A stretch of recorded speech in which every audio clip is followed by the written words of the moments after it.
¡Ah, Wilbur! ¡Ya empezó!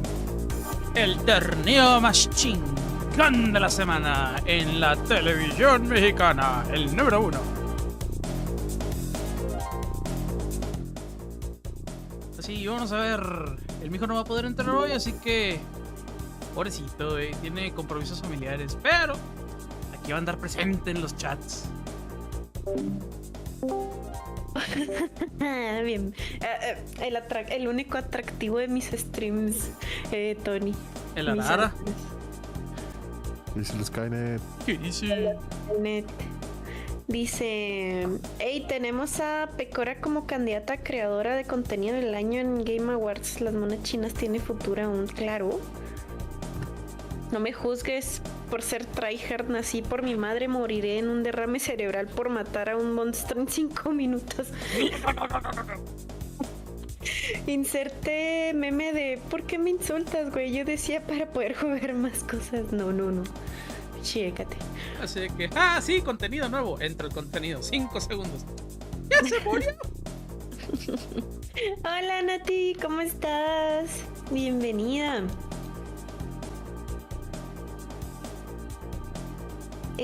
Entonces, pues sí, ahorita Monster Hunter no le he querido invertir más tiempo, la verdad. Más del que ya le tengo, pues no. Y eso sería una vanidad muy grande. Oye, no se escuchó mi alerta, qué mentira. Vanidad a tope, ¿Qué dice el Shaggy? Bienvenido, güey. Luego llegas a tiempo. Hola, Shaggy. Estoy muy bien. ¿Y tú qué tal, guapi? Claro que sí, Shaggy. Todos comemos algo. Batileche y galletas para todos. ¿Mati qué? Uy, pero gruñido. ¡Ya se abrió!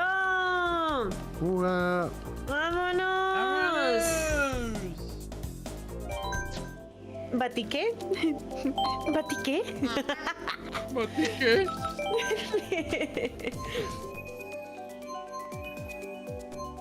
Me da mucha alegría tener 2 personitas nuevas por acá. Shaggy, pues que estoy... También mi novio Ugopnir está haciendo stream. Y hola. También Skynet, pero creo que en YouTube. Lo está haciendo en YouTube, ¿verdad? En 3 plataformas, Geek, Twitch y YouTube. Sí. Porque sí se puede, ya quitar la Oye, restricción. ¿ese es Oreo? ¿Quién es ese güey? Es el Skynet. Ya estoy flaquito. Skynet 3.0. Yo también ya adelgacé un montón, Skynet. Si me vuelves a ver, te vas a quedar con el ojo cuadrado. Si me vuelves a ver, vamos a decir, ¿y las llantas dónde quedaron? Ya sé, ya somos 2. ¿Cómo se llama en Twitch? Bueno, mi morrito. Qué buena. Kush, tienes una voz muy suave. Muchas gracias. Qué buena onda se escucha Skynet para ser una IA que quiere extinguir a la humanidad. No, Écate, te estoy diciendo que no funcionan las alertas, menso. Maldita sea, ya me descubrieron. Es que tienes el micro lejos. No lo tengo lejos. ¡Ay! En la madre. Me ahogó Nier así. Hola. Ay, no. No. Skynet con N, no con B. Perdí la racha. No, ahorita no te preocupes. Ahorita te devuelvo tus puntos. ¿Eché la moneda? No mames, se fue por el otro lado. Burlada. Sí, no, ¿cuál burlada? Plot Armor. No. Nada más somos 4. Sí, el viejo no puede Hombre, venir. no. Push, te reto a ganar sin usar los ojos, no, hombre. No se puede, simplemente no se puede. Está aquí mi novio. De hecho, lo que me sorprende es que está el palo aquí. Como vio que estuvo vacío el pasado, dijo, vamos a también. Nerfen al Yoshi rojo.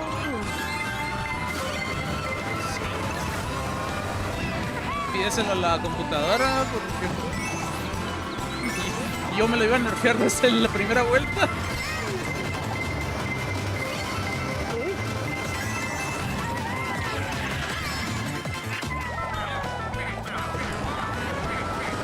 Espérame. Ahí los leo. Oigan, ¿pueden usar un comando exclamación, ¡Ah! Y en el... Uy, cabrón. O sea, verde. Es exclamación, y así los lee el bot. Tony, gracias por tu follow. Tony Graso. Viene de mi canal. Hello there. Bienvenido. Hello there. General Kenobi. Hello there. ¿Cuándo mi Tony?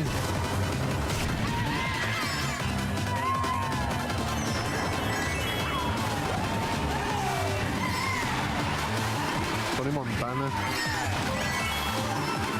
El primo de Hannah Montana. ¡Uy, güey! Oh my god. Quítese. Dice... ¡Ay! Queen. O un reto mejor ganar sin usar las piernas.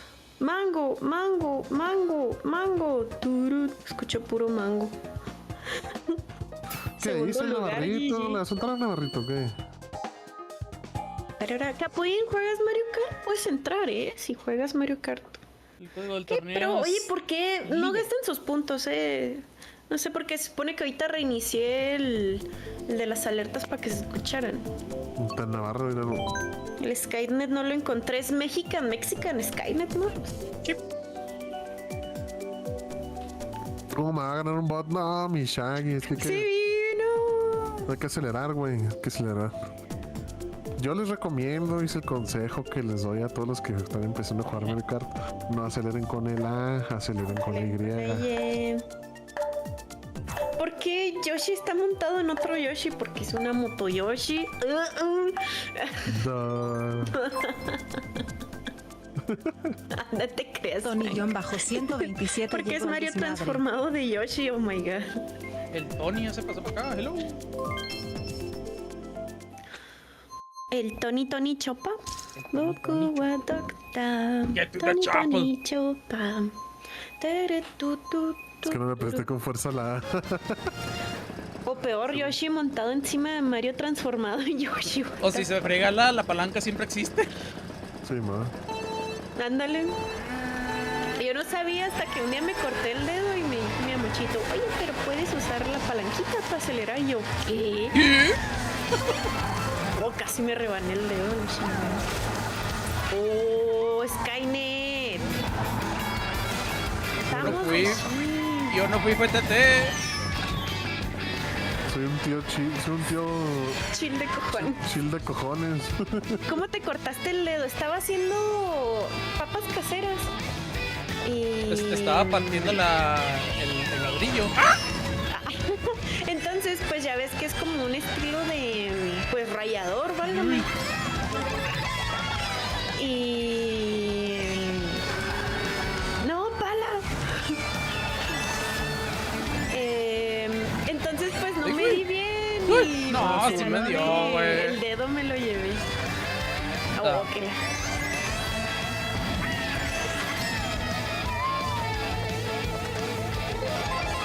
Digo, papas fritas. No, más como papas caseras. ¿De dónde eres, Capuín? Uy, pala, no, pala. Ay, no, no es cierto, güey. Mendiga bala, güey. Estoy enunciado y. Merezco Au. mejores insultos. ¿De dónde? ¿De Venezuela? Ni que fueras de Perú. ¡Hola! Ahí sí, hasta te baneo, güey.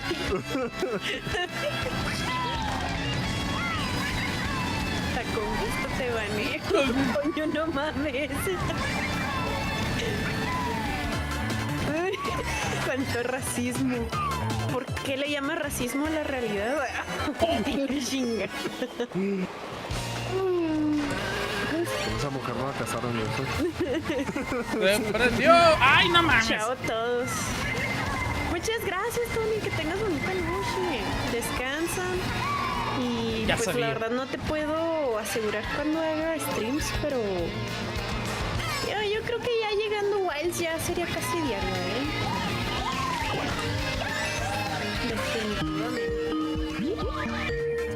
No puede ser posible. Le dije que estoy en torneo. ¡Ay!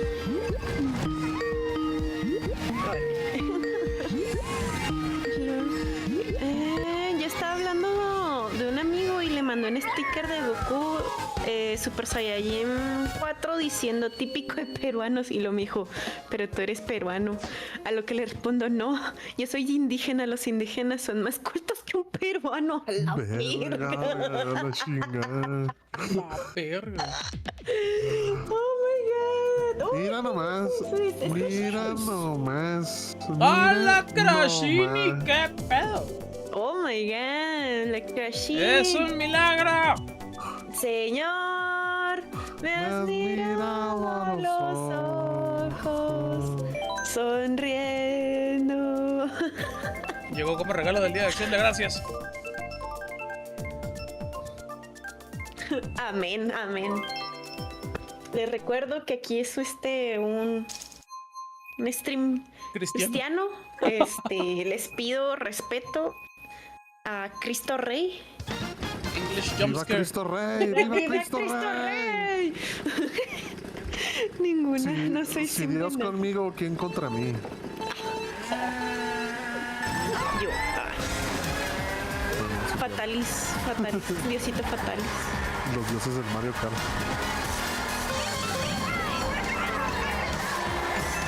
Ahí está el regalo de bienvenida. Sky. Pinche Sky. Tú te atravesaste. Yo no hice nada. Ya de qué querías hacer, culero.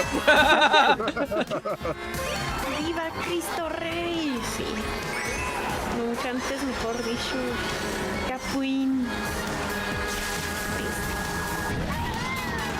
Pero sí me acaba de volver un hiatus,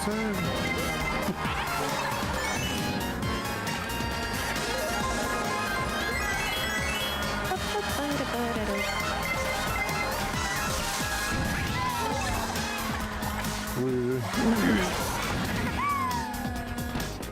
Azulejo. ¡Pásale, culo! Oh.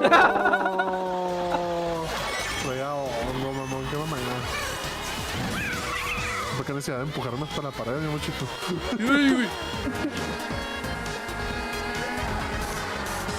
¿Qué le dijo? ¿Qué? Capuín. Es que no sé por qué el tonto. Estoy leyendo los comentarios desde el teléfono.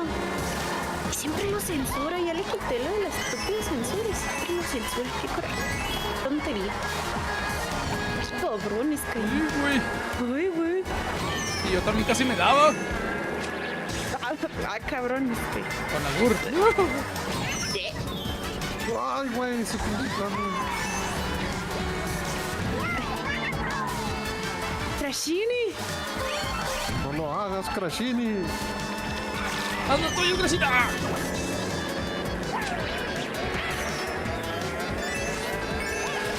No veo. Yo tampoco. ¡Haz el ajo! Pásale, Crashini. Pásale.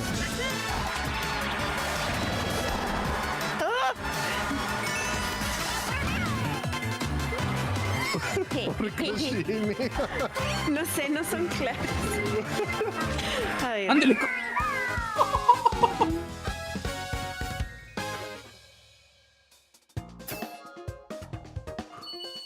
Hijo, por jugar sin sonido. Ay, sí. Ahora Pretextos. resulta. Pretextos. Es solo hacer Te gestos. arreglaron el primer lugar, sí, definitivamente. Perdón, Crashini, tuve que aprovechar. Fue mi momento. Hay que aprovechar el momento.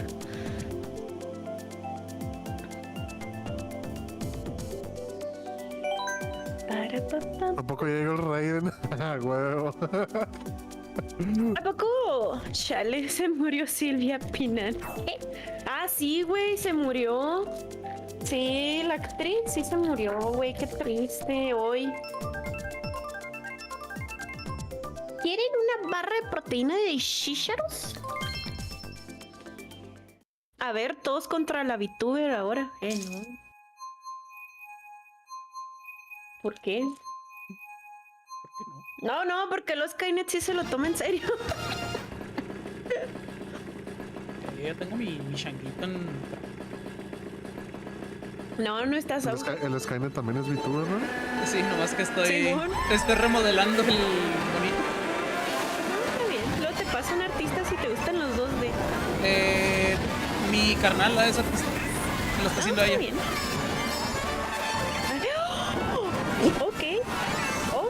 La traición de Lugo. No, está bien, está bien. Ahorita yo te puedo ir lanzando. No, está bien. Está bien. Qué güey.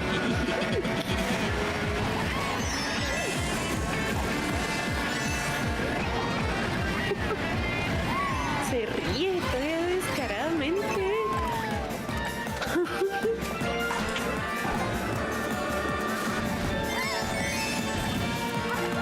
No, güey. ¡Ay, se saltó!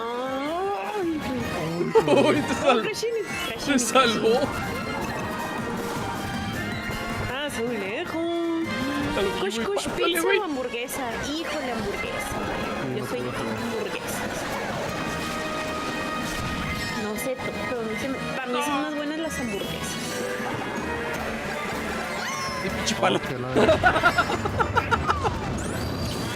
Era necesaria la maricarteada. Sí, Sí. dijo el pala que sí.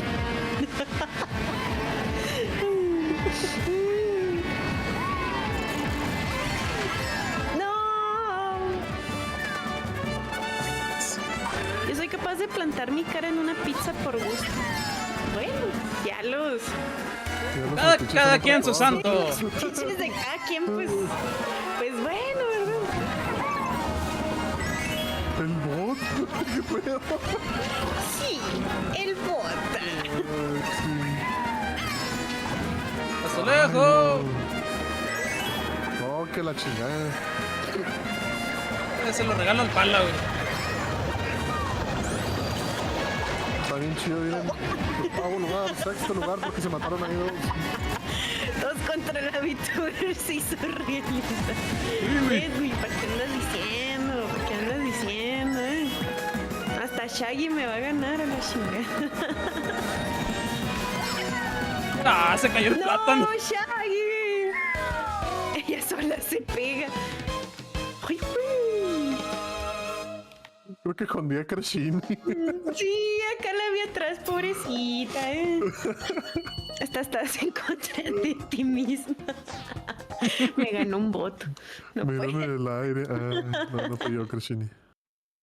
Oh my god. Por cierto, Capuín, también eres del grupo de Monster Hunter, ¿verdad?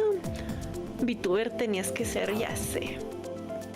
Pero admítelo, está bien bonito mi personaje, mi VTuber es un teostra.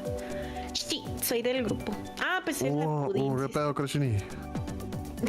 Si me estás hablando, no te oigo. No, Crashini. No, Capuín no es Ah, Pudino, sí. Ay, perdón.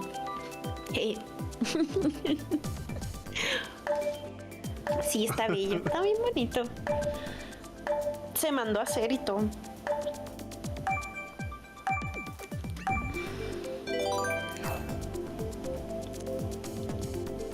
Oh my god. Sí, ya lo sé. Lo sé. Nunca he entendido por qué tanto el odio a los VTubers. O sea, no sé si es odio justificado o no. es internet, amor. De- Ningún odio está justificado. Ya sé, Depende. ¿no? Depende y también por chat. 4chan. ¿Existe 4chan? Sí, eso nunca va a desaparecer. No sé, soy muy joven para usar 4chan. Te regalo la moneda. Gracias, me salió un guito. God damn it. Plot armor. Pero es que algunas se pasan de riata. Bueno, yo creo que dijo riata porque está más censurado que todo. Uy.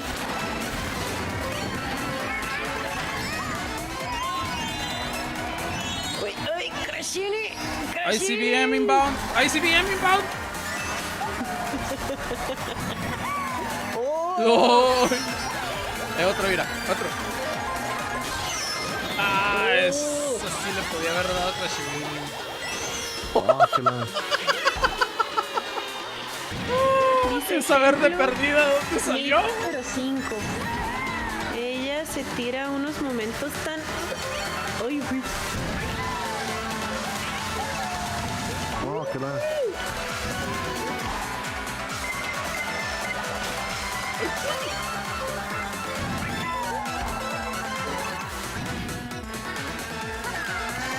Oh, pala. Amigo o enemigo, Rashini, no.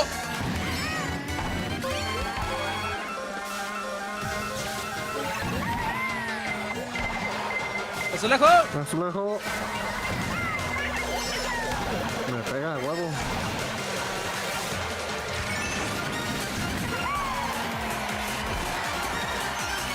No puede ser. Risa verde. Nomás vi cómo la lanzó pala.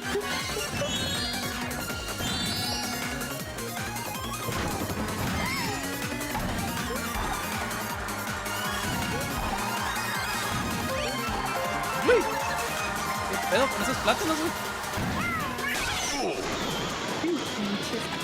Ay, ay. ¿Qué? Blowjob. No. No sean así, amigos. Ay, gracias.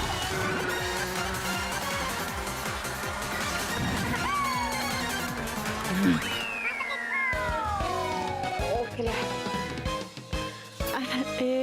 un pollito acaba que la se paró en civilización, una sí. pata se sentó y se murió. ¿Qué? ¿Qué? ¿Qué?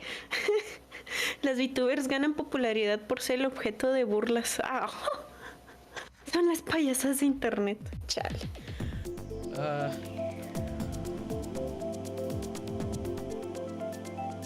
Tiene algo de verdad. Le irán. Ya que salga guay el chingado.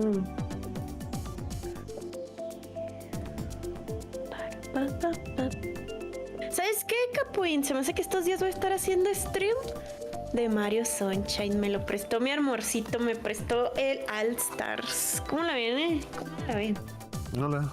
Hola. No manches, mi infancia ese juego, Pues El no mejor está, Mario 3D, no leo lloros. pues no está tan lejos de la realidad, Los videos más populares son de VTubers sufriendo en cualquier juego, sí, de hecho. Totalmente. Claro, El Sunshine claro. así es, Crashini, no leo lloros. El rico presumiendo el frente al pobre, yo con mi humilde 310 y soltero. Oh, está bien, está bien. Comemos pan frente a los pobres, perdón. Cuando te vaya a valer, no me llores. Si hubiera algo que hiciera ruido, lo haría ahorita. Unos amigos, te pueden tomar, pinches peines. ¡No! ¡No! Era broma, amigos.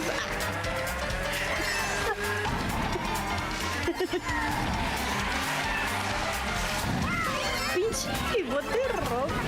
Del rock. ¿Cómo uno de los hijos de Bowser. De hecho, una de mis primeras experiencias con VTuber fue una compilación de su puta madre con las rojas. Stop. Sufriendo con el nivel. Oigan, ¿me pueden utilizar el stick? ¡Azulejo! ¡Ay, me pega, güey! ¡No mames! Se puso para pegarme a huevo.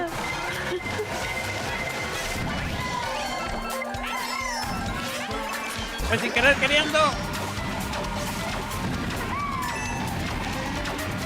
¿Y qué pedo con las rojas? ¿Las regalan o qué? Ya se ve, no mames. ¿Vos? ¿Por qué no me volví invisible? ¿Qué? Mamados. Ah, no, la maldición. No, manches. Lo vi. ¡No! Sí. Ah, fíjate.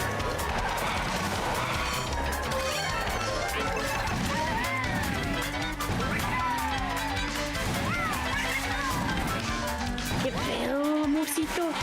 Tú y Crashini. Ay, ¿cómo me roban así? ¡Ah, huevo!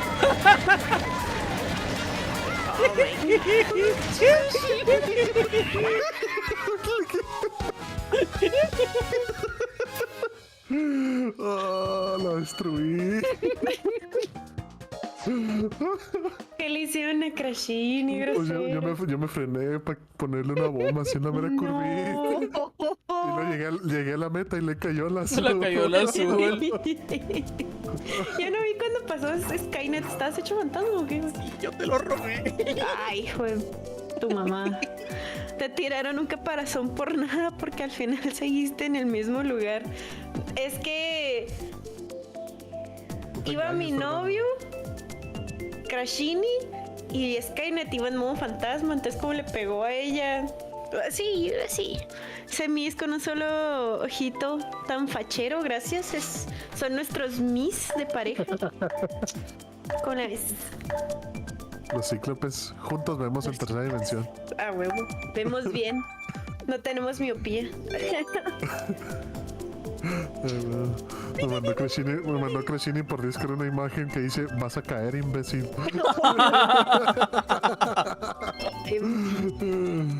Mi amiga la menos sentida. No, Crashini. ¿Qué le hicieron? Oye, Capuín, ¿y cuál es tu Monster Hunter favorito? A ver. A ver, dime 5 canciones de este. A ver, dime 5 monstruos. Música favorita. En general metal, pero últimamente estoy escuchando mucho Power Metal. Por mi novio Skynet. ¡Tú te atravesaste! ¡Le quería pegar al Hugo!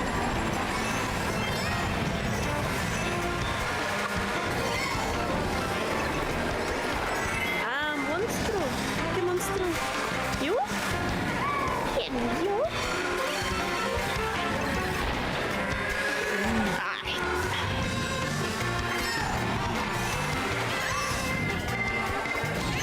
¿Qué están los bots en difícil o qué? Sí. Siempre. Siempre están en difícil. No mames, güey, trae termina roja, güey. No, mejor pásale, güey. Yo no las quiero, güey. Te las regalo. Amatsu, no, yo te decía. Monster Hunter favorito.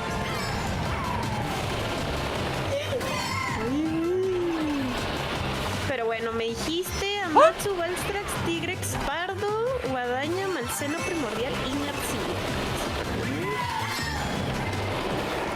Si adivinas por qué me llamo Kushtrex, te hago VIP. No, me pegó otra vez. ¿Haz una cosa? No mames, estoy estampándome en todos lados.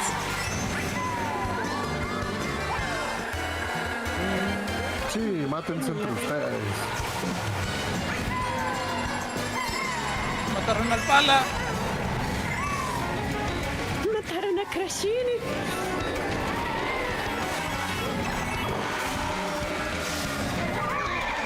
¿Haz una cosa? No.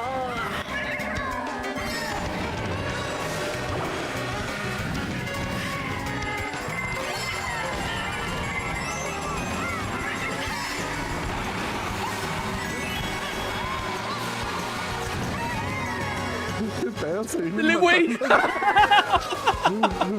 Te llamas Kush por Kushalada, ahora sí es. ¿Y la otra parte? A ver. Mira, a mí mis monstruos favoritos es el Bloodbath Diablos, Kushala, Tigrex, cualquier Tigrex y... Ay, tal vez mi Sutsune. Pues yo no lo vi, Crashini. Yo no puedo darte repetición de eso. A lo mejor el Skynet lo vio. También me encanta ¿De el qué? Bloodbath Diablos, sabía que O me la faltaba Kush. uno. No sé si ya le tienes follow a la Kush, Crashini, para que vayas y le des follow. Hola. Amo cuando hace su ultra rugido, sí, pero ya cuando está pasando en la segunda fase. ¡Guau! Y hace el cambio de la música, sí. Ay, Crashini, muchas gracias. Welcome back to my channel. Cuando rijo yo digo... Oye, Capuín. Capuín, ¿estás bien? Único papá borracho que me gusta que me pegue. What? What? Ya estamos explayando fetiches, Capuín,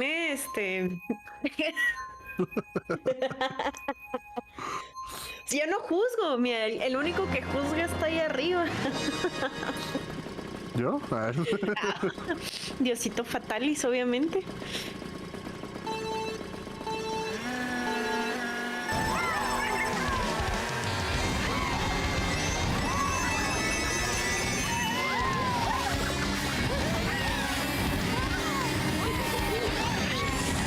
Oh my god. A ver, dice Capuín. Mi fetiche es ser golpeado hasta morir o que me traten con amor. Oh, Ok, ¿todo bien en casa, Capuín?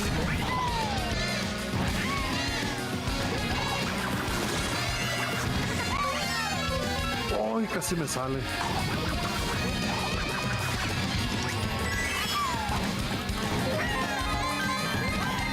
No. ya empezó el 2, ¿eh? El de este sin hongo. Sí. Tocó soportar un hechizo.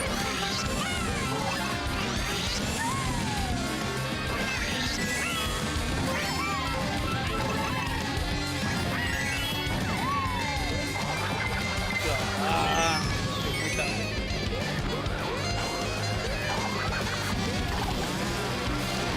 No. No, sí me dio. ¡No!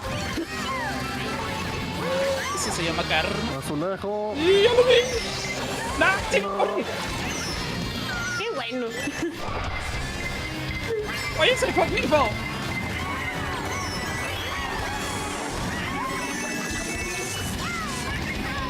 ¡Crashene, no!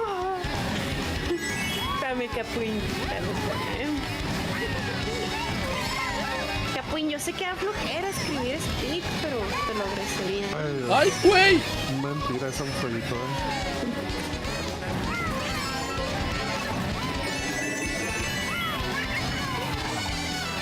¡No!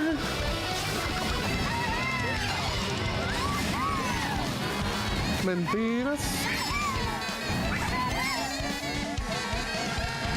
Dicen Mario Kart odio ese tipo de pistas tan estrechas y curviadas. Están chidas, ¿no?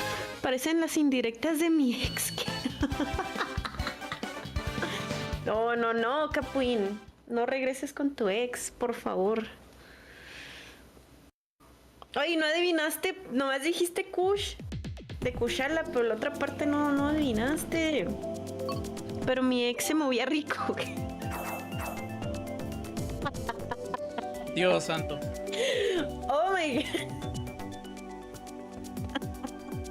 Chica. Pues provecho, pero. Por T-Rex, pues sí le supo. Sí le supo. El RG sí no creo que sepas por qué.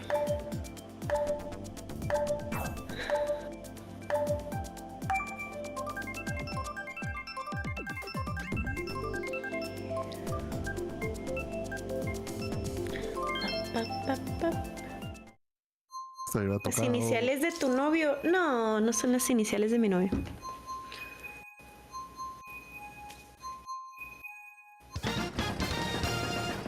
Bueno, sí lo puedo decir porque pues hay muchos No con esas creo, iniciales. No creo, no no lo lo digas. creo. No, o sea, no, o sea, el RG son mis apellidos reales, pero pues puede haber muchos apellidos con una R y con una G, así que Rodríguez Gutiérrez. Gutiérrez. Gutierritos.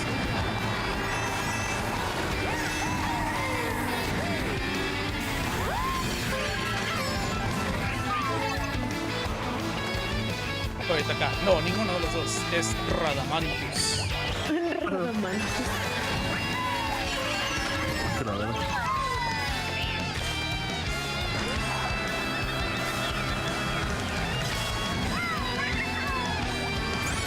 ¡Ah! No lo vi.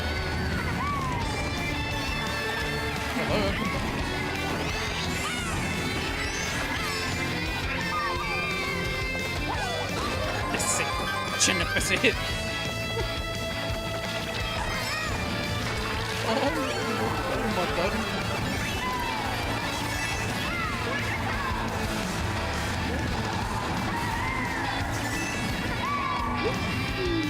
¿Quién tiró eso? Kush Kush. Sí, ya vi. Rodríguez Gutiérrez. Nah. Ah, te digo, está complicadito. Muchos a veces me decían que si era por rango G, ya ves como en la vieja escuela era. ¡Uy, qué pedo! ¿Qué pedo con el cerro? Uy, ay, ay, ay, ay.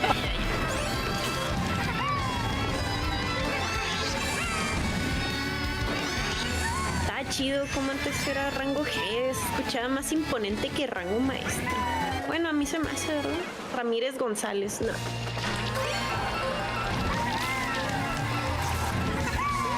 No, Capuy, no le vas a adivinar, creo. Oh, que la chingada. Déjame jugar, güey, no mamen. ¿Cómo me está metiendo presión? Sí, mira. Mira, ¿qué pedo? No me dejaron bajar. Todos los putos hombres los robaron. Pásenlos que... ¡Ah! Y sí me detuve tantillo. ¡Qué bueno!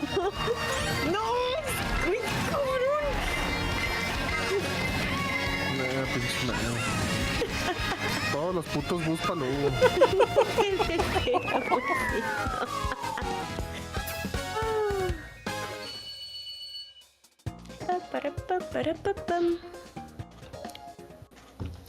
¿Y usted, Capuín? ¿Por qué Capuín? Capuín Dave. Capoeira. ¡Ah! Ya, dos de esos ya cayeron, amigos, por favor, Sí. Hombre, no. ¿Ya había caído en el décimo? No. El Navarro y Crashini. Me robaron los dos, güey. Siempre estoy víctima de los bus porque soy blanco. O sea, porque soy blanco de las circunstancias, ¿sabes? Te roban, oh my god.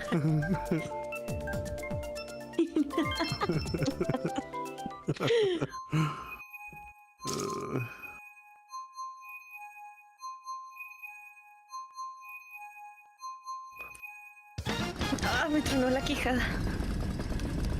Pero esta fue la primera, ¿no? No. Esta la jugamos en mundiales. ¿Ah, sí? Sí. Con la sala que está toda jodida. Ah, sí estaba muy fea esa salida. ¿Qué sí? A ver. Dice mi estimado Capuín.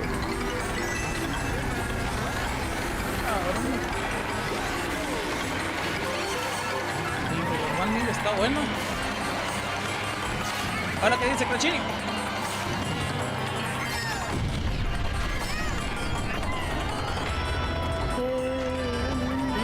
Casi me caigo.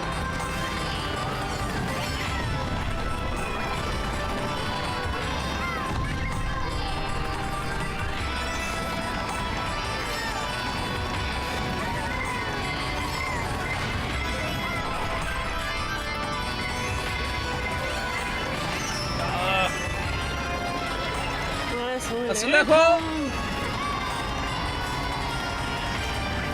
Y pásele, cochino. Ya sé. ¡No! ¡Se detuvo! ¡Que me diga! Ya se las quité, para que me ande fregando. ¿Por qué tanto odio? Ay, güey. Apenas te conozco y estoy sintiendo tu ¡No! odio, Hay unos trailers, no sé.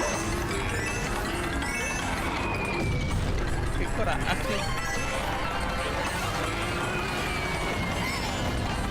Ay, ay.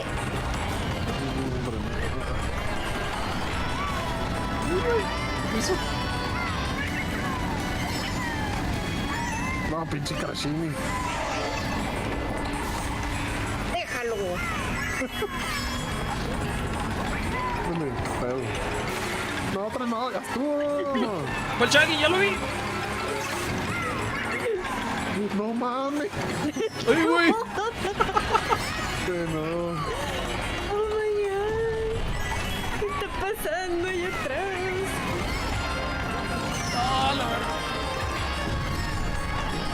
¿A dónde, pala? Ah, no mames, está salvado. ¡No!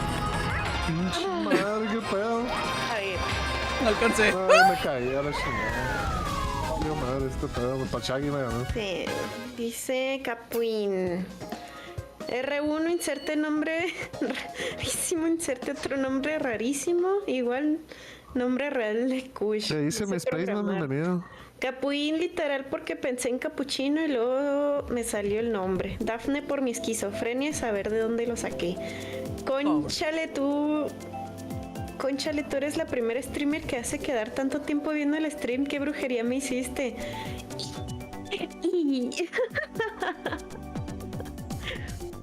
¿Te creas? Pues no sé. Me rindo con RG. No voy a decir mis apellidos reales, Capuín, pero... El que quedé de tercero Y aunque los dijeran, nos va a negar, así que... Pues sí, de hecho. No, el primer apellido sí es un poco más común, el segundo no. El segundo sí es un apellido no muy común. Pero por ejemplo, a mí en persona, en la vida real, Capuín, cómo me mama que me digan Kush. Es bien gracioso porque mi novio siempre me dice Kush. Hola. Y cuando, no sé, a veces estamos con su familia, algo así, Pilar, Dale. bueno, Dogs. autodoxiar, bueno. Tenía que Me ser doxié más- solito.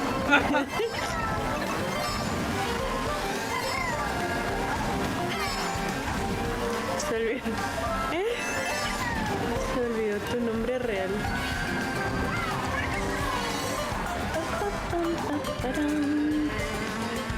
Oh, Shai.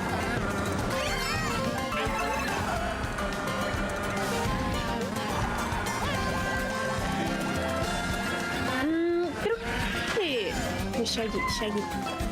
Pásale, Shaggy. Pero Shaggy.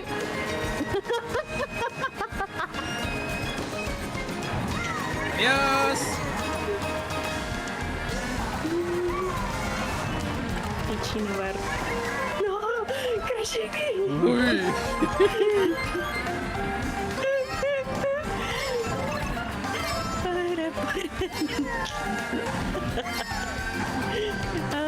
Pobre Shaggy. Suerte de que no tenga las 10 monedas. Oh my god. Oye, le han caído muchas bombas a pobre Shaggy. ¿Es una cosa? Ah, tu viejo.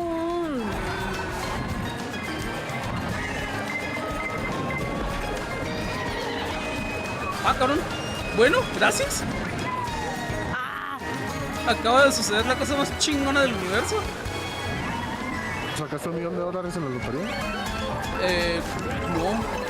Iba una roja, traía una verde en el culo, güey. Se rompió y el bus agarró la verde que traía. No, Kush. O sea que. Oh, que la No sé. Chido.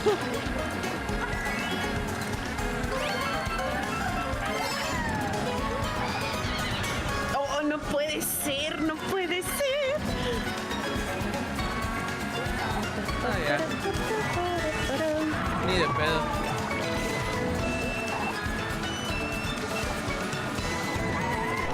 Se logró. Au. Y me robaron 2 veces con el dibujo. ¿Algún problema con la pizza con piña? ¿No? No, le digo al Capuín. No, porque el Capuín odia la pizza con piña. ¡Wow! ¡Qué opinión tan original! Sí, ¿verdad? Agua Bonafont. ¿Verdad? ¿Tomas agua Bonafont? ¿De qué hablas? Por eso, pero recuerdo que alguien tenía esa cultura de no, la Bonafont, ¿cómo? No. Y ya compra, él solito compra sus propias Bonafont. Ninguno, respeto los gustos aunque sean malísimos, sí. Güey, ¿has probado una hamburguesa hawaiana? No mames, qué rico. A hidratarse. Muchas gracias, Capuín. Peso 79 y quiero bajar, no me antojes. 79, yo peso ahorita 75. Sushi. Existen las hamburguesas hawaianas, Simón. Y están bien buenas porque haz de cuenta que donde asan la carne hacia el pastor, la carne de la hamburguesa, güey. Pues también se dora la piña y queda con ese sabor rasadito. Piña en almíbar. Sí, no, qué rico. Tiernita, bien sabrosa. Ya no sé qué más quiere dañar Hawái. No, mi Fer, tú también tienes una opinión súper original, güey. Con eso ¿Qué dijo? guácala la pizza y las hamburguesas hawaianas. Wow, qué original, Fernando. Le dicen basic a mi compa, Déjame güey. adivinar, también odio las galletas de limón. No, bueno, eso yo también comparto la opinión. No mames. Hombre, no. Uy, güey, que se me estampó. Órale. Ya me había estampado en la pared, ¿para qué me pegabas? Ay, soy FIFA. Ándele. No, lo rosé. Qué buen susto se llevó. Ah, está bien. Está bien. Ya no habrá piedad aquí, en este corazón. ¿La hubo alguna vez?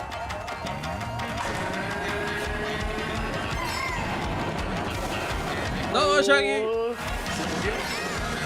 Kashini.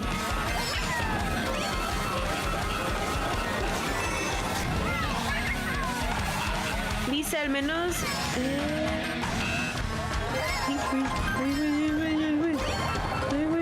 Espérame, ahí te leo, mi estimado. No entiendo esa parte. ¡Eso lo hago! ¡Azulejo!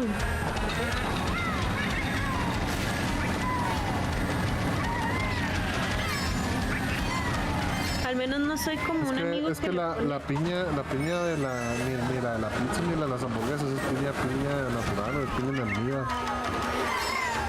Sí. Sabe diferente, Fernando. ¿Qué dice mi estimado Capulín? Le pone barbecue hasta los frijoles y al arroz. Ay, eso sí está. Ay.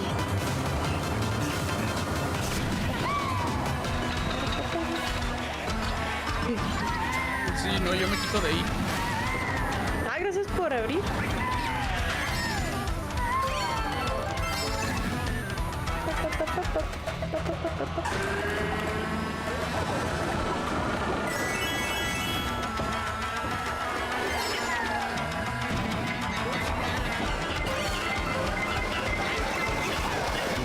¿Cómo que se va por ahí? Pues mi Fer, ha sido un placer. ¿Viste cómo esquivé el azul, Capulín? Para que aprendas, hay que aprender a hacer eso. ¿Quién se fue por arriba y me usó mandó una una bala, imagen que güey? dice, vas a caer, Hugo. Pero ahora no te dice nada, Krashini, no sé qué hablas. ¿Cómo esquivaste el azul, tu befe? El poder de Jesucristo Usaste y el anime. hacks. No, es que hay un momento, mi Capulín, que cuando traes un honguito y viene el azul por ti, cuando los picos voltean hacia tu personaje, tiras Después de que te muestre la pancita.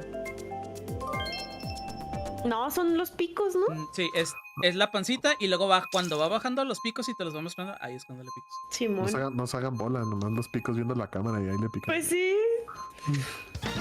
Sí, pero es ¿Quién que anda hay viendo gente que con dice eso? viendo los picos y ya la tengo arriba, ahí están los picos. ¿Sí me ha Esta tocado? sí fue la primera, ¿no? Sí, Sí. ya hemos jugado doble repetida. 96 pistas, Nintendo. 96. Mira, el Skynet, ¿cómo le mama hacer eso,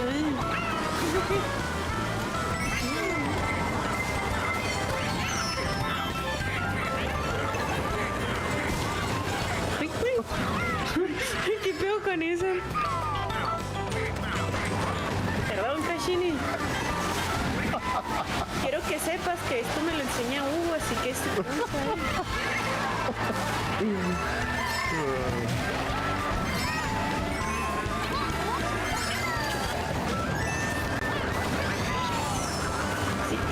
enójate con él.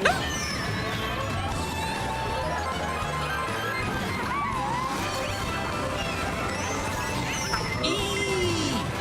Ya me pegó todo. Estoy otra vez en una moneda.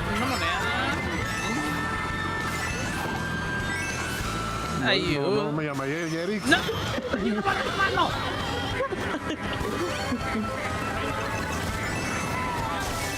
Me llama Jerry.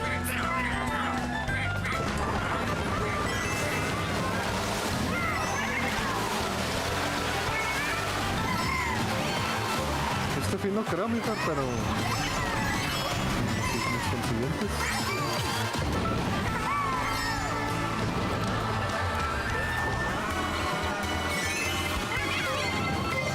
Ay, no es cierto. Pásale, machita. Nada más.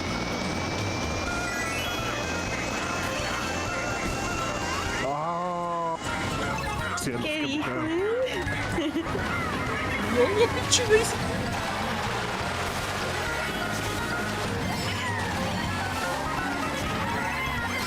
¡Uy, si lo hizo, güey! ¡No mames! ¡Oh, my God! ¡No! ¡Uy! Pido el divorcio. ¡Qué snipe! Pido el divorcio. Soy yo, ese Mario Kart. El chance para hacer super salto en las elevaciones es más prolongado. En 3DS tienes que brincar exactamente cuando estás por salir de la elevación. Ah, es que ahorita si agitas el control sale más fácil. Divorcio, sí, no, ya. No, de hecho, I'm so sorry. Mario Kart 8 sí tiene como que diferente el trick de la rampa. Porque puedes hacer un trick de la rampa antes, al ¿En inicio medio? o al final. Y te da resultados diferentes. Ah, te pasaste, amorcito,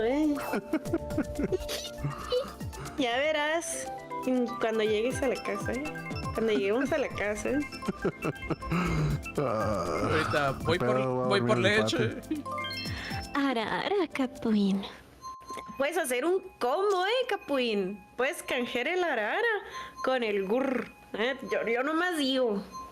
Yo nomás digo.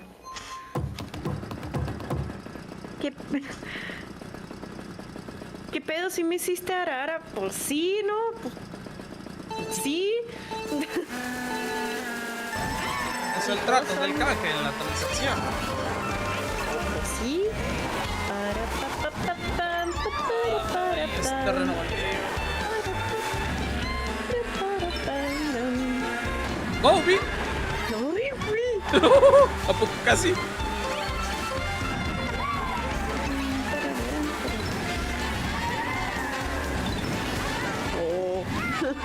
Ah, pues perfecto. Yo como ahorita ya pasé ¿cómo la cuota? Piri.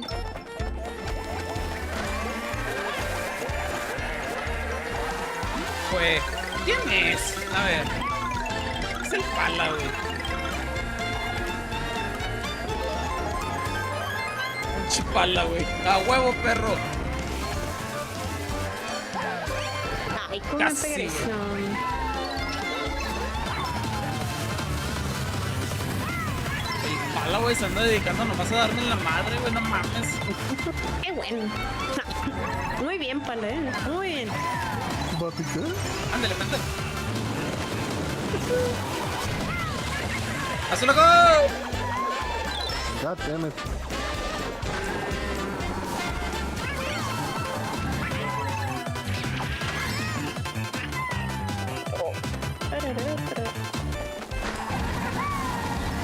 Tres tristes tricks comieron trigo en un trigal.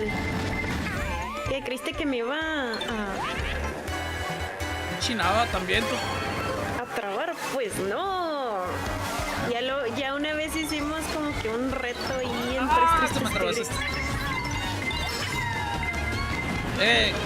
¿Cuánto les están pagando, güey? Yo voy a duplicar la oferta.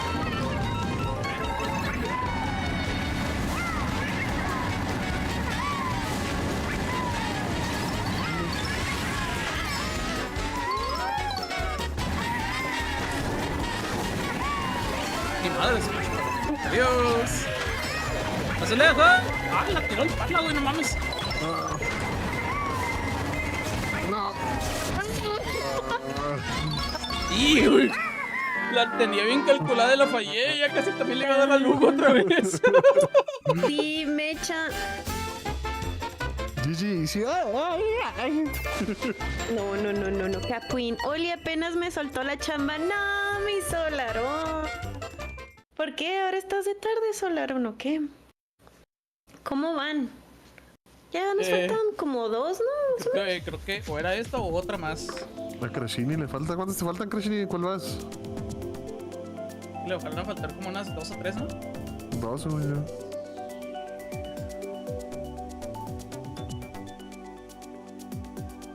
Nos faltan 43. Nah, esos no. Oh, que la... Y vamos también, ya empezamos. Chales, no puede hacerte el trabalenguas. No. Oye, no, Natsiak. ¿Dónde estás, Peña Nieto? Te extraño. Le voy a poner unos aranceles del 25% a esos comentarios.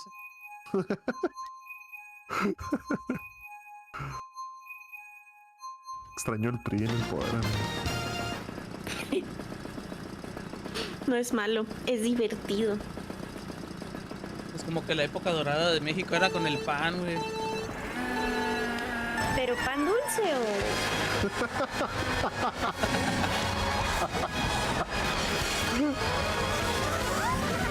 Sí, ¿sabes de cuál me acuerdo? Del negrito. Adiós, Cochini. Oh my god, por mala persona, Tuvimos la misma idea. Qué chistoso son los que no saben.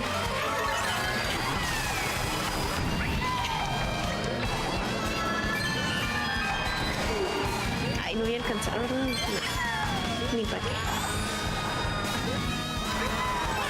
Qué rico un pan dulce. Hablando de pan. ¡Azulejo!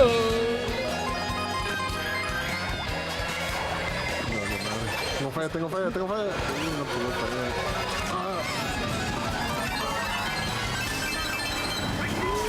¿Por qué me? ¿Por qué no? Porque ya muchito. Ay, ahorita violaste el contrato.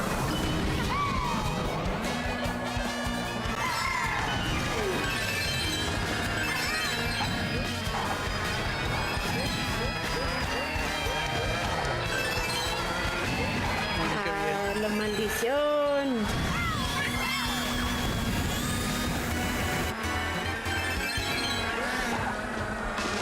¡Devuelvo la tablilla! No, que la cola roja. ¡Devuelvo la tablilla! ¡O sufra la maldición!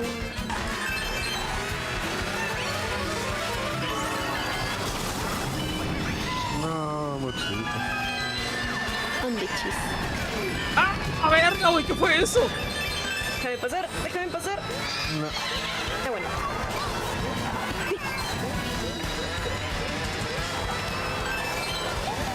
¡No! Me pegó la verde. No, Va por Mario, push la verde. La cabrón. azul, güey. No, qué mentirota.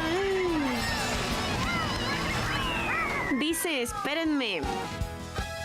Uy, al fin me libré de Hécate y sus cosas insanas. Hécate, pues no, mi ciela, mete en crossplay el juego. Yo también tengo el Mario Carritos, pero es en modo admin y tiene mods. Y se aumentan mucho la dificultad en la IA. Ah, órale. Creo que también agrega nuevas pistas, ¿no? Ush, controla tu hombre, por favor.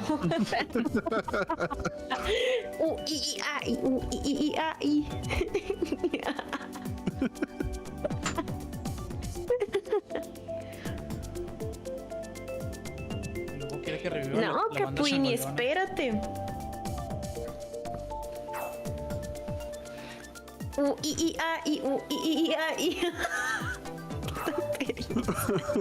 Sí, hay demasiadas. Rara vez toca una repetida en modo aleatorio. Uy, uy.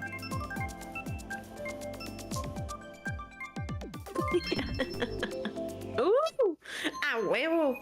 No. Que me voy a esperar. Ah, perdón. Yo me voy a Extranochar por usted. Ah, no, ahorita ya es la última pista y le faltan 2 a Crashini. Sí estaría chido eso, Sí, súper sí. No, espérate a que ya haga streams de Monster Hunter. Ay, ahí el ambiente es totalmente diferente, Capuín. Para.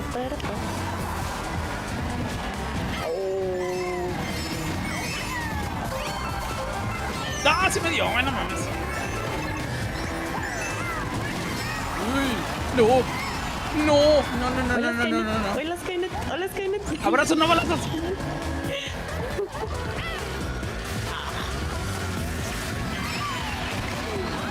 Ay, te pasas. Ok. Y luego dices de que, Es mi venganza, Spanky.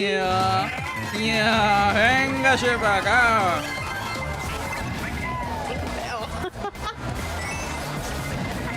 Sí, Ay, güey. Bueno, me quedo. No, o sea, ahorita no vamos a jugar Monster Hunter, pero... No, ya, ok. Que salga el White.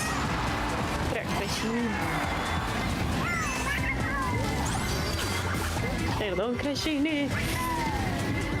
Todo es culpa de Hugo. Él me enseñó a hacer así.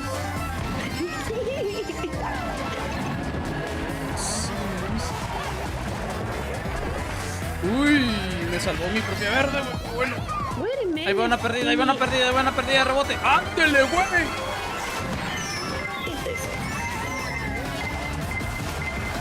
Amochito. Dígame, mi amor. Que te quedaste bien callado. Dije ya.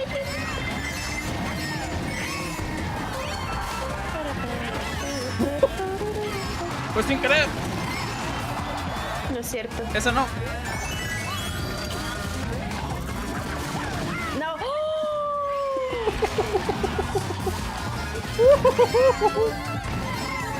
No, y luego Navarrito. La venganza del Skynet, güey, se cumplió. Y también al pala, güey. ¡Adiós! Pobre Pala. Qué bueno, no, el palo lo merece.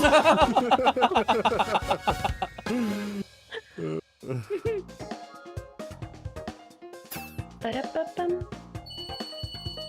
A la Con los de verga, güey, al Crashini, pala sí con me los lo de pegué. Crashini.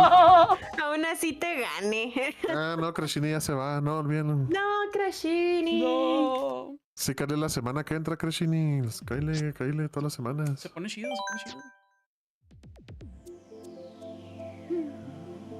Bueno. Chido pues, muchachos. Ándales pues, gracias por jugar. chido. Bye bye. Adiós. Chido, Navarro. Ay. Bye bye. Navarro estaba en la llamada. Sí. Y yo tirándole popis a nada. Sí, aquí estaba. Hola. No puede ser. Acá bien calladito en la esquina, güey. Comiendo perresistol. Por eso no hablaba. Ya. Hasta Oh, mañana, bye bye. defiéndase. Bye. Skynet, ¿vas ¿Qué a seguir onda? en vivo? Sí. Árale. Ay. Ahora. Vamos a ver los resultados. Welcome to Mario Kart.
No, huevo, pues eso ya fue el Super Mode 7 Grand Prix, todos jueves a las 9 de la noche.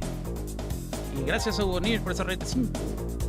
Sí se notó, sí se vio, nomás que no tengo las alertas en la pantalla de resultados. Por lo mismo es que como tomo un screenshot de manera automática.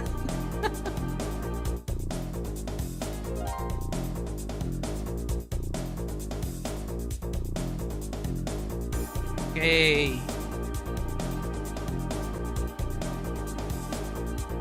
Vamos a darle al Honkai trenesitos. Ya tengo pelada, yo creo que unos 6 meses que no abro ese juego. Que la chingada, se acaba de actualizar el launcher. Sí, actualízalo. Si no, luego no me va a dejar usarlo.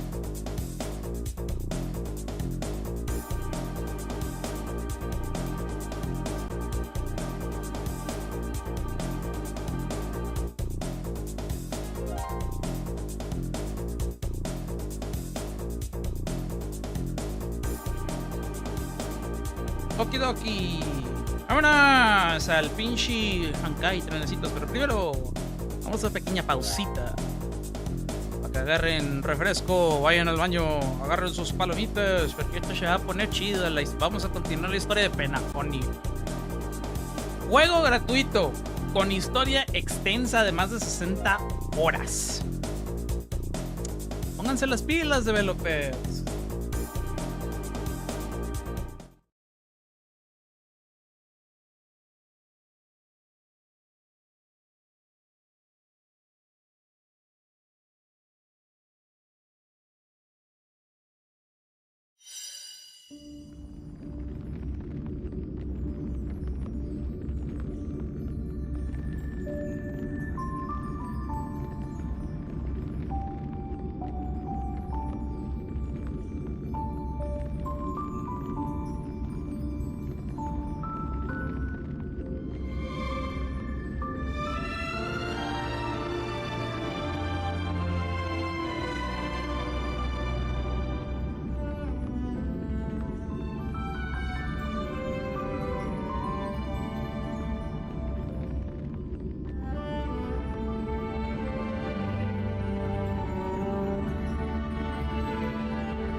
Okidoki. Vamos a volver a quebrarnos la cabeza con toda la historia que viene siendo Penaconi, güey. No manches, güey. Neta, nomás de puro pensarlo hasta flojera me da.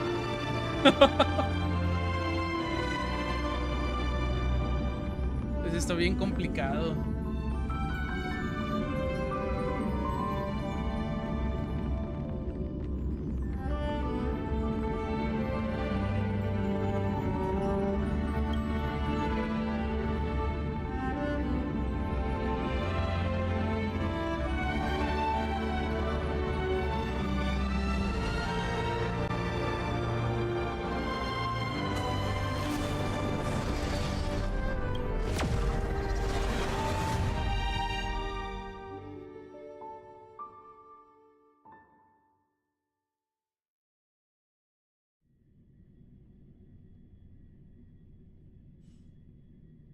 Uy.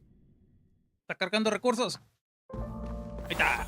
Ya está muriendo mi Solid. Ya lo tengo que cambiar. Literal, es un Solid. De hecho, no duró nada. Si tienen pensados comprar Solid State Drives en algún futuro, alguno de ustedes, güey, no compren el ADATA SU630. Es el peor Solid State Drive que pueden comprar. Literal, tiene menos de 4 años y ya se está echando a perder.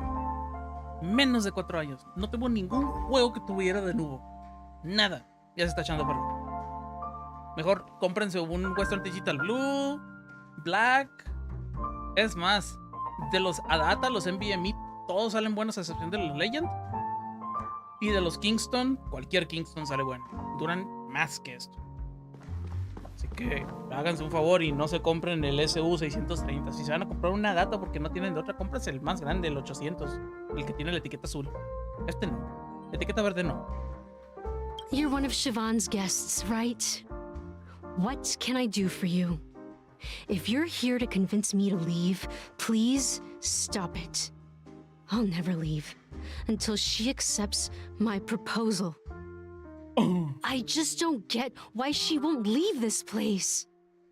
This rundown shack with no customers whatsoever.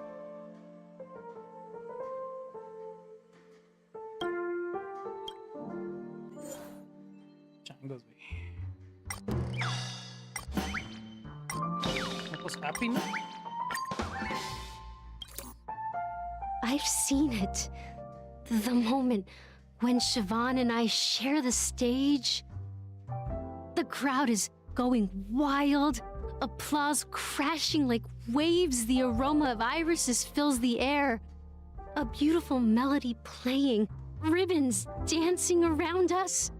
And the taste is sweeter than honey. ¡Ey, yo! ¡Ey, yo!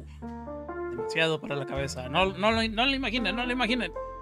I've seen that scene countless times in my dreams, and every time it mesmerizes me.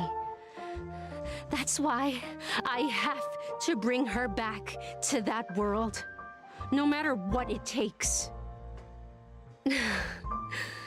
Want to raise a glass, my attentive listener?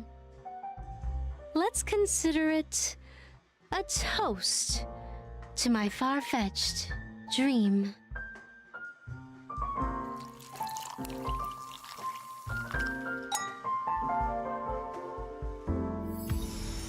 She's still not leaving. Maybe I'll have to try again. Yeah, damn. I No era just happy. don't get.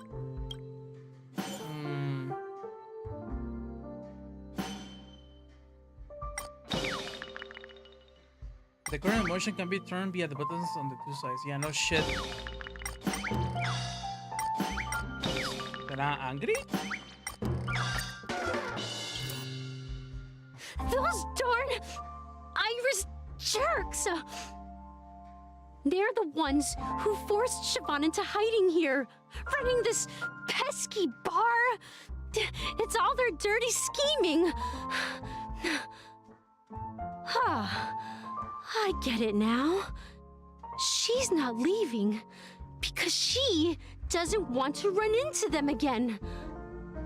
I can help clear the way for her. I can do her a favor. I'll go back and write a letter to the Dream Master, exposing the crimes committed by the Iris family. Siobhan will definitely appreciate it. No. Things might get out of control if she gets any angrier. I just don't get why ¿Sad? ¿Por qué sad? Ay, no, se puso calma. You're one of Siobhan's I just don't. No. You're one of Siobhan. I just don't.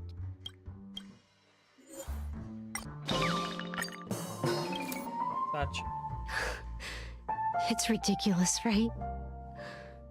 Our paths were never meant to cross, yet I'm still holding on to her. I'm too timid and shy. longing to shine but afraid of stepping into the spotlight. I need her guidance because I'll never be able to do anything alone. You don't know Siobhan's past, and you have no clue how radiant she used to be. Even among the talented Iris family, her skill was unmatched. I know she probably thinks I'm just trying to ride her fame to get ahead. But all I want is for her to reclaim her place.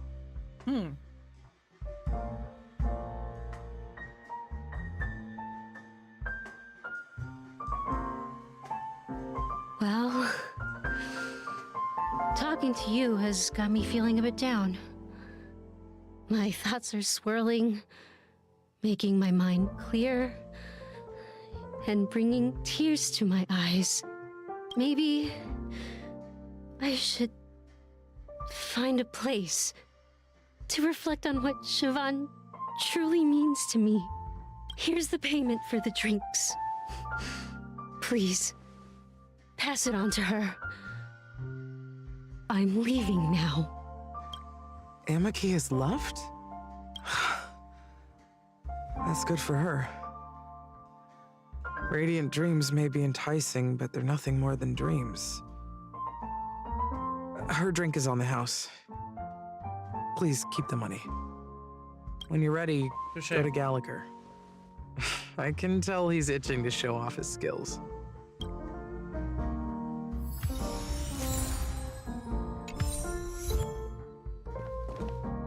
That being said, mixing a drink is way simpler than you'd imagine.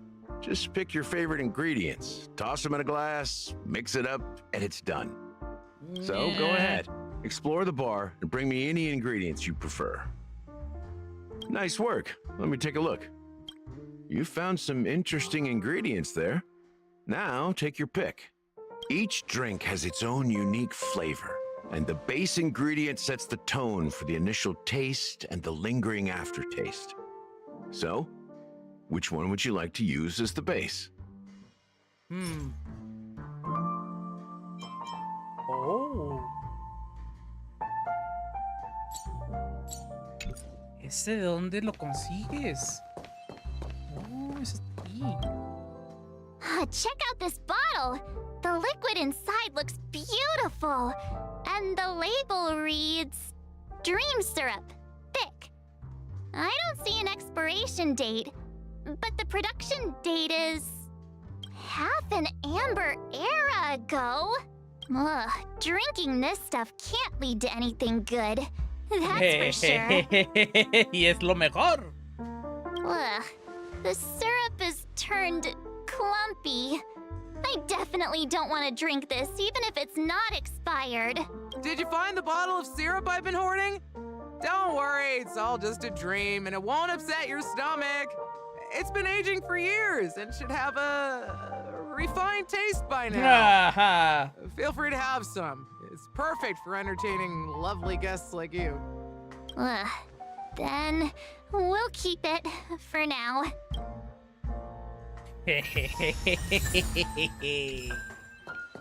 Oh, eso quiere decir que va a estar bueno.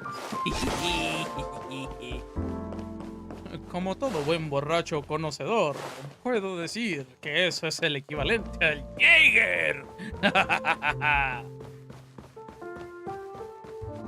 That being said, so go ahead. Nice work. You found some each drink has its own. You won't find a sweeter drink anywhere in Penacony. And that's what today's dream seekers crave. Now that you've chosen the base, it's time to pick the adjunct. The ingredient that'll create a marvelous chemical reaction with the base. It should give an unforgettable taste without overpowering the main tone. So, what's your choice for the adjunct?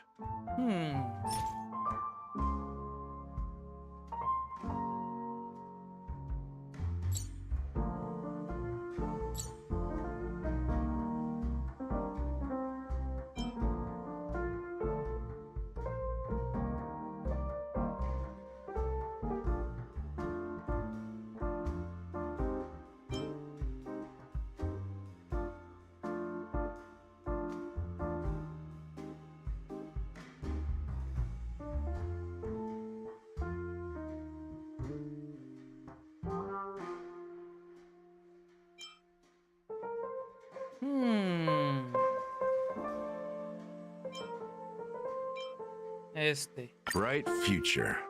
A taste that's been a long time coming. I'll never forget the flavor that danced on my tongue as Mikhail whisked me through the dreamscape wilderness. Those were haunting times. Too beautiful to be real. Mikhail. Almost there. Let's pick a decoration. Which style do you prefer? Anything you need, I've got it.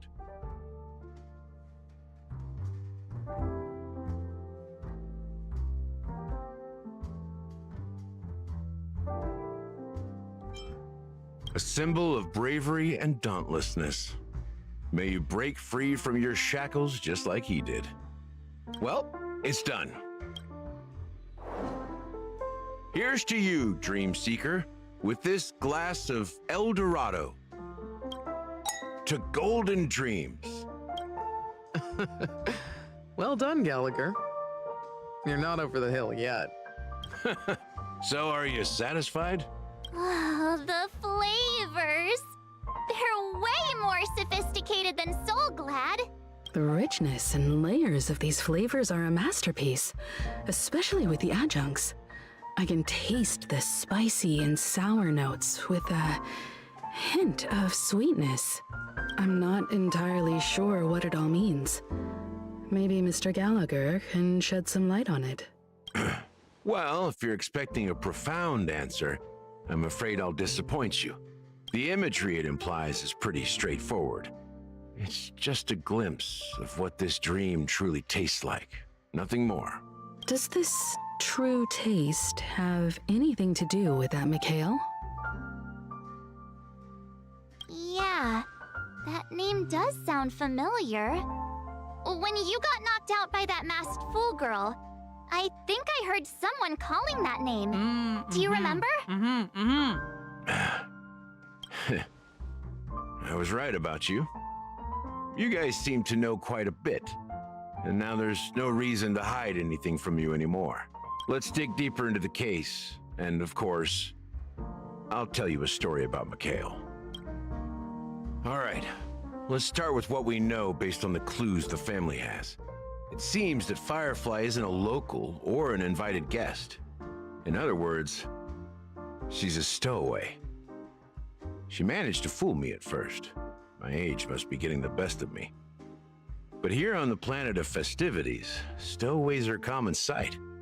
You're bound to run into one sooner or later. After the incident, the hounds wasted no time searching for that girl in both the dreamscape and reality. But here's the thing.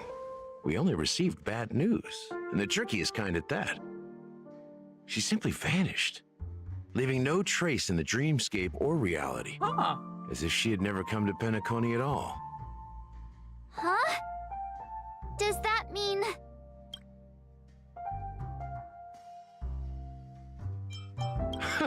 A clever metaphor. You were making a metaphor, right? No. Let me be frank. This case, actually, is unlike anything the Bloodhound family has dealt with before. Dealt with before? So, death does happen in Penacony, if I understand correctly. You've witnessed it, so there's no need to hide. Even the shiniest city has its dark side. We're all adults here. Surely I don't need to explain too much to you. Confronting the family based on that alone would be naive. Death may occur in sweet dreams. So what? Such events are highly unlikely and only affect a tiny number of people. If you really want to delve deeper into this case, you need to understand the true problem with the family. I guess it's time to tell the story of that Mikhail. You're very perceptive. The Astral Express has received that music box too, right? Do you know the secrets it holds? There's a message. Witness the impossible in the realm of dreams. Find the legacy of the Watchmaker, father of Penacony, and thus the answer to the question, why does life slumber? That's the exact wording. Hey, why are you laughing? Wait, did you write it? It's quite poetic. No, but I'm the officer in charge of this case, so how could I not know? I'm sure you must have noticed that this message didn't come from the family. You might have even guessed that the relationship between the family and the watchmaker isn't as close as it seems. That's just our speculation. Actually, it's hard to believe that the father of Penacony and its actual managers are at odds. Now I can assure you that your speculation is absolutely correct.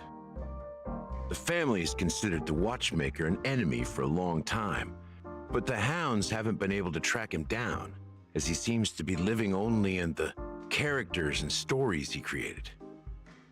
Let me ask you a question. Have you ever wondered why the family allowed the watchmaker to send out such a ridiculous message to the outside world, inviting you here and causing chaos? So, you want to seize this opportunity to expose the watchmaker? Well, now you understand why the Oak family authorized the Nameless to assist in the investigation, but kept you in the dark, right? Because the watchmaker is not the legend of the land of the dreams at all. He's the most shameful stain in the history of Penacony, and he's the root cause of all the anomalies in the dreamscape. You don't get it? Well, I mean, Mikhail, the betrayer of the family, he's the watchmaker. What? Interesante.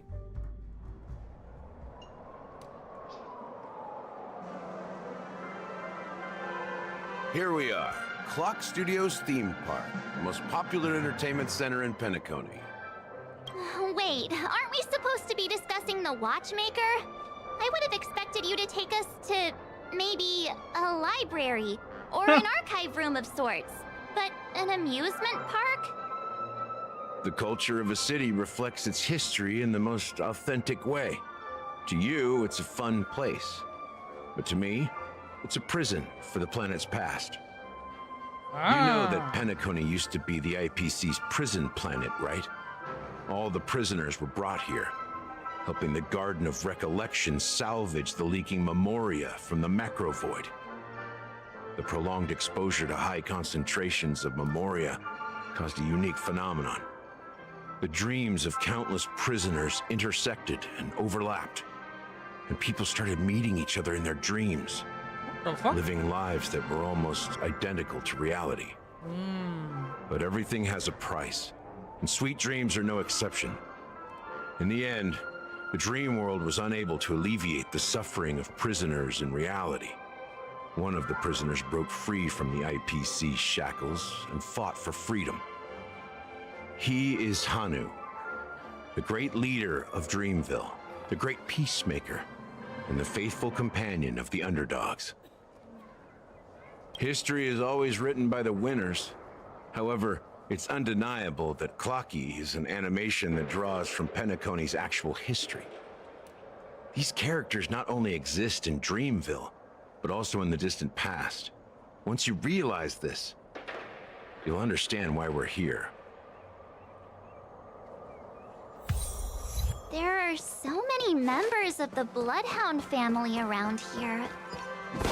They just received a lockdown order, supposedly from Sunday himself. Who knows what it's for? Huh.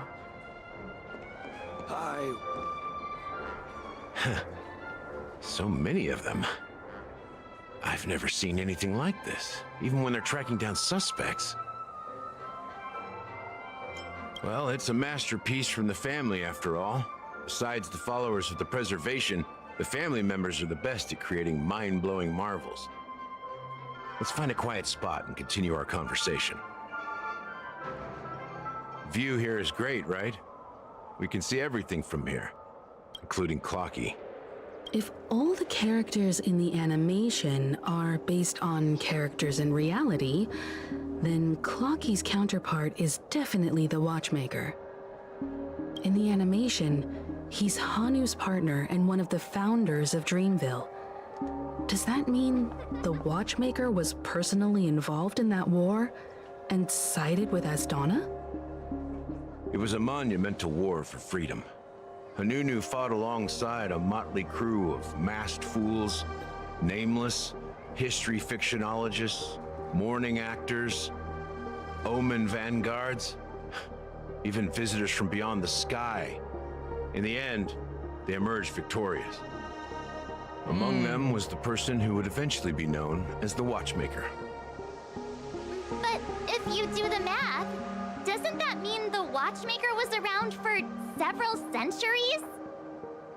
I'm not sure, but Mikhail was already the Watchmaker when I met him, so maybe he inherited the title. How old are you now, Mr. Officer? I'm 13. No way. Not even close. 13,000 años. Hanunu freed the frontier prison, but peace still eluded him.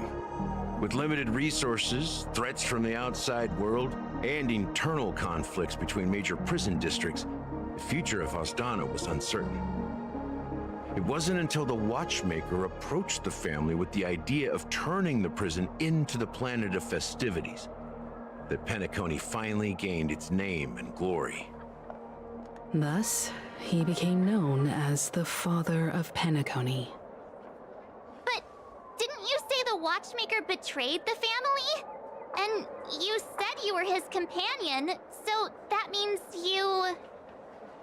No, I'm not his companion, but rather one of his many children. What? But I am indeed a traitor. Not to the family, but to Mikhail. What did you do? I did nothing. And that's the worst betrayal of all. Just like you, I had close companions. We dedicated ourselves to Penacony. But the Oak family, they set us up. Mikhail was too old to protect his children anymore. So we left the family to find our own path. We were branded traitors of the Harmony, even though the true traitors were someone else. While they continue to praise the Watchmaker's name in the world, behind closed doors, they condemn him on a pillar of shame. Nevertheless, we wanted to clear his name.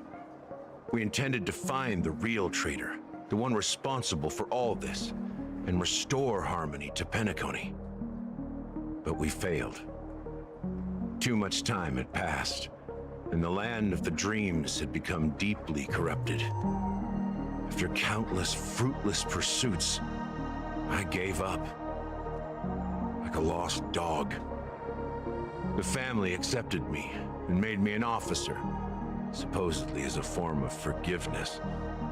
But it was actually a punishment. Since then, I've been completely cut off from my partners and my past. As for Mikhail, I heard he died in obscurity, in a place where no one could find him.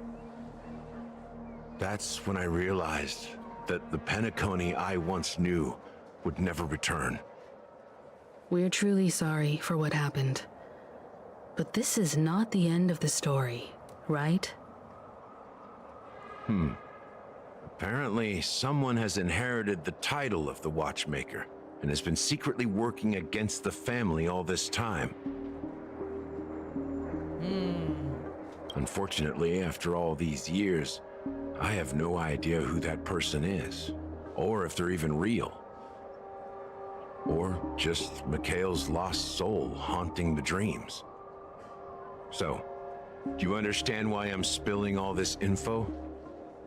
Because I believe the girl's death must be connected to the Watchmaker's legacy. And at the end of all these mysteries, we will find the answers we are seeking. If it really is Mikhail's ghost, I want to meet him. If only for the last time. For those who despise me could form a line from here all the way to the entrance of the hotel. But those willing to look me in the eye and hear me out? Let's just say, there won't be many. I've told you all I know is a sign of gratitude. Thank you for listening to this old dog, bark and all. Something just happened at the theme park. Now, if you'll excuse me, good luck to all of you. How ironic. What's so different between the stowaways rejected by Penacony today and the dream seekers once hailed as pioneers several amber eras ago? Gallagher does have a troubled past, it seems. While Firefly's whereabouts remain a mystery, his stories shed light on our suspicions about the true identity of the Watchmaker, his connection to the family, and the power struggles hidden behind sweet dreams and death.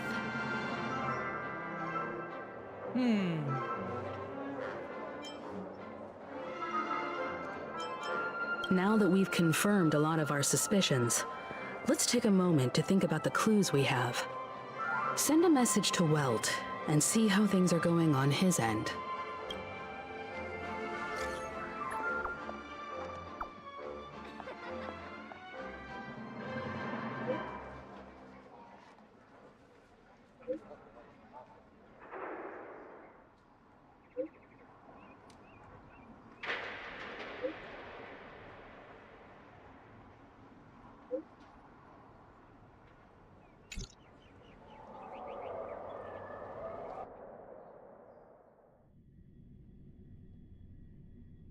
Are your companions worried about you?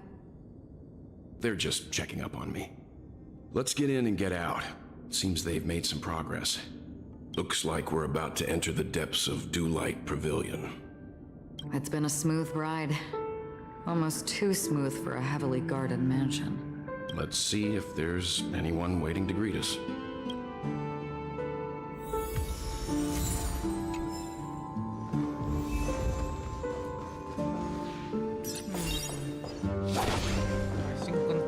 Algo que está escondidito. Ajá, hablando. Sí. Y hoy.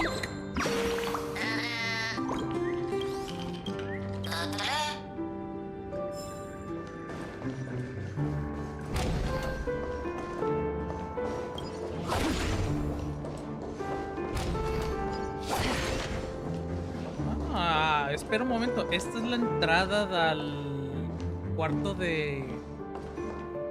Oh, shit. Something feels off. A grand mansion like this and not a butler or servant in sight.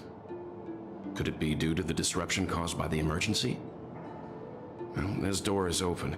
Looks like we'll have to investigate ourselves. Let's proceed with caution. Just one moment.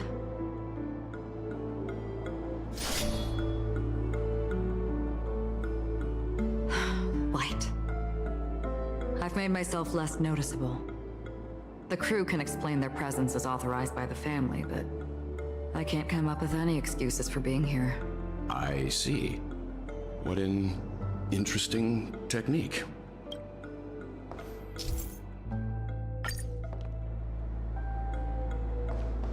Stream forth the gleam of old blades.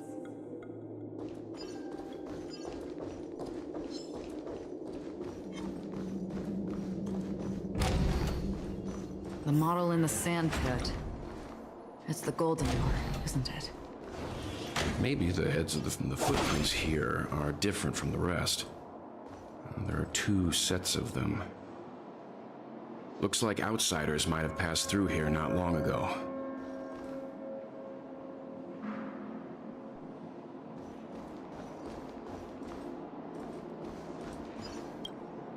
Can you identify the people who left these footprints? Well, there's a unique pattern here. Flamboyant, even. And judging by the size, I'd say these were men's shoes. If I'm right, it could be the IPC ambassador, Aventurine. Aventurine. What about the other set? It looks like they were walking side by side as opposed to one behind the other, so the second individual is likely equal in status to Aventurine. The IPC is eager to reclaim Penacony, so their presence here is not unexpected.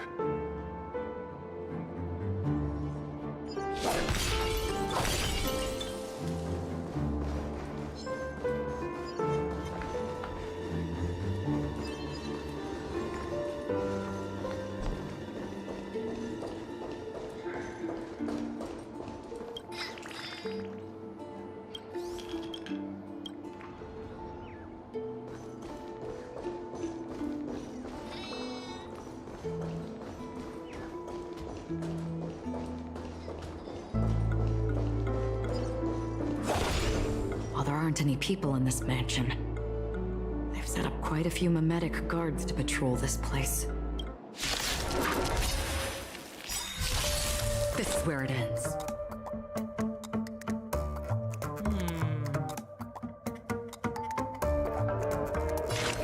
Destined for oblivion. 3. Lend me your strength. Don't mess with me. A este primero. Cargamos este. I'll free you from your disappear among the sea Ya, of butterflies. Illusions of the past. I weep for the departed.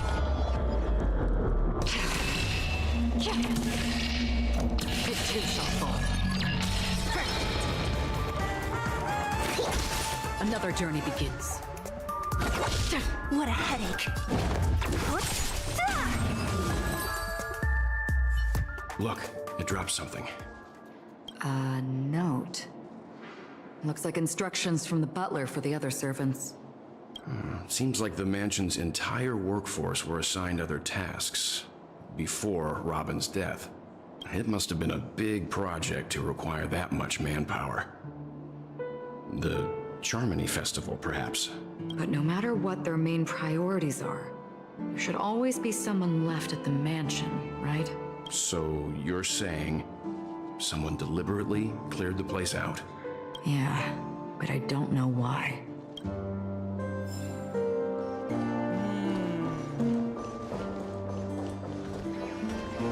Eso es interesante. Y tiene razón.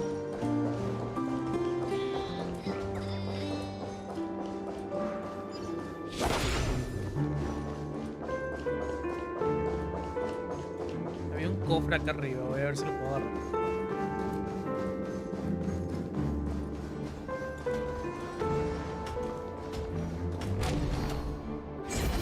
Stream 4.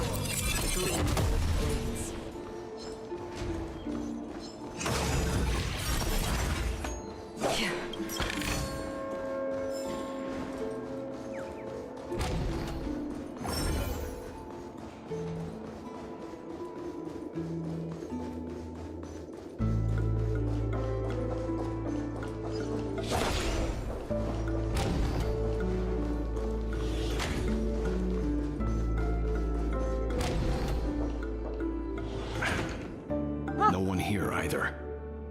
Since no one's around to entertain us, let's make ourselves at home. Stay close to me so that my white can cover you too.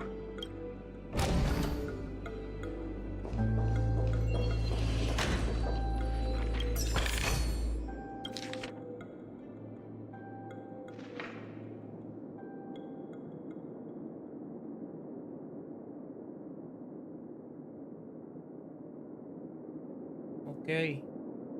As soon as I and the rest of the crew arrived in Penacony, Mr. Sunday and Robin showed up to greet us. I remember hearing something unusual in her voice. And now it seems I was right. Robin believed it was because the harmony had been tampered with somehow. But as far as I know, there aren't many entities capable of interfering with the power of paths. Meaning? If there really is a traitor within the family, that person must hold a high position or possess unimaginable strength. That would explain why Mr. Sunday has been having such difficulty in catching the traitor. Tiene sentido.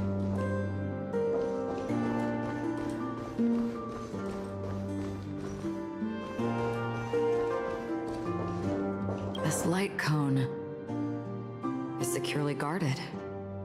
It must hold some important memories. According to Robin's interview, despite having performed on so many grand stages, her favorite performance was a pretend show she put on with her brother when they were just kids. I wonder how their relationship is now. Growing up brings gains, but also losses. Yeah, time has a way of smoothing things out. The beautiful dreams of youth will eventually fade away.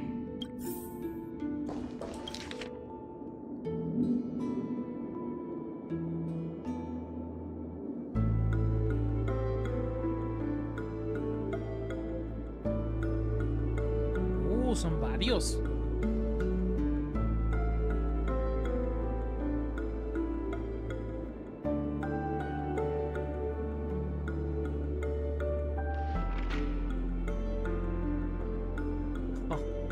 God damn it, güey. Mientras se lo chingaron en el gambling, güey. Pobrecillo.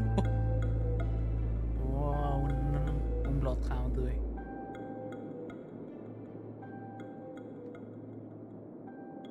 Indiscriminado.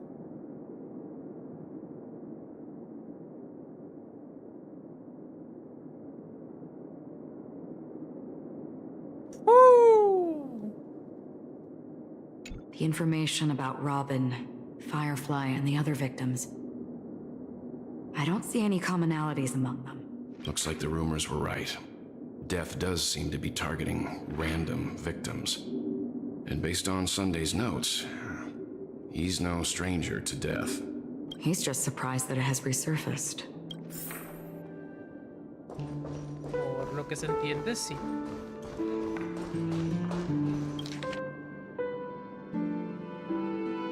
Alfalfa.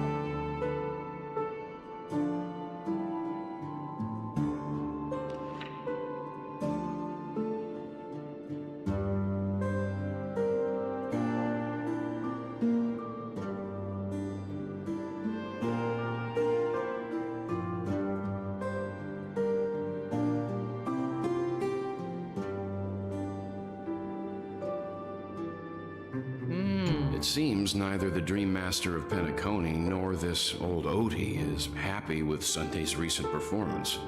They don't seem to care much about death. Instead, they're more concerned about the Charmony Festival and the Watchmaker. Maybe the other family heads don't think death is a big deal. One thing's for sure, there's a lot of internal conflict within the family, and everybody has their own agenda. Mm-hmm. Típico Family Feud.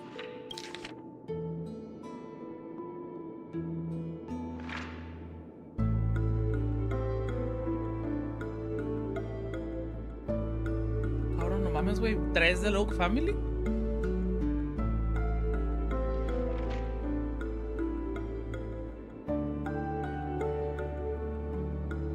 Nightingale.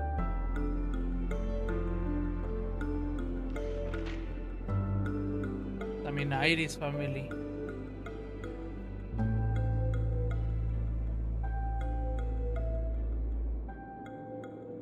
También The Bloodhound.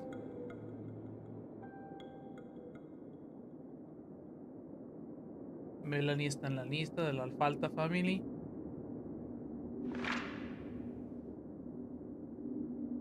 Y hay 52 en total.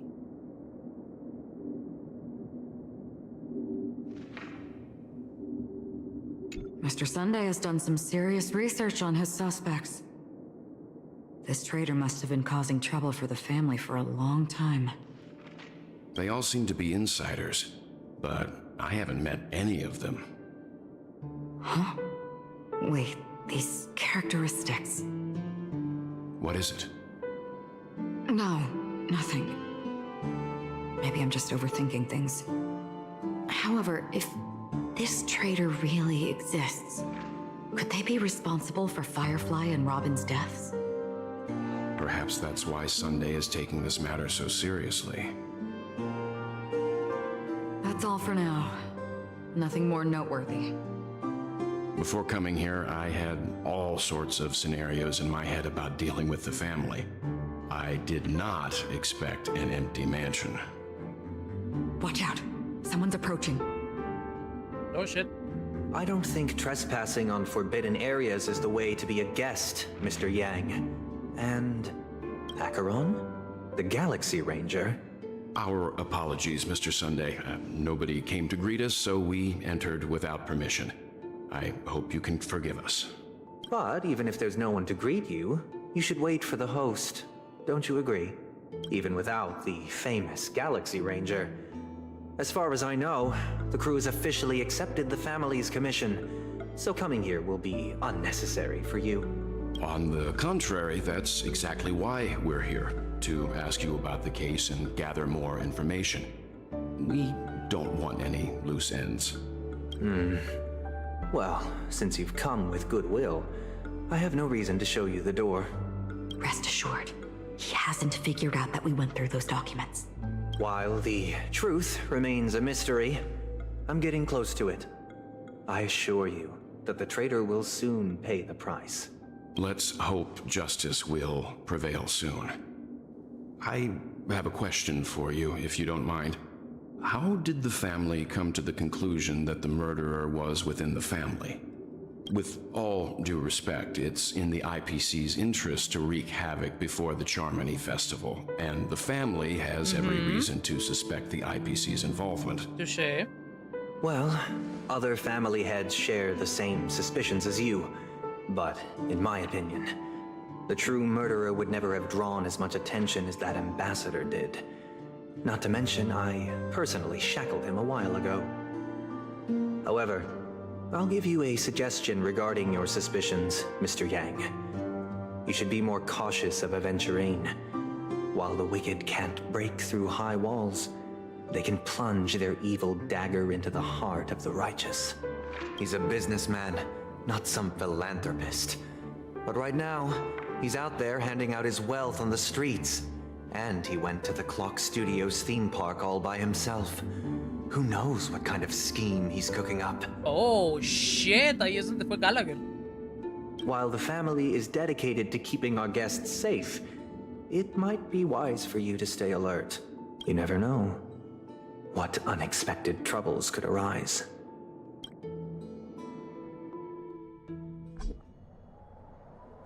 According to a Peerpoint hotline tip, there was a major breakthrough in the shocking Ejhazio Aventurine case. The suspect has been arrested. This fraud case has been linked to many departments within the Interastral Peace Corporation and the Intelligentsia Guild, causing a large drain in manpower and resources, resulting in the IPC taking a massive loss. The case's main suspect originates from Sigonia 4 and is one of the survivors of the second Kataka-Abjin extinction event, who does not carry an interstellar refugee travel permit. As per Strategic Investment Department Head Diamond's sentiments, the IPC has appropriately relocated the suspect in the spirit of the Charter and will continue to conduct further investigations as to the motive of the suspect. What pretty eyes. Tell me, do they shine in the dark? Well, if they did, I'd sell them in a heartbeat. You don't know how many people long for your eyes to be closed forever. As a servant, you should not resist your master. Yet, you went and killed that man anyway. No lawyer has the audacity to defend you. Perhaps you ought to represent yourself. Not difficult, but definitely pointless. You're pretty confident on your eloquence. Did you also think that when you lied to the Intelligentsia Guild? Ask and you shall receive. You wanted the perfect construction material. All I did was offer a possibility. It was just a small wager.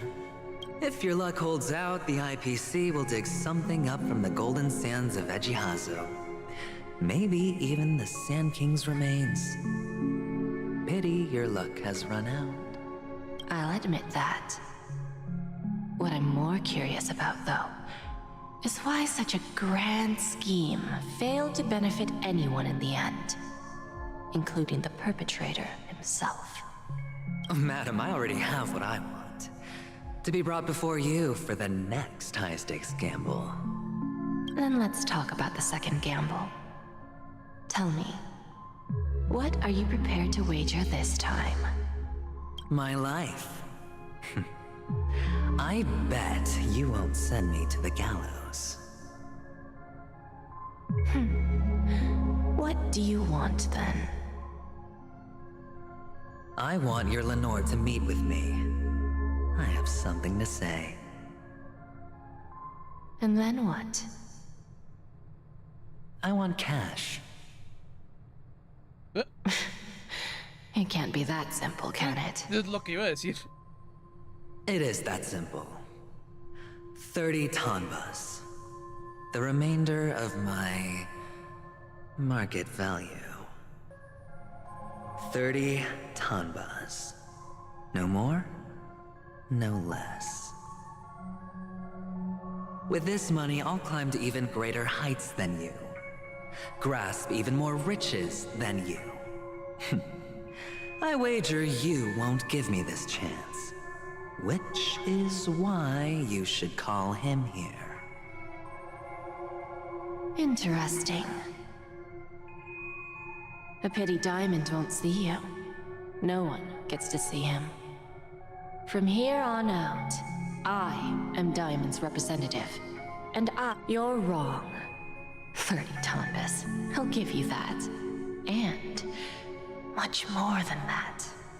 Wealth, status, power. The IPC will give you whatever you want, even what you don't want. Kakavasha. A good name, but unfortunately destined to be buried in the dirt. You, though, you deserve to live, to create even more wealth for us. Go, pick the clothes you like, then choose your desired identity. And then, use them well, child. May your schemes be forever concealed. Life is like a long-term investment. Those who choose correctly, do the correct things, reach the correct outcomes, and show the world their value. People can't always make the right choices in their lives. But luck has always been on my side. I've never lost. Is it because Gayatri blesses me? Well, if that's the case, she must also be looking upon me right now. My success is inevitable. But what then? Even if I overcome this difficult trial, what would come next? What awaits me after this glorious gamble? An even more glorious one? Will I return triumphant with unending riches after countless successes, or will I encounter failure, never to return? I'm pretty sure you already have some ideas, lowly gambler.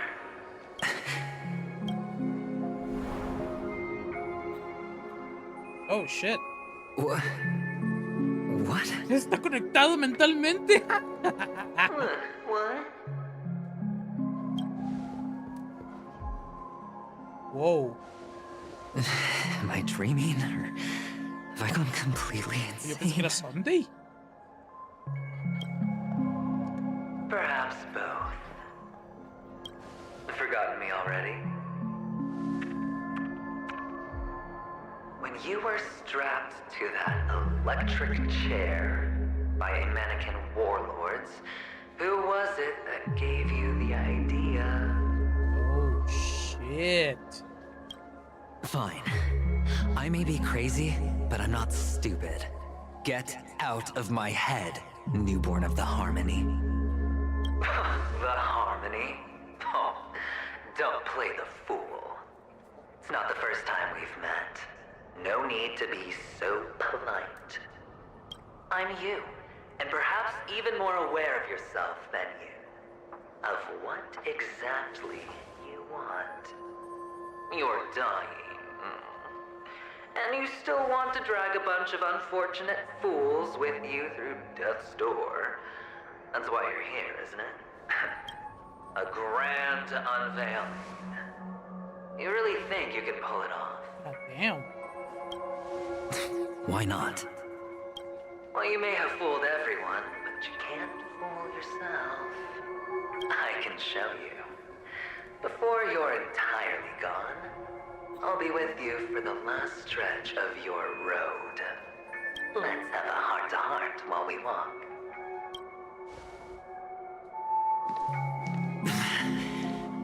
What exactly are you? Most people in this world spend their entire lives just to reach one outcome. And I am that outcome. Kakavasha, I am your future. First I'm hearing things, and now I'm seeing them. Great. Am I going to be elevated into the Harmony's Emanator next? Sería muy gracioso. Why are there no guests here? The fuck? What's cierto, that está lleno? featherhead doing? Just a Pepeshi? No. A child? I thought minors weren't allowed in Golden Hour. Hey kid, you okay? Are you lost? What's wrong, mister? You don't look well. Holy shit, es él.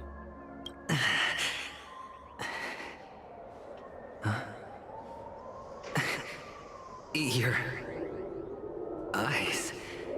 Impossible. Who are you? They're pretty, aren't they? Sis said they're a gift from Mama Funga. Colorful eyes are said to bring good luck. Mister, you have pretty eyes too. Beautiful.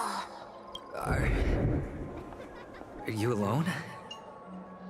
Where are your parents? They're in that amusement park. Papa and Mama went in first. I'm just about to go look for them. I have to go. Goodbye, mister. Hope you have a good time, too. Those eyes. And Mama Funga. No, it can't. There aren't any Avgens left.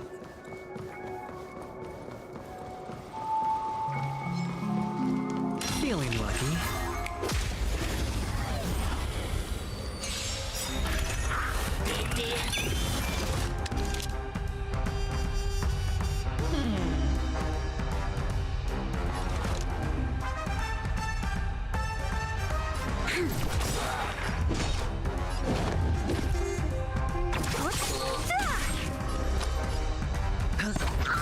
Specimen sighted. We've entered the storm. To guard and defend. Crush them. There's always a weakness. Lend me your strength.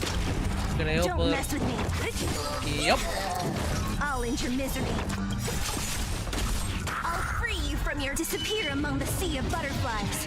Illusions of the past. Ah, huevo.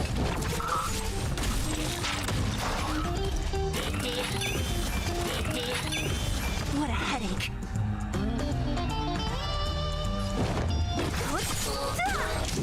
I'll end your misery. I'll free you. Disappear among the sea of butterflies. Illusions of the past. You'll pay for this. Sure,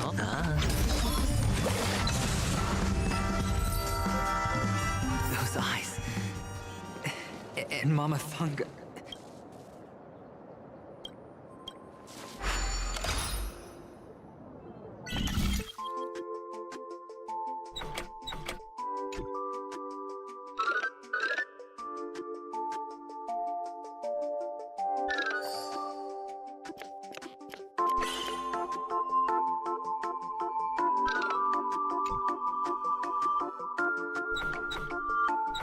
No, esto está aquí bien.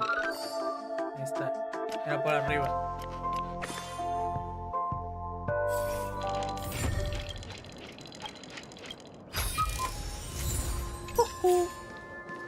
Denme esos dolarucos.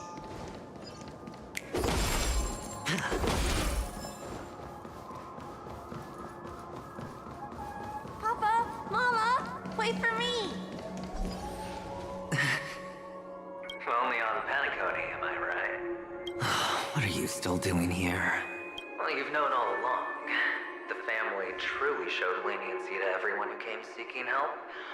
Why would there be a need for such high walls and deep moats? However, people don't see it like that. Especially since the flavor of the dream syrup is so alluring. no charity on Paniconi.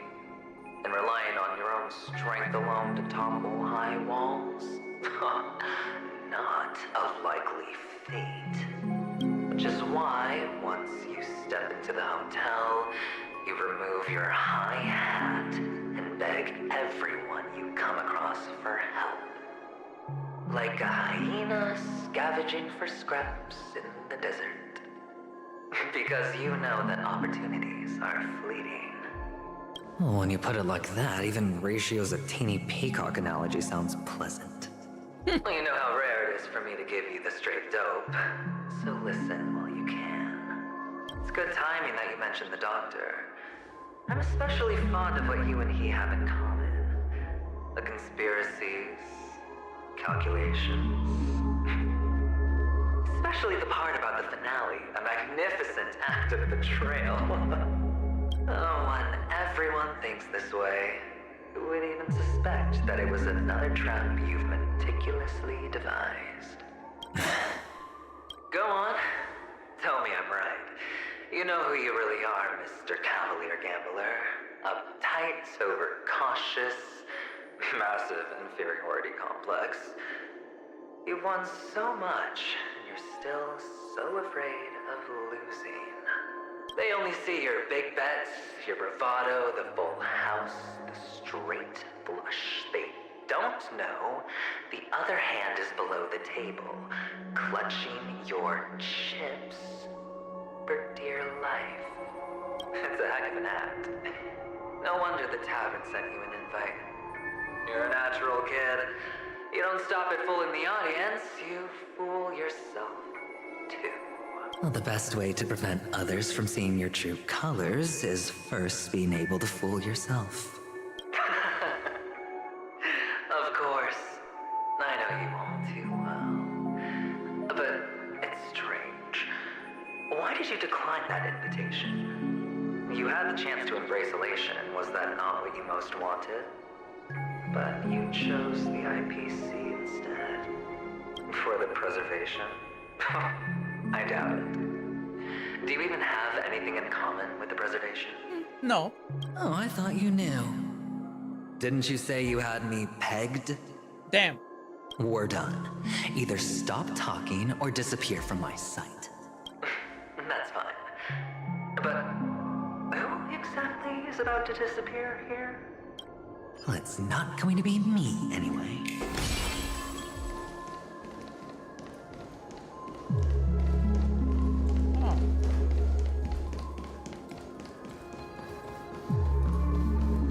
Aha!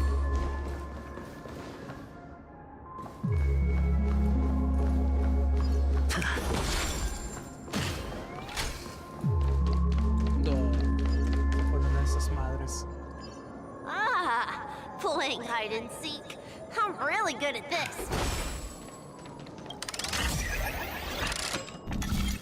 Ay.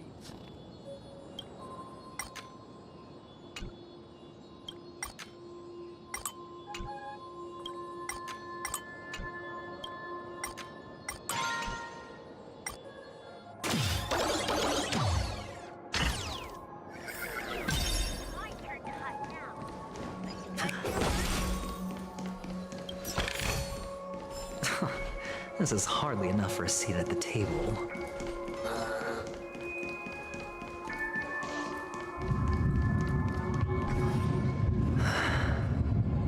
Hide and seek. What sweet childhood memories.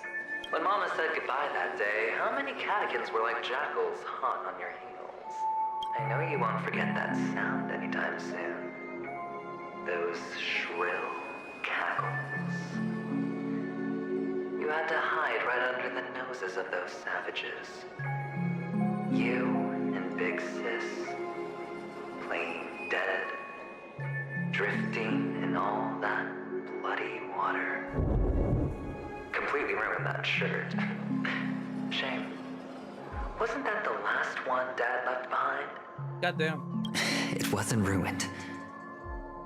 I've always kept it. Come on. It's a rag. It's not like you can ever wear it. Now now, you don't have to hide. You probably won't even deign to get your pretty outfit wet in the rain. Your social capital has changed after all. I've never changed. On the contrary, now you're the one who does the hunting. The last round of hide and seek, and you get to be it. You should enjoy it. That child. Could he be in here? No reward, no risk. I'll take it. Villain Bird? What? ¿Por qué es un villano?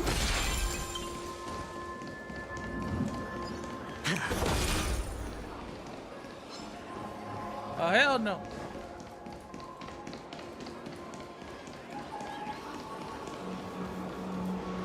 Escuché eso.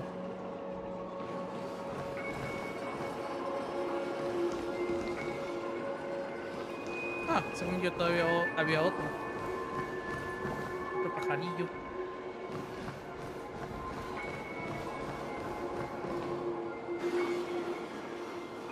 Is this a topaz? What is this doing here?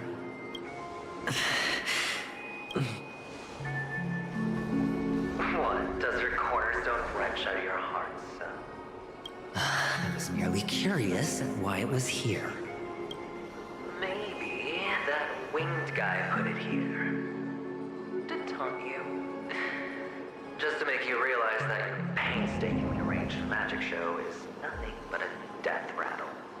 The cornerstone's hue is the same as the radiance of Clipant's body. I've got to give it to you. I've heard a lot of baloney, but that lie deserves a prize for sheer nerve. If he were just a little bit smarter, the jig would have been up right there. This is just bait. Of course. That's why Ratio's betrayal was one of the keys to your plan. I have to say, that doctor's acting was superb. Or maybe he wasn't acting at all. All the better for you. Sunday didn't become head of the Oak family by acting sloppy. He's obsessed with control. You have to give him enough detail to satisfy his meticulous nature, but not so much that he gets suspicious. Which is why you had Ratio seek him out and leak the plan on purpose. To prevent the other party from suspecting anything. The intel you gave to Ratio was all true. He spoke the same to Sunday. Finally, Sunday took the bait, found the other cornerstone, and before you know it,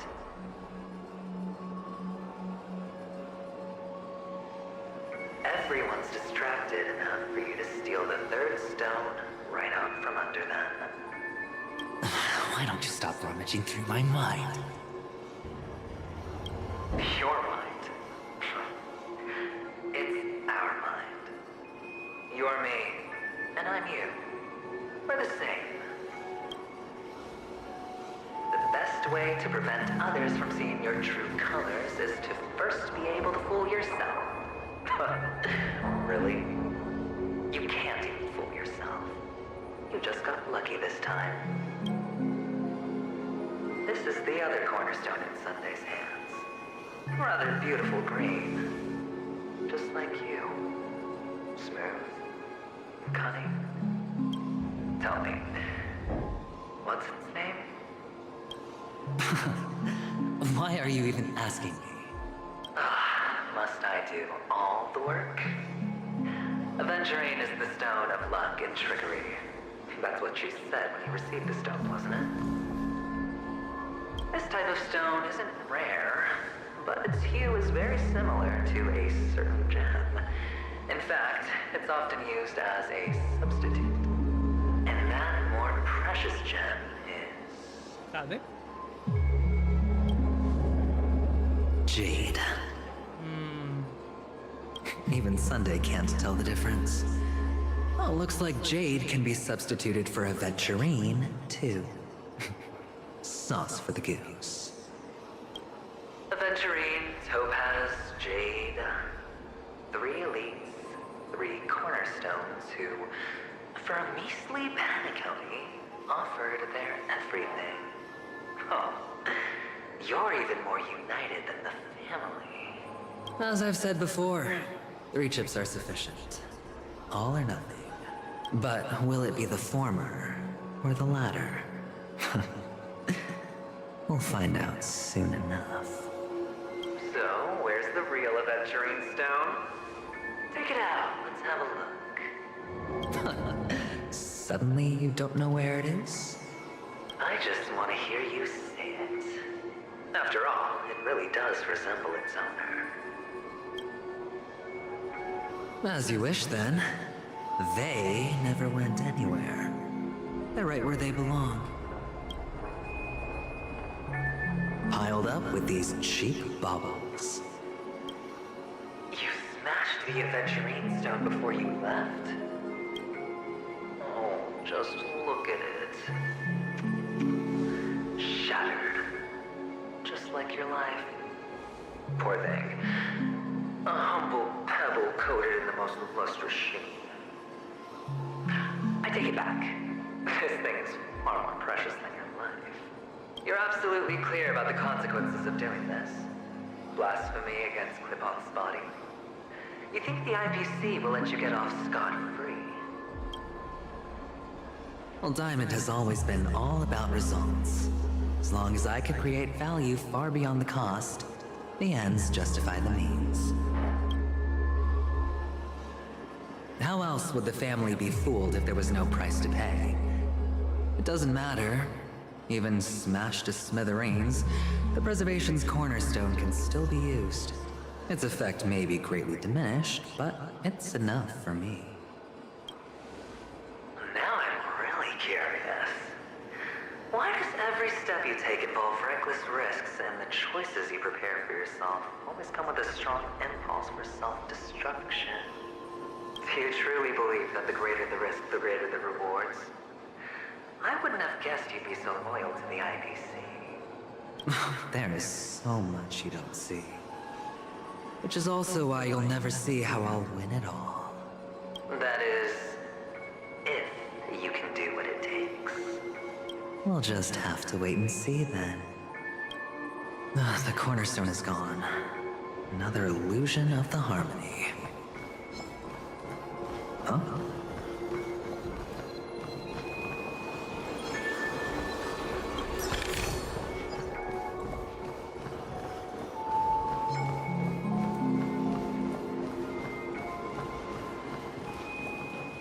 Hello. We meet again, Mr. Pretty Eyes. Yes. We meet again. Did you find your mother and father? Of course. Big Sis is there too. The 4 of us were just playing hide and seek. I'm so happy. On our way here, Papa even brought me to see a blimp. I think you mean Phil. Yes, that's it. Putting many drawings together and turning them into a moving wall painting. They put me, Papa, Mama, and Big Sis together, turning us into one big family. You should give it a try too, mister. You look sad. The amusement park will cheer you up. Sure.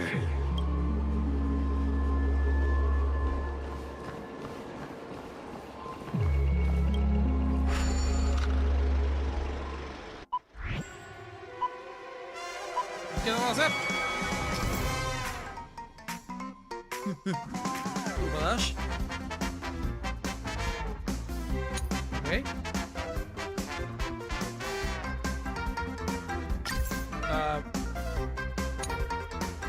Okay.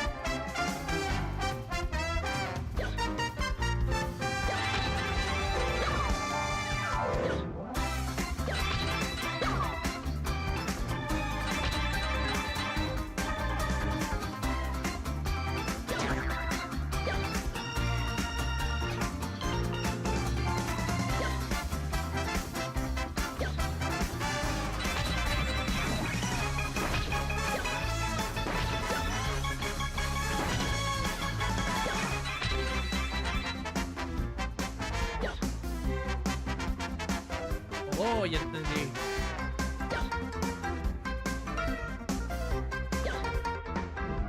An unsurprising win. How's that? Boring.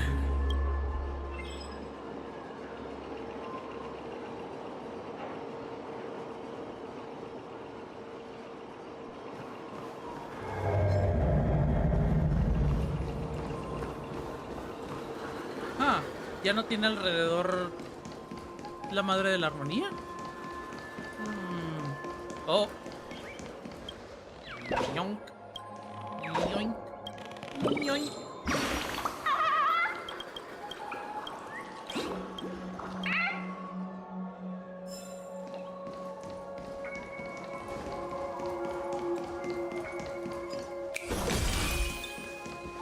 Oh, the bigger the risk, the better the reward. No, gracias.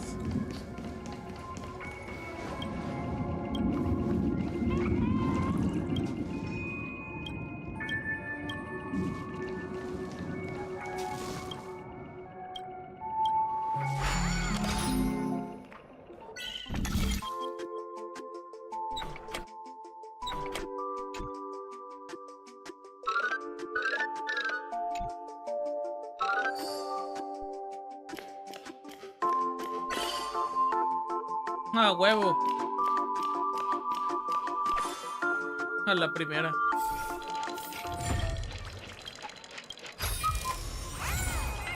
A huevos, deme la feria.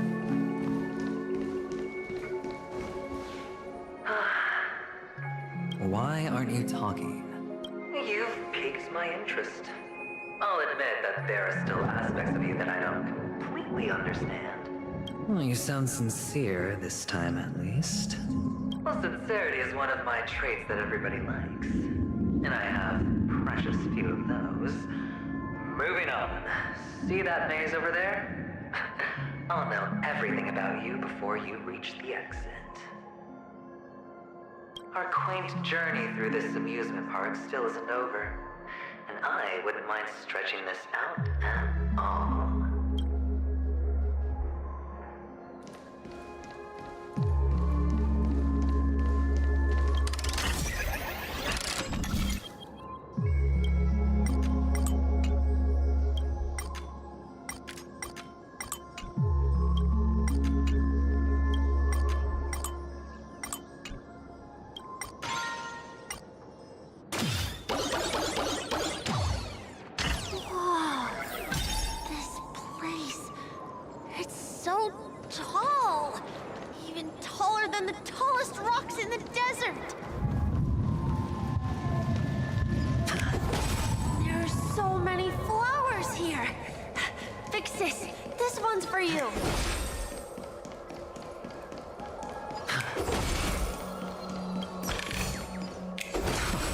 This is hardly enough for a seat at the Sí, table. lo escuché.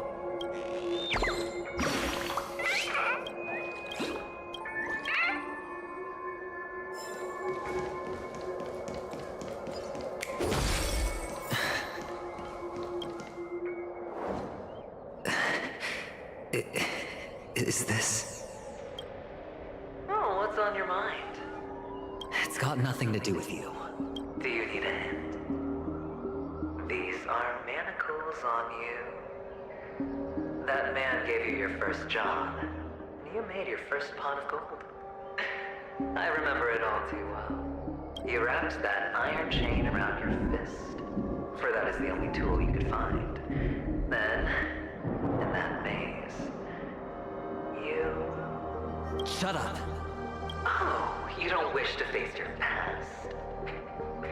Unwilling to admit that your life is worth only 60 tamas?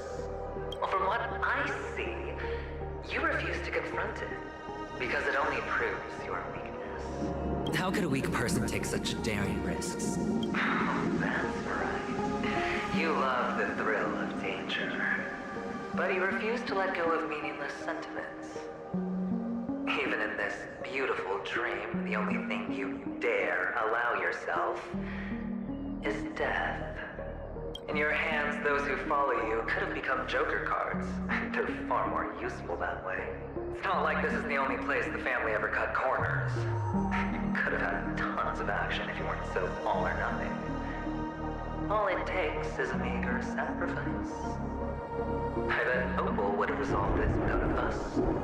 A pity you're not him. Well, you wouldn't be in this state if you could just get with the program. And why couldn't you? Out of professional integrity. Those techniques you mentioned are highly efficient, but it's not that I don't know about them. It's more like I couldn't care less.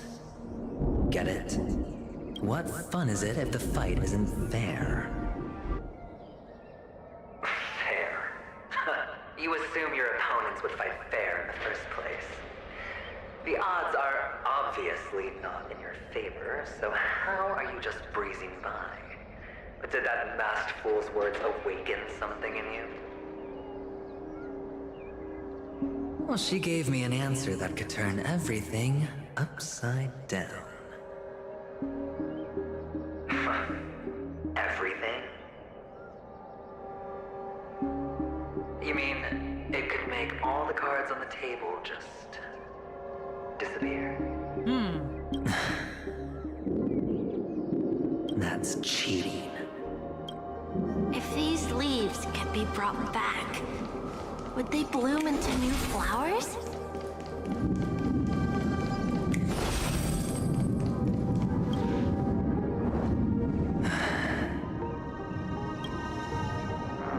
Your expression right now is hard to put into words. The lucky charm Mama left you is made from gold. Why did you never consider selling it? You obviously could have lived a normal life like Big Sis that way. Looking back, that was the better choice. Mama only left us with 2 pieces of jewelry. A necklace and a lucky charm. There won't ever be a 3rd piece. That's what you always say, but you actually regret it, don't you? That you didn't somehow. You can zip it if there's nothing to talk about. I know. You must remember what Big Sis told you. You are a child blessed by Gaiathra Triclops, and can lead the clan to happiness. So always remember to protect yourself and never resent the pain and poverty you're going through. The words still ring in your ears, don't they? You're a good kid, so you definitely won't have forgotten. So, you surely won't forget how tragic your last moments of life were. How the piercing laughter behind you felt like it was drilling into your heart. You ran away without looking back, just as she told you to. Tisk, tisk. A lifelong regret indeed. Enough! Do you not have anything better to talk about? Oh, shut me down like a champ! Well, I guess when it comes to mind games, this isn't exactly your first rodeo. I think I finally get you. And woo! You are nuts! In the end, I'll ruin this beautiful dream and create the grandest death. Well, you stuck to that start to finish. Think about it. There's a Stellaron in play, the fabulous Robin loses her voice, 2 unsolved murders, cryptic messages from a masked fool, and a chance to go head-to-head with Sunday himself. The only thing to pique your interest is one word. The last word. A word that's right there at your fingertips. Death. But whose exactly? We'll know when the dice falls. All right then. Reserve a seat for me in the audience. I'm curious to see just how capable you are. Still, you never answered my question. If you could start over, would you still want to be the child who received Gaiathra's blessing?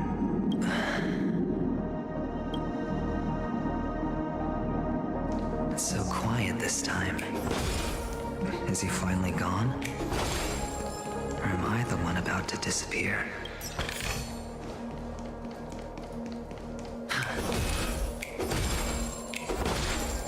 Finally, made it out of this place. We're going home? But I don't want to go back yet. The fuck, man?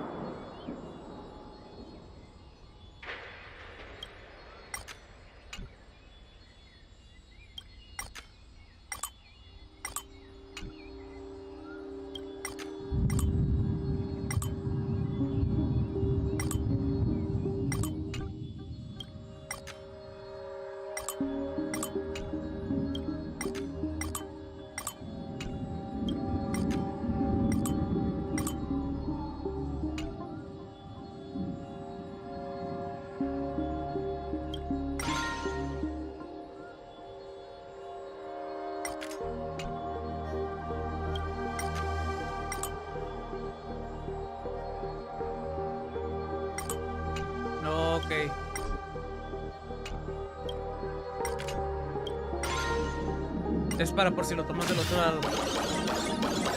Hay otra zona.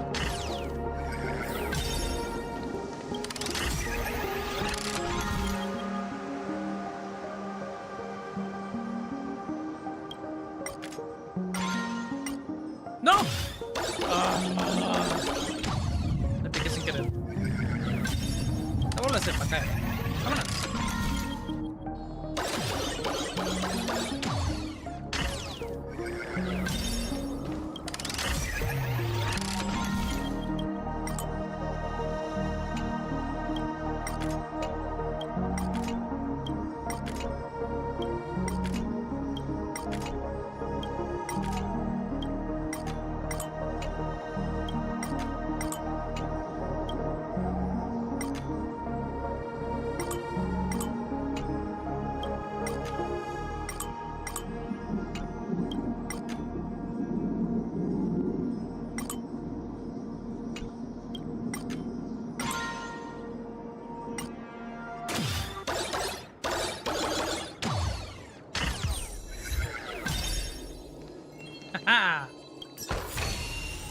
A reward with no risk?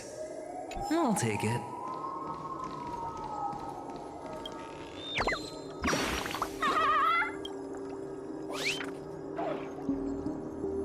Yeah, no shit.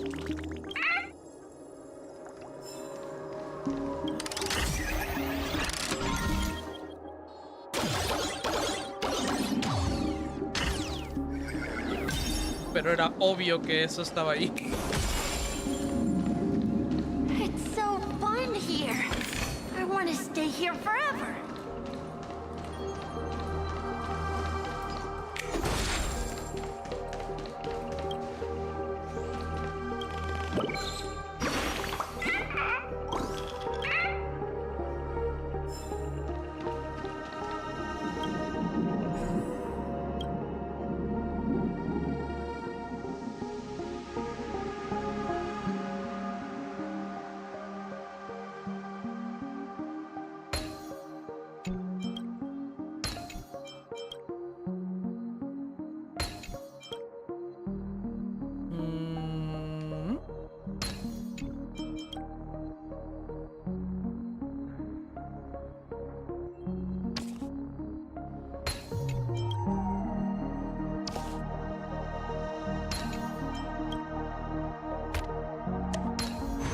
A 10-to-1 payout?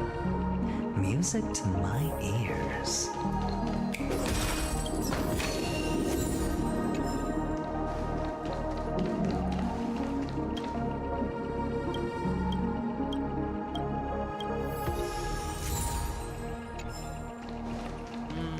Happy year, eh?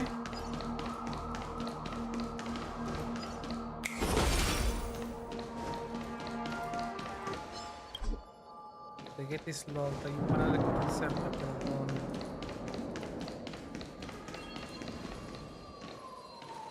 Brother Hanu, where are you going?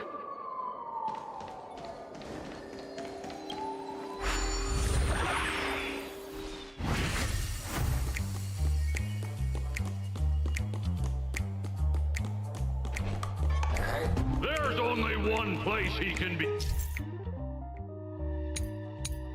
going, whether it's in the past, present, or future.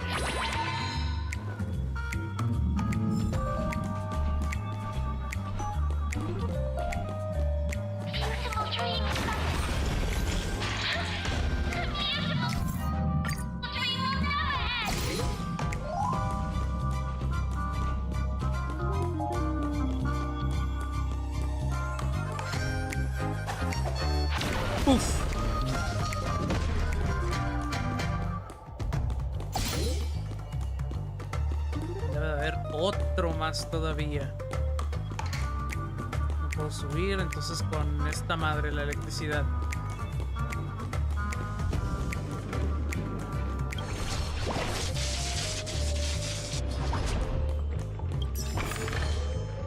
No se ve. Entonces no. Sobra uno.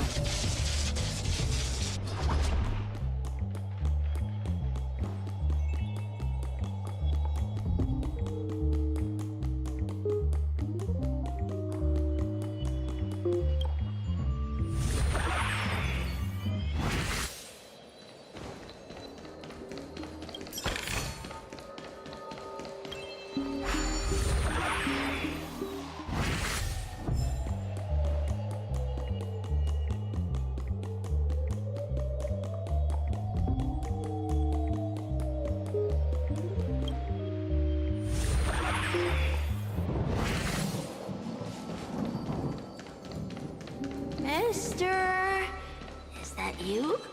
I hear the sound of leather shoes. Leather shoes, qué específico. Ay, es con Hanu. Qué hueva. Ni modo. Lo bueno es que no está tan difícil.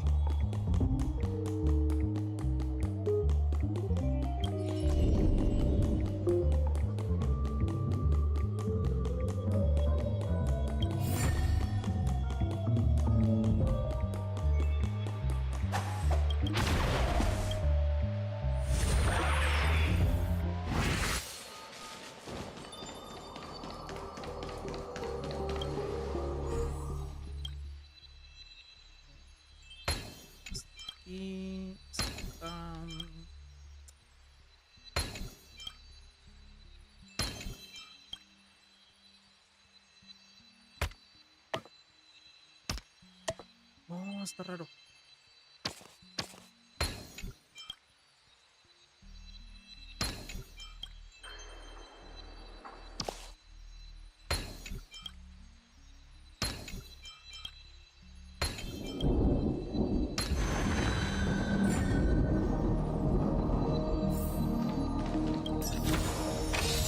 Fortune follows luck, just like it always does.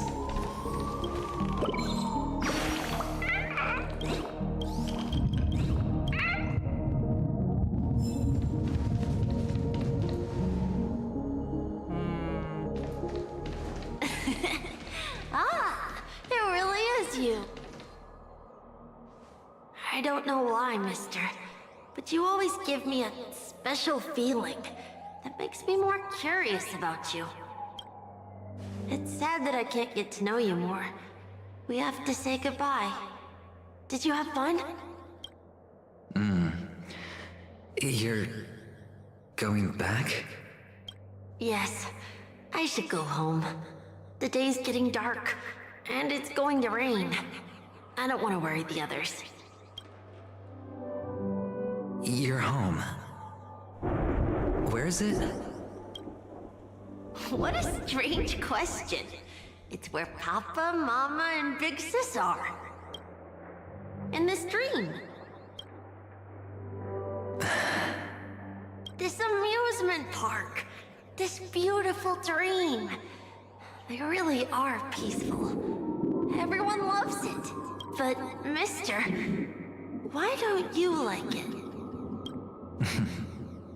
Because they're not here. Where are they then?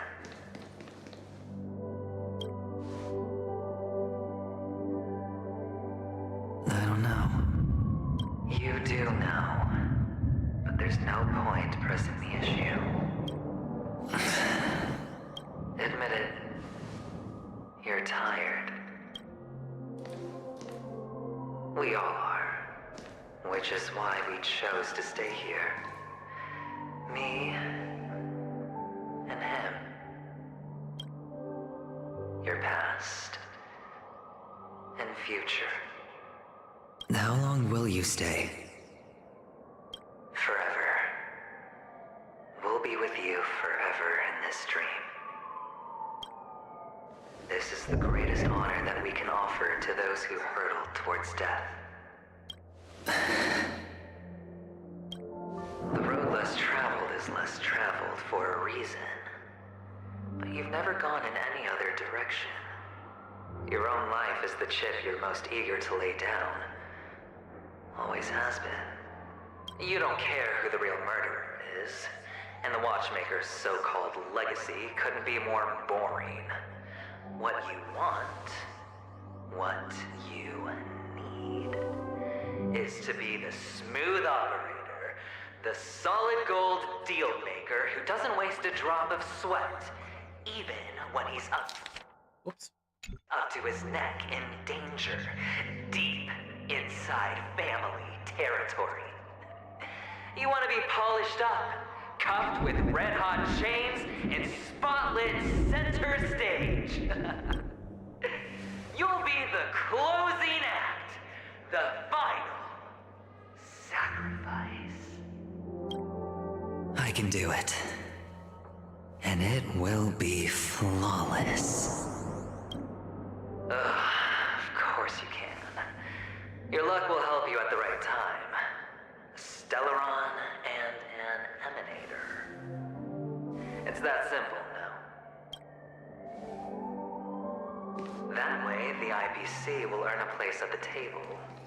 And as for you, you'll just happen to slip the leash, sweep the rat race, extract yourself from this endless debacle. You'll have the freedom you've always dreamed of. This isn't the first time. You've been an escape artist from day one. This fiasco started with a death, and its curtains will fall on another death. Oh. So that's why Diamond chose you. He's just after Penacony. No matter the means, no matter the price. It's not personal. It's hard, isn't it? Well, don't get soft on me now. What, did you suddenly grow a conscience? Hey, I was born from yourself. I'm well aware that climbing out of the hole you've dug is basically impossible. I can't stop you from doing what you want. We can't change where you want to go. Well, what's done can't be undone. All we can do is play the cards we're dealt and rake in as much time as possible. Yes. Alas, people won't make all the right choices in their lifetime. Though luck always seems like it's on your side. You will keep winning, having never lost before, but why you? Why must it be you? If all your luck is built on the pain of someone you love, on the loss of dozens more. If these windfalls, these jackpots, aren't a gift from Gaiathra, if all they are is a long string of meaningless deaths, then what did we do to deserve living in a world like that?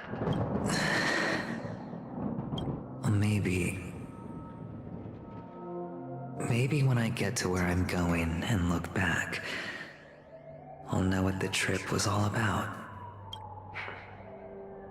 Fine. Time to make a move, my friend. I'll be waiting up ahead. Say goodbye to the kid before you shuffle off.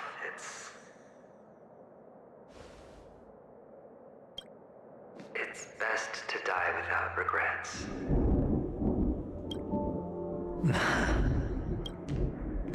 And now, only we are left.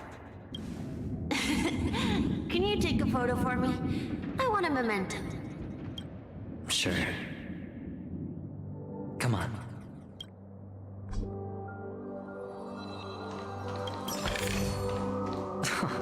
This is hardly enough for a seat at the table.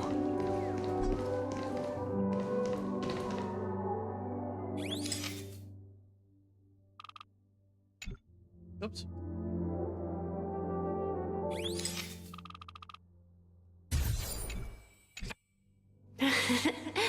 How nice. Now I can see what I look like too.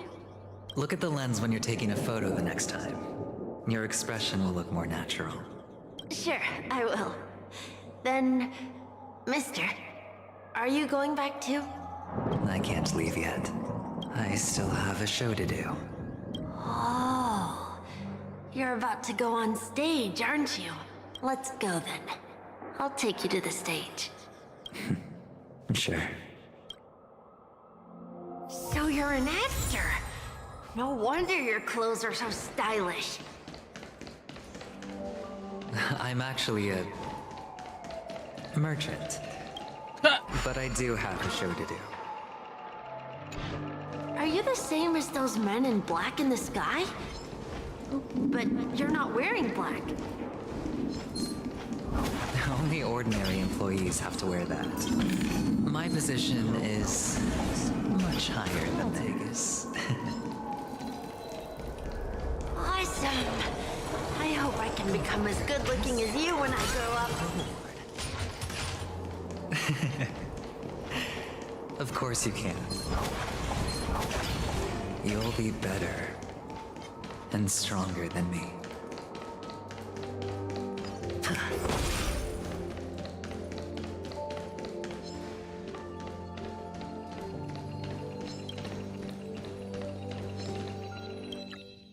Óquela. This is hardly enough for a seat at the table.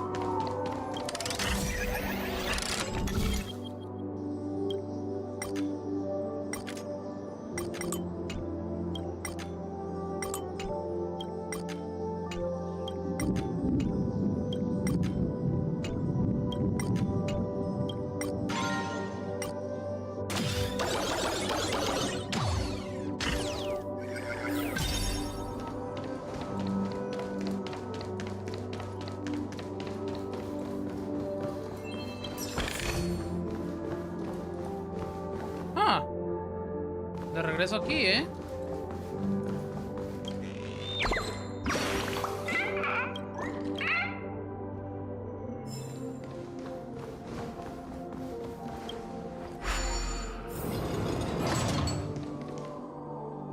Y sí. Behind this curtain is the grand stage. It's almost time to go on stage. Are you ready? Good luck with your show. Thank you. You still seem pretty nervous. Let's put our palms together. If you receive Gaiathra's blessing, you'll feel more relaxed. Putting our palms together is a simple ritual. By putting our palms together and reciting the prayer to Mama Funga, she will bless us. If you're not familiar, I can guide you. It's all right. I know how to do it. Of course I know. This is where we go our own way, Kakavasha. The catechins are coming. Why? The catechins have already taken all our money, food, and they killed our parents. What more do they want? Catechins are bloodthirsty, cruel, and insatiably greedy. They want everything only to end up with nothing. This is a trick, an act of revenge. Remember? Today is the day of the Kakava, and also your birthday. They know the Avgin will surely hold a festival today. With the aid of this rain, they will come to destroy our wagons and take everything they want. Little do the catechins know. This time, we will fight back. The men in black that descend from the skies are on our side. The catechins stand no chance against them, and will surely pay for their arrogance. Without this rain, the catechins would never take action, and we would not have the chance to turn the tide. This is a gift from Gaiathra, and you are Kakavasha, whose good fortune will bless your sister with success. But people will die, and you will be in danger. How is that good fortune? Why are you all doing this? The Avgin always return their blood debts. Gaiathra calls for me, while Papa and Mama are waiting for me. I must answer the call. She will bless you with good fortune and help you survive. As long as you are alive, the blood of the Avgin will never run dry. So run, Kakavasha. Do not be afraid, and do not look back. Go to the other side of the mountain. The rain will accompany you, and the rain will bless you. As for us, we will reunite in Kakava's next aurora. May the goddess Gaiathra close her eyes 3 times. Keep your blood eternally pulsing. Let your journey be forever peaceful, and your schemes forever concealed. Farewell, Kakavasha. Newsflash from the Inter-Astral Peace broadcast. The IPC Marketing Development Department spokesperson confirms that a small-scale rebellion has broken out in the unclaimed region of Sigonia. The situation is now under control. The insurgents are from a local clan known as Kataka, which has a long history of disdain towards the IPC. This has caused a serious negative impact to the work of the IPC's Marketing Development Department. The clan launched a massive attack on the Abjin, who were under the protection of the IPC, resulting in 6,728 deaths and 3,452 missing. The casualties are currently under the care of the frontline trauma team. The spokesperson expresses his deepest condolences for this devastating humanitarian disaster. At the same time, delivering an important message on this matter to all interplanetary citizens. Finally, he proclaims, the hammer of preservation will fall for all beings, regardless of life or death, regardless of race, regardless of ideology, to uphold the basic rights we inherently possess. Kakavasha?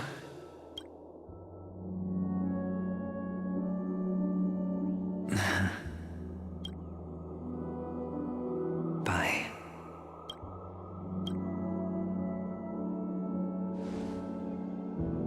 Okay. All the actors are in place. It's time for the show to begin.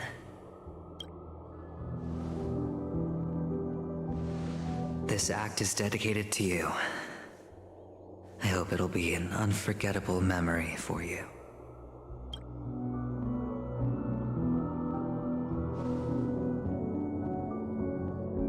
Kakavasha.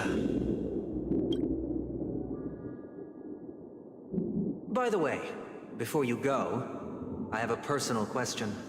Do you truly want to destroy the world with your own hands? Let's assume, just assuming now, that every time I roll the dice, there's a possibility of achieving this particular outcome. Then I would be quite happy to make that wager. Is this Miss Acheron? Hello, I'm Himiko, the Astral Express's navigator. Hello, I'm March 7th. I'm sure he needs no introduction, as you definitely know him.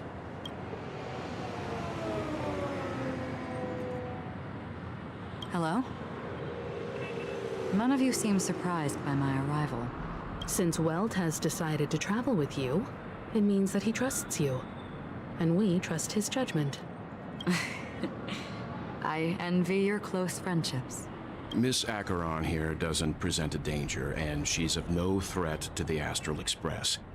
Aventurine's prior accusation was based on nothing more than his own subjectivity, which is why, before we continue working together, he has a duty to explain himself. You want to create a situation where all three parties are present? There must be some deeper meaning behind Aventurine's actions.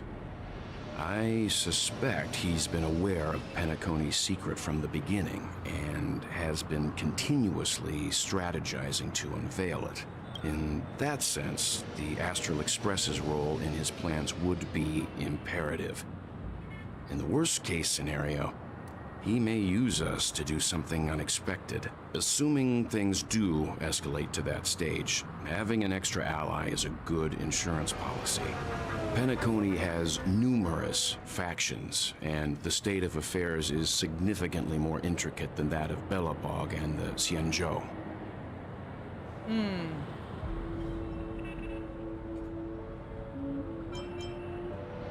I am the bone of my butt.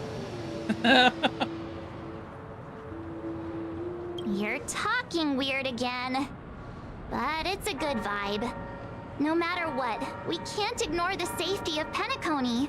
To solve the mystery of the Watchmaker, it is crucial to get the IPC's intel. The path ahead is fraught with danger. But what's trailblazing without a little danger? Sounds like we've reached a consensus. Now, Miss Acheron? I will accompany you, of course. Let's move out then!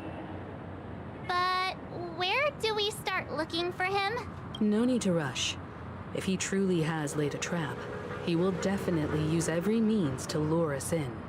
Ladies and gentlemen, the most wondrous, most magnificent show in Penacony's history is about to begin. The IPC cordially invites everyone to Clock Studios Theme Park. Look, should both the performers and spectators fail to arrive, won't all of Aventurine's plans be for nothing? Let's get going, everyone. The hour of trailblazing is upon us.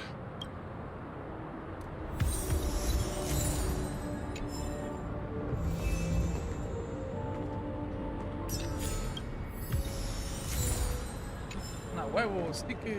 Y también vi una chingadera acá. Yoink. Yoink. Hay otro sticker.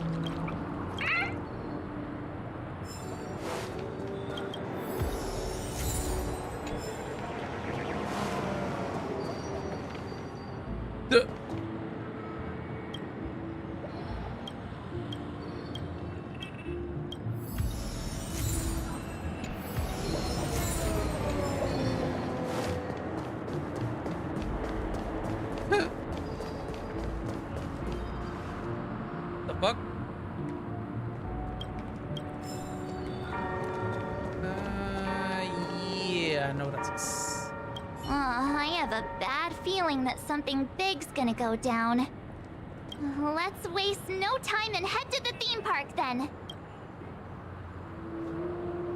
Ah, ya vi otro. Mr. Yang.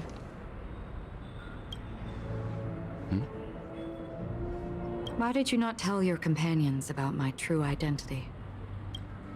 It's just like you said, an inability rather than an unwillingness. Plus, it's a long story, not something that can be summed up in a few words. But I chose to believe you, and my trust in you stems more from my own personal judgment. I also believe that if it were their choice to make, they would make the same one. Thank you. I'm grateful.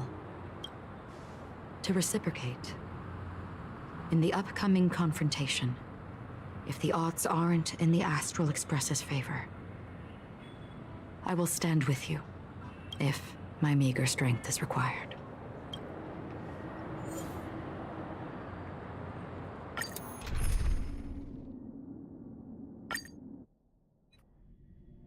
We're back here again. Aventurine actually chose a really conspicuous location. That guy's really taking it to a whole new level. Not a soul in sight. The hounds drove out the visitors, and now their whereabouts are unknown too. Everyone, pay attention. The other party has obviously come prepared.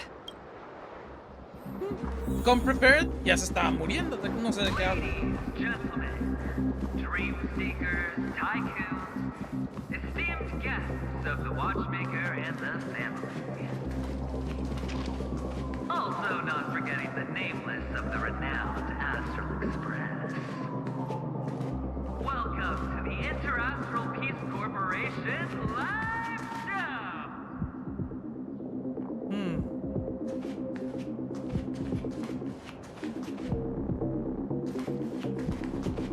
Astral Express, you're late. And this, unsought guest. We've kept your appointment, Mr. Aventurine. It is customary to show yourself as well. I will, naturally. But before that, I've got to introduce our guest of honor. Everyone, give it up for Mr. Stellaron! Let me remind you that in all likelihood, this stage and his identity have nothing to do with the wanted murderer. Oh, no, they do. Of course they do. Otherwise, why would I work so hard to gain your trust and then invite you all here? Because he's the only one who saw all 3 homicides. He is the key to proving that the family's death does not exist in Dream's promise is nothing but a sham! 3 homicides? That's right, madam. The 3rd one is about to happen right now, right here, in Clock Studios theme park. A truly grand death. You, and you. All of you are going to die, and it's all because of you, Mr. Stellaron. You will become the personification of death.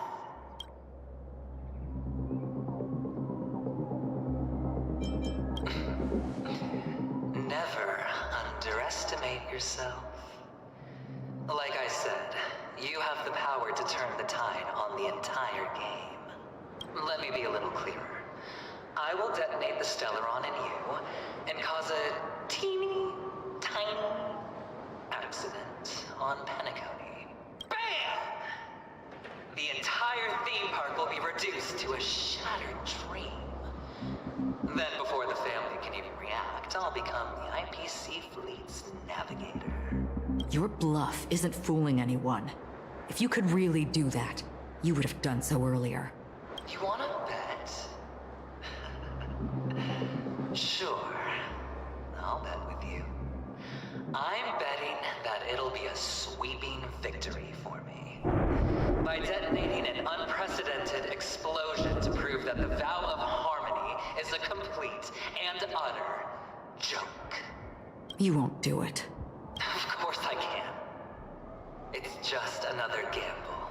I came from the wastelands of Sigonia. For just 60 red copper coins, people paid to brand me. Put me in chains. Place me in the gallows and bury me in the golden sands. But the sun could not kill me, and the quicksand sent me back to the embrace of the guild and the IPC. Bear in mind, my victory wasn't just a stroke of luck. No.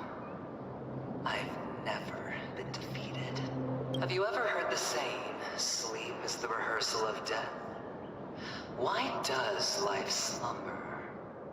All because we are not ready for the final rest. Every night is practice for the end. You and I are escaping into our dreams for fear of death at this very moment. And death will surface in our dreams. Friends, the game has commenced, and you cannot choose to decline. Nor do you have any reason or grounds to!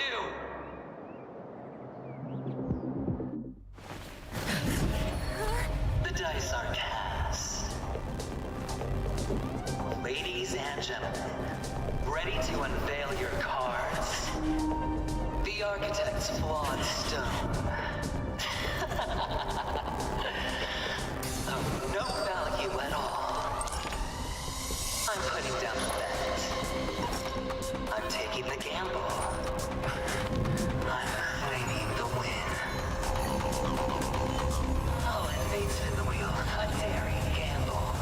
Walking the brink of death for rebirth. For the Emperor Lord! Ah, you wish! All right. Let's see who has the last laugh. Let the game begin!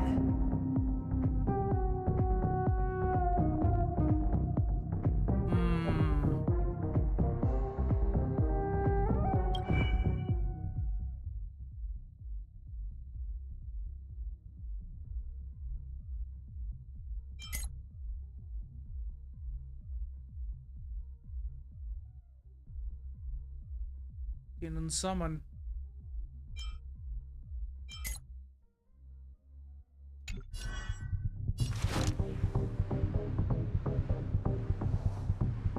The time is now.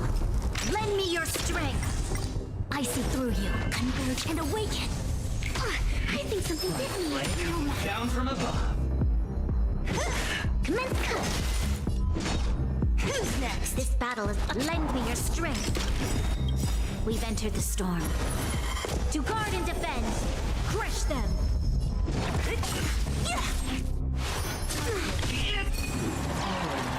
You'll pay for this.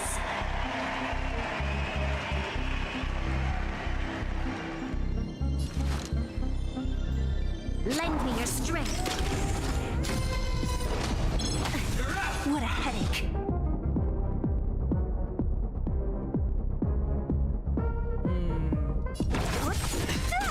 A quick divination.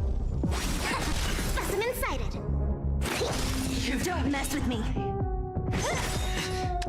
Lend me your strength. What a headache. Disappear among the sea of butterflies. Illusions of the past. Troublesome. Prepare for some Me bajó la energía.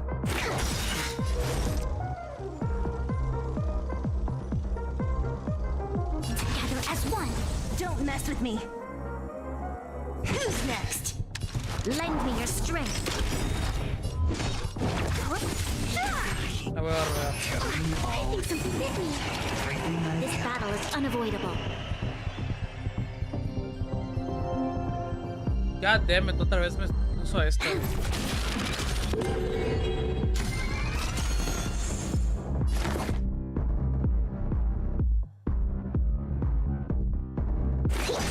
You'll pay for this. I see.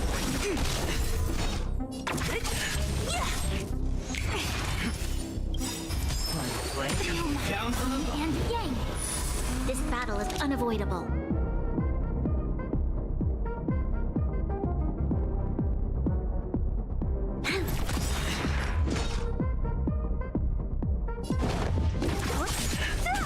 Commencing research. Travel. Thanks. Ay, no vi qué números eran.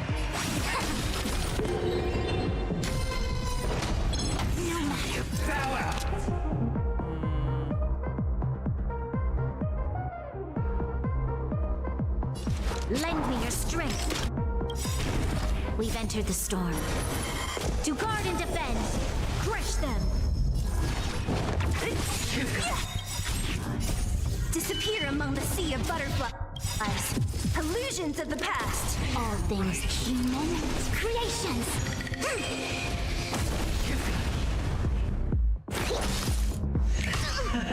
Prepare for some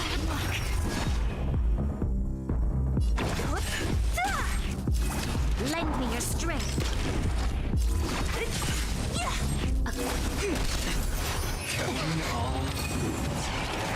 I see through. Ah, está el diablo, güey.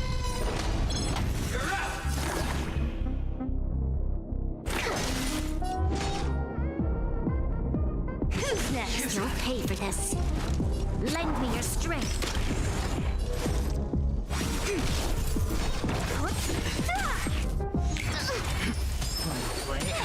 This battle is unavoidable.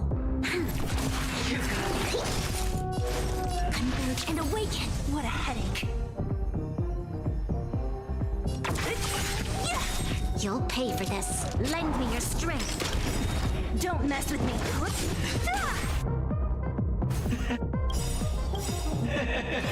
We've entered the storm. To guard and defend. Antes de que me lo quite, si es que me lo quite. I'll free you from... Disappear among the sea of butterflies. Illusions of the past. Even on a losing streak, as Buen long as madrazo le people metí. still have hope, they'll keep throwing money on the table. The chance, no matter how small, the potential is what you hang on to. That's what justifies the gamble. Thanks.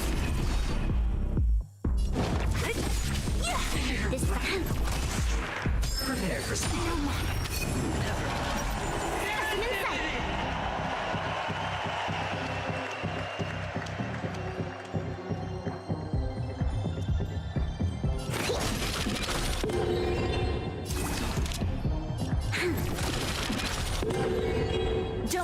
me. Who's next? A quick divination. Ay, no mames, güey. It's all or nothing!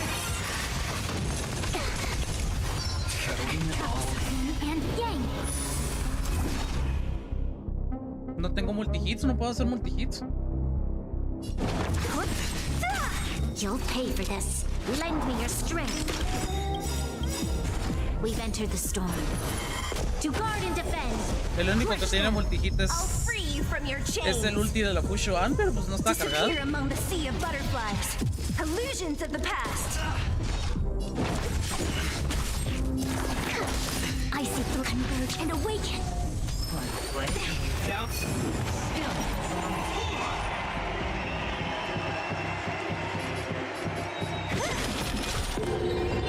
This battle is unavoidable. Commencing research.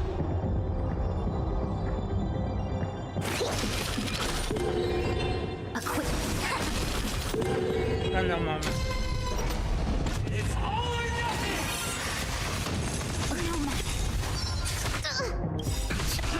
Travel. Reciprocity. Excellent.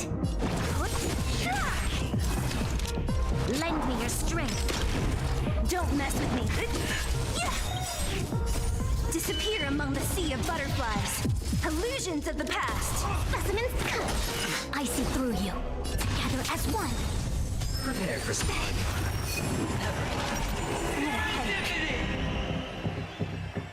Who's next?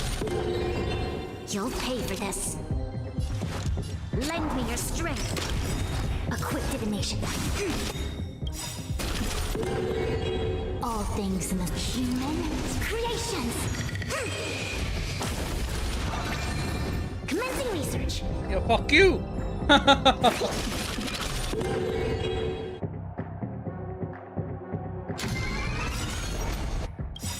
It's all or nothing! All things of human creations.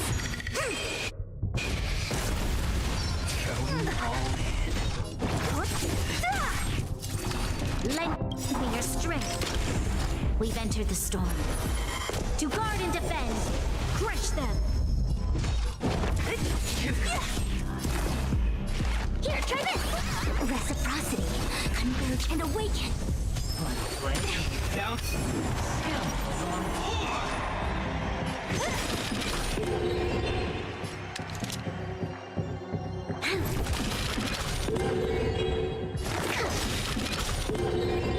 Equipped together as one. It's all or nothing! What a headache. Lend me your strength. I'll free. Disappear among the sea of butterflies. Illusions of the past. Everybody's like that. Down to the last player. So why can't I be happy too? Why can't I feel that free?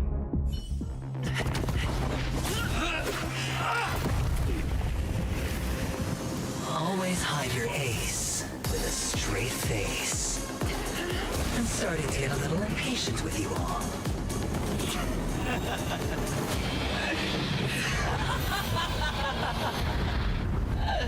Friends, to fully relish this, I'm betting every last chip. Only by casting aside reason does one truly gamble.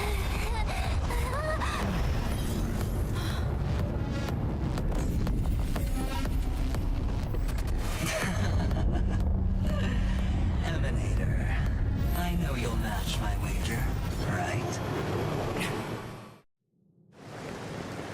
You're leaving? Perhaps. I might pass through the place you mentioned. Pinnacle, what do you hope to find within a dream? I'm not looking for anything. They aren't in a dream. I'm afraid the family will not open the doors for you. Why? Because the path you walk is not accepted by the Harmony. Even if That's not what I want. Precisely because it's not what you want.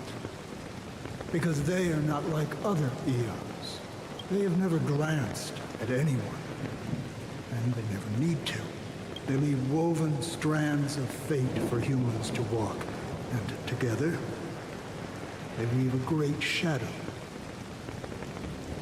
And this shadow silently envelops them. There are always those who rise from the shadows. They mostly become a part of the shadow. In your eyes, am I the same? You still have a strand of color, but not much. That is enough. Before they vanish completely, I will reach the nihility's end.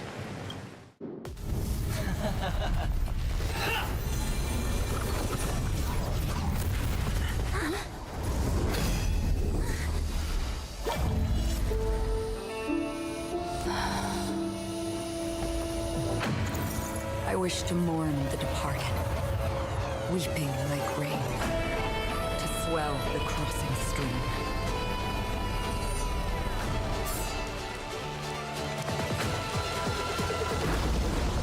As the tide arrives, leading you back home.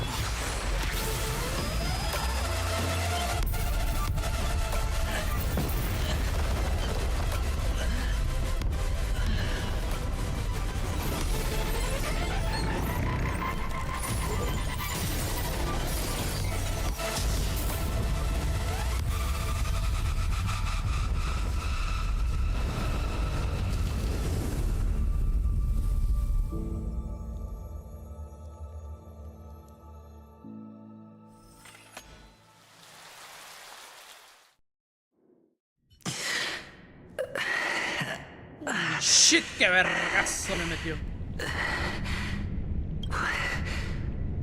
What is this place? A gigantic black hole. And see, have I succeeded?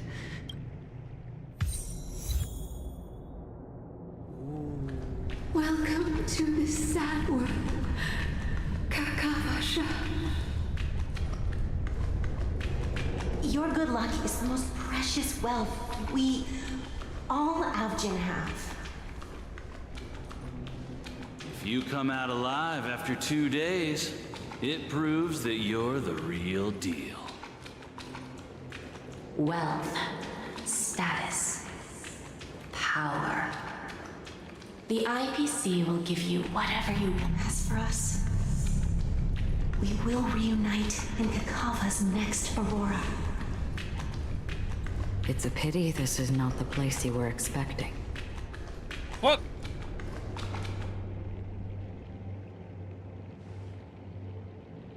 Melody, is it? Perhaps to you, I am just an emanator who's hiding her identity. But the sleeping and shapeless never glance at anyone.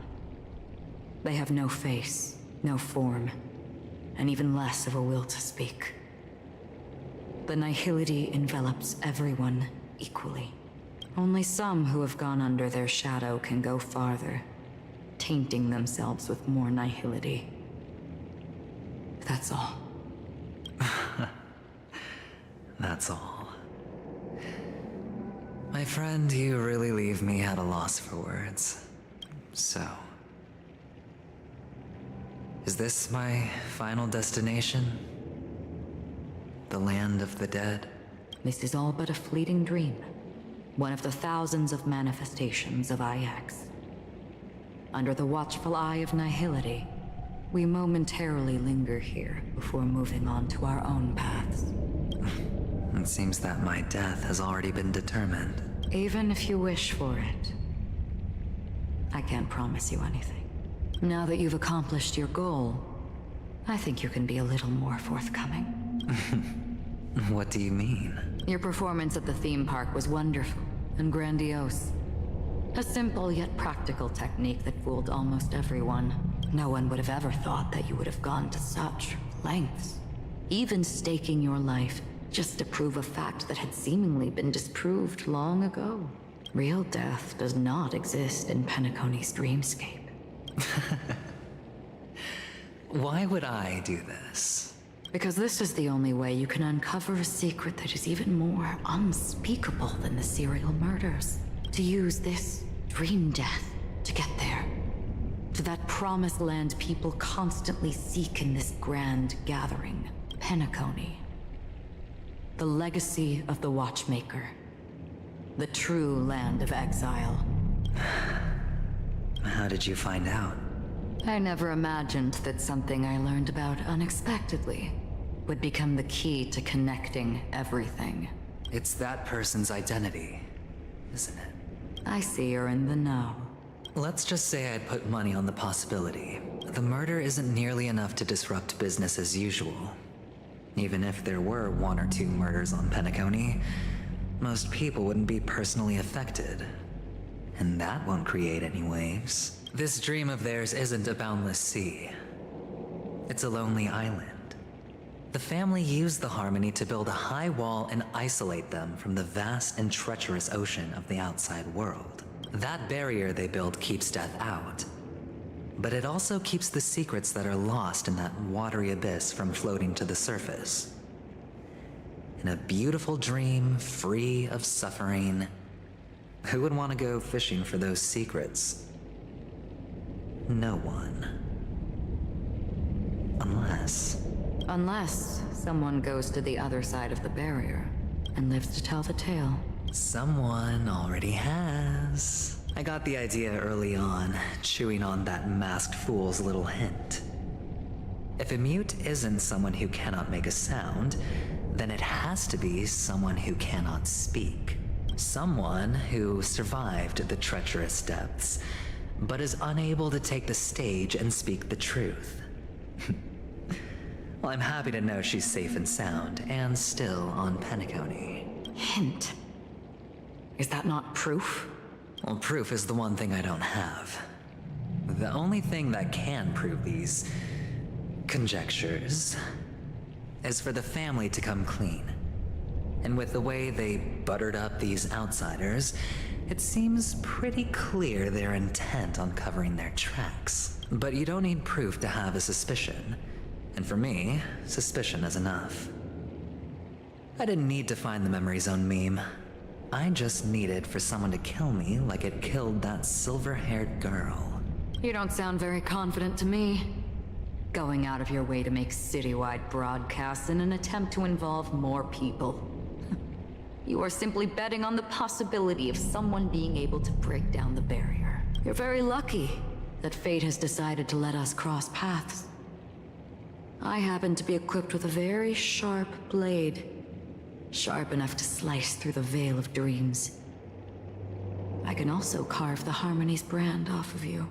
You possess great cunning, deliberately setting us up to be on opposing sides, constantly repeating the words of the Emanator in front of others, leaving me no choice but to draw my blade against you. And that's how you win. Opportunity and strategy, both are essential. And in your plans, the IPC always wins. Even if you lose the bet. To the family, the life of an ambassador is still invaluable. That's a huge gamble, isn't it? But allow me to point out a mistake. The IPC's success is not guaranteed. I, unfortunately, have no contingencies for such an important matter. Detonating a Stellaron. I can't do it. The Aventurine Stone is too broken to even safeguard my escape from the stage. If, at the end of the day, you did not unsheath your blade, I would have lost the bet. It is pointless to discuss what-ifs. You have won. Your prize is an entry ticket into that deep sea. And after this, whether you can return from the abyss is another gamble of yours. Have you never wavered? Wavered? Of course I have. But I can only bank on my own good fortune, because other than that, I have nothing.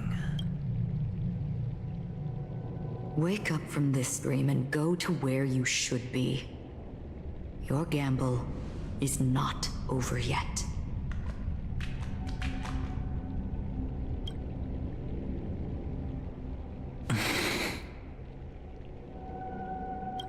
Before we part, can you answer one more question? As someone who has traveled on that road, can you tell me, why are we born into this world?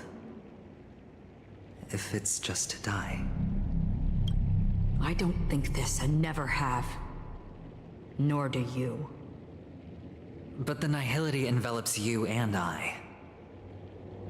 And everyone. And because of that, it's pointless.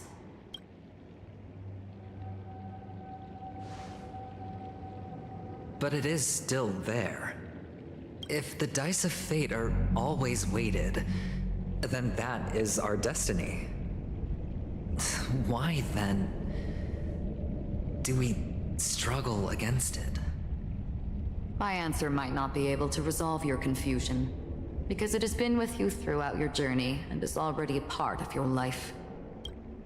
But you said, sleep is the rehearsal of death. So why does life slumber?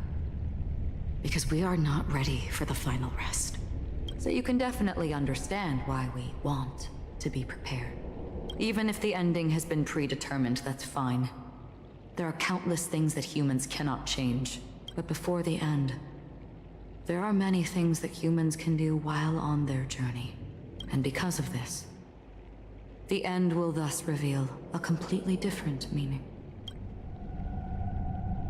Take a good look at your pocket. Your friend has already given you the answer. Good luck.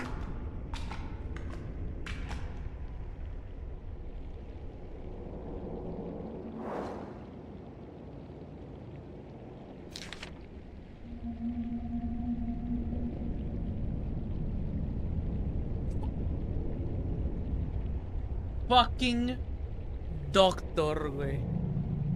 Doctor Ratio le hizo un ratio a Venturín, güey. No mames. Ratio check.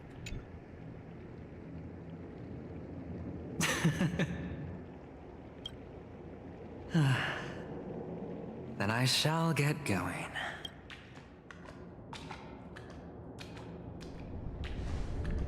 Mister, you're leaving? You ultimately chose to leave this dreamscape? Yes. Because they are not here. My papa, mama, and big sis. Then where are they? They are in a place where everyone will go. A very, very distant place. Then are you going to? I'll get there one day, but not now. There will come a day when the sky will drizzle, and I will hear the call of Gaiathra Triclops, and know that it is time for me to go, and be reunited with my family. So, until that time comes, I should be preparing. Preparing? For what? Well, preparing to face them, Kakavasha. And to make them proud. I know you'll be able to do it. Good luck. Well, of course. For I am the child who received the blessing of Gaiathra Triclops. But you still seem nervous. Well, I seem that way because I am nervous. You know what? Maybe you can help. What do you say? One last time? Put our palms together?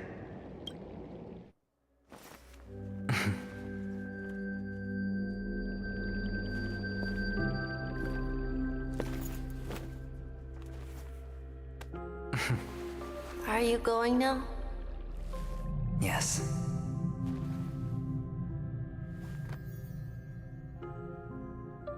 May the Mother Goddess thrice close her eyes for you, keeping your blood eternally pulsing. May your journey be forever peaceful, and your schemes forever concealed. Our paths will cross again beneath Kakava's shimmering auroras. Farewell, Kakavasha.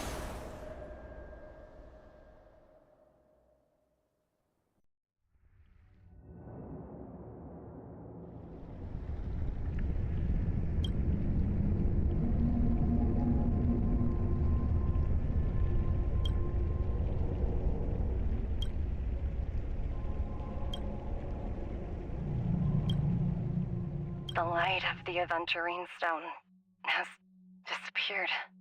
This only represents one outcome. He kept his promise and got what he wanted.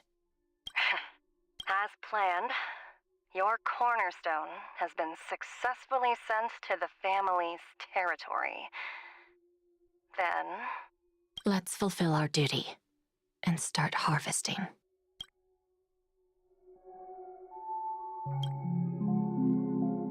I come for an audience. I come to fill wine, and I come to claim. I bestow poison in the guise of sweet dew. Come the toil of spring and yield a fall. I patiently wait for the branches to be heavy with withered fruits. All for the Amber Lord. Yeah, right.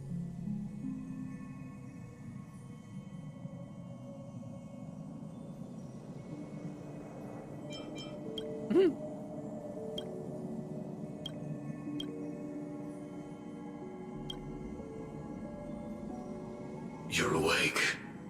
I've been waiting on you for quite a while.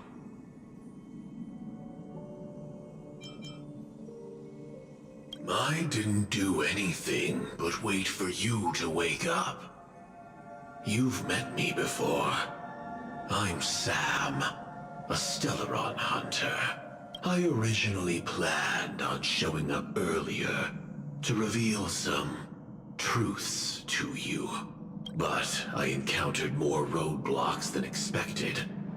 11 times I've tried, but ended in failure. Before I knew it, this world and I became too intertwined, and it became too difficult to escape the constraints of the script. Elio is right. In this land of the dreams, you and I will reap unforgettable gains. I don't know people's hearts as well as he and Kafka do. Nor do I have a specialty like Silverwolf and Blade. Most of the things that I'm good at only apply to villains who need no mercy. So, there is only one method that I use. This is to show you. What? All that I am.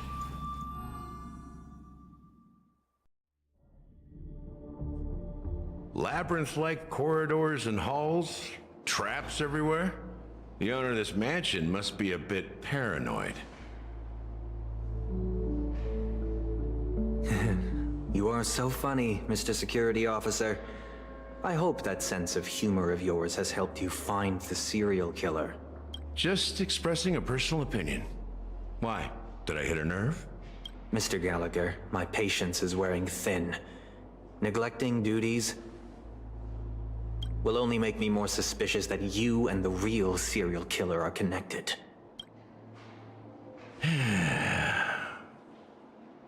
Scoundrel, punk, drunk, hooligan.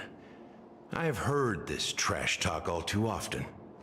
But I have never once thought that I'd be treated as an accomplice to a murderer. I take back what I said. Your problem isn't paranoia. You're just crazy, you know? Lunatic.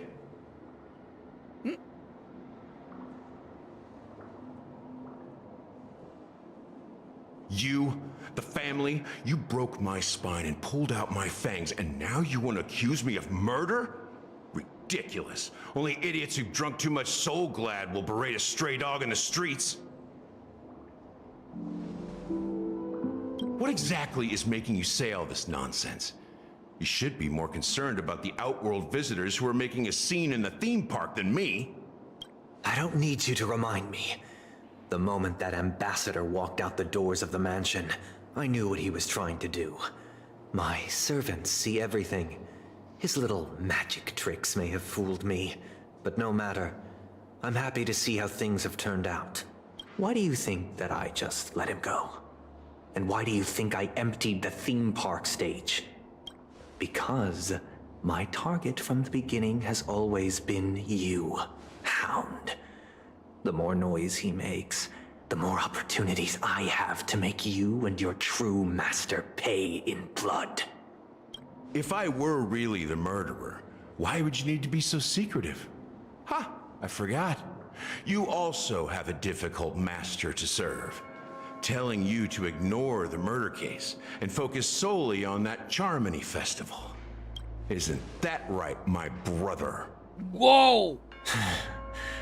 Looks like your disguise has helped you successfully understand every facet of the family. Disguise? You must be blind to be accusing me of being a fake. Open your eyes and take a good look.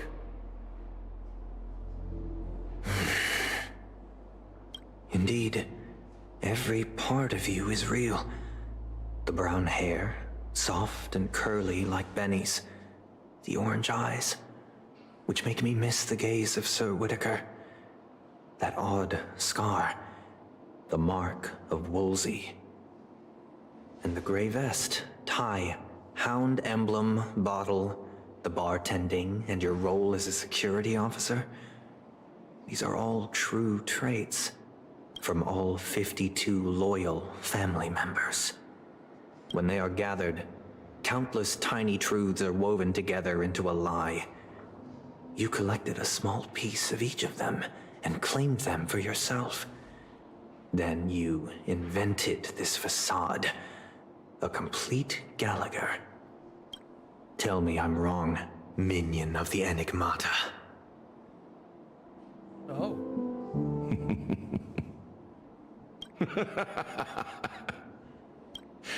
You have guts, I'll give you that. Not bad. I severely underestimated you. Admirable. But so what? Can this prove that I murdered your sister and that stowaway? This proves that you and the Memory Zone meme death are linked. And that's enough. Listen up. I don't care how you did it. I only care about one thing. The answer to a question. You devil. You wretched, despicable dog. Why did you kill her?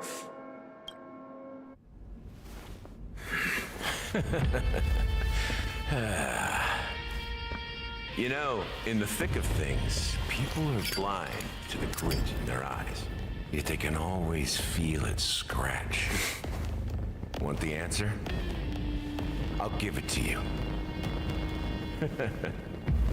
The whole thing is just fate playing a cruel joke on us.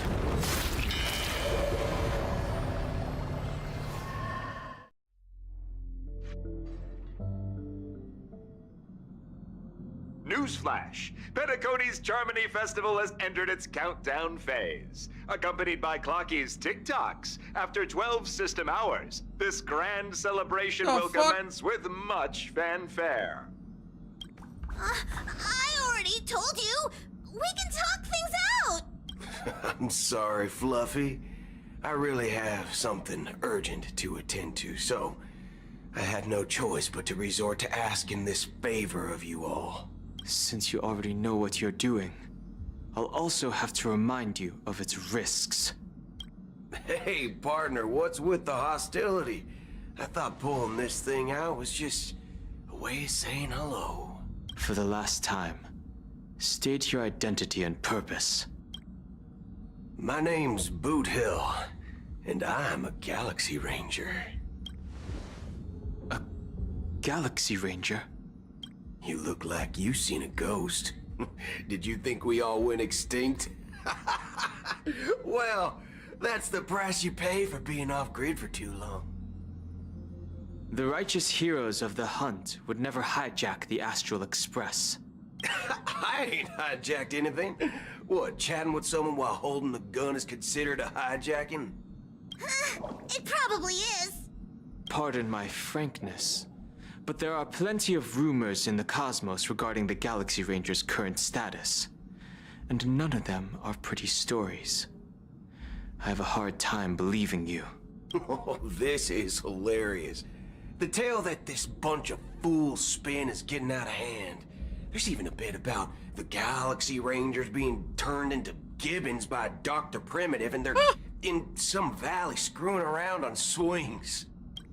Of course, I know you won't believe me, which is also why, similarly, I have a hard time believing that you're the real Nameless. See the bullets in this gun? 9mm, an eternal classic. I may need the Astral Express's help right now, but if you're an imposter just like that one, then this bullet might just end up in my head. I can't allow myself to be exposed to danger. That's just the way it goes, so you all have to first prove yourselves. Huh? Where are you going?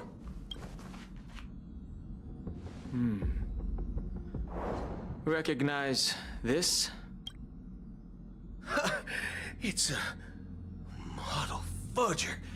The Jade Abacus of Ally and Oath. The Xianzhou really gave this to you guys? Model fudger? This is the Jade Abacus gifted to the Express by the Xianzhou Luofu's general, Jing Yuan. Its presence on board serves as the Xianzhou Alliance's official recognition of the Express. Is that enough? Not bad, kiddo. And across these sprawling stars, a gentle squeeze is all it takes to rustle up a whole legion of Cloud Knights. Now, I reckon that'd be one fudging sight to behold. Now it's your turn. Been ages since the Galaxy Rangers had the spotlight shone on them. And we ain't equipped with such fancy gadgets. But I've been around the block enough to know the way to handle these types of situations is easy as pie. All right then. Feel free to toss any questions my way. And let's see if my answers can't turn your trust. If your gut tells you otherwise, still ain't too late to show me the door. And why would I play along? If I truly am a real Galaxy Ranger, you stand to lose nothing. All right then. Tell me, what kind of organization are the Galaxy Rangers? My friend, this question is a hard one. I don't think I can even consider us an organization to begin with. Everyone's on their own fated path along the hunt, with their own resolute sense of righteousness and not so welcome among such so-called universal values. This reply does not instill trust, and only makes your predicament more precarious. I'm guessing you're gonna ask about some form of shared faith, right? But us Galaxy Rangers don't need that sort of thing. What brings us together is a shared bottom line. Never bully the weak. Never kill the innocent. These oaths aren't some lofty beliefs, but the fundamental bottom line that one must never cross as a person. As Galaxy Rangers, we strictly adhere to the bottom line. When someone crosses them, the hunt's vengeance will surely come knocking.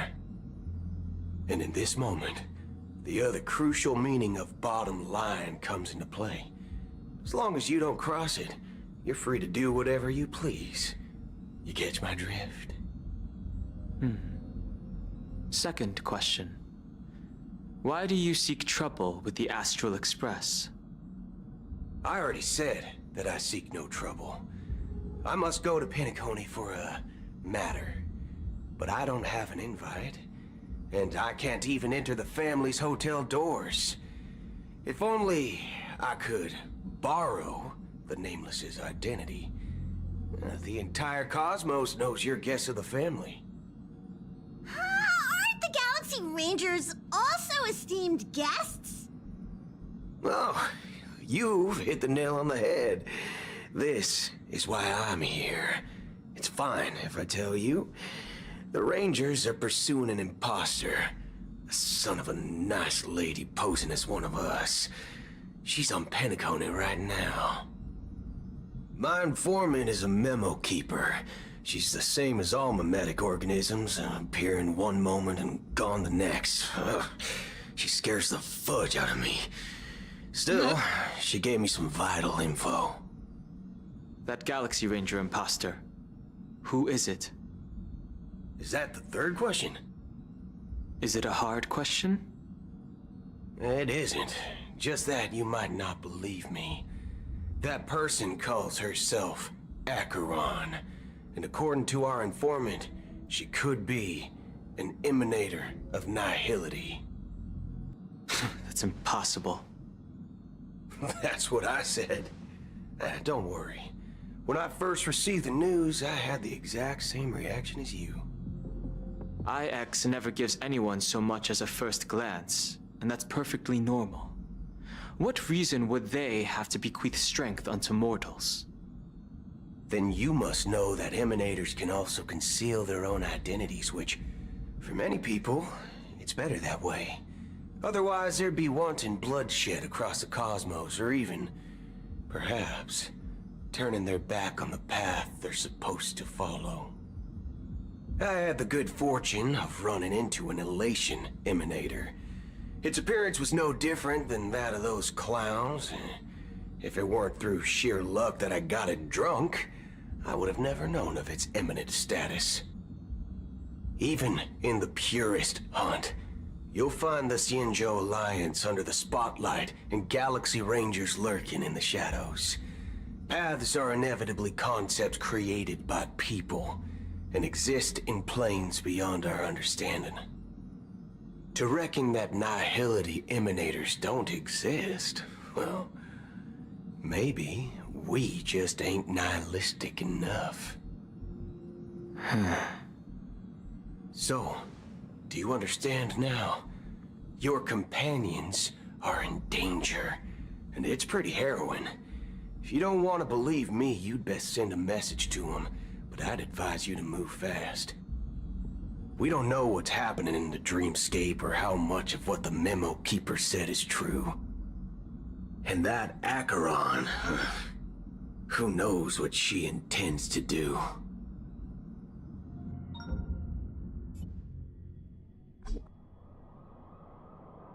I don't intend to do anything. That's not up to you. What the fuck? Did you know? People who come to the land of dreams for the first time, they'll subconsciously stop to reaffirm that they're still walking on solid ground. And then they will unanimously raise their heads to gaze at the sky. Be it reality or dream, staring at the sky is instinctual for humanity. Since the day that the golden hour was completed, it's always been there, watching over every single night of decadence. But now this night sky has been mercilessly severed, dyed with the mist of nihility. And this whole event happened within the course of a single slash of a blade. A single slash of a blade isn't really accurate. It was actually 2 blades, just that the second one was faster. That's not the point. Many guests who weren't supposed to be invited have gathered at this banquet. Even if the harmony is all-embracing, I have no choice but to show some of them the door. For the sake of Penacony and the peace. The planet of festivities has no place for you, a puppet of nihility. Those who live in the shadows do not bear the right to tread the illuminated stage. Speaking of living in the shadows, there's probably not much difference between us. It's only polite to reveal your true self, at least when speaking to others. Penacony's Dream Master. Damn! That's just another reason that you can't stay. Whether you believe it or not, this is the real me. We are one. We are Legion! Is this the united as one that the family espouses? My mortal shell has long since dissipated. The Oak family's 107,336 offspring are now my eyes, ears, and mouths, spreading joy across dreams when required, and in times of essential need, exiling evil from this haven in my stead. From the sound of it, it seems like you're asking me to leave, Penacony. I am glad that you're an understanding one. Alas, I'm not asking. If you think you can. Are you threatening me? I ended it with a period. It was a statement, not a threat. Knowing who I am and still showing such malice. You're not the first, nor will you be the last. This scene played out many times before. And usually, when faced with my questions, most people retort, "Why can't I?" The result has invariably been that they can't. You are confident, but be reminded, the family is forgiving, but not weak. The cords of the harmony extend across worlds. If you do not comply, when the blade is unsheathed for even a hair's breadth, you will never be able to escape the eternal Centurion's wrath in all of your lifetime. 137 individuals. That is how many heathens I have exiled since I became Dream Master. Among them were those who once severed my wings, and those who immolated my body. And here I stand again, about to add another mark to the tally. And you will die. I mean, all of you will.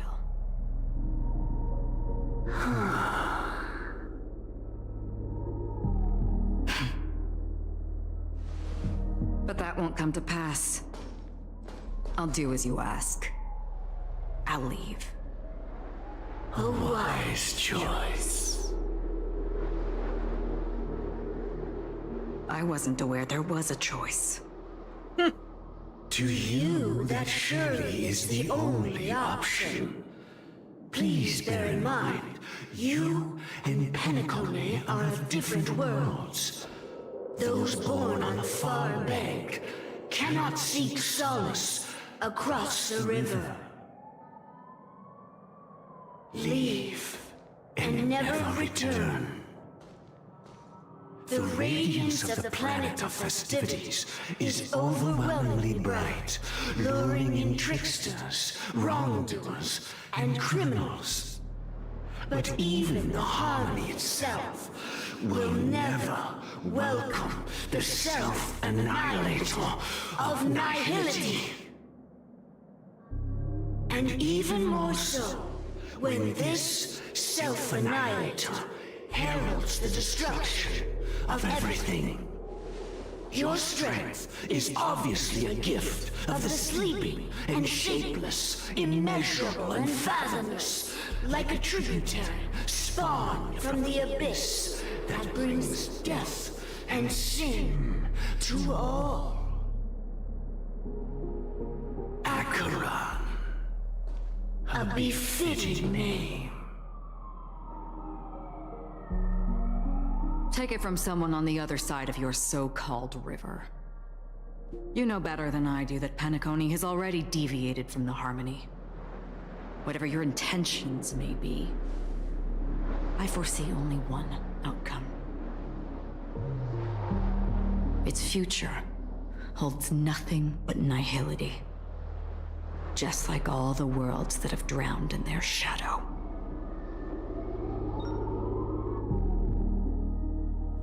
Whoa. Attention, please. The unusual event that occurred moments ago was due to a technical malfunction at Clock Studios theme park. The family has promptly responded to secure the area, and we're happy to report that there have been no injuries. Oh, I swear that was no movie shoot. So many chips fell from the sky, and I even caught one of them. But it vanished in an instant before my very eyes. Excuse me. Are you talking about the Clock Studios theme park incident? Hmm? Yeah, what about it? Oh, Miss Robin! No need to worry. I apologize for any inconvenience caused to your delightful dream journey. What you just mentioned about the chips really piqued my interest. Would you mind providing more details about the incident? Oh, it was just those chips you normally see everywhere. The green ones? They fell from the sky as it— And then those chips simply disappeared. It appears to be the dream sim tech the Iris family has been developing. Huh? Miss Robin, you mean those chips were all part of a performance? Shh. This technology hasn't been made public yet. It was originally planned to debut at the Charmony Festival, but it seems it's been leaked. Can you help me keep this secret? The raining chips were supposed to be part of my act. Oh, I see. Then it all makes sense now. I'll do anything to help make the Charmony Festival a success. Thank you. As appreciation, I'd like to give you a token gift. Oh no. Oh, this button is... Press it at just the right moment in the celebration. There could be an unexpected treat in store for you. All right. It looks like there are other guests who are also confused. We'll have to... So many people... Damn it! Talking about it. This commotion at the theme park definitely made waves. Le regaló el botón.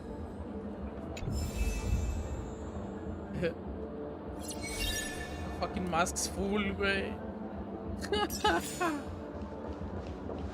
That is funny.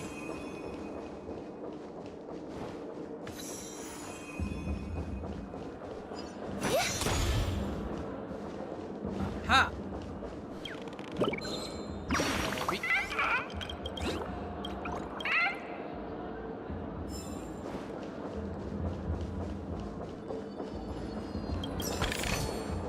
Oh, not bad. Not bad at all.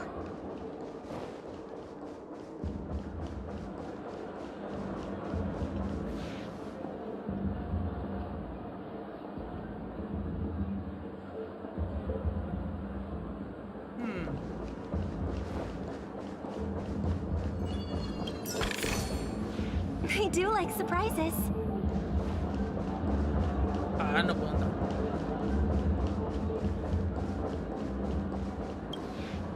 The family promised they would protect the guests within the dreamscape, but I witnessed a group of organic life forms making their way to the theme park. And soon after, a rip tore through the sky, and black rain started leaking out of the void. The family needs to provide a reasonable explanation, or I'll take my loved ones and return to reality. I thought the dreamscape was supposed to be a paradise. If it's not, then there's no point staying here. It appears the good sir has seen many great events.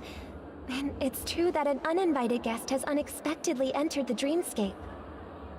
However, their target is not the ordinary guests, but the ambassadors of the IPC.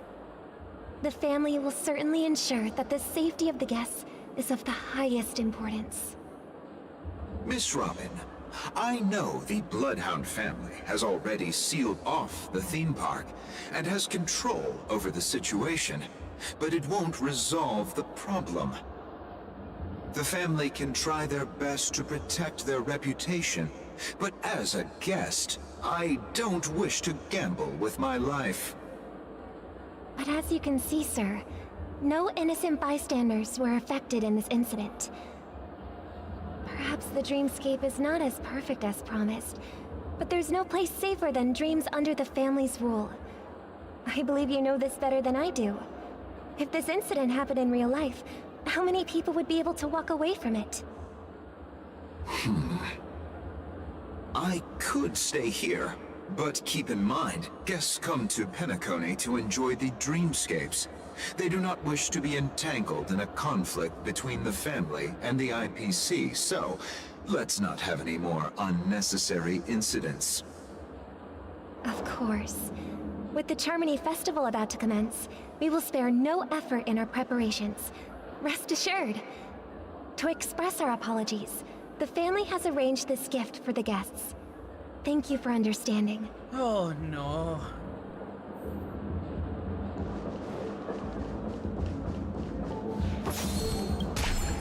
Hello. May I ask what happened here? Nothing to be worried about. There's been a small rehearsal mishap at Clock Studios theme park. Hey, are you a fool?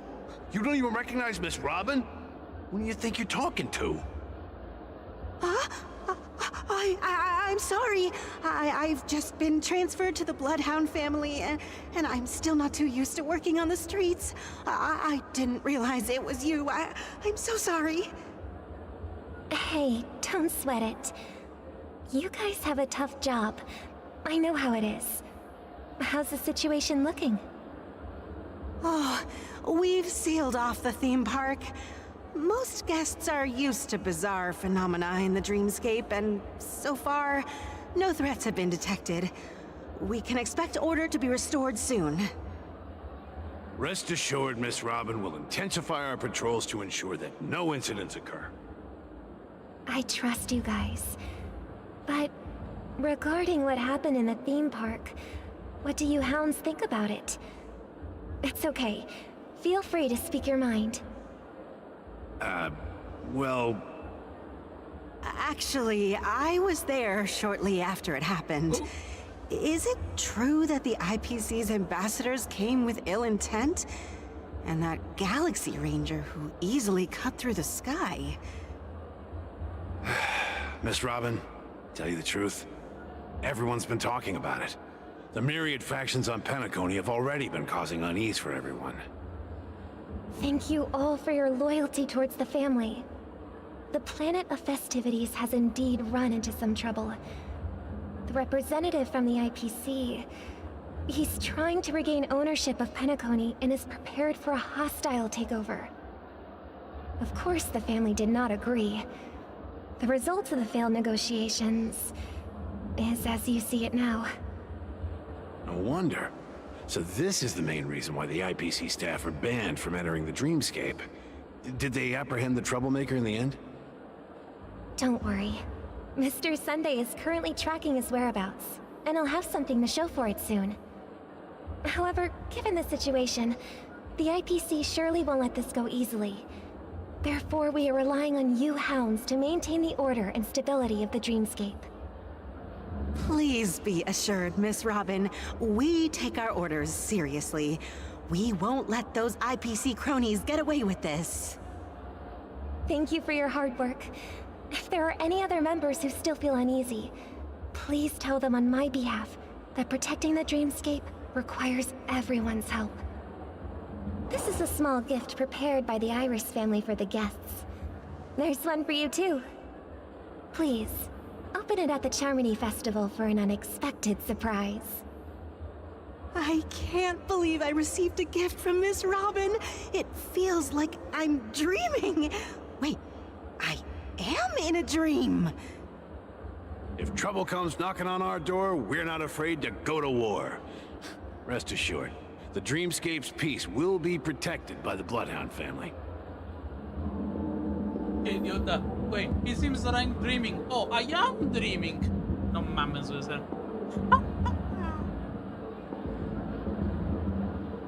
Ay, no, de plano, sí está, pero bien bruta, güey, no mames. Pues los dos están bien brutos.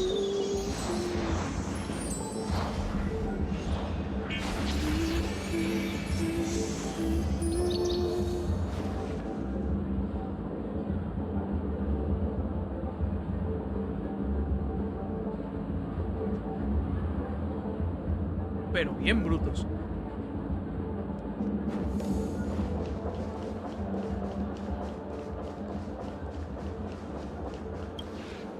Miss Robin? That's the renowned cosmic superstar, Miss Robin! I didn't expect to meet a fan here. I'm honored. Welcome to Penacony, a world filled with wonderful dreams. I can't believe I'm actually meeting the real Robin!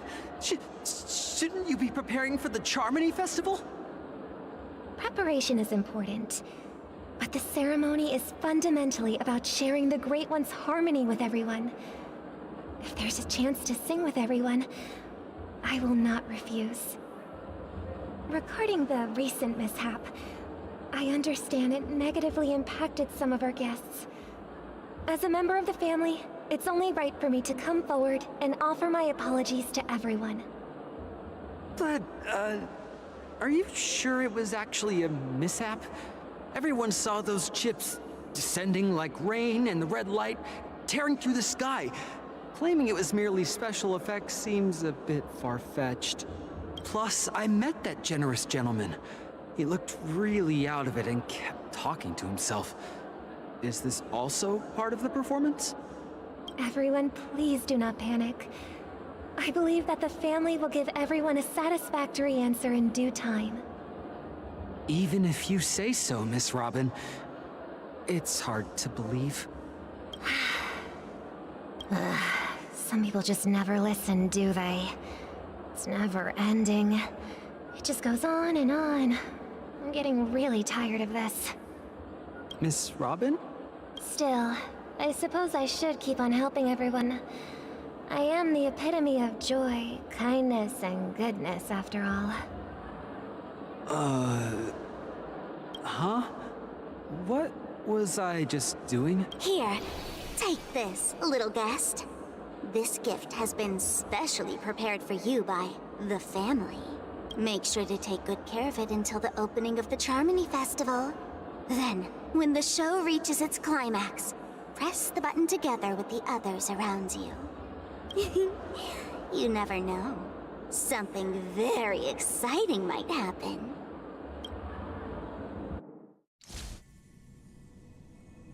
We're back to where it all began. You entered the golden hour from this place. And it is also from here where you will enter the true Penacony. It is a pleasure to journey alongside you once more. But it's time I laid bare the entire truth before you. As you might have heard, I also go by another name. Stellaron Hunter Sam.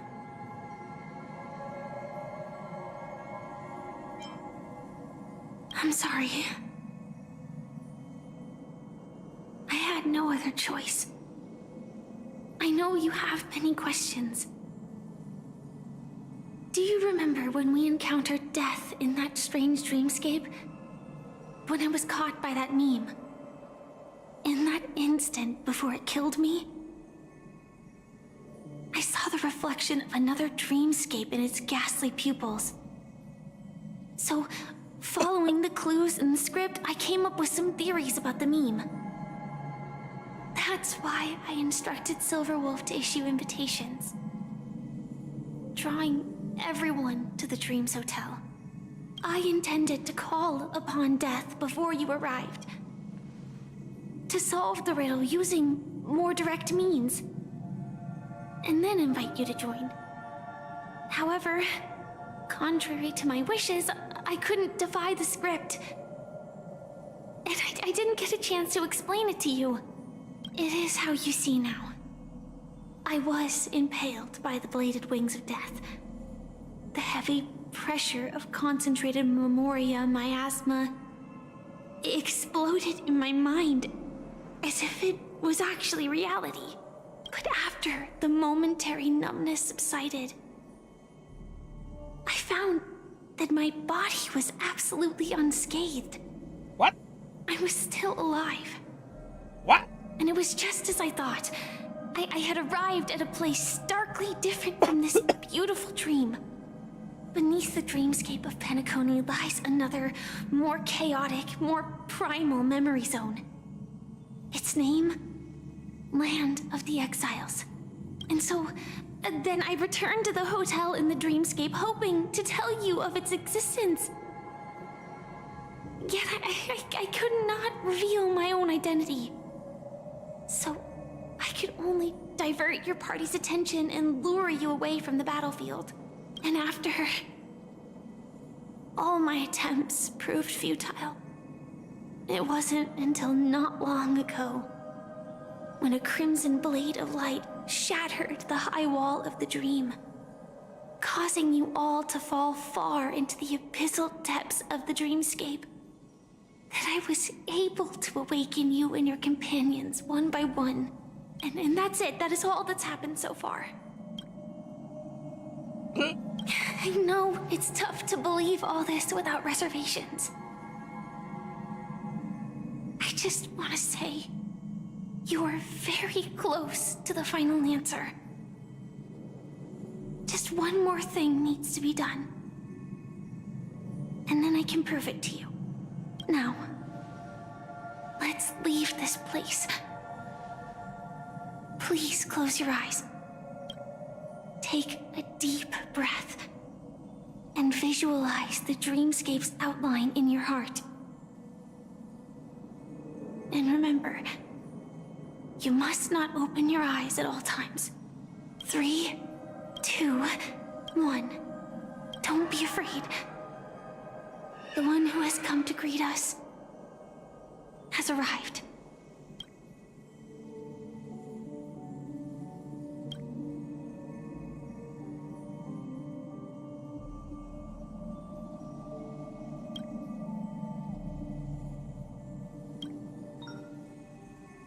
I never knew you could do this. Mm-hmm. Do you have a driver's license? I do. That is surprising. Easy. Why? Because this is Japella, the city of sins? No, it's nothing. I'm just thinking that you haven't slept in 20 system hours. Are you sure you're okay? I'm fine. I'll survive. Same goes for you. I'm not so sure about that. Slow down a bit. Infiltration is over. Feel free to activate Sam anytime you like. There's still some time before the next part of the script unfolds. Let me stay a little longer in this body.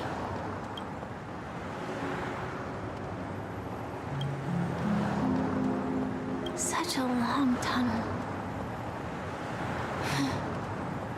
Didn't feel this long when I set off. In half a system hour, it will lead us to Kafka. And then comes the downfall of the Japella Brotherhood. Is that also part of the script? It's in your script too. Sorry. I didn't notice. Their destiny won't change just because of your selective ignorance. I told you before, it's a bad habit. What about you then? Is this the moment you finally find the death you've been looking for? As always, it's a blank slate. It's not on this planet. Why the sudden inquiry? Because I'm currently in a car with a sleep-deprived driver.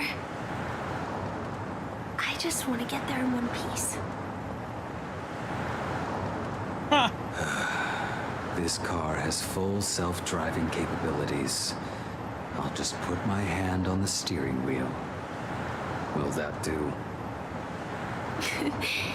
Hey, don't take everything so seriously. Elio would always say there's only one type of destiny. The inescapable type. He can see the future, and we, likewise, are aware of our predetermined end. But before that moment arrives, we can still choose what we do. We all have this right, don't we? After today, Japella's name will disappear from cosmic history, and the Everflame Mansion will take its place. In the not-too-distant future, you'll receive an invitation. That's your next stop. Land of the Dreams. Penacony. I hope you find whatever you seek there. Be it answers or salvation.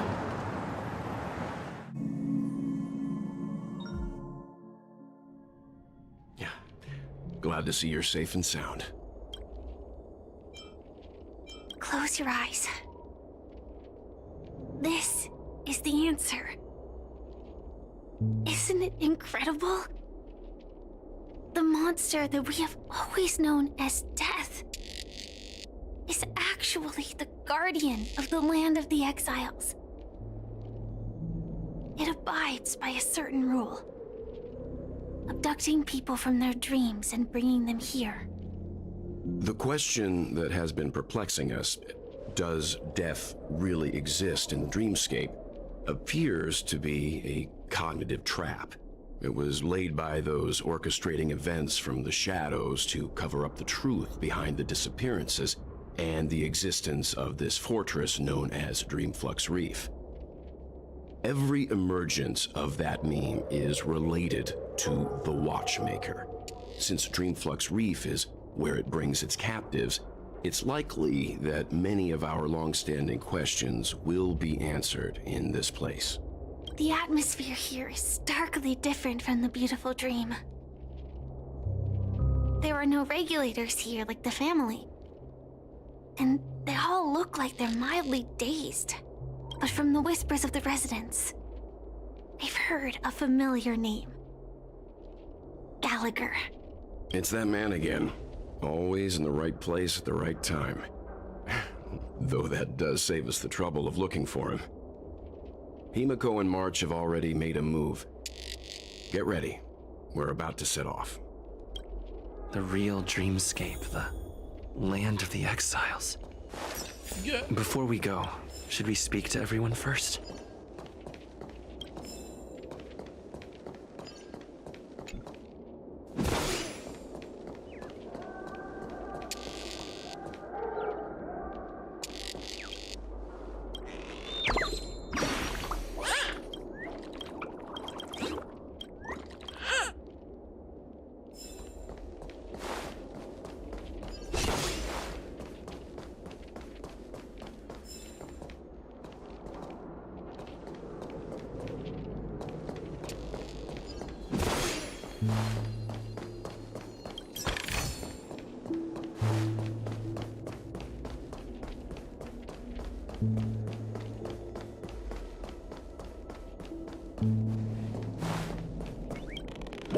Así lo vi.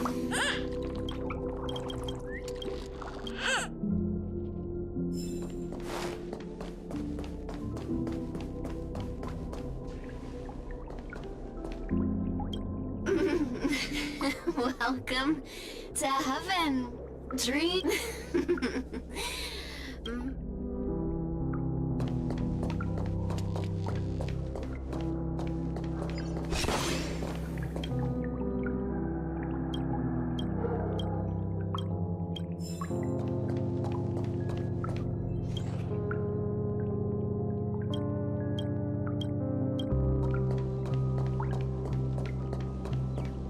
Keep going straight down this alley, and it'll lead to an elevator.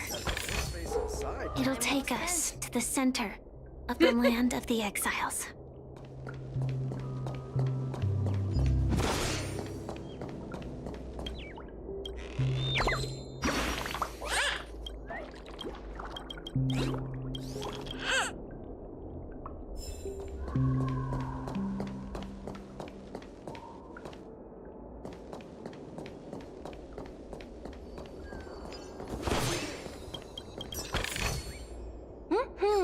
Not bad.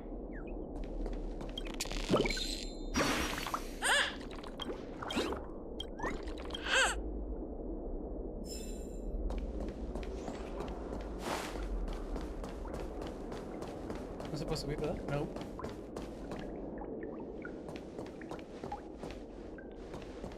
Está bien happy. Time well spent.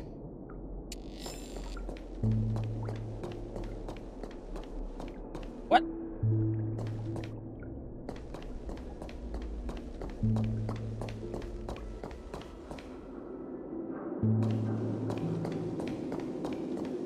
What a huge clocky. Looks like the watchmaker also left his mark on Dreamflux Reed.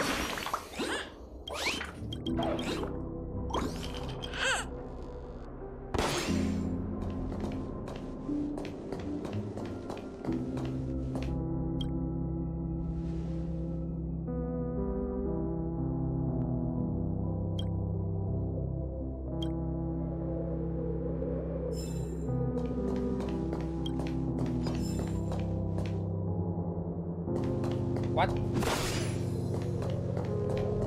No me dejaba pegarle.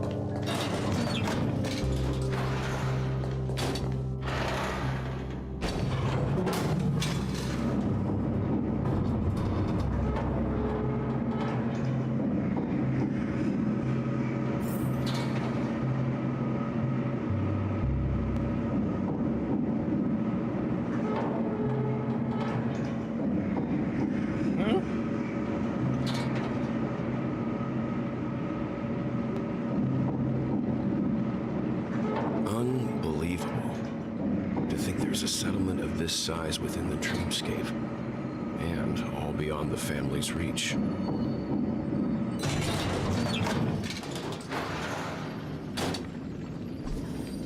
The atmosphere in this fortress is pretty different from that in the beautiful dream. When I first saw it, I was in awe too. The sky here, it's like a reflection of the 12 dreamscapes. What's even more bizarre is that this place is also separated into trade and residential areas. The layout may be simple, but the facilities are very comprehensive. It seems that there are quite a number of people living here.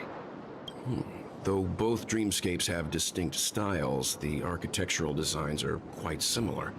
Works of the same hand, perhaps. Hard not to speculate on the connection. But there's no point in overthinking things. Let's meet up with Himiko and the others first. Take a right turn at the end of this road and you'll reach the trade district. There are more people there. And perhaps someone knows where she is. Not coming with us? The Astral Express likely needs room for some internal deliberation. In the meantime, I'll try and locate Gallagher. Sure. Let's reconnect later. Letting her go was the right decision. Further observations are needed before we decide whether to trust her. But first, there's someone I need to talk to. Let's go. I'm sure you've already noticed him.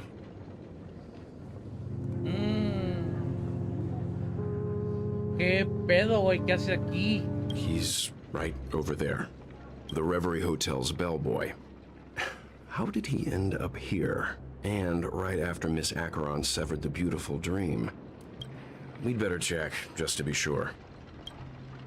And it's perfect for me. And perfectly legal for me to stay in.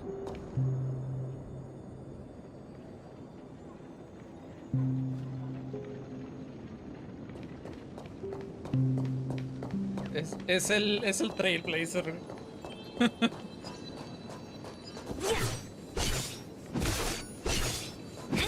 ¿Es en serio?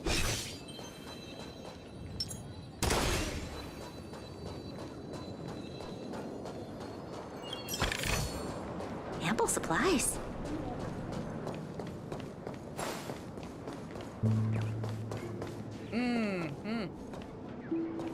¿Dónde? Ya lo vi.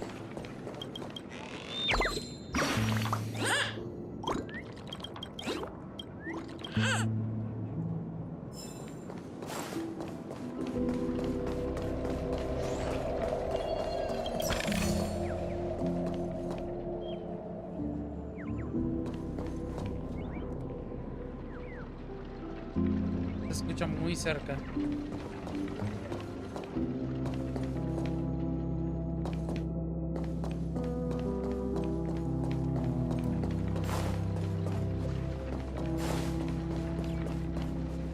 ¡Oh, ya lo vi!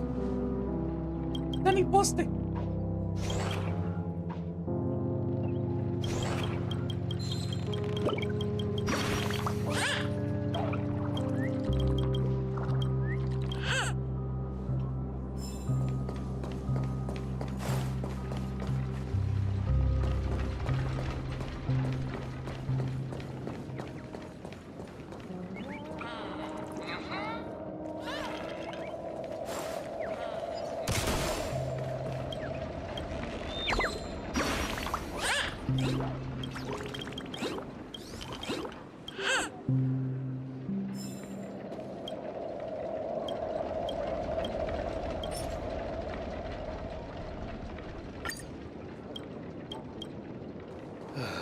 I'm just a wallflower.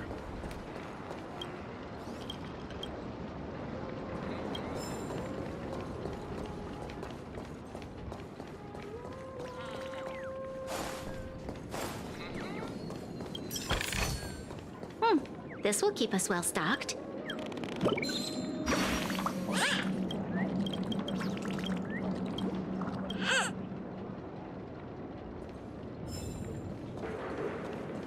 Creo que ya conseguí todos los de la zona.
Guest from before. We meet again! And a new friend. Forgot to introduce myself. I'm the hotel's bellboy, Misha. Hello, Misha. I'm Welt. We met in a dream. Oh. And who might this be? Tick-tock! Old friend and new friend! Let's high-five! Your, memory zone mean? Nope. Clocky is a good friend of mine. We all live here. How did you two get here? This dreamscape isn't supposed to be open to the public. I wonder if it has something to do with Sleepy. So, this is your home? Yep. After my work in the beautiful dream ends, I'll go back home. Commuting used to be more convenient, but ever since travel became cumbersome, Sleepy started ferrying people back and forth between the two dreamscapes. This Sleepy, can you describe what it looks like? Sleepy is a memory zone meme. Looks fierce and has many eyes. But it's actually really well behaved. Gallagher's been taking care of it. Based on the description, that meme is indisputably death. A nightmare for the family, but for the people who live here, well, that couldn't be further from the truth. Death? Not in a dream, surely. Sleepy's just a little aggressive, and sometimes messes up by fetching the wrong guess. But it would never hurt anyone. I see. Has it brought back any guests recently, say, in the last day or two? We're currently investigating a missing person case that occurred within the beautiful dream. I see. Then you'll have to speak with Gallagher. But he's currently busy hosting a visitor from the Oak family and specifically asked not to be disturbed. Mr. Yang, the person you're looking for, is it Miss Robin? Just as I thought. Considering what happened with Miss Firefly, this doesn't come as a surprise. If you're looking for Miss Robin, I can lead the way. She told me that she'd be willing to meet with outside guests. If it's not too much trouble. Also, we're looking for our missing companions. A woman with red hair accompanied by a girl with pink hair. Oh, I haven't. But please, rest assured. Dreamflux Reef is a small place. And how about this? Since it's your first time here in Dreamflux Reef, I'll be your guide and help you find your companions. And then we can all go visit Miss Robin together. She's gone to Mrs. Grace's to visit the children. She won't be leaving anytime soon. So there should be enough time. All right then, we'll follow your plan. Well, we now know the answer to both murder cases that have caused such commotion in Penacony. As for the intentions of the mastermind behind it all, we're still none the wiser.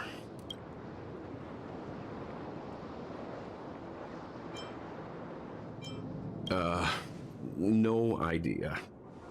But its connection to Gallagher is worth digging into. Regardless, we have to find him.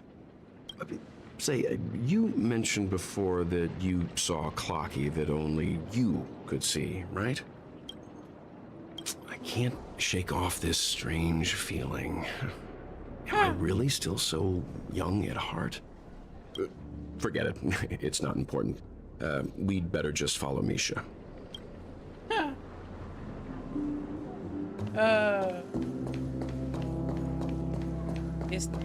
Todavía es un bebé.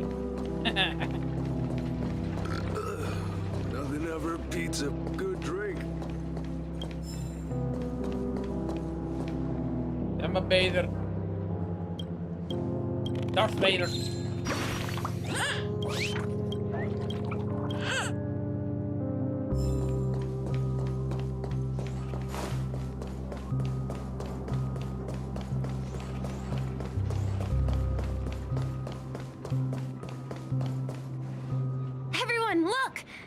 From here, you can see the most spectacular view of Dreamflux Reef. A black hole? No. An accretion disk formed from consolidated memoria? Was Dreamflux Reef built on such unstable memoria? Oh, so Mr. Yang is also versed in memoria dynamics. I was just trying to figure out how to explain this huge hole to everyone. I bet you guys have a lot in common with Miss Kami.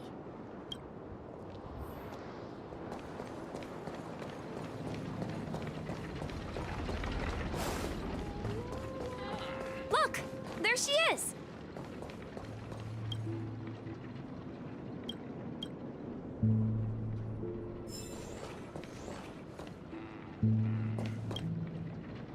calculations are finally done. In another 10 system hours, the above dream will swallow the dream below. My hypothesis was correct. This place will cease to exist as the dream devours everything. Who are you all, and why haven't you left yet?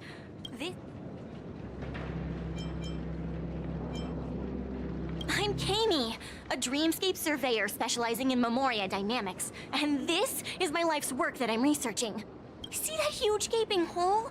It was just a narrow rift many years ago, but now it's grown into a giant hole. The surrounding memoria has been flowing towards the other end of the hole at a constant velocity, slowly but surely. But the scary part is, according to my calculations, the flow rate of memoria has recently changed, and it's faster than ever before. It's almost as if something is sucking it in from the other side. By constantly improving upon Madame Rosalina's memoria measurement method, I've finally obtained accurate results. After 10 system hours, the Dreamflux Reef will cease to exist. It will disintegrate like a melting glacier, and then fuse with the sweet dream fragments on that side of the void. Please don't worry. This sort of thing has happened many times before. Miss Kami isn't a bad person. She's just a bit lost in her own world. She'll probably realize she's wrong soon enough. You don't say. There was something else that piqued my interest. Who... Oh, do you know her too? Or are you also a fan of memoria dynamics? We're very interested in Madame Rosalina's achievements. Could you tell us a little more about them? Why, of course! She's an excellent scholar of memoria dynamics, and the first person to apply memoria rate measurement methodology on interstellar travelers. Regrettably, due to the presence of the Garden of Recollection, ordinary people don't pay much attention to the nature of memoria. She departed this world without much fame, leaving only a few thin journals behind. I came to Penacony to learn more about my idol, and went to great lengths to seek out Dreamflux Reef, all because this is her final resting place. Prodigies always meet their demise prematurely. If only Madame Rosalina had more time, she would have discovered a way to reverse the flow of memoria. I felt it. The source is in the golden hour. There is a certain anomalous presence stirring the currents of the memory zone. I must uncover more concrete proof. I must convince everyone. Does the name Madame Rosalina sound familiar to you? That's right. It seems like she did a great deal of research and calculations in Dreamflux Reef before abruptly passing away. Miss Kami regularly mentions her. I hear Madame Rosalina passed away during the prison war. She could see the Penacony of today. Its people building homes in the memory zone. I bet she'd be really happy. Perhaps. Our destination is the commercial district. That's where the largest crowds gather in Dreamflux Reef. We might be able to find the others there.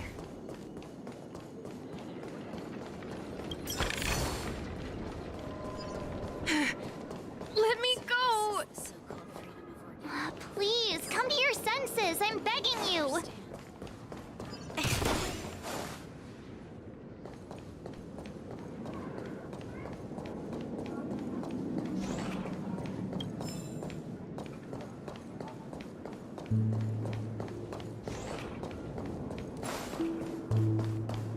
So this is the so-called freedom of organic.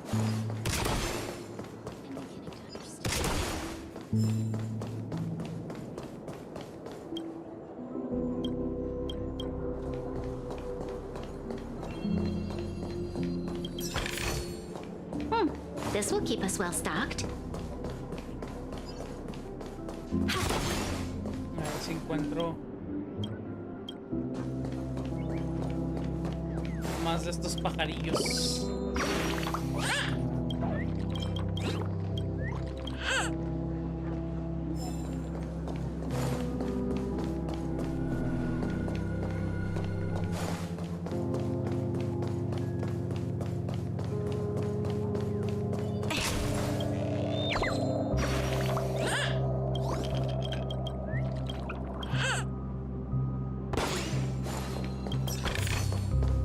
medical supplies.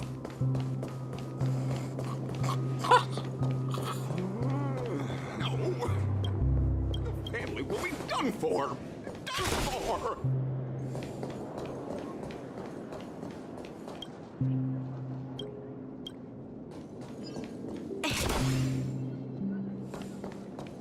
I knew you couldn't hold your liquor. Sí lo vi. Tried to warn you too.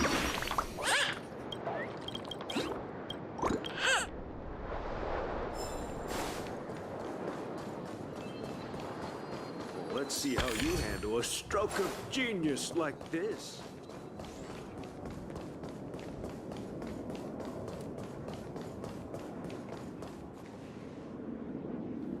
No sé que haya otro pajarito por aquí cerca.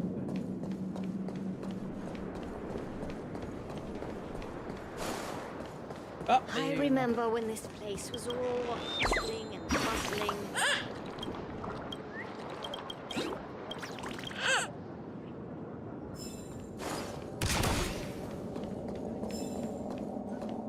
Ghost! There's a ghost! Oh my. Ah, there you are. Quickly, come help. Let me go! Let me go! I won't. Well, this is how it turned out.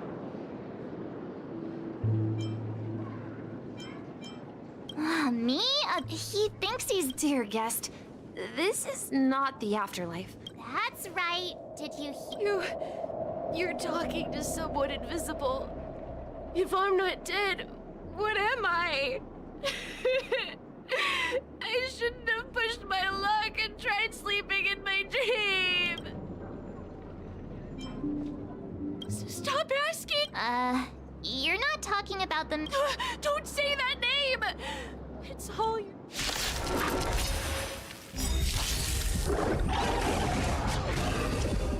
You'll pay for this.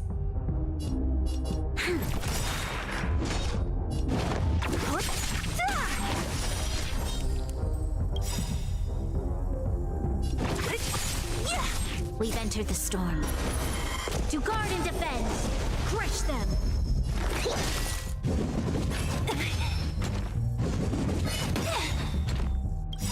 All things human creations.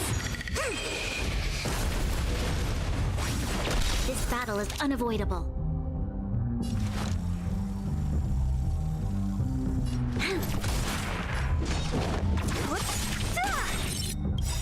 I'll end your misery.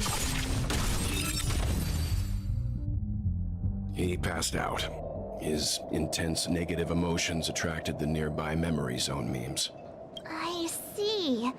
But why aren't the other people around here scared?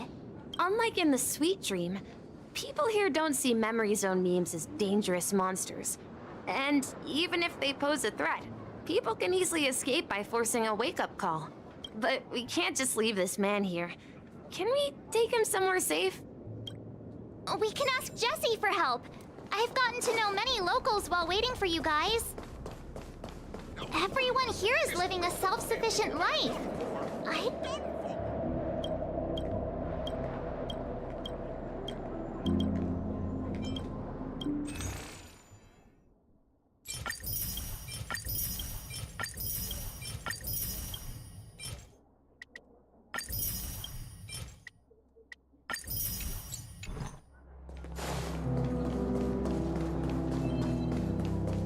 Let's see how you handle a stroke. No, que la.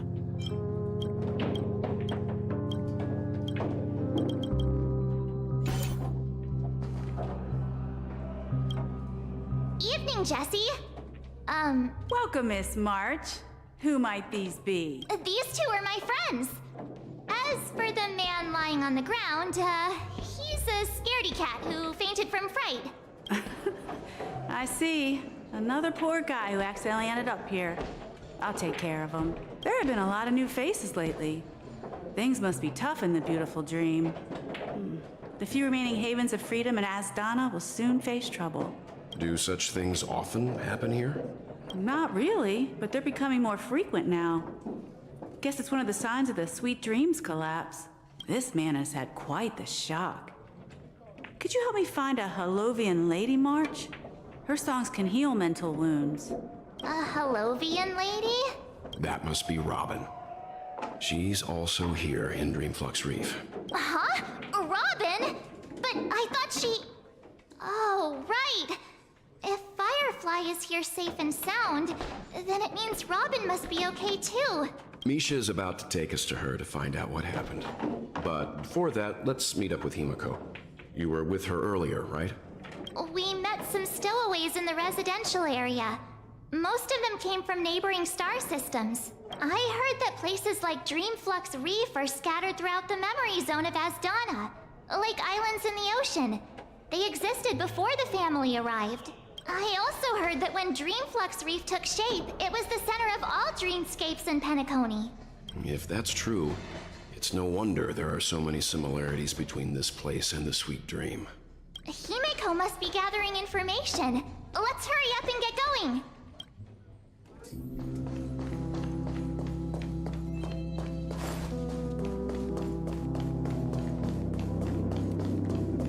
No!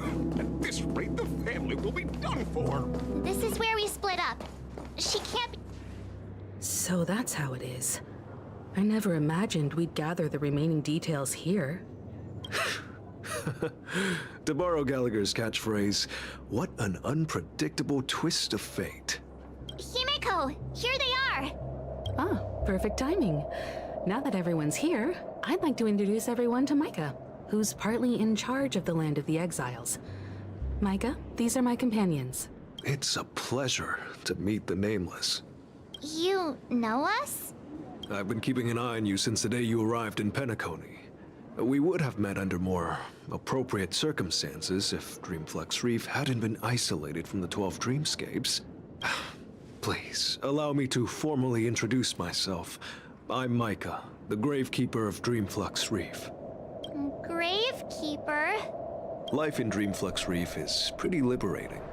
Everyone here mostly keeps to themselves, without meddling in others' affairs. My daily task involves cleaning a few tombstones. You're too modest, Micah. When lost dream chasers stumble upon this place, you're the one who takes care of them, guiding them back to the sweet dream, or showing them how to survive the wild dream chaos. So, guardian of sorts. Were you talking to me, Mr. Yang? On that note, Mr. Mika, which tombstones are you referring to? We didn't come across any graveyard when we arrived. Oh, noté la reacción de Yang y de Himeko, güey. Nunca les dijo su nombre. Y acaba de decir el nombre de Yang. Por eso se quedó como que... What? Wait a minute. Y Himeko nomás no dijo nada, güey, pero sí así como que... Dot. They're actually just symbolic stones. But since you're curious, Mr. Yang, I'll take you there. I have a feeling you might find something of interest there. But before that, you have an important guest joining you. An important guest? Who could it be? This way, please. The roads here in Dreamflux Reef are a bit run down, so watch your step. At this rate, the family will be done for!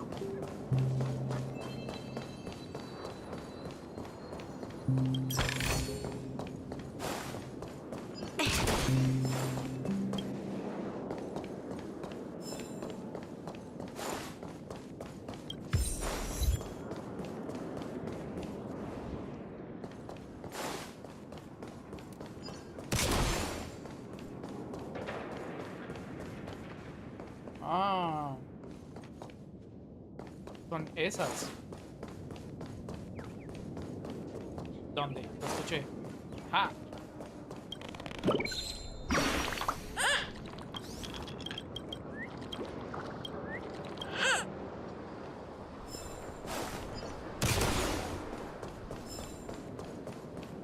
There she is. Everyone sang so wonderfully. It's not often that I tried this music style, but I've gained some valuable insights from it. Oh, I can't thank you enough, Robin. Well, these kids have made incredible progress in only a few days. It was nothing, Grace. I merely taught them how to sing. It was you who brought hope into their lives. Life must be quite difficult for them in reality, I imagine. That's right. Whenever it's time to say goodbye to these kids, they're reluctant to leave. But I've explored every corner of Dreamflux Reef, talked to everyone I met, and they all told me the same thing. This shattered dream is not worth clinging to. It seems you truly are a child of the Harmony. Emma and Andy are orphans I took under my wing. Carol there, with her blind eyes, used to work at a nutrition center in the outer ring of Penacony. And as for Gary, he's been living with autism since he was a child. They're not old enough to enter the sweet dream managed by the family. If we compare people to birds, these kids are like fledglings with impaired wings. But in this dream, well, they can fly freely. Even if they stumble along the way, well, they're still relying on their own strength. And me, an old lady with no legs. Well, without this dream, I couldn't even walk toward them. I'm glad that you found a new life here in Penacony. It's just... Don't worry, Robin. Dreams have their significance, but they aren't everything. Both the children and I understand this. No matter how long we fly through this dream, we will one day return to reality. But you know what? Emma and Gary aren't plagued by their insecurities anymore. No, and Carol is learning how to cope with her blindness. And Andy is livelier than ever. Well, even I've become more optimistic. You see, in dreams, we learn how to live. Once we return to reality, we learn how to survive. And should our feathers be damaged, then we share our wings with one another. There's no need to covet an illusory sky in dreams, because we have the right and the ability to fly towards a broader horizon. It's a relief to see you safe and sound, Miss Robin. It's nice to see you all again, Astral Express crew. I heard my disappearance caused quite the commotion out there. I'm really sorry about that. Since you're here, can we assume that you're fully aware of the situation in Penacony? Ever since I returned to Penacony, my voice started to change, until it gradually faded away. At first, I thought it was a temporary ailment, perhaps due to having been away too long. I thought maybe it just takes some time for my body to acclimate to the high concentration of Memoria and Asdana. But now it seems the root of the problem goes way beyond me. There are elements around me that don't align with the harmony. And losing my voice is just one of the signs of the Sweet Dreams collapse. The Sweet Dreams collapse? That memo keeper mentioned the same thing. So it's real. While I was away from Penacony, the boundaries of the 12 dreamscapes kept expanding outward. But whenever I mentioned the anomalies in the dream, all the family heads refused to talk about it. Only my brother was willing to respond. Later, I discovered the secret letters from the IPC ambassador, which further convinced me that there are hidden secrets beneath the surface of Penacony. So, following the clues in the Oak family's dossiers, I found my way here, the land of the exiles, concealed by the family under the guise of death. A dream within a dream, where Penacony's past is buried. Hearing you speak, it sounds as if your voice has made somewhat of a recovery. I hate to admit it, but the harmony in this place resonates more broadly than within the Sweet Dream. It's regrettable, but the family has experienced betrayal. The traitor, or traitors, abandoned their original principles and, using the name of harmony, exploited people's weaknesses to turn Penacony into the planet of festivities, trapping everyone in the illusion of the Sweet Dream. This is not the strong defending the weak, but rather the strong exploiting the weak. A world without equality won't ever be favored by the harmony. Naturally, those voices blessed by them have lost the ability to sing. Could there be another force influencing the family's shift in philosophy, Miss Robin? Considering what happened with Acheron, it's difficult to conceive of another entity within the realm of the harmony capable of influencing everyone.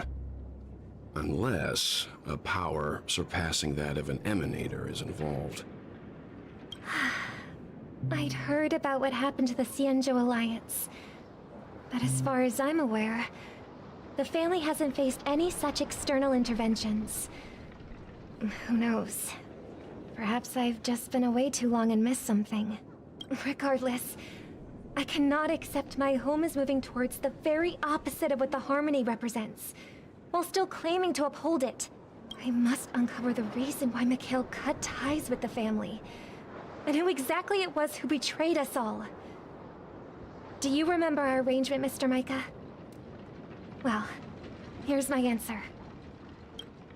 I've decided to forgo my role, and never step foot on the Charmony Festival stage again.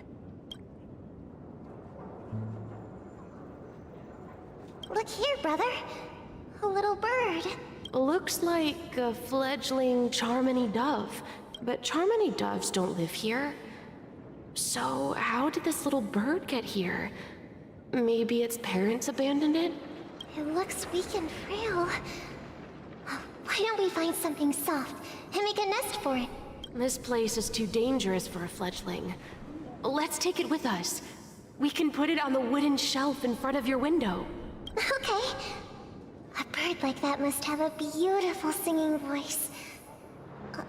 But where will it live? I'll ask the family head to build a cage for it. A cage? But then it won't have the freedom to fly, right? Let's see. What is it that has captured the attention of the two best interpreters of the Great One? To the point that they've forgotten how to enjoy their dessert. Oh, poor little thing. Doesn't look like it's doing well. Do you want to rescue it? I do. But I don't want to lock it up in a cage. Why? Even if it's small and not fully feathered and can't sing, it didn't come into this world just to be locked up in a cage. Birds belong to the sky. That's quite the romantic idea. And what about you, a young scholar?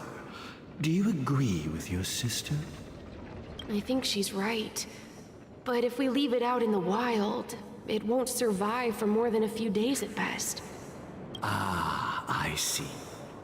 It seems our little scholar is still a bit unsure. Well, let me tell you youngsters a story. As you probably know, Charmony doves can fly through the air. When they fly really high, the friction caused by the flapping of their feathers against the atmosphere creates amazing lights, so that they look like shooting stars. We've seen this spectacle so many times that we think it's just something they can naturally do. But that's not the truth. Their radiant display is the result of countless struggles against nature over generations. Their ancestors were too weak to survive on the ground, so to escape predators, they started seeking new opportunities in the air. After countless attempts by many generations, one of them finally figured out how to fly. It soared into the sky and never looked back at the ground again. So, you mean birds aren't born to fly, but they find a way to do it through their determination, right? Well, that's an idealistic way of putting it. So, what are your thoughts, Sunday? I think people believe birds are meant to fly because they've never seen those birds crashing to their death. That's an interesting perspective. So, have you decided what to do with the bird now? For now, I'll keep it in a cage until it can take care of itself because I want it to live, no matter what. Well said, kids. It seems each of you has found your own answer. Your insights are truly remarkable. And I hope they come true in their own way. We will take good care of it. Won't we, brother? Yeah, but Mr. Gopherwood, there's one thing I don't quite understand. And what might that be, my son? What if this little Charmony dove never learns to fly in the end? I mean, if there are fledglings in this world that can never fly throughout their lives, should we let them go back to the sky, only to see them crash to the ground and die? Talking in your sleep, birdie? Time to wake up. Goddamn! You look a little unsteady. Need a hand? I'm still alive? Yeah. Happy about that. Where is Robin? Tell me. Now. I knew that was going to be the first thing you'd ask. Don't worry, your sister is here, safe and sound. She's probably walking around the streets now. If I were you, I'd be more worried about myself. After all, right in front of you is the guy who just stabbed you in the chest with a dagger. If you wanted to kill me, you wouldn't give me the chance to speak. Just tell me your demands, lackey of the Watchmaker. So, you figured out who I am, huh? No wonder you had the guts to go against the Dream Master and the Four Families. Looks like I made the right choice. Choice? You are aware of my plan and see through my fictionology. Time is running out, so let's drop the charades. I'm suggesting we cooperate. Cooperate? What makes you think I'd cooperate with you? The fact that the famous Robin has chosen my side. Plus, some clues about a traitor and a bright future for Penacony. Any of that catch your interest? I find it hard to believe a man who's full of deception. Fine. You don't have to trust me. What you should trust is the sense of justice inside of you. Show me Robin first. All right, as you wish. Here she is. Huh? What's your trick this time? Just kidding. I mean, this lady will lead us to Robin, right? And the crew, too. There are too many people who you owe an explanation. That'd be great. Please follow me, Honorable Oak family head. Now, all the actors are on the stage. This is the monument I mentioned earlier. The names inscribed on it should be familiar to all of you. Rosalina and Tiernan. When Penacony was known as a frontier prison, it was the trailblazers who connected it with the stars. They were the heroes who saved Astana, and their names deserve to be immortalized. Not just on this small stone tablet, but in the annals of history for all of time. However, today, the planet of festivities is nothing but sweet dreams. That heavy piece of history is all a distant memory. Just like that prison. If their names are inscribed here, then that means... According to Micah, they died long ago. Rosalina was killed during the War of Independence. She ventured alone into the heart of the star system to investigate the flow of Memoria, but she never returned. Tiernan was a skilled gunslinger, strong and reliable. He led the people through countless battles, but he didn't live long enough to witness the arrival of true peace. In the decade following the war, Penacony faced challenges internal and external. To protect Astana, Tiernan picked up the way of the Trailblaze again, and led the Letmoth family to explore beyond the system, only to be surrounded and wiped out by the swarm. Though I had expected as much, the tales of these heroes truly are sorrowful. True to the title of Trailblazer, they spent their lives venturing into the unknown. But what about this tablet? There are no names carved on it. When Dreamflux Reef was created, its owner was still alive. However, he insisted on erecting a monument for himself, saying that it will happen someday. Here we meet again. Everyone from the Astral Express. Robin.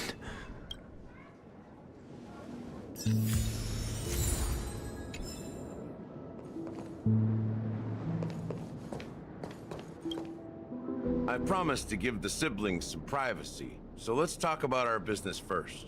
What do you say? That sounds sensible enough. Since you went through the trouble of gathering the family head, the crew, and the Stellaron hunters, I'm guessing you have something important to say, Mr. Gallagher?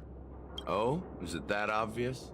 The look on your face is practically screaming, I'm the one behind all this. You're right, Mr. Yang. It is indeed time to come clean on everything.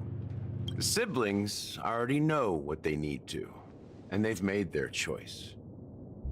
But you, Nameless, arrived a bit late. So it's only fair that I answer your questions. Before we begin, let me reintroduce myself.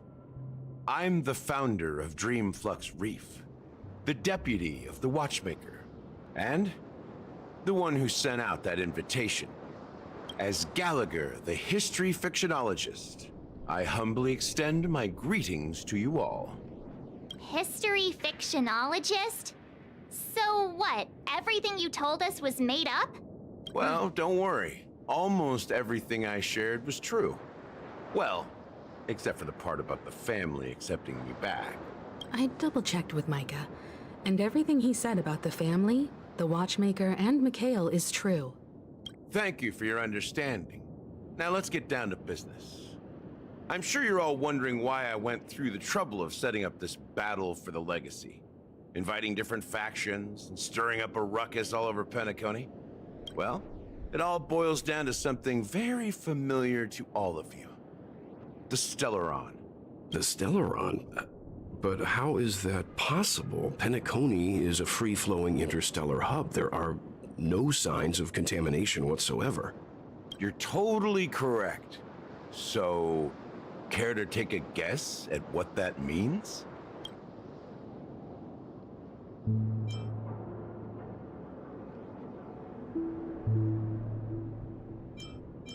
How keen. Well, what should I say? I expected nothing less from the person here who is the most familiar with Stellarons. The sweet dream doesn't come out of thin air. If you think of the memory zone as the sea, creating the land of the dreams is like filling that wild ocean with earth to make an island. To achieve this feat, without the help of an emanator of remembrance or enigmata, the only way is to use a Stellaron. And that's not something you can achieve with a simple wish. It requires vast quantities of knowledge, time, and manpower. I'm sure you get what I'm hinting at. In Azdana, the planet of festivities itself is a Stellaron disaster. The planet of festivities itself is a Stellaron disaster? It all started a long time ago. Back when the Watchmaker and his crew liberated the frontier prison. They faced countless challenges as they began building Penacony from the ground up. That's when the idea of using the Stellaron came into play. The Stellaron first entered the Azdana system during the war. The Nameless warned everyone against the folly of attempting to tamper with such a power, and most heeded their words. But there are always people in the shadows with ulterior motives. The turning point came after Tiernan's death. With two of the Nameless gone, the Watchmaker had to go to the front lines. It was at that moment his rivals saw an opportunity. By the time a representative from the Montour Systems family arrived at the Watchmaker's call, the Stellaron had already been activated and was seeping into the primordial synesthesia dreamscape. And I suppose the family happened to possess the knowledge to seal the Stellaron? Not just that. They knew far more about the Stellaron than the average person. They helped Mikhail swiftly quell the civil unrest and played a part in building Penacony under the disguise of the Harmony. Those 3 eras were known as the Age of Dreaming. The Watchmaker, who had been left in the dark, sent out invitations across the universe, spreading the hype around the land of the dreams. Then, how did they turn against each other? Remember the island in the ocean metaphor? The truth is, the Stellaron was never truly sealed. It existed in a different form within the dreamscape. Think about this. What would it cost to create and maintain such a lavish dreamland? It's people's lives. The opulent dream is built upon the decay of spirits, with a toxic elixir called pleasure flowing through the dreamscape. It tempts people to indulge in the dreamscape, and gradually their minds succumb, becoming nourishment for the sweet dream. Confusion, laziness, and cowardice, weaknesses that plague humanity, were magnified and nourished by the family. Penacony became a new kind of prison, even more impenetrable than the previous one. Sadly, we realized this far too late. By then, the family had a firm grip on Penacony, swiftly quelling any opposition that arose. At my wit's end, I had to use the power of the Enigmata, and sought refuge in this chaotic memory zone. Over the years, I fabricated a meme within this dream for our use. Dormancy. That's its real name. We exploited a loophole. You see, regular people can't fall asleep again while they are inside the dreamscape. So this is the true meaning of the impossible. You sent out invitations in the Watchmaker's name to find forces capable of resolving the Stellaron disaster and draw them into Penacony to uncover the truth. It's not just that. Above all, I wanted to see what happens when the major factions engage in a struggle for the legacy. Since this is the Watchmaker's first announcement in decades, the traitor within the family is bound to reveal themselves. So, the legacy is just a facade. If you want to consider the Stellaron as the legacy, I'm totally fine with that. If that's the case, where is the Stellaron now? That's a question for Mr. Wings. The Stellaron is still under the family's control, and as the head of the Oak family, I'm sure he holds all the answers. Huh.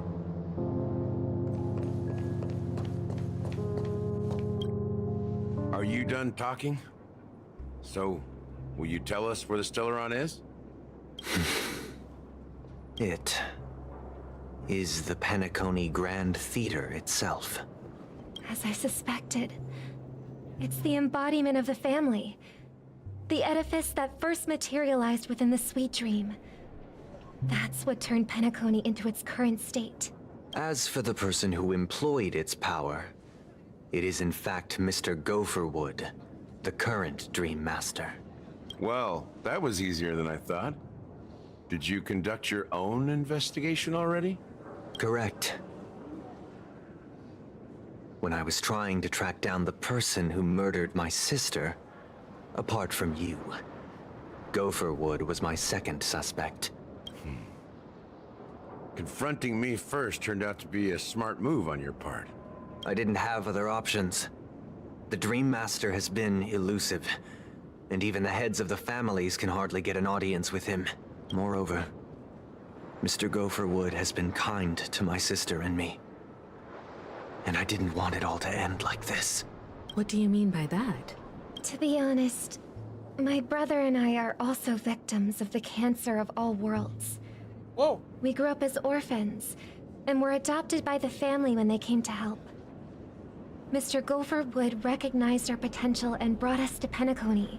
But I can't just stand by and watch Mr. Gopherwood become an enemy of the Harmony. I won't use my voice to support an evil cause. I won't step on that stage and sing. No matter who the traitor is, or what orders they give me. I won't let the Charmony Festival become an event that destroys harmony itself, or the paradise in our dreams. Indeed. For the paradise in our dreams. As the head of the Oak family, I'm responsible for ensuring Penacony's promising future. Robin and I will head into the sweet dream and confront the Dream Master.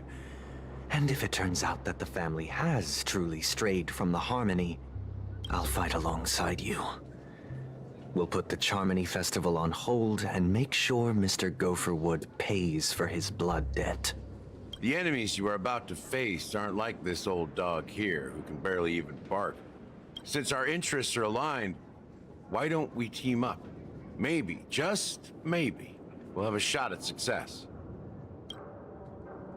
We have always been following in the footsteps of our nameless predecessors, and there's no reason to stop now.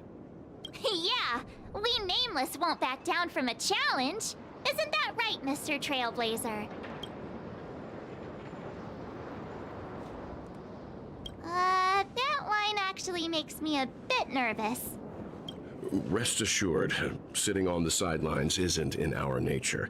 Mr. Sunday, Miss Robin, I'm willing to accompany you on behalf of the Astral Express. Having a third party present should help with negotiations, and could make all the difference if things get ugly. Thank you, Mr. Yang. Thank you all very much. The Charmony Festival is about to start, and time is against us. We must hasten. Everyone, let's gather over here. We still need to make some preparations. I may have been quick to step up to the plate, but confronting the Dream Master could be a very dangerous affair. Huh? Even you're saying that, Mr. Yang? How powerful is that Dream Master? He's the leader of the families of Penacony, and he has the entire power of the harmony behind him, not to mention the Stellaron in his possession. We must proceed with great caution. Maybe you can just stay behind this time, Mr. Yang? No, that won't do. Even if we count Robin as an ally, something felt off about Mr. Sunday just now. Although, I can't quite put my finger on it. I have to make sure he won't turn against us when things start to get dicey. You're still carrying the keepsake the IPC envoy gave you, right? May I borrow it for a moment? I knew it. As I suspected, this chip Aventurine gave to you is actually a miniature transmitter. If I'm right, he intends to use it to track your location or contact you when needed.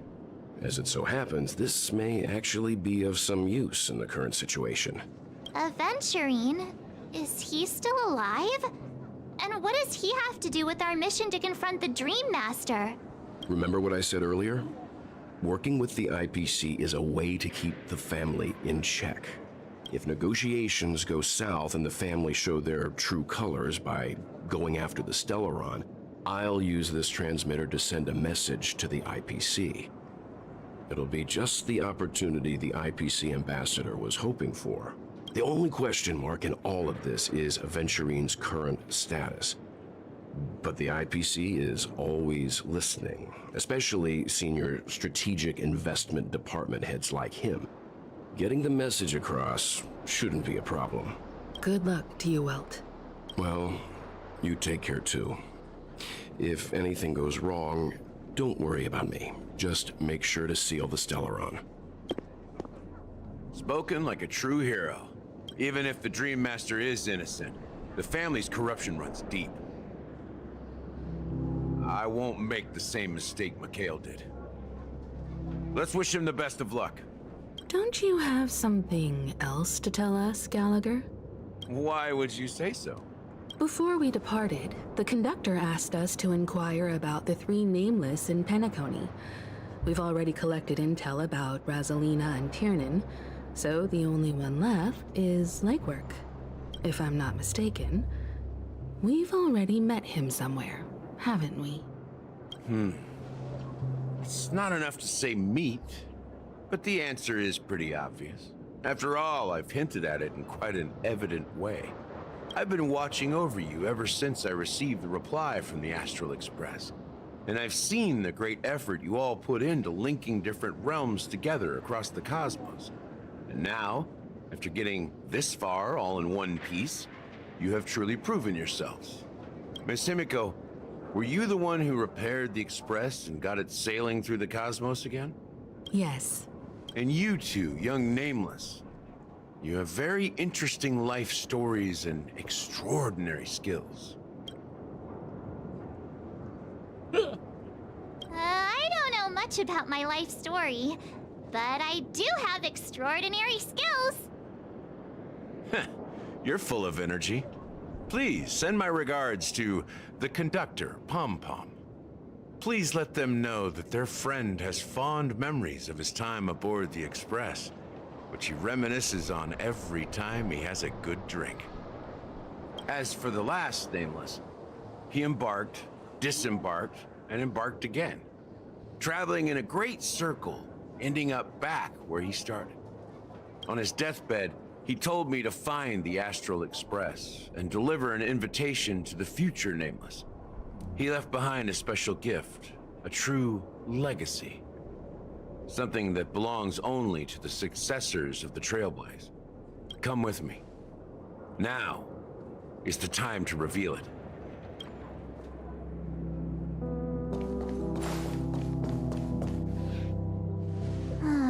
Back here again.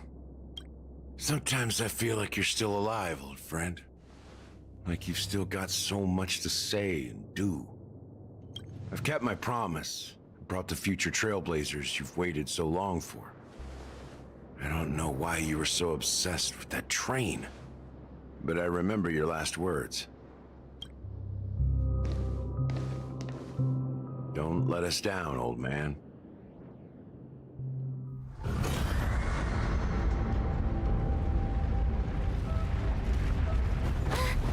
What's happening?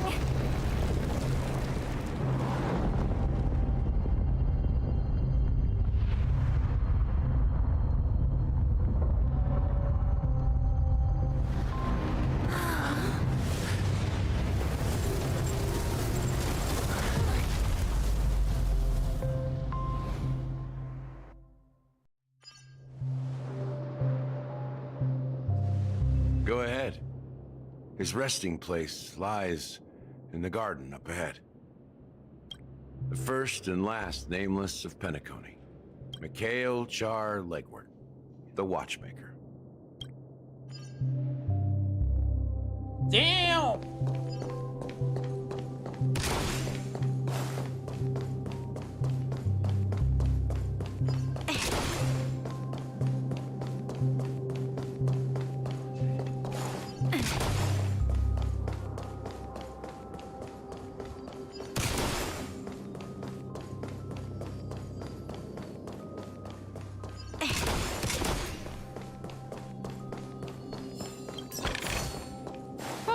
This will keep us well stocked.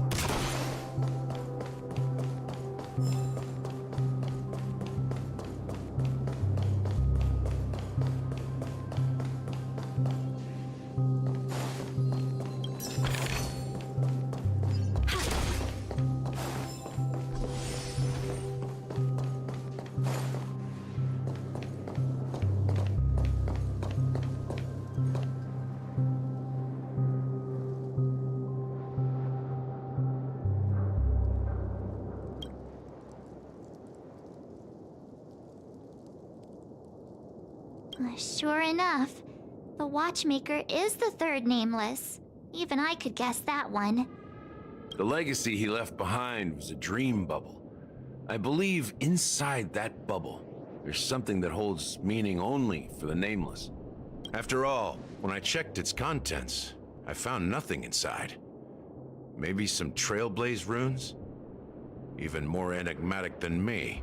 Well, let's have a look.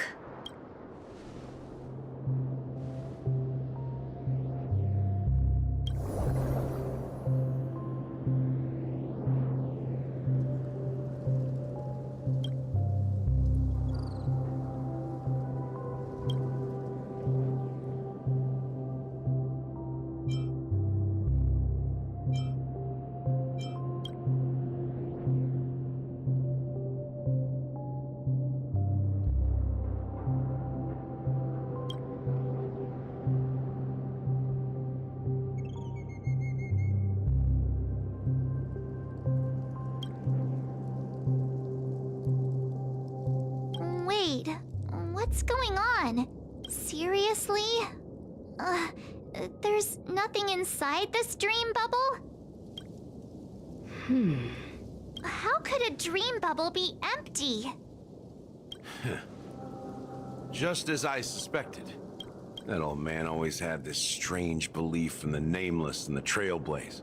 And I never understood where he got that confidence from. Especially since he never managed to get in touch with the Express while he was alive. I could never figure out what was going on in that old man's head. But this empty dream bubble is so typical of him. He was always full of weird fantasies and incomprehensible romanticism. That mischievous old man. Well, I didn't expect him to leave anything concrete behind anyway. Don't think that's the case, Gallagher.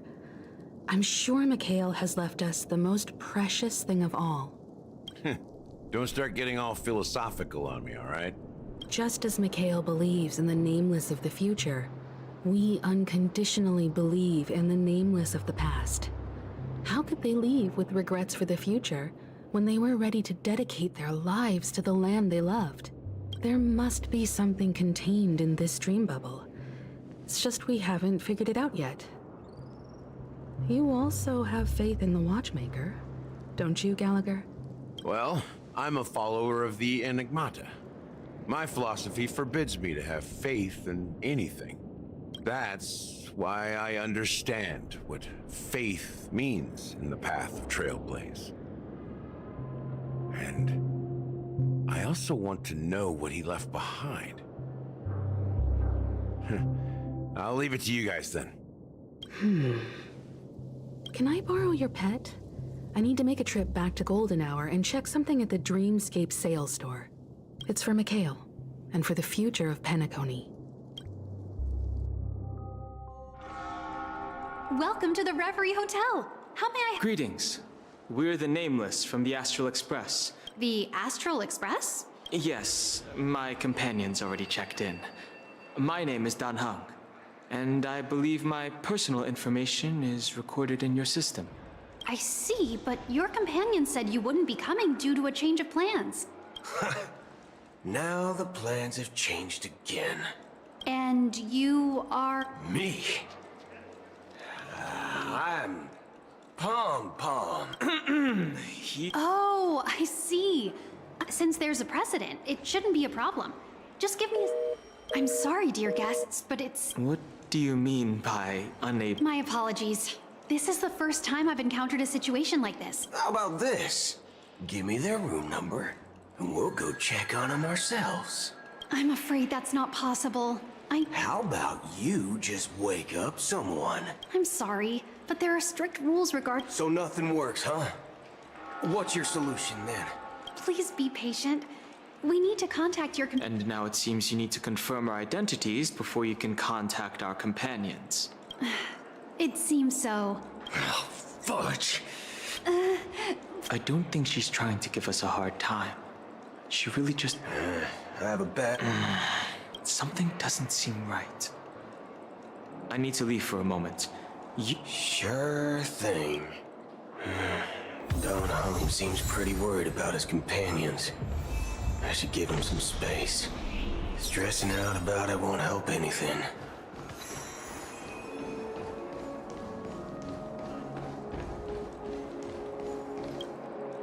Greetings. I'm Cody of the Bloodhound. Hello. So, there's something I wanted to ask. Do you think there's anything to be worried about? I'm not sure. At present, all of the families are focused on making sure the festival's... She doesn't appear to be acting.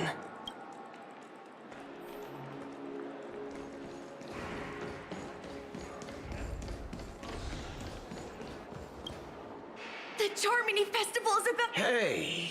Well, Well, Oh, come on! well, anyway. Unsettling. Relax. Well, looks like I won't... Back already? Hasn't she returned yet? Nope. I'm starting to wonder. Sending her to... Neither the staff nor the guests seem to know anything about what's happening in the dreamscape, and... I agree. Another unusual thing is that the Oak family is supposed to be in charge of organizing the council and managing everything inside and outside the dreamscape. I walked around the hotel, but didn't meet a single member of the Oak family on such an important day. Well, I'll be forked. If I remember correctly, the head of the Oak family is that Sunday guy, right? We shouldn't linger here too long. Not so fast. Have you ever robbed the IPC, bro? If you run away now, everyone will be chasing after you. Are you suggesting we sit here and do nothing? I wouldn't say do nothing, but let's stay put for now. Even if the family has ulterior motives, they couldn't have anticipated us showing up here. We're the surprise factor for them. They don't want to attract unwanted attention from certain outsiders, so they won't do anything reckless. See? The IPC lackeys are keeping a close eye on this hotel. If I were a family member, I'd find an official excuse and keep the surprise factors here. If we just wait here, that would be like walking into their trap. Of course, we don't need to walk into their trap. I gave a backup plan to the memo keeper. If it turns out we won't be allowed to enter the dreamscape, she'll order a drink for me in the VIP lounge at the hotel. In reality... a secret signal. That's right. Oh, a concrete object can indeed help the memo keeper establish a connection with you. But Boot Hill, if you have more backup plans in the future, I hope you'll let me know in advance. I'm sorry, but it's one of my quirks. I have too many unreliable friends. And if I reveal that I have backup plans, things can go awry. And that would leave all backup plans completely useless. How do we get into the VIP lounge? This is where my street smarts come into play. You're the lobby manager, right? Yes, I am. How may I assist you?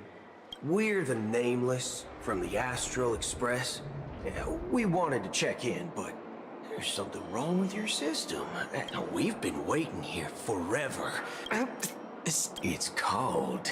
I apologize for the inconvenience. Just... Wow, this bar's something else. Certainly worthy of the planet of festivities.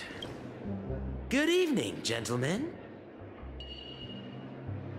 Hey, I have an order for a bottle of Hasdana's White Oak. Can you help us find it? Hasdana's White Oak? Oh, no way. Are you sure you're not mistaken? If someone had reserved such a beverage, I would definitely remember it. It sells for hundreds of thousands of credits per bottle, after all. I couldn't afford to cover for such an item if it were broken or lost. That's strange. Well, could it be that the memo keeper couldn't afford it? Then what should we do now? Oh, no need to rush. Let's see what kind of juice malts you all have here. Well, that's the most expensive one on the list. It's on the house, anyway. What can I get for you? Anything you recommend is... Then I would recommend today's special, Glass Village. It's classic Soul Glad mixed with Laboom juice. It's refreshing and suits your cool demeanor.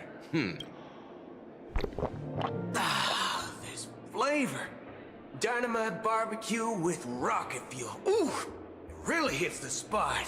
Truly the finest sherry cask aged malt juice in the cosmos. Dynamite barbecue with rocket fuel. Is that really something that humans enjoy?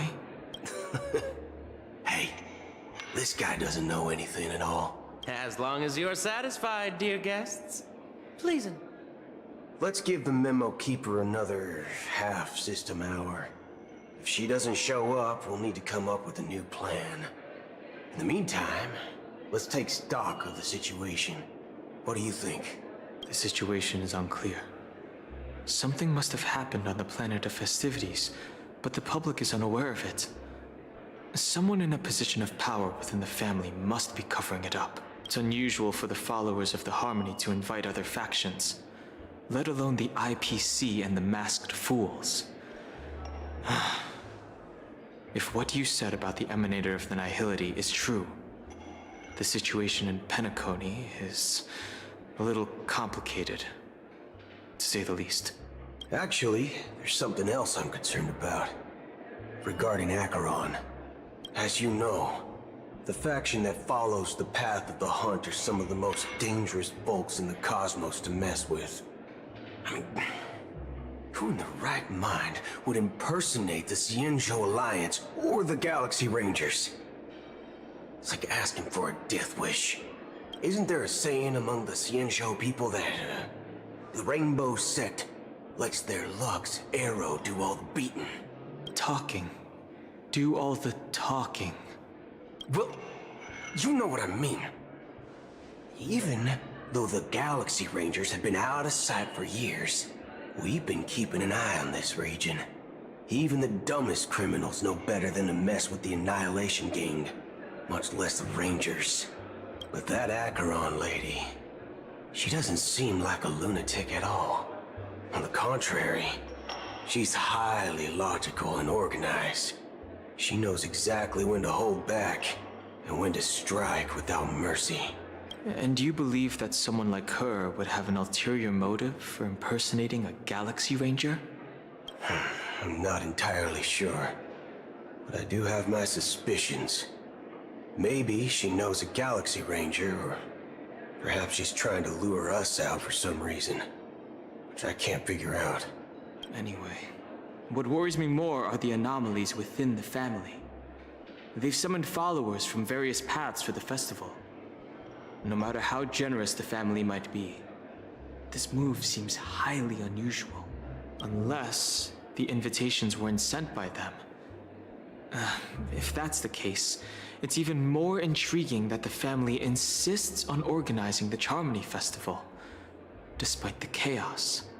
Maybe it's Shipei the Harmony pulling the strings. You find it beyond human understanding because it wasn't arranged by humans at all. People do stupid things out of irrational impulses. They abandon their principles when self-interest is involved. They believe in things they know they shouldn't, and fudge, they even break their own rules. But Eons don't. They stick to their determined path and never turn back, even if they reach a dead end. You think Shipei's will is behind all this? It may not necessarily be Shipei, but there's definitely some higher entity involved. I know it may sound pessimistic, but if human free will were reliable, why would we even need Galaxy Rangers? It's much simpler when you boil it down to the eons and paths. Like how Lon always follows the path of the Hunt, or how the Express stays true to the Trailblaze despite Akavili's disappearance. But in my opinion, Akavili's fall holds significance for the Nameless. Oh, so you're saying the Nameless now have to take responsibility for their own choices because their absolutely right leader is gone? Exactly.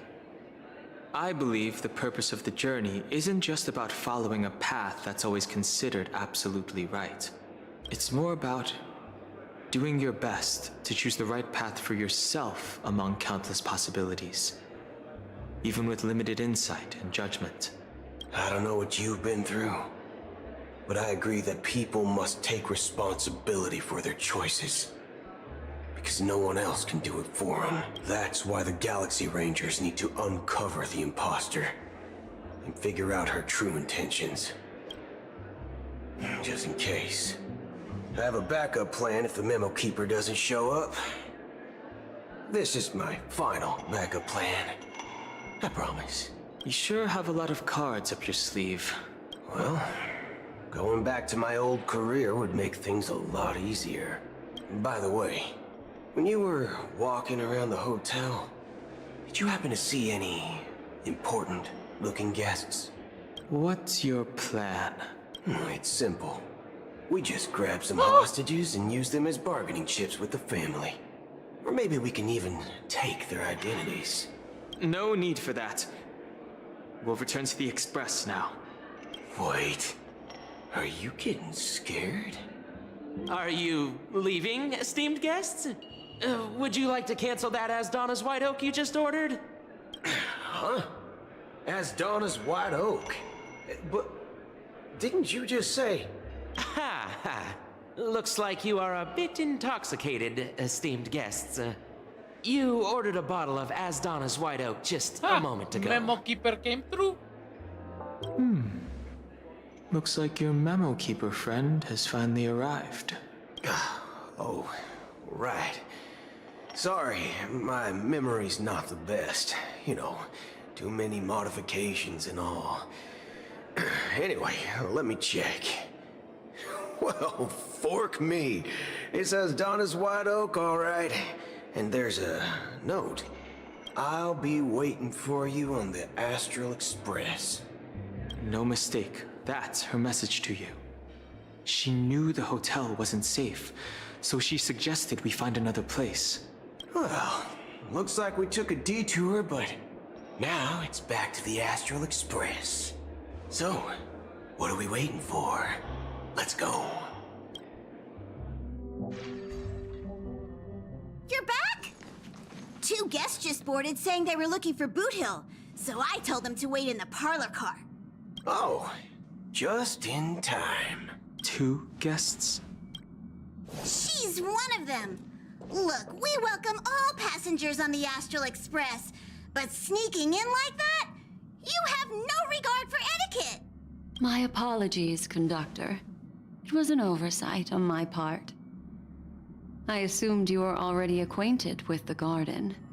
Given the chaotic situation in Penacony, the Nameless are the only ones we can truly trust right now.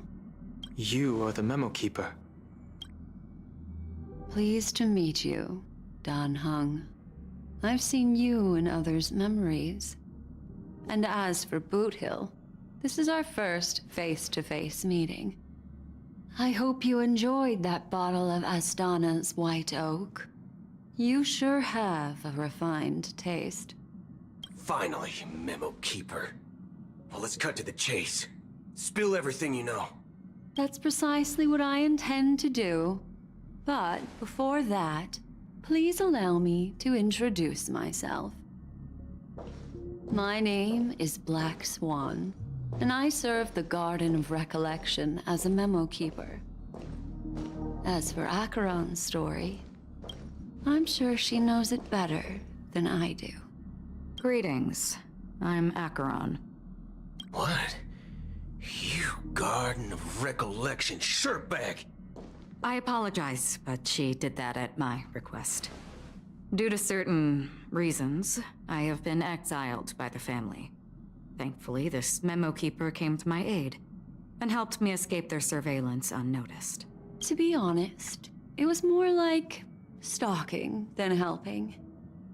And the process was far from unnoticed. But we did escape. I asked her to guide me to a place beyond the family's reach and to contact a few trustworthy individuals. Namely, all of you. Trustworthy? Son of a nice lady. You think I'm dumb or something? How about this? I'll put a few bullet holes in your head and see what secrets spill out. Then, we can talk about trust. It doesn't have to be like that. I'm willing to answer all your questions, but not right now. If my cover hadn't been blown, we might have had more time, but at the moment, we don't have any other options. No other options? What do you mean? This is the only way I can ensure everyone's safety. I kindly request an immediate warp jump out of the Astana star system. This passenger Ranger is requesting? As far as I can tell, she's not a threat and seems to be telling the truth. I've briefly traveled with your companions and know their whereabouts, Dan Heng. Please rest assured, your nameless companions are safe, but they need our help. As for Boot Hill, you may have guessed, I've been waiting for you.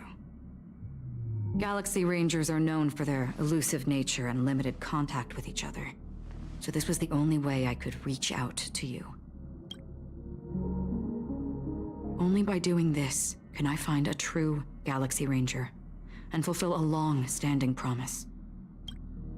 To return his relics to their rightful owner. Someone once told me that every rainfall is like a gift from the heavens, a sign of their mercy upon the world. Raindrops are said to be the tears of the gods, shed in response to the sorrows of the world. Their constant pouring is a reminder that the gods haven't abandoned us yet. So, how long has this rain been going on for? I used to believe, just like you, that it would eventually stop. Years and decades passed. And in the end, such hope faded away before the rain did. Looks like the god you mentioned doesn't exist after all. Well, let me share a story with you. Mortals who walk the paths are like sailors on a vast ocean, leaving behind a trail that creates countless ripples of possibilities. These ripples last longer than the fleeting lifetimes of humans, and for some, their presence leaves such a strong mark that it's reflected in the waves. Like those shadows on the ocean. Sin-thirsters, the obsessions of the Pathstriders. They emerge from the depths of IX, seeing themselves as masters of their own destiny, unknowingly repeating the actions of their past lives. They emerge from the nihility and head toward it, leading purposeless lives. However, these hollow phantoms, they were once my dear companions. A group of Galaxy Rangers. Are you watching over them? Watching over them? No. I'm guiding them toward transcendence. It was a brutal war. A crusade that shook the universe. The universe witnessed the fall of Zuro, the Lord Ravager, but it came at a price. A price so hefty that only those who were there still remember. The unwavering determination of the Hunt followers persists even in death. So someone must guide these lost souls to their life beyond. They were heroes in their time, and they shouldn't be reduced to mere puppets of nihility. As for me, I've suffered too many losses on that battlefield to advance any further. And that makes me the most fitting person to carry out this task. But you know, these sin-thirsters, they're not who they used to be. Does this seem pointless to you? Will some tasks have to be done, even if they are pointless? I can help you. For what? For the meaning of the nihility. That's what I've been seeking. I see. After all, this realm is off limits to ordinary souls, right? Thank you, stranger.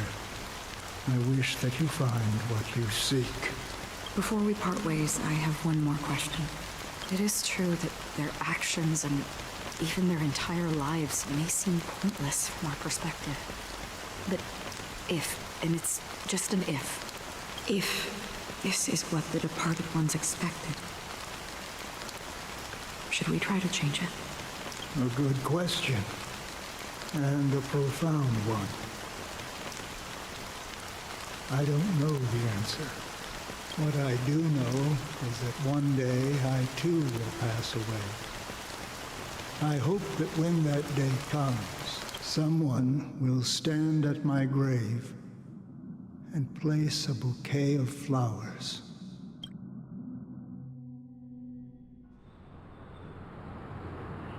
When I appeared as a child, my speech, mindset, and soul reflected immaturity and innocence.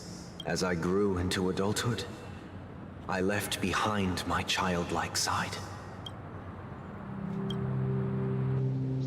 I humbly request your blessings, esteemed advocate of Shipe.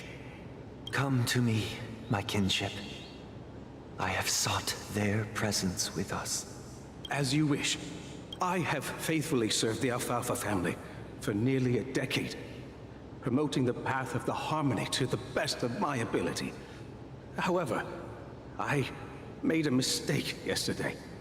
While I was preparing dinner for the family head, I accidentally dropped a prepared dish on the floor. Out of laziness, I lied and claimed that everything was ready. Although the head has dismissed me as punishment, it has been tough to sleep with the guilt still gnawing at me, as I worried that the seeds of evilness may have taken root in my soul. So, I confess to you now, to seek atonement for my sins. Do you sincerely repent and vow to change your ways? Yes. Have you examined your soul and confessed all your sins? Yes. Are you willing to accept the process of atonement? Yes. Very well. Show your dedication and goodwill to the family, and you shall be reinstated among them. Now, please, leave in peace. Oh, praise Shipe. And thank you, esteemed advocate. Next, please step forward. I wholeheartedly confess to you. Please, pardon my sins. Rest assured, I have implored their presence to be with us. As long as you are sincere, absolution will be granted. Oh, great. You know, I arrived in Penacony as a stowaway. I sold everything to get a ticket. My house, my land, and my 2 children. I see. Please, go on. My children were starving, and I hoped they'd have a chance at survival if they became slaves here. If I can strike it rich here, I'll lift them out of that situation and give them the life they deserve. But the Bloodhound family got wind of it. They're on my tail, hunting me down. I thought I could bring my kids here. It was all my fault. All my fault. The family is ready to forgive all sinners. I'll ask the Bloodhound family to cease their pursuit. You don't need to live in fear anymore. Oh, thank you. Thank you. I'll work my hardest to redeem my children. and make them part of the family. Next, please. Hey! Long time no see, Mr. Sunday. The most esteemed individual in Penacony, and... I have sought their presence with us. Let us proceed. Sure, let's just get this over with. I have sinned, please forgive me. I wasted half a pizza at breakfast, and a bottle of Soul Glad. That's it. Nothing more. Can we wrap this up? I've got a robo-ball game to catch, you know? Do you seek to atone for your sins through good deeds? My sins? Starting to sound like a saint, huh? Well, let me tell you something. Neither the family nor you have the right to judge me. You think nobody knows what your precious family has done? About the watchmaker? Huh? Don't kid yourself, Featherbrain. Those dream chasers might be fooled by your act, but don't fool yourself. Before you start spouting off your holy verses, answer me this. Where does the power of the Oak family come from? And your power? What makes you think you can sit there all high and mighty, looking down on everyone else? Well, I've spent enough time in confession today to enter the Harmony's paradise, right? Then I'll take my leave. Good luck with your election, and, don't make me regret my investments in you.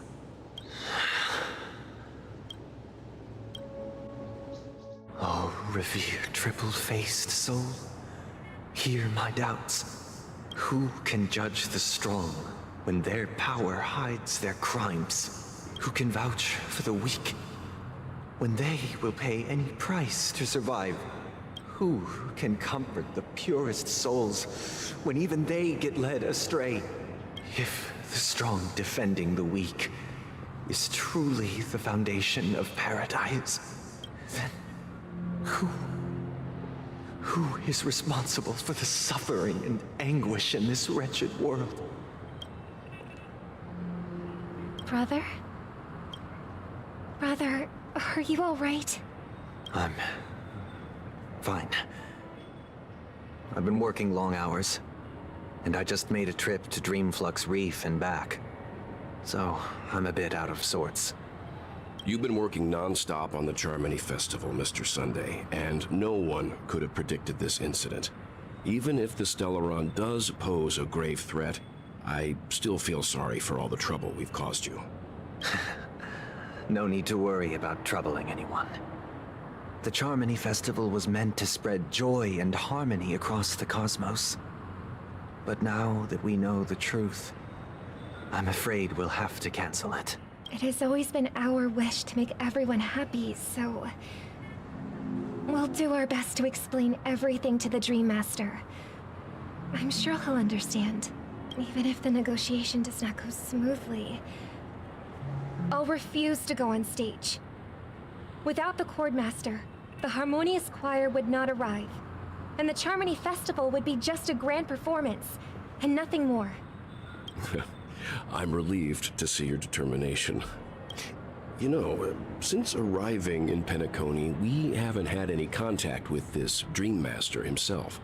I'd heard of the heads of the 5 major lineages, but the Dream Master is a mystery to me. The Dream Master rarely grants an audience, even for us. But, given the urgency of the situation, he's agreed to meet us in person. Perhaps you'll be the first guest to meet the Dream Master in years, Mr. Yang. Let's hope we can reach a consensus that satisfies everyone. Indeed. Let us hope so. It's about time. We'll have to get ready for the meeting. I apologize for any inconvenience caused by the urgency. Don't worry. I'll be waiting here. Oh, dear. It's Mr. Sunday! Hey! Come over here! Looks like someone needs help. Mr. Sunday. Hey there! Okay, if I just reached out my hand... the moon. Yeah, but it's no big deal. The Grand Theater here looks much better than the moon back home. They told me not to sell everything I had just to come to Penacony. Selling everything you had? Why? Can't you see? It's better to be here at Penacony. No pain, no worries about tomorrow, just sweet dreams. You can do whatever you want. That's what I call living. Is this true? Huh? What did you say? Oh, it's nothing, sir. You see, the traffic on Glocks Avenue can be dangerous. How about I ask a Bloodhound family member to escort you to Ideen Park over there, so you can continue enjoying your sweet dream? Oh, yeah, that's a great idea. Wow. See you around, Mr. Sunday. What's up, sister? This is the land of the dreams. But why do they live like this? The man we ran into, he doesn't seem happy at all. Even though sweet dreams are nice, they're just illusions. But for him, they're the only way to survive, even if it means giving up on reality. That's not really living at all. I suppose you have a point. But, in my opinion, that's how most people live their lives. Why do you say that? You think that man is not actually living, but that's not quite accurate. Even without Penacony, people create their own illusions called self-value. People believe they have a predetermined value to fulfill. Gaining value means gaining power, and those deemed worthless are seen as the weak. However, value doesn't come out of thin air, and there's a limit to it. To accumulate value, people have to take from others. So, the weak get exploited and oppressed. Are you suggesting that this is not how things should be? Exactly. But, ironically, people don't think there's anything wrong with it, because they uphold the illusory notion of self-value. And even the weak believe in it. The survival of the fittest. That's where all the tragedies in the world come from. People come to the sweet dream in Penacony to escape from that reality and find solace. No tragedies exist here, only happiness, although in its nascent form. Isn't that the same paradise we yearn for in our dreams? Perhaps that man is just an exception. Let's not jump to conclusions. We should experience the dreamscape ourselves, just as I did at Dreamflux Reef. Yes, seeing is believing. I'll accompany you. The Dream Master hasn't shown up yet, so we have some time for a stroll.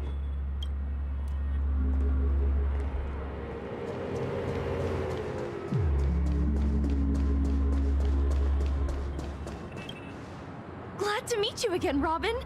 How are the preparations for the Charmony Festival coming along? It's going smoothly. Thanks for making the trip to join the festival. You're too kind, Robin. It's a pleasure. I can't stand being lonely or bored. But if this went on forever, would it get boring too?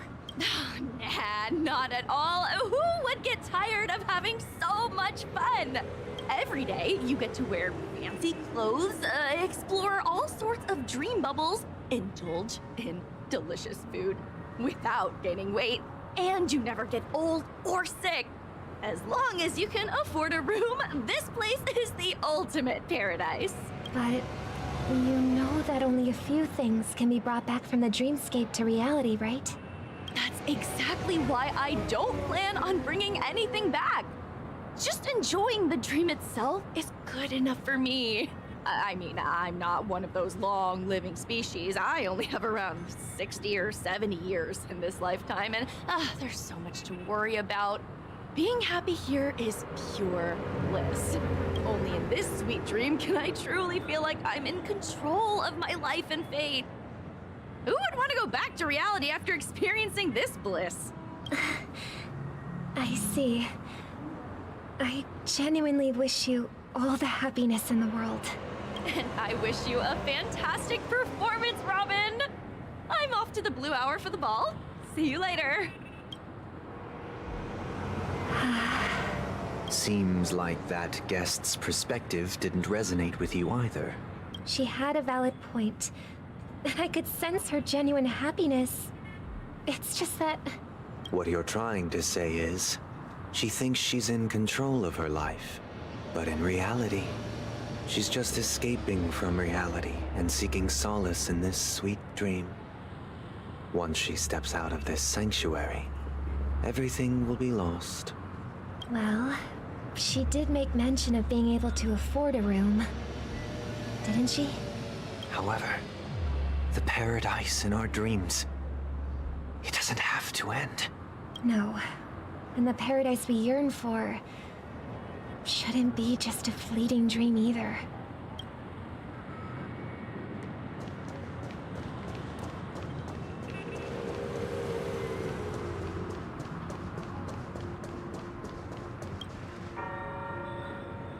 The scenery in this dreamscape is truly breathtaking, isn't it? Oh, Robin. Can't believe I'm meeting you in person here. What an honor. You're right. Even though time stands still in this dreamscape, it always feels fresh. I find something new every time. A philosophical mind. I hope I'm not intruding. Oh, not at all. No. With little time left, I yearn for meaningful conversations, especially with someone as esteemed as you. Do you mind if we chat? It's my pleasure. No need to be formal. Just speak your mind. You said, with little time left. Please, forgive me for being blunt. But is that why you came to Penacony? Yeah. I was part of a war, and while escaping from the Sarkosian mothership, I got exposed to some radioactive materials. And then, all my comrades died, and my hometown was wiped out by neutron bombardments. I couldn't bear to live with everything I knew gone. That's when I heard about a possible solution here, so I came. How heart-wrenching. I hope the family has been able to help you. They have, and I'm truly grateful for that.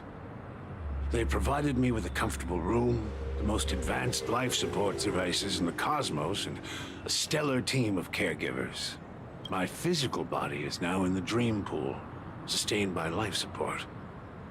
The me you see here is whole, rational, and no different from any other person. But I can't say the same for the me in the hotel room. My true appearance.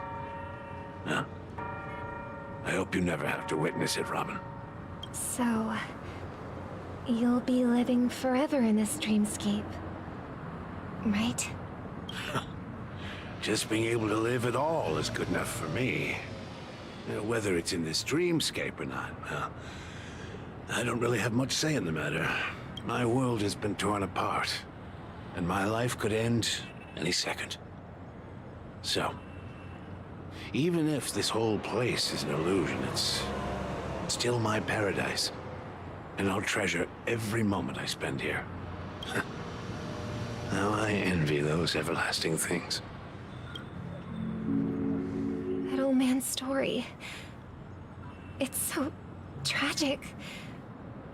Fortunately, this sweet dream gives him joyful memories to hold on to for the rest of his life. That's precisely why this sweet dream in Penacony exists. However, even the sweet dream has its limitations. While it provides solace to the disillusioned, it can't completely eliminate pain in reality. There will be a way out. Penacony is already on the right track.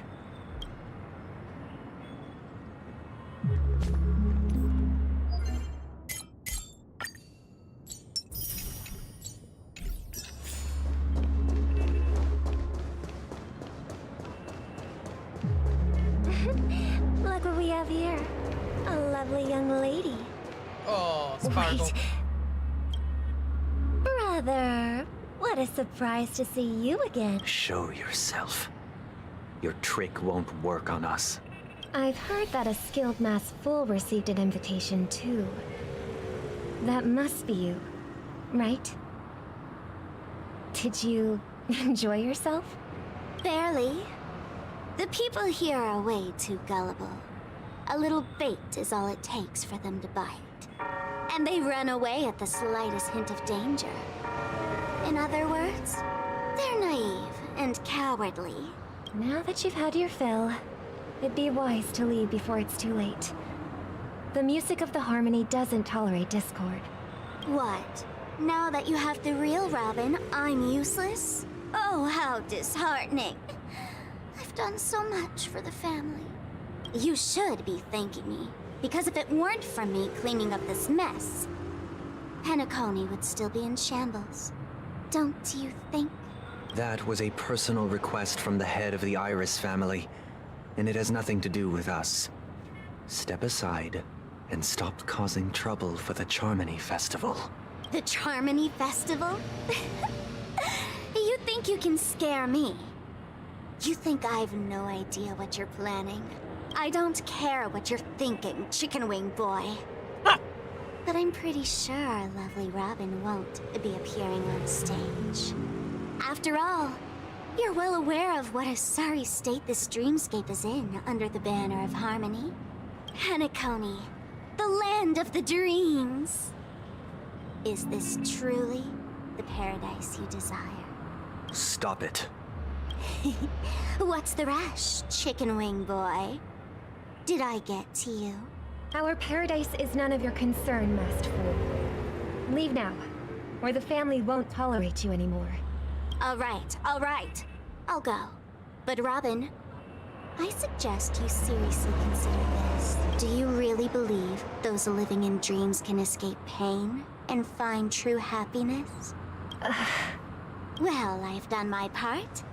And now I'm simply waiting for the fireworks to begin. Here, the last 2 gifts for both of you. And don't lose them. If by some unfortunate chance the Charmony Festival starts against all odds, remember to use them during the show. And it'll be thrilling. Bang! I heard a raven cawing in the distance. It seems the Dream Master will arrive soon.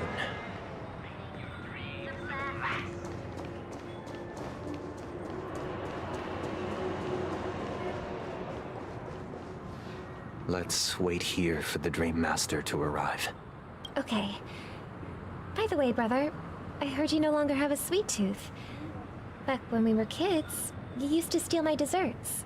Seems like a lot has changed during my absence. What exactly happened? Well, someone has to stay awake even in this sweet dream. But that someone doesn't have to be you, or anyone in particular. You're carrying too much on your shoulders, brother. The paradise in our dreams. It shouldn't be like this. Penacony is nothing more than a dream. It can't erase the worries and pain of reality, or bring true happiness. It only offers an escape from reality. Nothing more.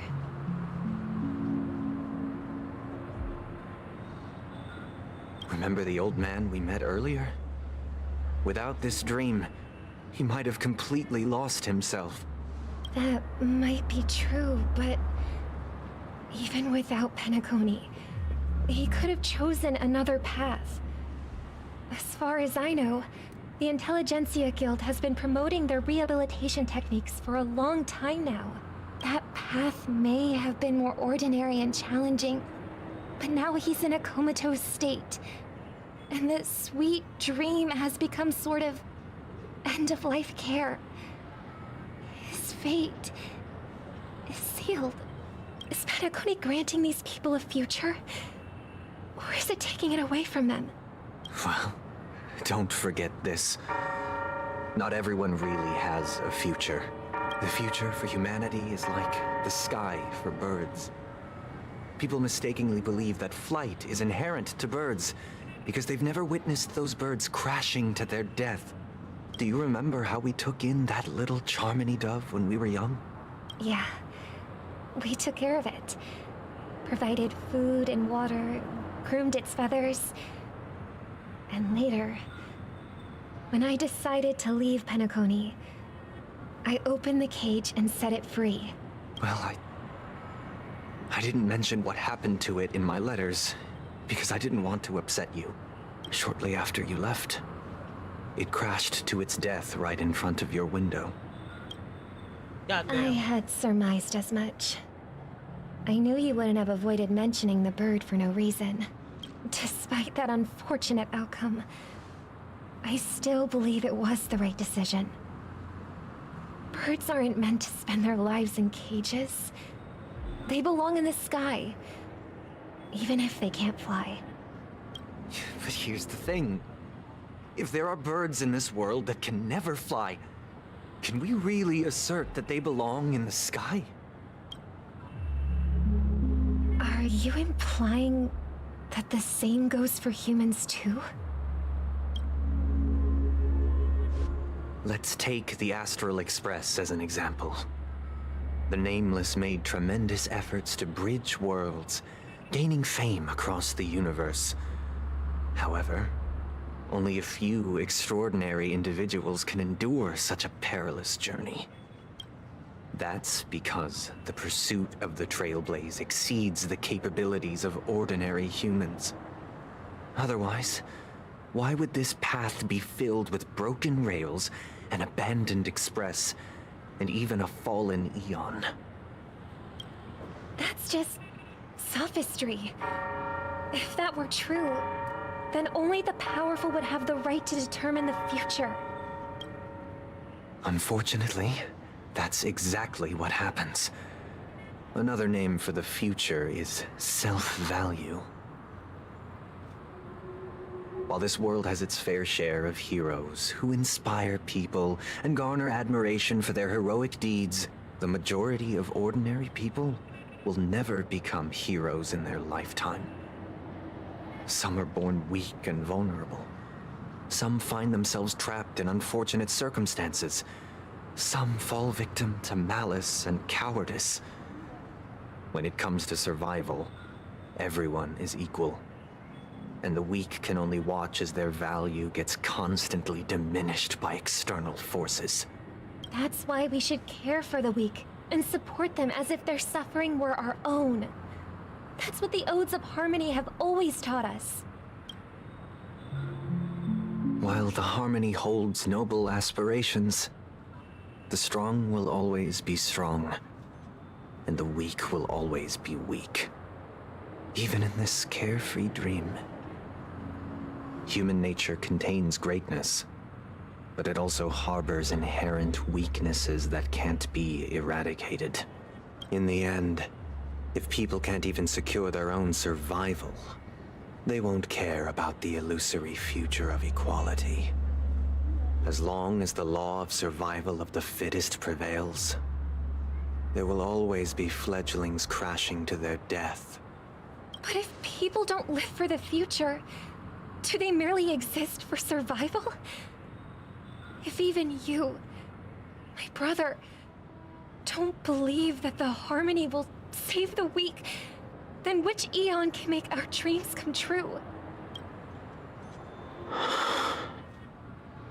People often forget that when the first bird took flight, the entire world envisioned a future where no more fledglings would ever crash to their death. Are you reading, sister? Mr. Gopherwood gave me a picture book. It's about the story of the harmonic strings. If I could become a chord master, I'd like to summon Dominicus, the harmonious choir. I want to sing with everyone and spread our wishes so that all can feel happiness and joy. I see. Then I would summon the harmonious choir too. Don't you have a wish of your own, brother? Of course I do.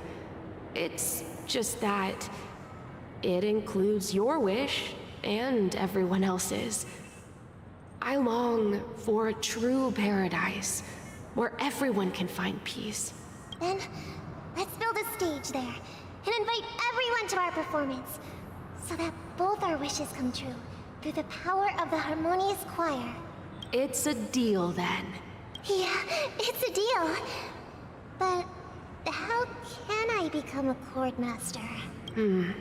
Maybe you'll have to become a star first.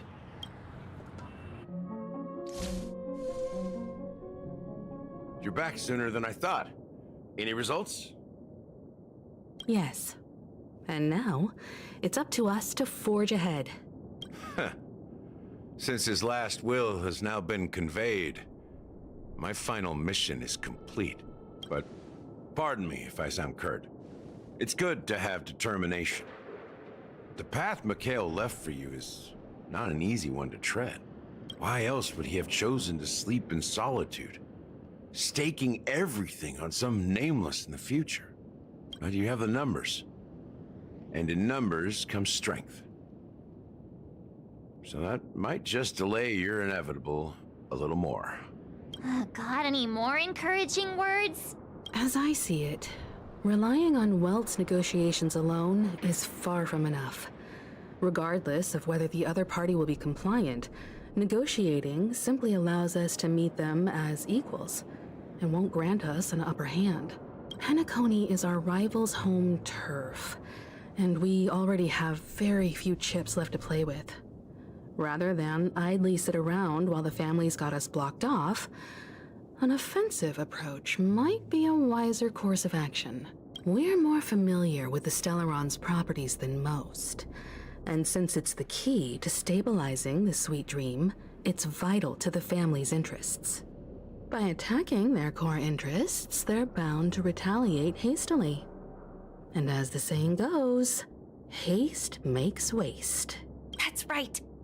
As long as we pose a threat to the Stellaron, either with words or otherwise, we have a chance at gaining the upper hand. But the problem is, on the eve of the Charmony Festival opening, how exactly are we going to get close to the theater? Family security will be airtight, and if we brute force it, even if we succeed, it's too risky. So, no one's gonna say anything? Then I'll raise my hand. I know the answer to this question. What's that supposed to mean? You'd better believe it. So, I heard that before the Charmony Festival begins, there'll be a pageant to kick off the festival. It's called the Soul Glad TM Festivity Auditions, or something, and it's going to be held in the moment of Scorch Sand. As long as we clinch the top spot, we'll be able to attain the title of Festive Superstar, and be able to personally bask in the graces of Miss Robin. Not that that's important. What's crucial is that we can enter the Grand Theater before the audience arrives. So, how do we go about participating in these festivity auditions? I've already procured special invite tickets from Miss Robin's fan club. To tell you the truth, I had been preparing to join the auditions all along. But now it looks like even if I scrape through, I probably still won't have the chance to shake Miss Robin's hand. So they're still running this thing, huh? It was originally just a publicity stunt, set up by Mikhail to drum up attention. But it looks like it might be worth a shot. We'll follow Marge's plan. Mr. Gallagher, will you be joining us? I'm afraid I won't have the time. As a virtual character, I've already completed my final mission. Whether Penacony can awaken from this dream is all down to you. Should we ever cross paths again? I'd love for you to visit the Express. All right. I'll have to add to that data bank of yours you've got on the Express. And Miss Firefly, we thank you for all your support. We're faced with a formidable enemy.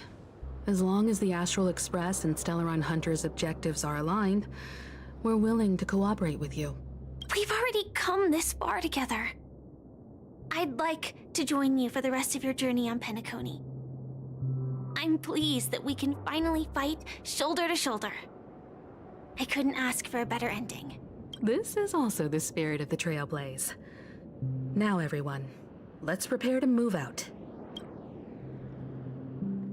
Ladies and gentlemen, welcome to Scorched Sand Hall. This is where challengers thrive and dream chasers shine, all under the watchful eye of the entire universe. If you have ambition, dreams, and the drive, dear friends, the next superstar of Penacony's Charmony Festival could be you! Oh, wow! They've really outdone themselves! Oh, I'm starting to get excited! Behold! Here come 4 friends with spirits high and full of zeal. Are you... Yes, you! There's no doubt... Excuse me, you 4. What are you... As the last group of contestants, how confident are you in overcoming all of the challenges? Would you be open to a brief exclusive interview with us? It'll be... Your journey is long and fraught with peril, yet under a sky blanketed by banners, you vie for the crown. The sword and rose! Protect the beauty! The beauty, the beauty! A knight's head is hard as steel. Brotherland's focus is stubborn as a heel. We don't all have to be winners, but if we don't have fun, we'd all be sinners. People are pouring in. Ladies and gentlemen, please, make way. Make way. Coming towards us now is one of Penacony's top 10 wealthiest tycoons, and the soul-glad business empire's founder, Mr. Ideen. Allow me to introduce myself. I'm the director of Soulglad's factory, Ideen Lida. My 4 friends, introduce yourselves to the audience across the cosmos. Hello, everybody. I'm Himiko, a nameless from the Astral Express, and these are my companions. Don't you guys need... can't hide it anyways.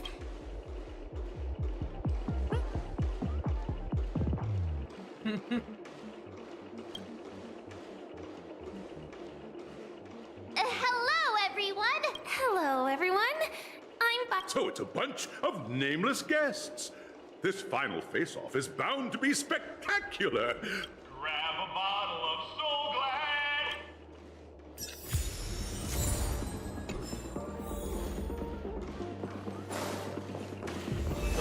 B.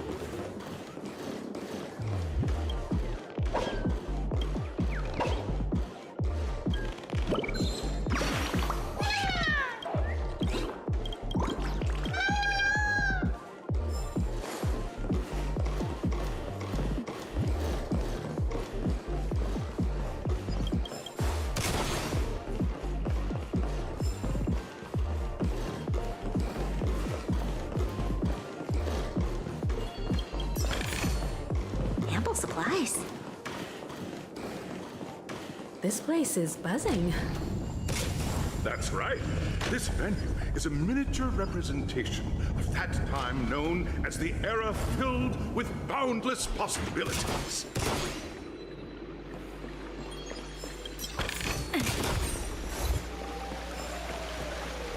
Grab a bottle of Soul Glad. Nameless, your arrival reminds me of the grand occasion when Penacony was first established. I was still a young, bright-eyed lad back then, lured here by the watchmaker's ads, full of zeal and ready to make my first fortune in life.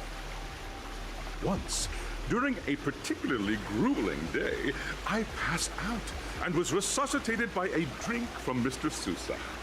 That sweet taste has since been etched in my mind, and that was what drove me to create the Soul Glad that we all know and love today. The dream-chasing era was truly a wondrous time. Oh, I miss those days, and the watchmaker. Scorched Sand Hall is my homage to that time of boundless possibilities. I wholeheartedly hope you make it to the finish and emerge as the next superstars of Penacony. Nah, win. That's the trailblazing spirit. Hello, everyone! Trailblazing into the uncharted and challenging the limits. That's Miss March 7th for you. I hope that by the end of this journey... A wonderful... Safety first, everyone. Simple words, but waiting for you are 3 stages, each connected to that era. The first 2 stages offer 2 distinct paths to choose from, with unique challenges on each route. And in the last stage, you will face off against a champion who has defended the title to this very day. A beloved contender whose noble virtues are unrivaled. Those are the rules. Simple. Everyone clear? Now then, I hereby announce that the 33rd Scorched Sand Festival of the 20th season, sponsored by Soul Glad Enterprises, has started.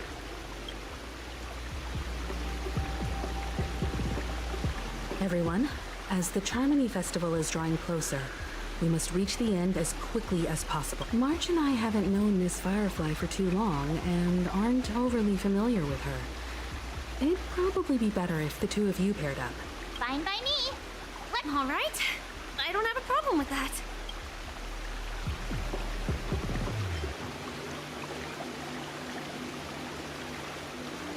Say what now? They get the pair with Firefly and there's no catch? We'll split into the assigned groups then. Let's not waste time.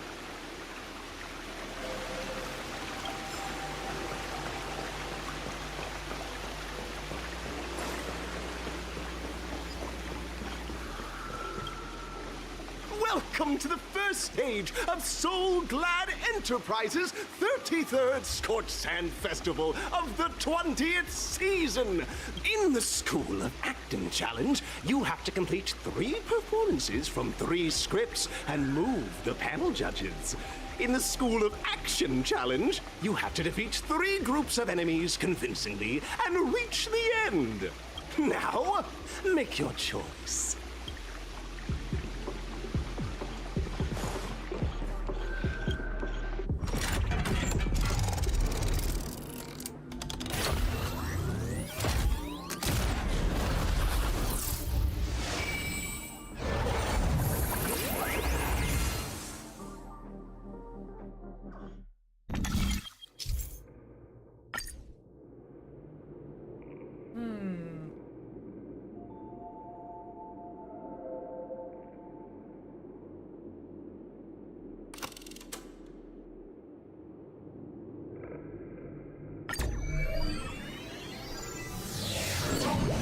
The champion's crown awaits you on the stage. Welcome to the arena of act. Competitors, allow me to introduce the rules of this challenge to you. There are a total of 3 stages up ahead, each with their own challenges. The enemies you will contend against are antagonists from the film Once Upon a Time in Dreams. Defeat them swiftly and decisively to set a new record. It's worth mentioning that the fastest time for this stage was achieved by a contestant with fiery red hair. Astoundingly, he overcame all enemies across the 3 stages in only 5 minutes. Time is of the essence. Let's make this quick.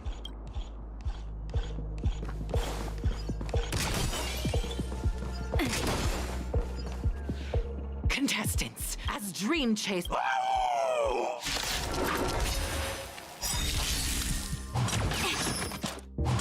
matter. This battle is unavoidable. Don't mess with me. Commencing research. I'll free you from your chain. Disappear among the sea of butterflies. Illusions of the past.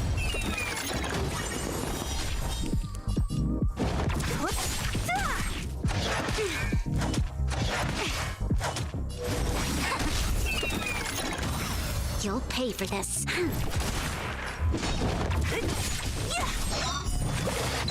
I'll end your misery. I'll free you. Disappear among the sea of butterflies. Illusions of the past. So glad. Pretty simple. I just hope these...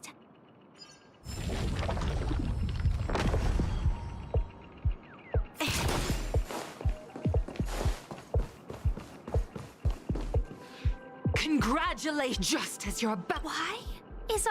Because? Isn't this just product... To safeguard! Bro, please, Fancy. All things human creations.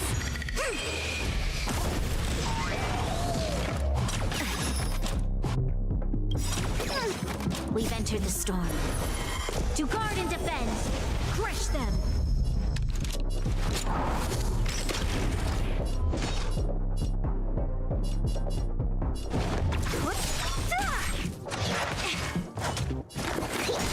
I see through you.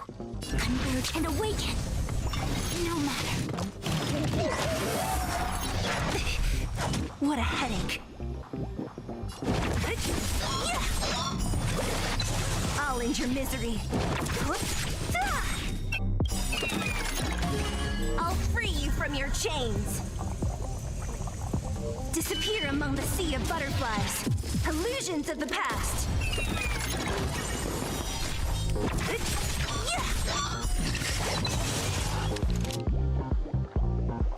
Lend me your strength. We've entered the storm.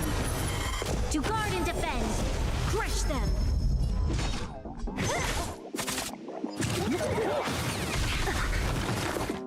To travel. The resistance is timely. A quick divination.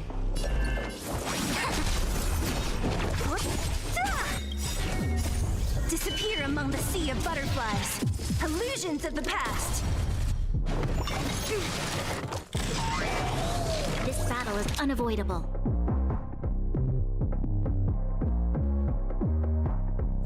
Lend me your strength. Don't mess with me. I'll end your misery.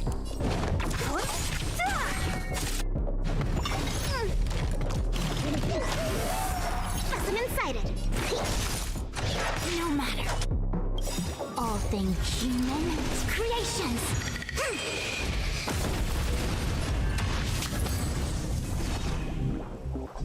Who's next? Lend me your strength. I'll end your misery. Disappear among the sea of butterflies. Illusions of the past. The world kisses me with pain, and I...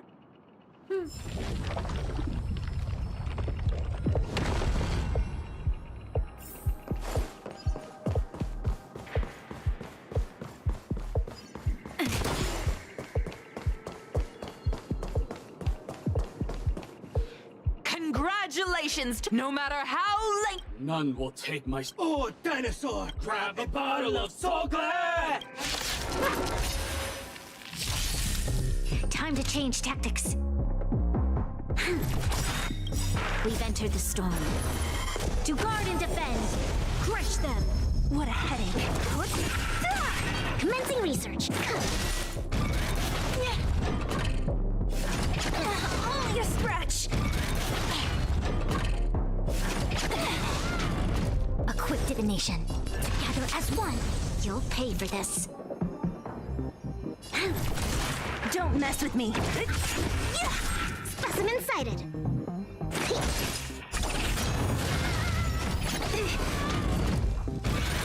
No matter.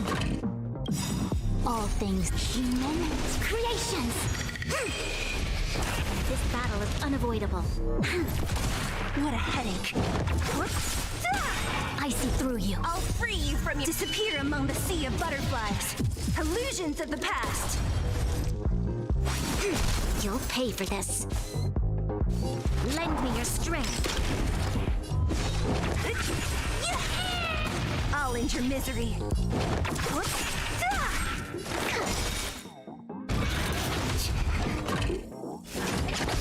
I think something bit me. We've entered the storm.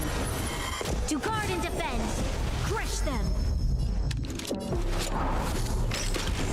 Don't mess with me. Disappear among the sea of butterflies. Illusions of the past.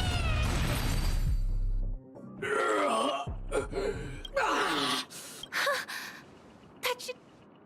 Isn't this fight... Wait! Transforming into a dinosaur isn't imaginative enough for you?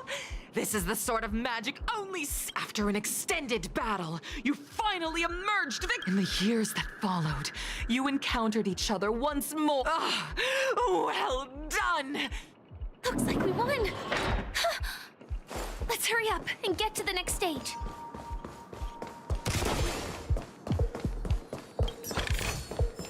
Ample supplies.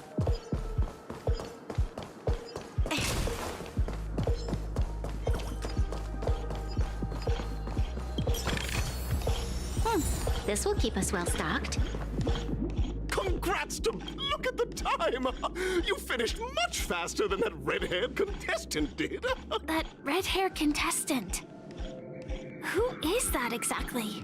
You'll find out eventually, but only if you clear the next test first.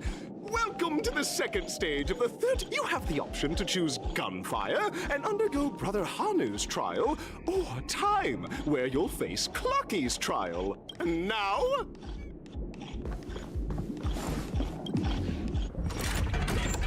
Clocky.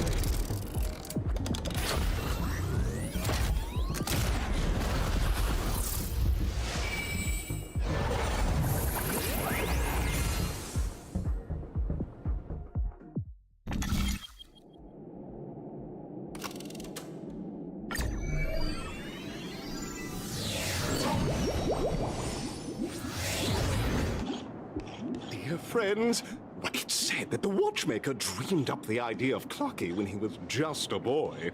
Like a skilled pilot, his contestants make... The trial of time.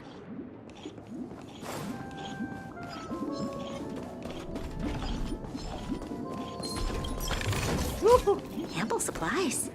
Am I just a failed experiment? That statue. Did it just speak?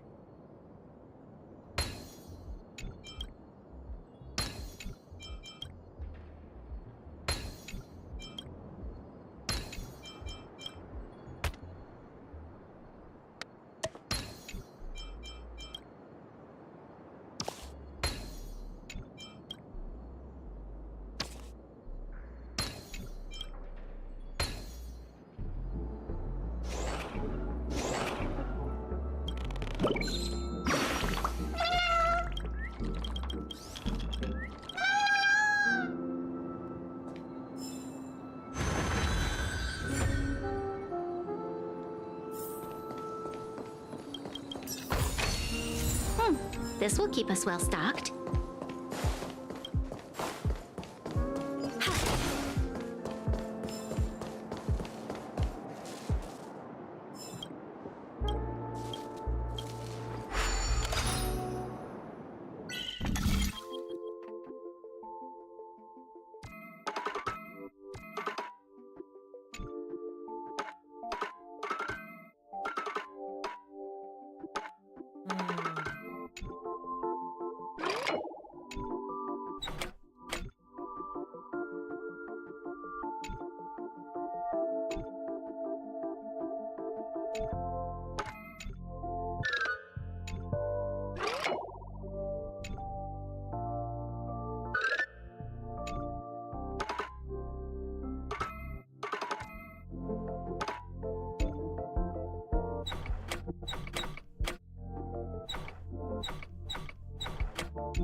No, este tiene que quedarse aquí.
Es que si hubiera una manera de conectar.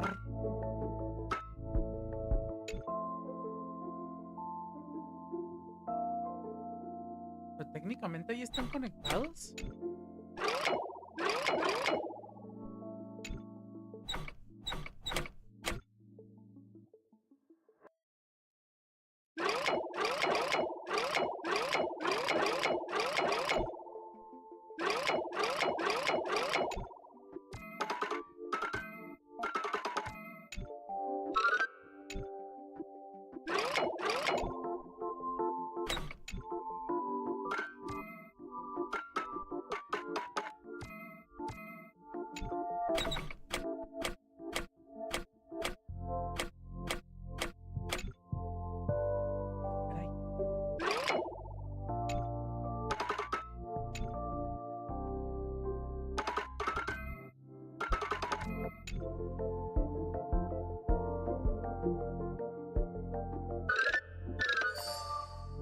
Ah, vete al diablo, güey.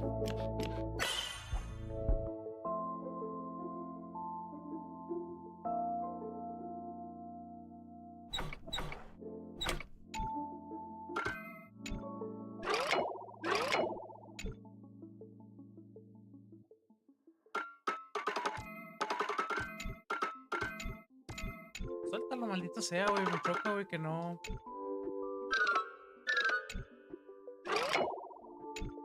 Suelte las cosas.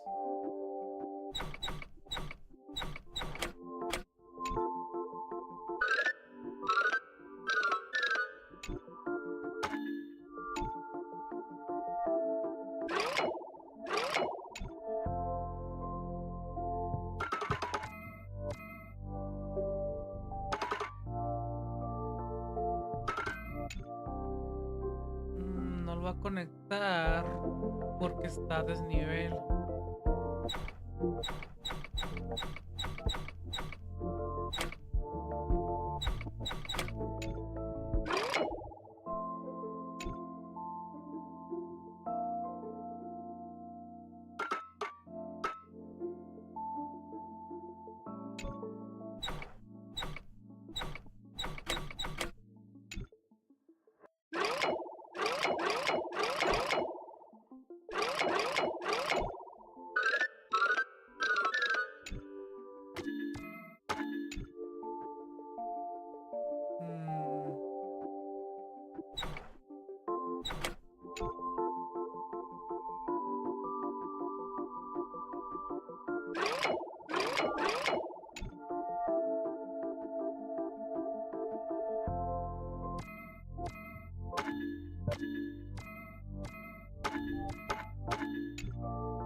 El camino es correcto.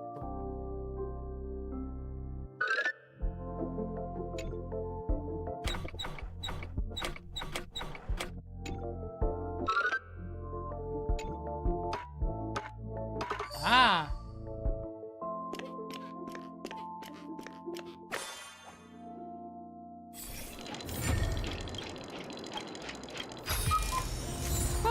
This will keep us well stocked.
Useful supplies.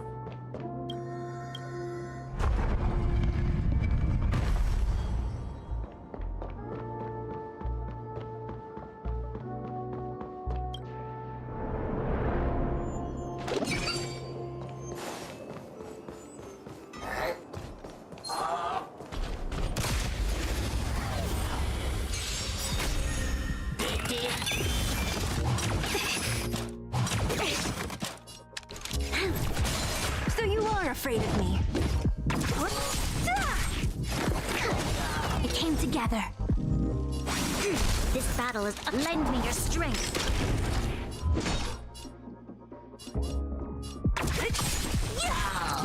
I'll end your misery.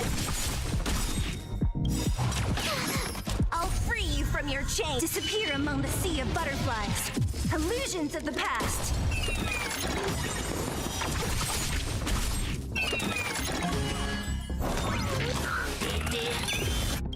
We've entered the storm. To guard and defend. Crush them. I'll end your misery. Disappear among the sea of butterflies. Illusions of the past.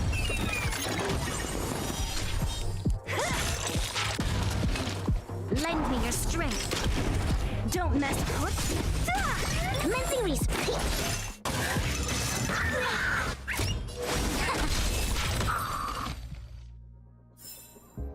We shall take back what we lost.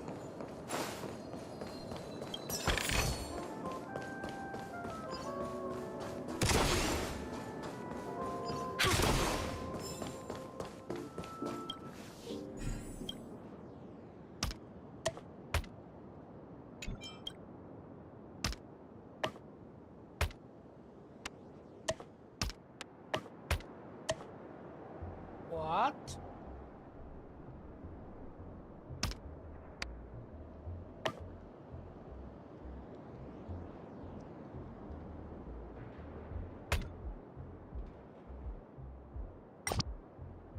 Qué mentira.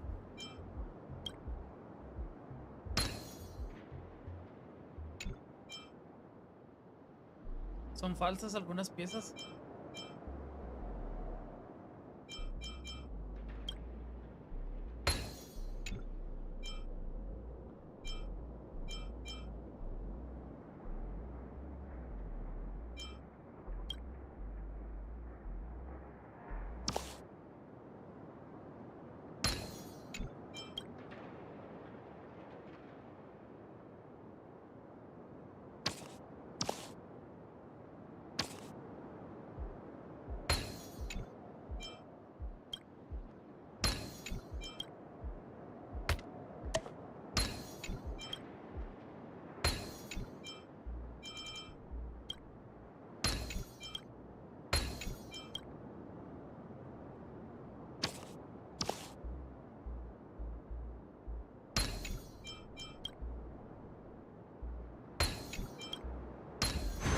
Design is exquisite.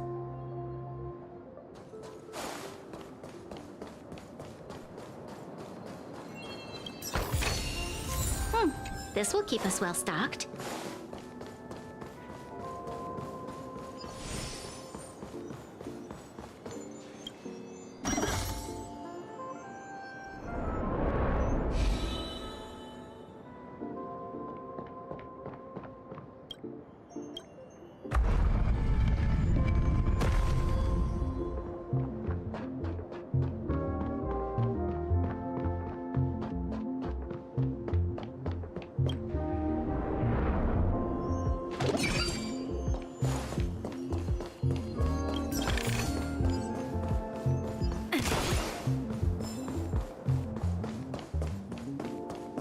Am I just a failed experiment? I'm just an expendable failure of a clock, aren't I?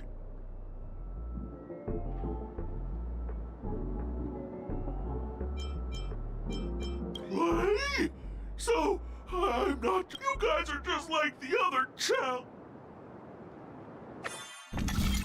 See?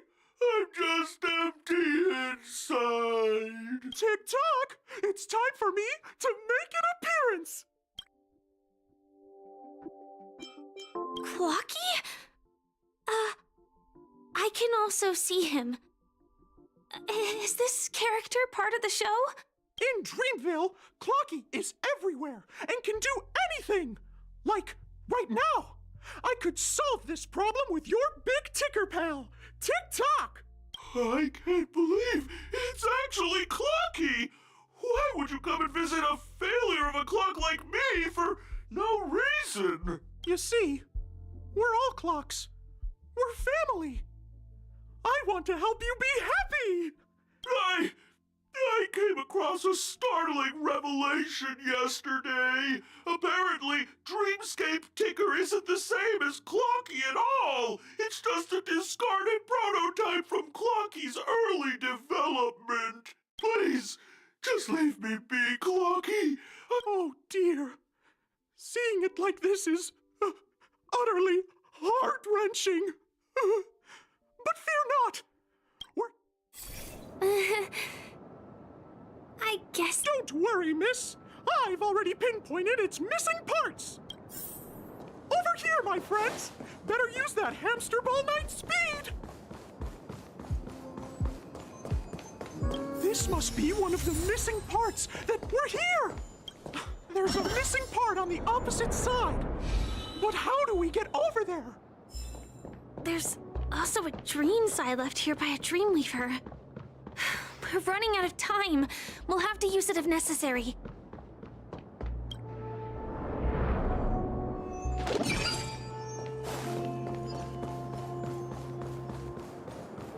Help! Tick-Tock! Do I... Tweet! Help! Tweet! This man's book is anyone... Oh dear! He's that... A roasted bird!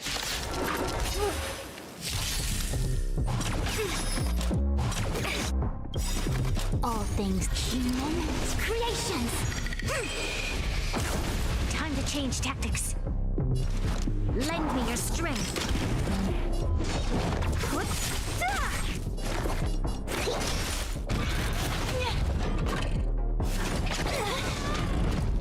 Converge and awaken. Troublesome. Lend me your strength. We've entered the storm. To guard and defend, crush them!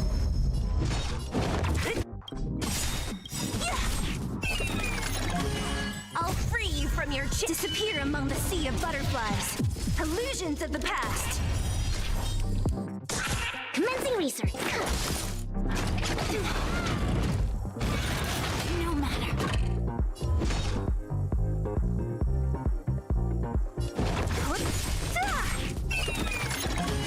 I'll end your misery. Disappear among the sea of butterflies. Illusions of the past. This battle is unavoidable. We shall take back what we lost. Because...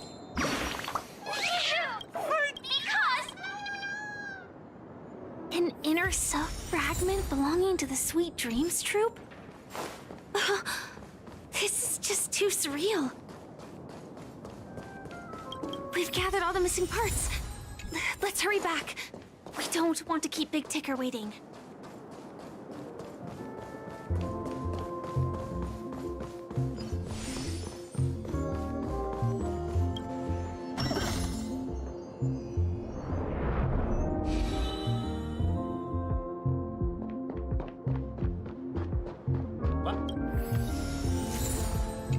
Está bueno.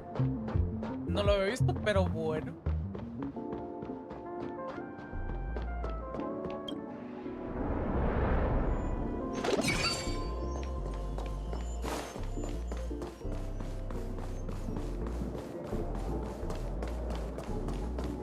We're back! Whoa! It's working!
What's going on in here? Your inner self is a mess! I'm not qualified to be the real Clocky. Just give up, Clocky. No! This is unacceptable! You have to face your fears!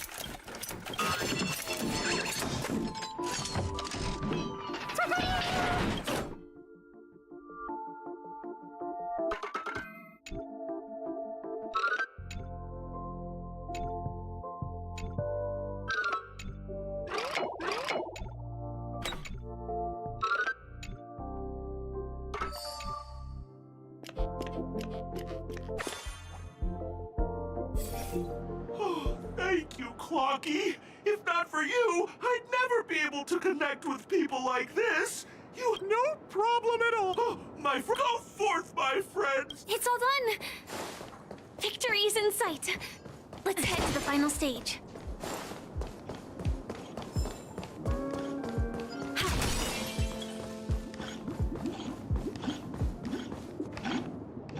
Congratulations to in the final stage, you will face the defending champion. Welcome to the 33rd Scorched.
Bueno, me dio un personaje que no tenía. De 4 estrellas.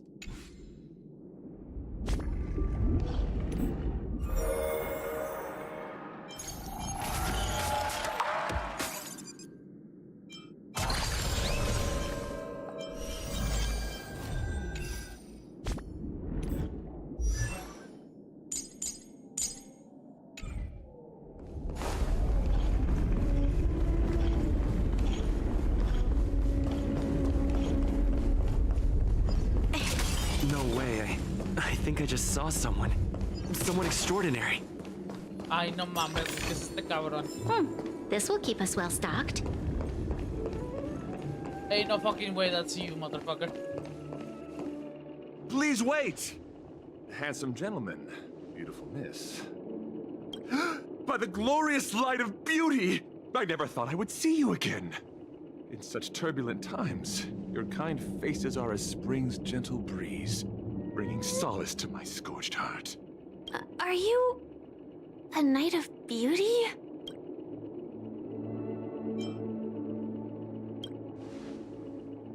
You've already heard of my humble title elsewhere? I am deeply honored.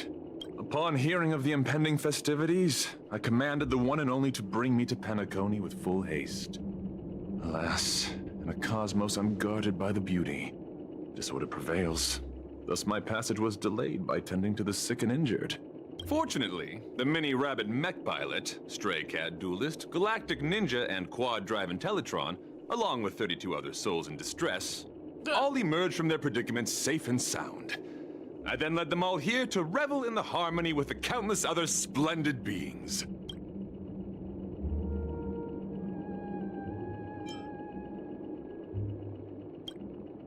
I do not deserve such praise. Unfortunately, that dashing IPC ambassador, whose radiance matches that of a beautiful peacock, remains in a woeful state. Ugh, how I wish he too could partake in this splendid occasion. Okay, let's get back to business. Since fate has brought us together, it stands to reason that you both seek the accolade of the audition's victor, correct? Though upon arrival I was once mistaken for a towering silver-armored fugitive with fiery red flames due to my lack of eloquence. It matters not, for all these trials stem from the land of the dream's beauty. What matters is that I now stand before you. Our paths have crossed.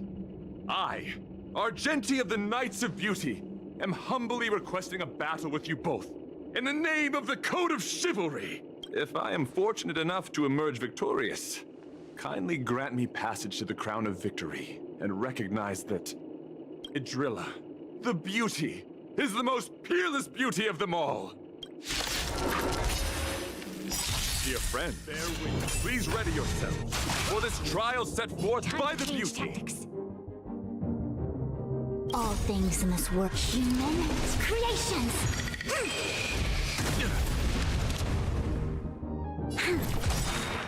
We've entered the storm. To guard and defend, crush them. I'll end your misery.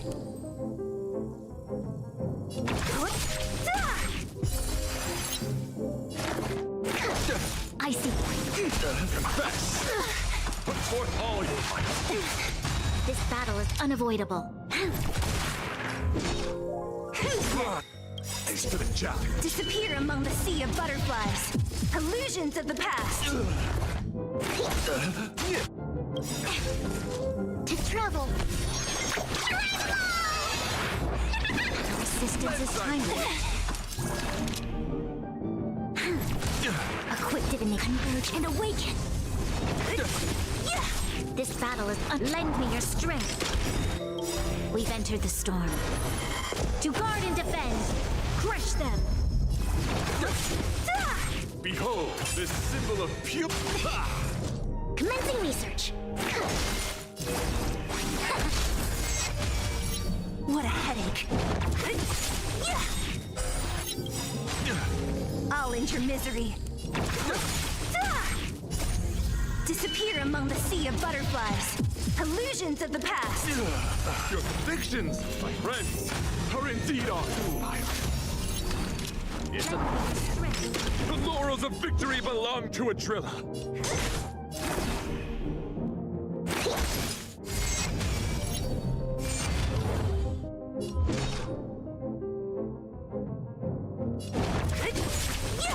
Confess! Put forth all Ay, bullshit!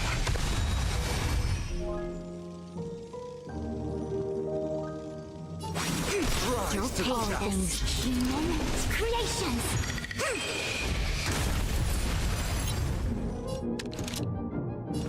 Lend me your strength. Don't mess with me.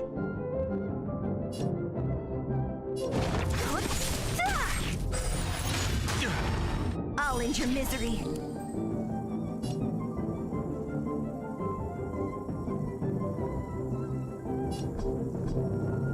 Who's next?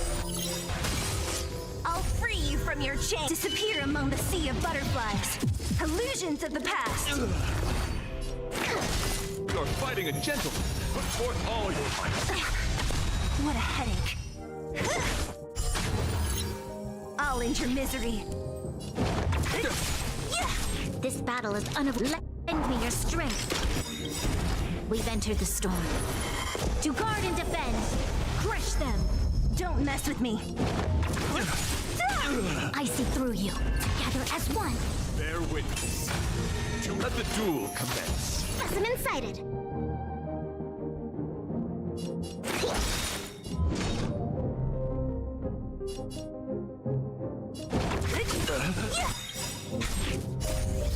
disappear among the sea of butterflies. Illusions of the past. That's enough! I have come to grasp the sincerity of your cause. I yield. Beautiful! Truly a captivating contest. It is through you that I realized to uphold the honor of a driller, I must further hone my skills. What a beautiful lesson indeed! Go forth, my dear friend. Beautiful miss. The audition's crown is yours to claim. I shall remain here, gazing from afar as you bask in the limelight, joining the audience in offering you the most heartfelt cheers and applause. We don't have much time. May fate allow us to meet again, Knight of Beauty.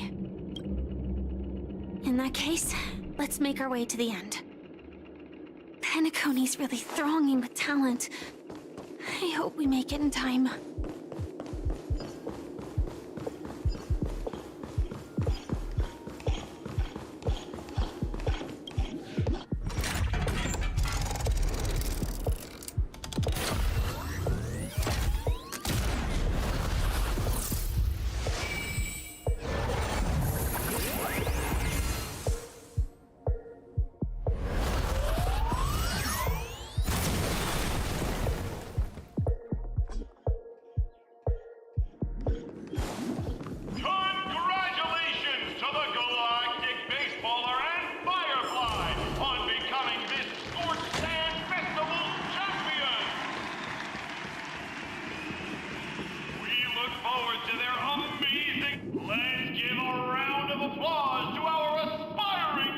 Congratulations to the both of you on becoming the festive superstars of this year's Charmony Festival.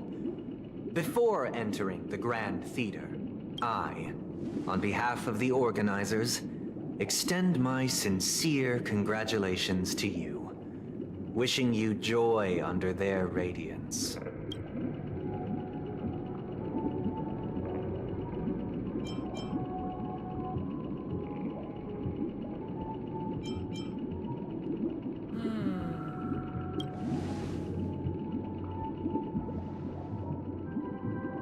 As previously promised, my sister, Mr. Yang, and I have met with the Dream Master. We delved into the truth about Penacony and its Stellaron, and have come to a consensus. Both I and the Oak family cannot acquiesce to your request. Just as expected. We acknowledge the perspective of you, Nameless. Penacony does require change, but not as you propose. The planet of festivities cannot and will not revert to a place characterized by chaos, disorder, or anarchy. Through your journey of overcoming obstacles, you must have glimpsed the essence of that era. The vulnerable ruthlessly eliminated, equality non-existent, common folk living precarious lives, eking out a dreary existence. Ultimately, only heroes like yourselves manage to achieve success. But I would dare ask, if you did not possess the special status of having a Stellaron, and you were but an anonymous and frail member among the masses, which Penacony would you prefer? A dystopia for the survival of the fittest, or a sweet dream paradise for all?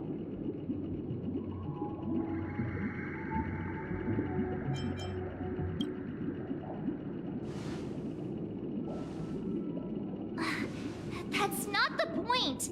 Mr. Sunday, even if the members of the Oak family can't fully agree on what to do about the Stellaron, now's not exactly the time to be holding an extensive discourse about Penacony's past and future, is it? The Stellaron issue concerns the life and death of everyone on Penacony. If anyone has a better suggestion, the crew is more than willing to listen. Also, it'd be best to tell us the ins and outs of that meeting. This way, we'll at least know what Welt and Miss Robin are dealing with, and the reason why they failed to make our appointment. Ah, Navigator. That is precisely my intention. Let's talk about our tribulations and choices, our ideals and beliefs, and our final course of action. The only path to take.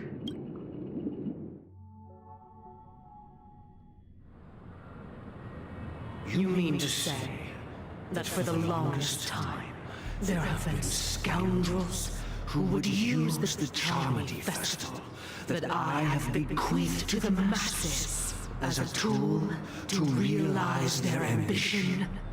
Indeed, Dream Master. Once the Charmony Festival begins, the Stellaron's powers, along with the song, will be broadcast across the entire planet of Penacony. And then everyone in their dreams will be unable to awaken. This is indeed surprising to me. The dreamscape is maintained by the collective effort of the 5 families.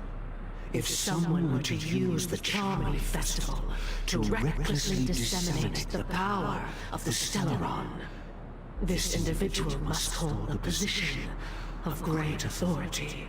Do you have any suspects? I'd like to ask, did you really not know of the Stellaron's existence? I would have never thought that this nameless would point the spear at me. Quite astonishing indeed.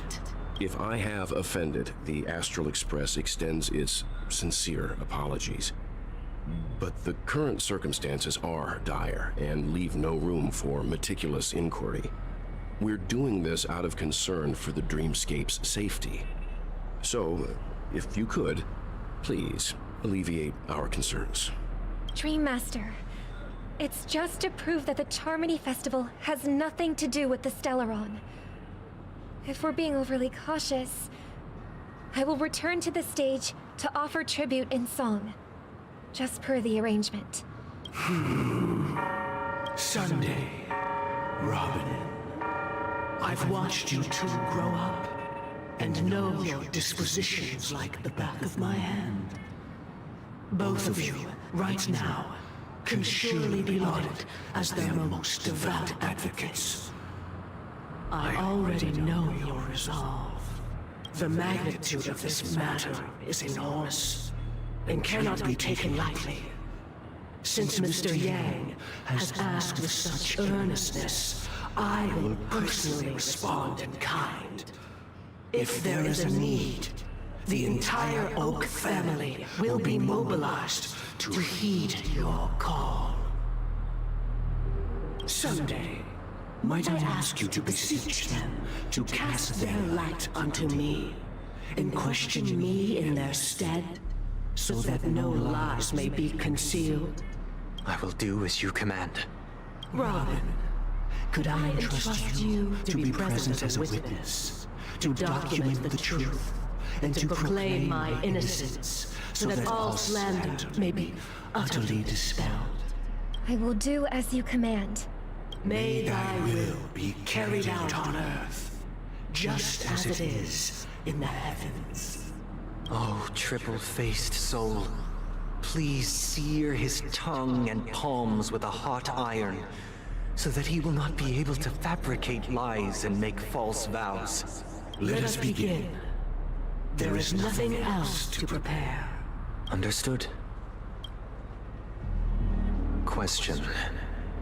Have you devoted your life to your god, never worshipping other gods?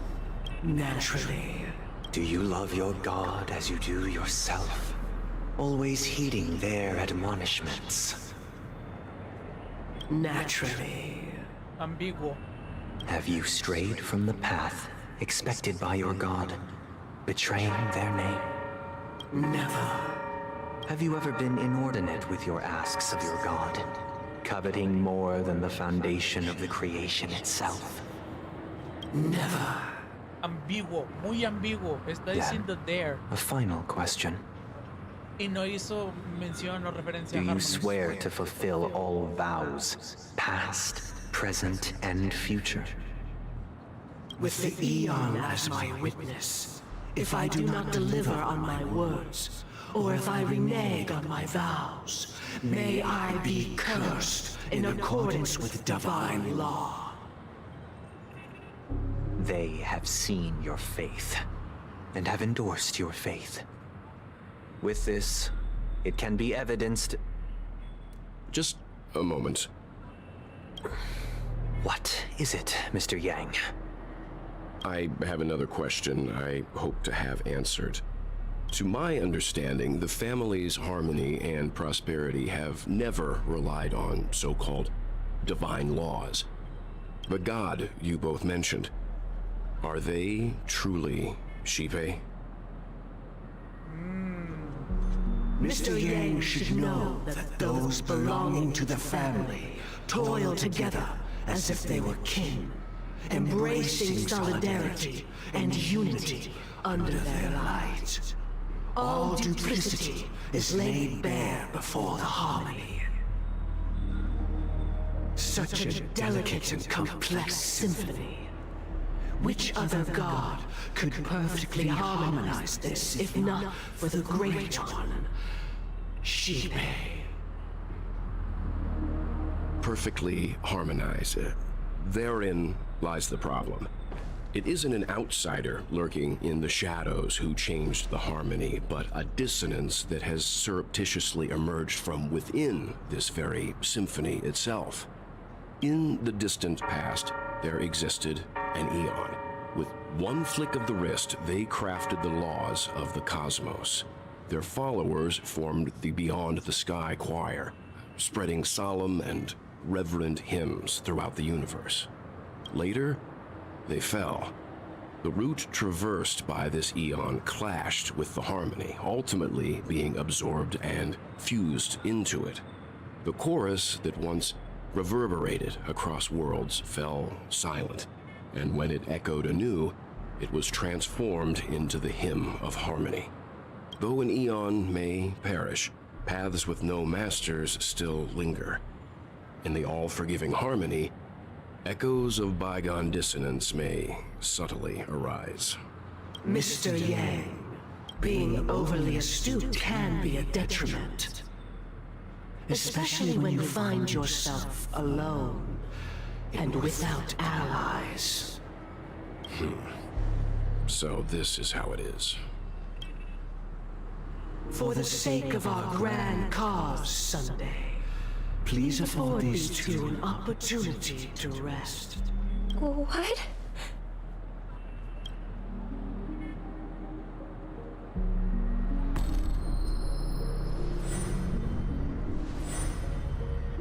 Sorry, Robin. It's just you.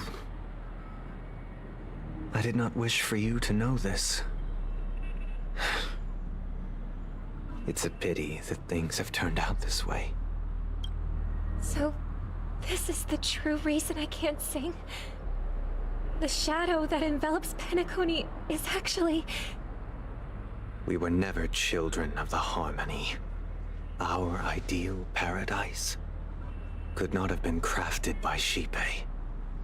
True bliss can only be guaranteed by the one who transcends the many. Within the foundation of law, humanity establishes civilization, and through harmony, we obtain order. Unbelievable. To think that there would be remnants of the Order on Penacony. What have you done with Mr. Yang and Miss Robin? Don't worry. I just gave them some time alone to ponder their fates. You should know that these actions make you an enemy of the Astral Express. Should we need to stand against the Nameless, it would only be myself and the Oak family involved. But we haven't reached that point yet, have we? Your efforts for the justice of Penacony are evident to everyone, and have been widely observed. Smart kid. You're just as sharp as the other one. If it is the Order that drove you to imprison Welt and Robin, and you're using them to coerce our compliance, then there'll be no point in entertaining any type of discussion. You're mistaken, Miss Himiko.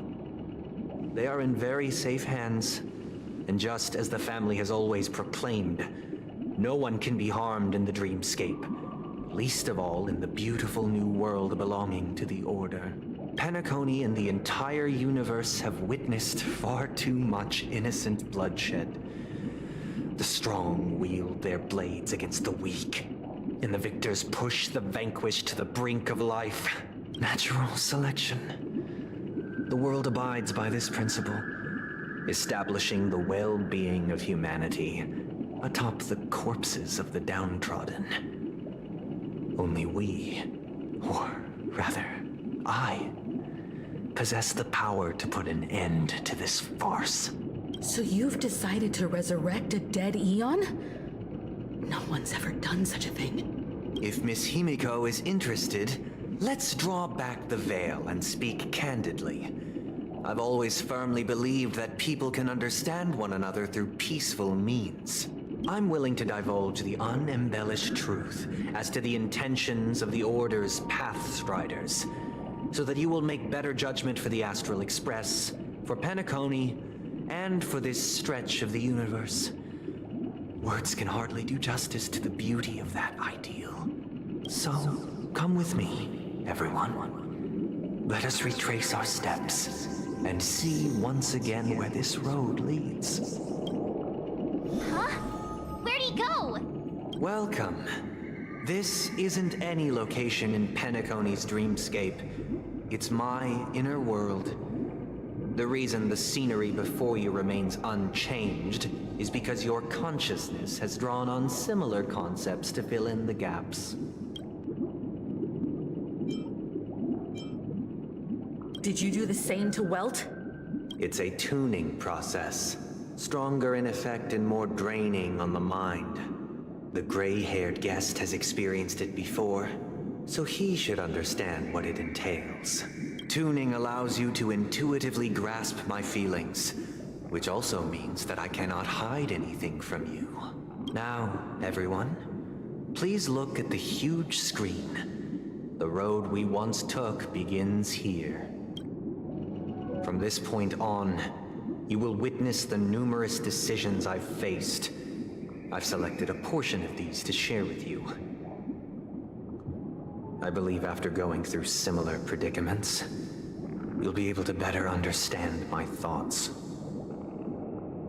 Let's begin. The first decision. A story about a baby bird. This story happened when Robin and I were very young. We were victims of the Stellaron disaster, and the family's Mr. Gopher Wood, who would later become the Dream Master of Penacony, saw that we siblings had no one to turn to and took us in. Later on, Robin and I lived a time with nary a care in the world. One day, after dinner, while my younger sister and I were lounging about in Mr. Gopher Wood's yard, we spotted a fledgling Charmony dove all on its own. That baby bird was tiny. It didn't even have all of its feathers, and it couldn't sing. When we found it, it was already on its last breath, having fallen into a shrub, probably abandoned by its parents. We decided to build a nest for it right there and then. However, thinking back, that winter was unusually cold, with fierce winds at night in the yard, not to mention the many poisonous bugs and wild beasts in the vicinity. It was clear that if we left the fledgling in the yard, it stood no chance of surviving until spring. So, I suggested we take it inside, place it on the shelf by the window, and asked the adults to fashion a cage for it. We decided that when it regained its strength enough to spread its wings, we would release it back into the wild. The tragic part, something that we'd never considered, was that this bird's fate had already been determined long before this moment. Its destiny was determined by our momentary whim. Now, I pass the power of choice to you all. Faced with this situation, what choice would you make? Stick to the original plan and build a nest with soft net where the Charmony dove fell. Or build a cage for it and feed it, giving it the utmost care from within the warmth of a home. I eagerly await your answer.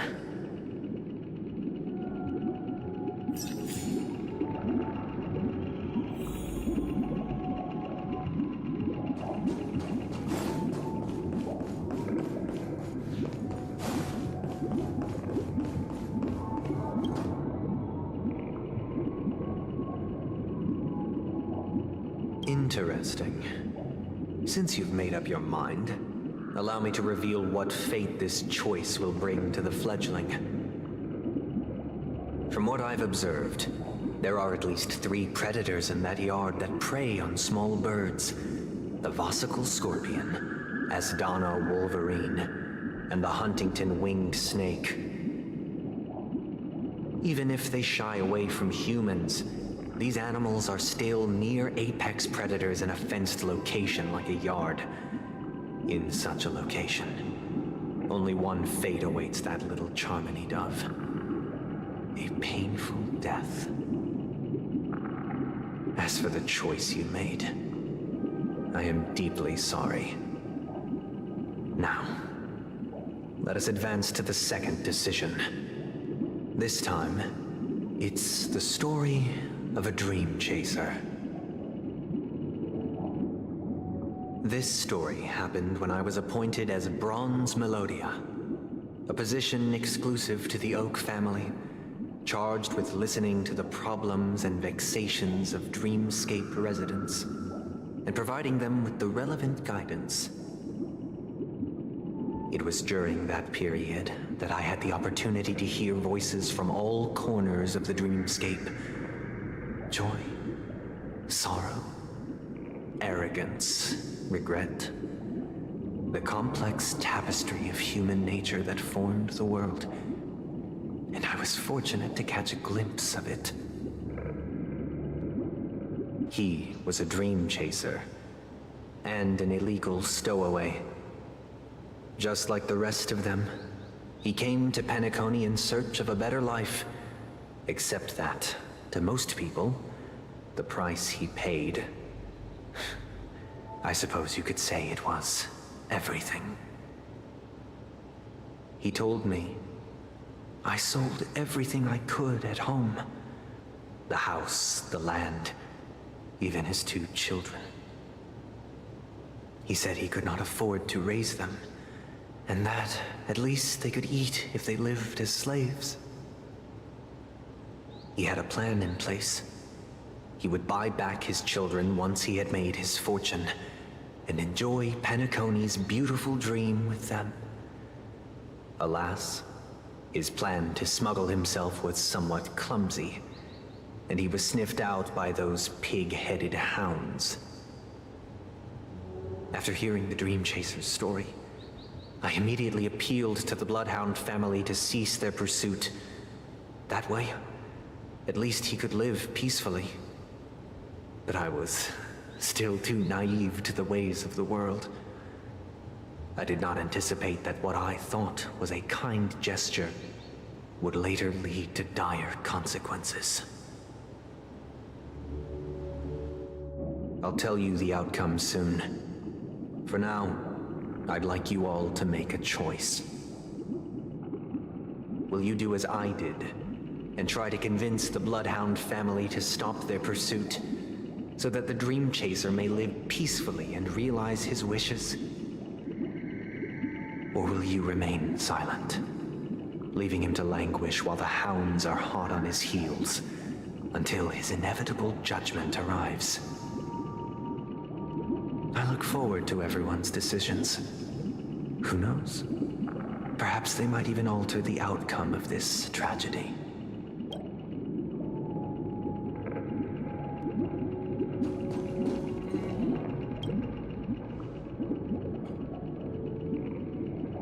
dream chaser story. If I acted out of kindness, I would probably ask the Bloodhounds to stop their but what cruel repercussion would this choice result in? I think Sunday must have been deeply impressed by...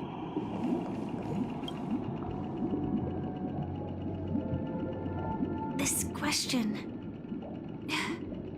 Surely it has some connection to the baby. I'd probably choose to ask the Bloodhounds to cease their pursuit.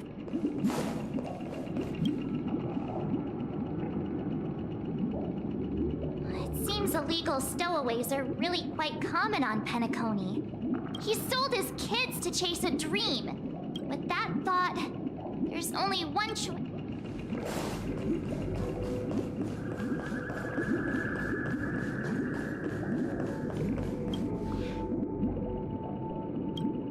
It seems you, like me, are pondering whether a different choice could have led to a better outcome. Sadly, his fate would only be more tragic.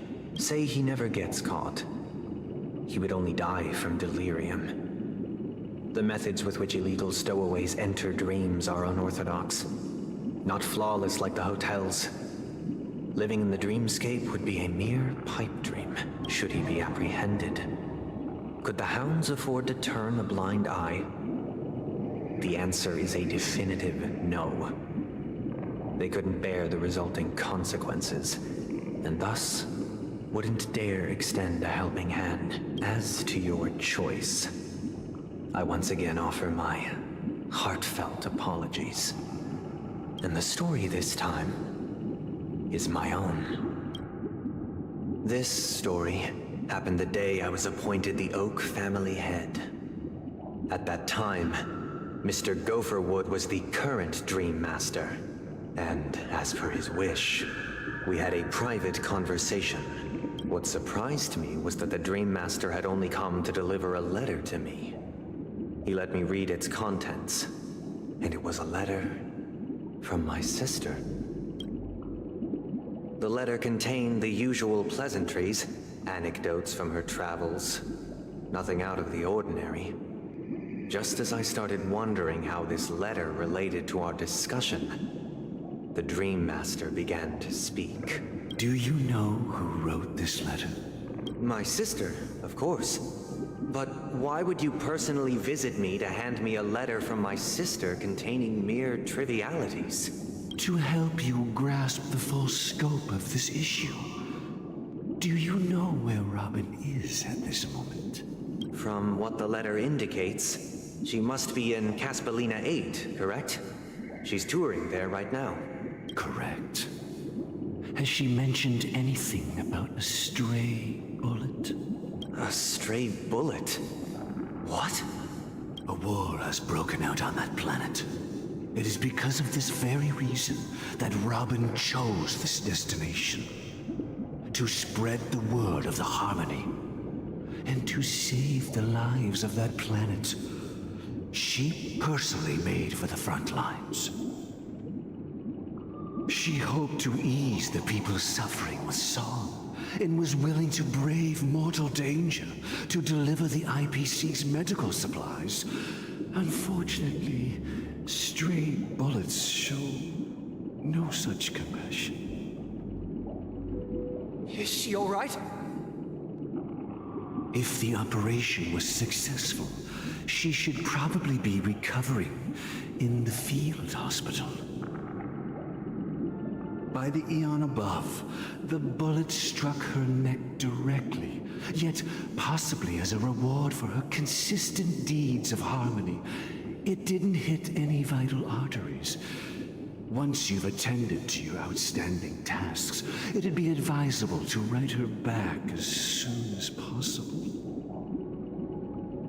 Those damned savages! I'll pack my bags right away. My gratitude for bringing this to my attention, Mr. Gopherwood. Now you understand why she always wears such elaborate neck ornaments, don't you? How could this happen? Miss Robin? It's all in the past, so please don't worry. I share this in the meager hope that you will understand the harmony's limitations and predicament. As grandiose as the strong defending the weak sounds, many times, it is nothing more than wishful thinking. Likewise, I've prepared one last question, one last choice.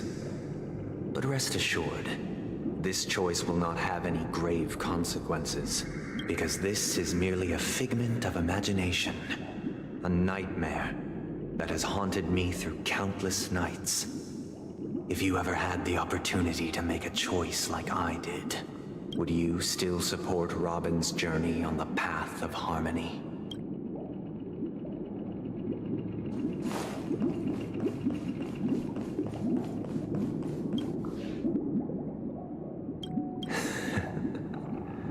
I see.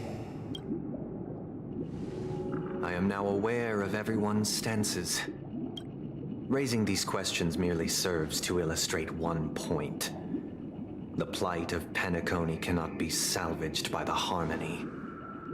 The true foundation for a sweet dream paradise can only be established through the order where the strong govern the weak.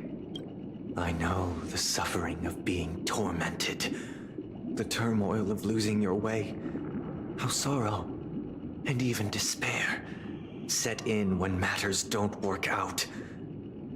All of this causes me unending pain, because this is not what happiness is at all. We must teach the weak how to live a happy life. And this life isn't some noble propriety that the upper crust preaches, but in definitive terms, a way of survival that belongs to everyone. So what is your definition of living a happy life? Good question. Human consciousness is fundamentally an illusion, a cage known as self-worth. People lured in by this illusion make mistakes, yet still ask that external influences bear the burden. When one mistake after the next permeates the masses, they become impossible to trace.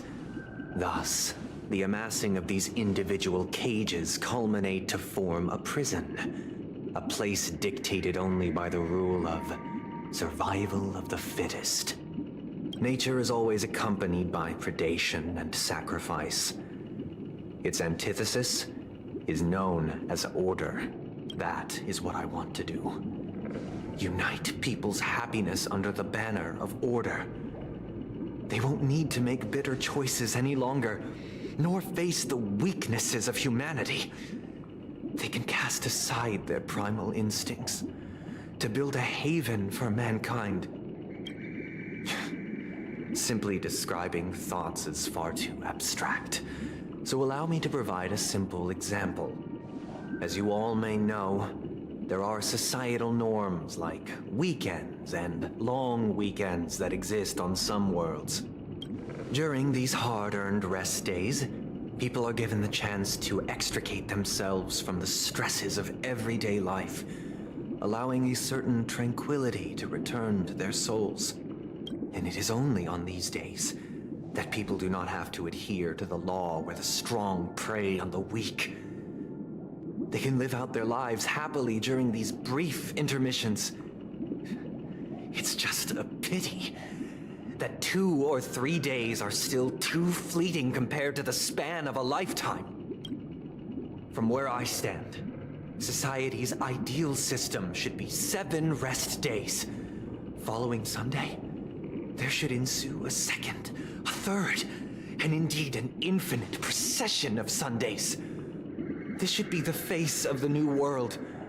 Idyllic, eternal, peaceful days. And thus, every person can return to their base selves in this utopia. Some gaze in reverence at the stars, pouring their whole beings into calculating the distance between us and the isolated world of Pagana. Meanwhile, some seek refuge in quiet corners, holding one another, unencumbered by the chains of unwelcome obligations. there would be no need to bear the hardships of reality. Only in this way can humanity face the inevitable end with the purest of spirit, living a life of dignity. This is what it is to live in bliss. Miss Firefly, you who are stricken with entropy loss syndrome, you of all would surely understand this.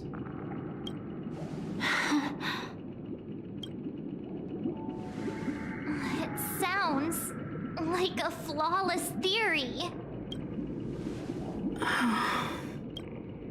But what is the price to attain all this? The cost is minute, merely a personal and eternal sacrifice. If this paradise is to be maintained for everyone, someone must remain trapped in solitary wakening until the end of the cosmos. Wakening. Which means that this so-called paradise is still a dream. Stepping into this paradise means forsaking reality, correct? It is not forsaking, but transcending. Flesh, blood, sorrow, weakness. If the physical is the root of spiritual suffering, it is only logical that we defeat it.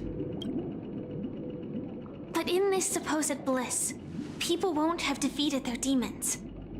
The chance to overcome their tribulations would be forever lost to them. In other words, it is an escape. That's another way of understanding it. But there is no shame in escape. On the contrary, the seeds of escape exist in everyone's hearts. Don't you agree, Miss Firefly? And as for why life slumbers, it is because we are afraid to awaken from our dreams. But this is not in conflict with the grand plan. Only in acknowledging this can we truly understand the frailty of human nature, and from there, show compassion and protection.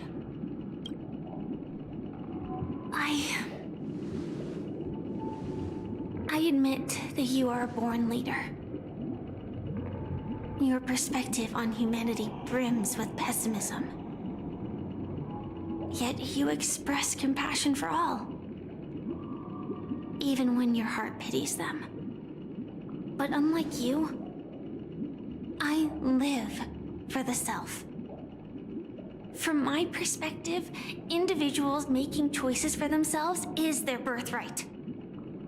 The want to escape may be innate in the weak. But whether they are weak or not, it is not up to another to decide. Perhaps in your mind, you also view me as weak? Because I don't think so. Since Miss Firefly has said her piece, the Astral Express will also naturally give you our answer. We'll leave it to you, just as Mr. McHale instructed before. Tell him our choice.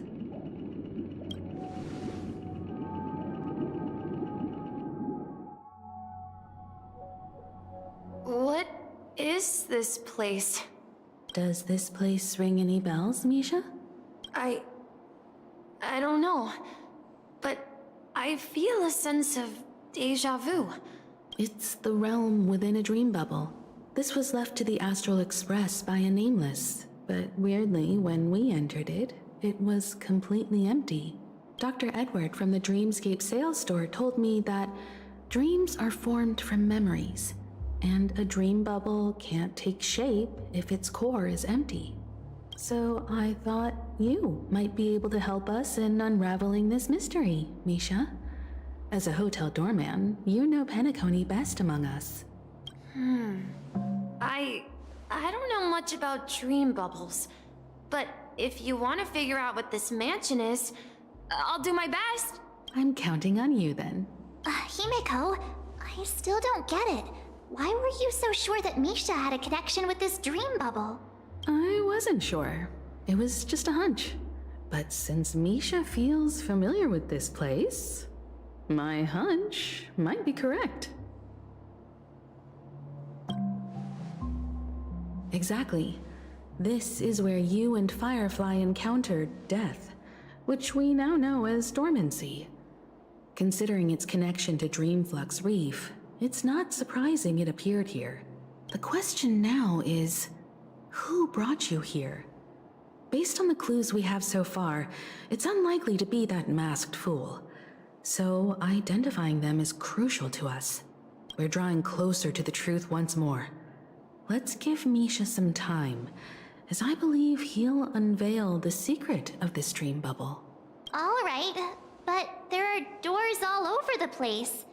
Which one should we choose? Do you have any idea, Misha? I guess... maybe this way?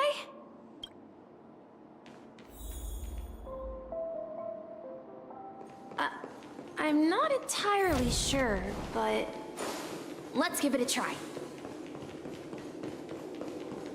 Wait, you managed to choose the right door on your first try?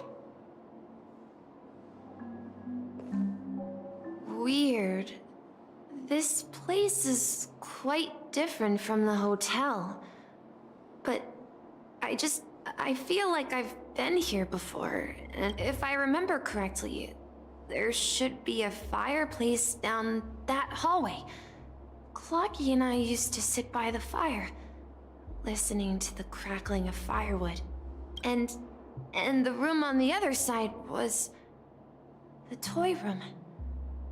I loved spreading out all the toys from the box on the floor and making up stories for each of them. Hold on. This doesn't make sense. Didn't I grow up in Dreamflux Reef? So, what is this place? This could be a case of amnesia. Don't worry, Misha. It's common for everyone to forget certain aspects of the past. Those memories haven't vanished. They're just lying in the depths of your mind. We can surely get them back.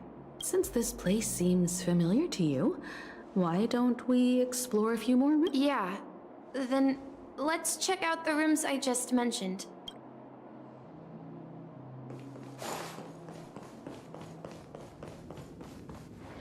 Mikhail, that's the name. Now we all know him as the Watchmaker. So, who is he talking to? Do you know anything about it, Misha? I'm sorry, I don't know much about the Watchmaker, but Mikhail... Anything special about that name? Mikhail is Grandpa's name. Grandpa? Do you mean you're the Watchmaker's grandson? But we haven't heard anything about the Watchmaker having descendants. And the name Mikhail is not rare. Perhaps it's merely a coincidence. Could you tell us more about your grandpa, Mikhail? Yeah, sure. He was a seafarer who fearlessly ventured into mysterious seas and storms.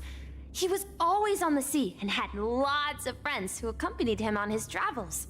He didn't want me to call him Grandpa because that would make him sound old. He believed he was still young. The name Mikhail was given to him by his parents, Mihaly and Elise, both renowned seafarers. Every time he came back, he'd share his logbook with me and tell me about his adventures at sea. I want to become a great adventurer, just like him. It appears that the Seafarer has nothing to do with the Watchmaker. So, perhaps it's just a coincidence? So, where is your grandpa now? He went off on a new journey, and it's been quite a while since I last saw him. So, where has Clocky gone? Did he leave to protect Dreamville?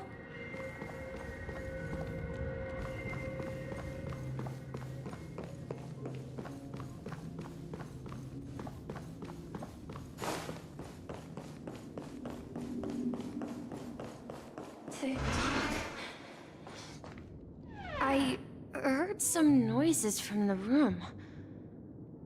origami bird? That's a friend of mine. You and Origami Bird are friends? Yeah. It's a member of the Compass crew, just like Clocky and Miss Mirror. And there's more than just one origami bird. They are a big family with lots of brothers and sisters who look the same. They follow Miss Mirror's orders and handle all sorts of jobs on the ship. They're the best sailors. Sailors? Can origami birds be sailors? Could you tell us more about the compass, Misha? The Compass is a ship bound for the New World. Clocky and his partners travel through layers of fog to the depths of the sea.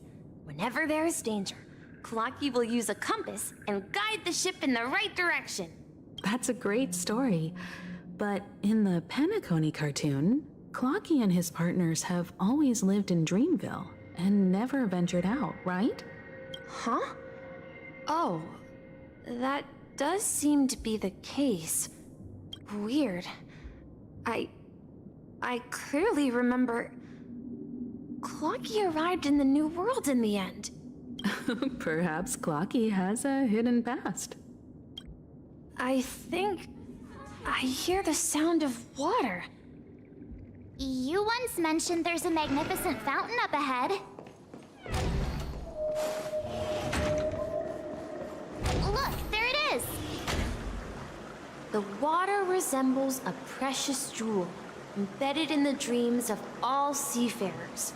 Every time I gaze at the shimmering lights beneath the waves, it feels as though I'm back in this place, standing by your side. Have you recalled anything, Misha? Yeah, I saw these sentences in Grandpa's logbook. He used to say that despite the perils of the sea, whenever he stood on the deck in the afternoon, overlooking the sparkling waves, he would think of this fountain in front of his house. He often said that those moments felt like returning to his family's side, and the difficulties at sea didn't seem quite as challenging. You know, I quite understand such sentiments. Hey, don't tease! I was just being a bit sentimental. Perhaps every adventurer far from home carries a fountain within their soul. Even though the other side of the sea remains shrouded in the unknown, the fountain in front of his house serves as a compass, leading him back to his cherished ones. Yeah, while Grandpa was at home, we would stand by the fountain and place the compass, a toy boat that I made, into the pool. Back then, I would ask him when I could go on adventures like him, and he would always laugh and say I was still too young. It seems this Mikhail is truly a seafarer and has nothing to do with the watchmaker. Yeah. Based on Misha's recollections, the scenes in the dream bubble appear to be his childhood memories. But this raises more questions. According to Misha, he was clearly born on an oceanic planet and led an ordinary life, with no connection to Penacony at all. Could this be some sort of metaphor? Perhaps the sea refers to the memory zone. I'm sorry. I don't know, but my memories keep pouring out uncontrollably, like water flowing from a fountain. Perhaps I'll remember more things if we go further.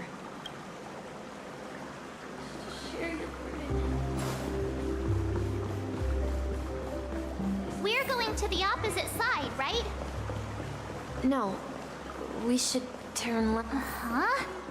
Something feels different about... Up ahead is Grandpa's study.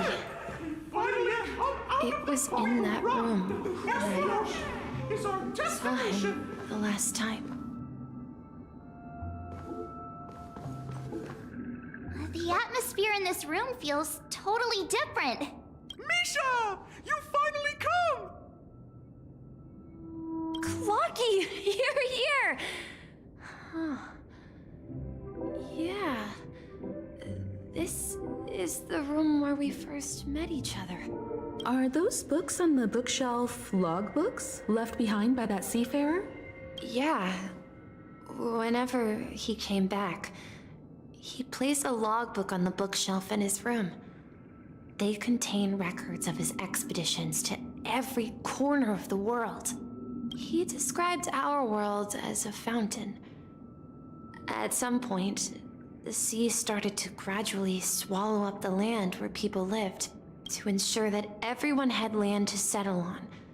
He had to continue exploring the sea and search for the source of the rising seawater. On that day, he called me to his study, telling me that he was embarking on another journey. However, I could sense the gravity in his expression. It was the same look I had seen on my father's face before his final voyage. I asked him if I could go with him, but he said that my adventure lay elsewhere and told me to stay home and patiently await a certain sound at the door. What sound? He told me about a vast ocean in the sky. An ocean of stars. He spoke of a train that transports children with a desire to venture far away, traversing the sea of stars without ever stopping. He said that he knew the crew on the train, and that he had asked them to take me along. He said the journey I had always dreamed of would start there. A train? Could it be? It's the Astral Express. I remember now. Grandpa's friends are a group of nameless who came to this world to resolve a disaster caused by a star. Then, he gave his pocket watch to me. It was his cherished treasure, appearing in every one of his adventure tales. He explained that difficult times were ahead, but assured me that the watch would guide me. He said, as long as I kept moving forward, I'd eventually reach my desired destination. And then, it was as if I heard the distant sound of a train whistle, echoing throughout the room. Exactly, Misha! And then we followed that whistle, didn't we? Yeah. I think I can still find the way we took back then. This is the dream. Do you remember? Hey, the shape seems to match. Looks like we're just one step from revealing the truth.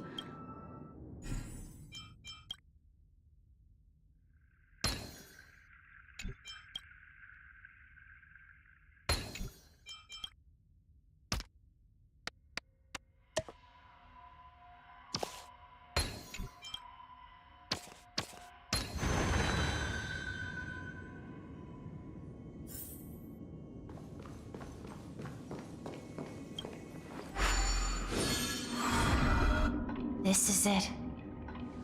This is my room of clocks. While I spent my time waiting for Grandpa to return from his voyage, Walter gave me this workshop, and it became my secret base. Here, I learned how to repair clockwork and gears out of my fondness of precision mechanics. In my dreams, I was the captain of the compass, embarking on adventures with my companions, Clocky and Miss Mirror, in search of the new world. I was born and raised here. So, this building in the dream bubble is your childhood home? Yes, but not exactly. To be more precise, this dream bubble itself is my home. Looks like you've remembered everything now. Wait. Why does it feel like everyone else knows something I don't?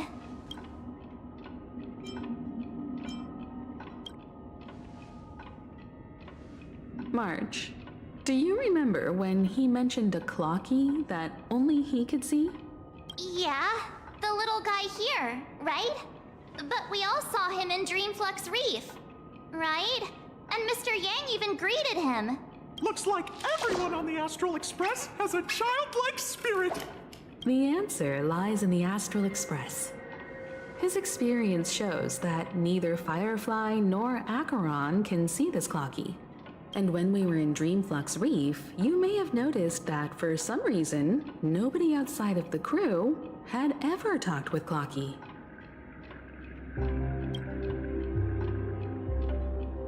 A mimetic life that can only be seen by a select few.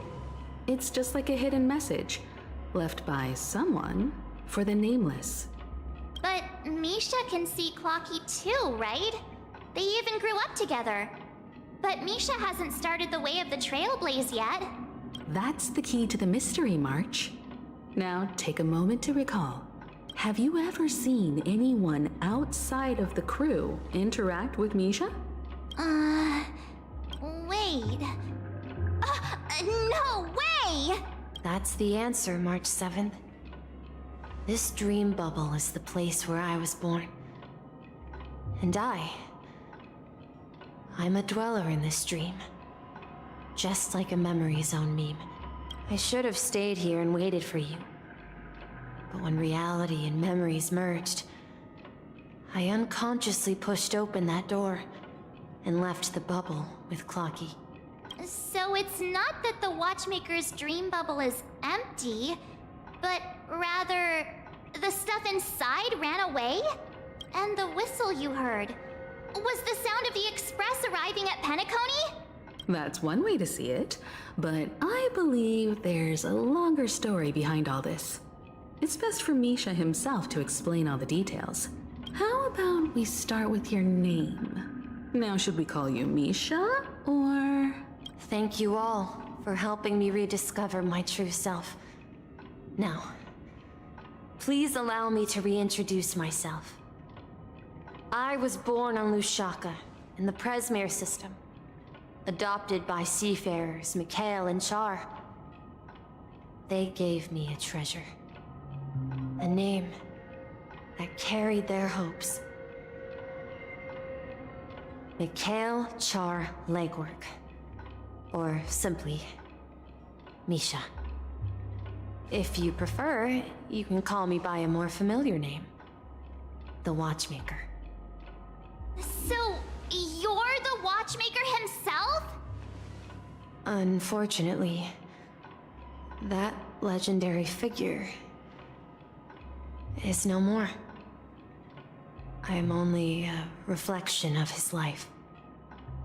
As for the child who has been with you, he's the innocent protagonist of Misha's childhood dream.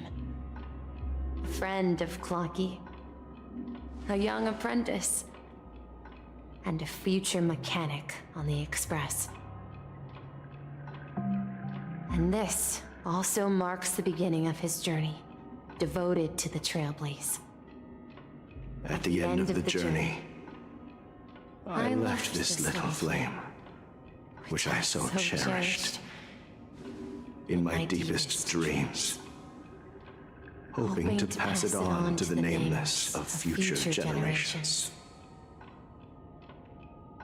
However, he somehow left the dream bubble and forgot all about his task. I apologize for all the confusion this caused. Because he was born with a desire to trailblaze, wasn't he? I don't think Misha has forgotten his role as a guide. He remembered it, and that's why he mistakenly appeared as a hotel doorman in his dream from the very beginning. The one who brought our unconscious friend here must have been Misha. If that's the case, we encountered the Watchmaker's legacy from the beginning, didn't we? Well, I have a sarcastic friend who says I always take big detours and end up back where I started. Perhaps that's what every nameless has to go through. But in the end, you found me. I'm sure you're all wondering what my legacy is. I believe my hound has mentioned the Stellaron and my wealth. If I may apologize, the Stellaron part is real. As for my wealth, however, it's nothing more than a baseless rumor. I left my homeland as a child and embarked on the journey of Trailblaze. I traveled to various planets until finally reaching Esdana, where my friends and I built the original Penacony and fought for its future ever since. I've been moving forward all my life, doing what I could to overcome the obstacles in my path. But ultimately, my journey reached its end, and I left behind no possessions worth entrusting. So, if you ask what's left within this worn-out train engine that can be called a legacy, I suppose it's the things that are still burning in the engine's furnace. Now that you're well aware of the current situation of Penacony, I certainly hope that you'll help me get this world back on track. But I'll leave that decision to you, for the path of Trailblaze is never paved by others. All I have for you is a story and two gifts. I want to give you my pocket watch. It has accompanied me throughout my long journey, guiding that naive child forward, and has been blessed with the presence of so many great people up to this day. And my hat, too. The one who navigated for me placed it on my head and planted a fanciful thought in my mind. The trailblazing expedition will never end. Now, it's time for you to make your choice. Once you've made up your mind, open that door and enter the long dream of an old man. I'll be waiting for you at the end of this corridor of time. All right, everyone. Let's make a decision. Although I don't think anyone will have any objections.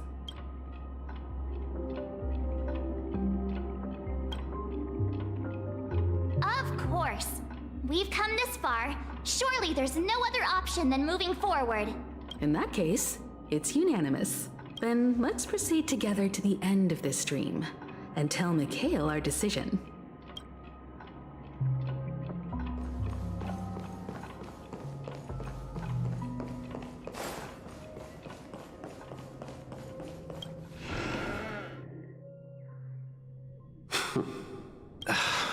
Mikhail, where are you going? Someone has to step up and save Lushaka. So why can't it be me, Misha? Please don't go. And if you must, please take me with you. Don't leave me alone. Even without me, you know how to proceed forward, brave Captain Misha. The compass is waiting for you. Haven't you always wanted to be a better adventurer than me? Now go, board that train and start your journey. Where are you going, Mikhail? I'm going to clean the floor in the parlor car. I've promised the conductor. Wait, first tell me, did you fix this watch? Yeah? I know what it looked like before. Its chain was broken, the back case torn, and the marks on the dial all worn out. How did you manage to fix it? Well, it's hard to explain, but I knew it could be fixed. It's the hands, Mr. Amundsen. Its hands were intact and pointing in the right direction, so I knew there would be a way to fix the rest. I see. You'll work with me from now on. Haven't you always wanted to tinker with this train? You're its mechanic now. As for the conductor, I'll do the talking. But I only know how to fix watches. Don't worry. You've got what it takes. I'll teach you what you need to know. Where are you going, legwork? It's time to head to our next stop. I'm staying in Astana with Rosalina and Tiernan. I see. This place reminds you of home. The people of Astana have only achieved a tiny victory and still have a long way to go towards true freedom. Hanunu needs us. Don't worry, not all journeys lead to the stars. Even if I leave the Express, our path of trailblaze will continue. Yeah. I knew you wouldn't stay on the Express forever. Leave in peace. This is Mr. Amundsen's hat. But why? When he departed, he said he would leave it to his best student. Well, I suppose the time has come. Farewell, legwork. Take care of Tiernan and Rosalina. And don't forget to write to us. Where are you going, Watchmaker? Don't worry, Micah. Just going on a little trip. Someone has to be at the forefront of the interstellar frontier, and I'm the only former nameless in Penacony. So why can't it be me? Because you're all we have! Have you forgotten about Tiernan? The cosmos is way more dangerous now. What will happen to Penacony if we lose you too? But what will happen to Penacony if we don't find a way out? Ah, Tiernan. How could I ever forget him? I've spent countless sleepless nights asking myself why I didn't go with him back then. We Nameless won't stop. Don't worry, Micah. It's just a matter of getting back to my old profession. Just wait for me to come back. But if, and it's a big if I don't come back in one piece, then you'll become the next Watchmaker. Where are you going, old man? Oh, you're here. Answer my question. What are you up to? Relax, Gallagher. I just came up with a great idea. Wanna hear it? Oh, come on! Aren't all your ideas just ways to get yourself killed? I may be blunt here, but you're the last remaining hero in Penacony. If you die too, the secret of the Stellaron will go to the grave with you. Yes, I'm afraid there's no way out in Penacony, so I'll have to consider alternatives beyond Astana. We'll organize a festival using the Watchmaker's legacy as a facade and send invitations to the entire cosmos to gather people here. So, a desperate struggle against the family? Desperate? Don't we have you here, my friend? This task is challenging, but what hasn't been challenging for us along the way? Well, whatever you do, remember, make sure to send an invitation to the Astral Express. Misha! Where are you going? Oh, it's you, Clocky. Take me to Dreamflux Reef. Last night, I had a long dream about the day we met. I want to write down that dream. Write it down? Why? Oh, so I won't forget it. Do you remember how you got your name, Clocky? Of course! You told me that when you were a kid, you lived in a room full of clocks. Those wall clocks and pocket watches grew up with you and were your best friends. Yes, but what I didn't mention was there's a funny misunderstanding behind it. I was a kid, and there was always a special pocket watch in my memories. It was with my grandpa, guiding him on his sea voyages and leading the way in his every adventure story. I wanted to have a pocket watch like that too. And that's when you appeared in my dreams. Yeah. Every night, we boarded the compass and set sail together. But you know what?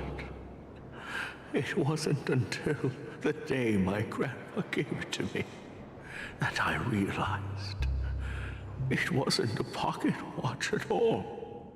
It was a compass. So, your name should have been Compassy, and the watchmaker is just a nameless. We've arrived at Dreamflux Reef. So, where to next?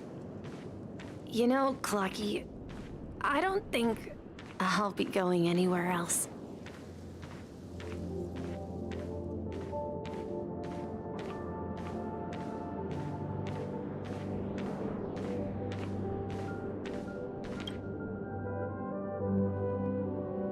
I've traveled far enough, and it's time for a little break. Oh.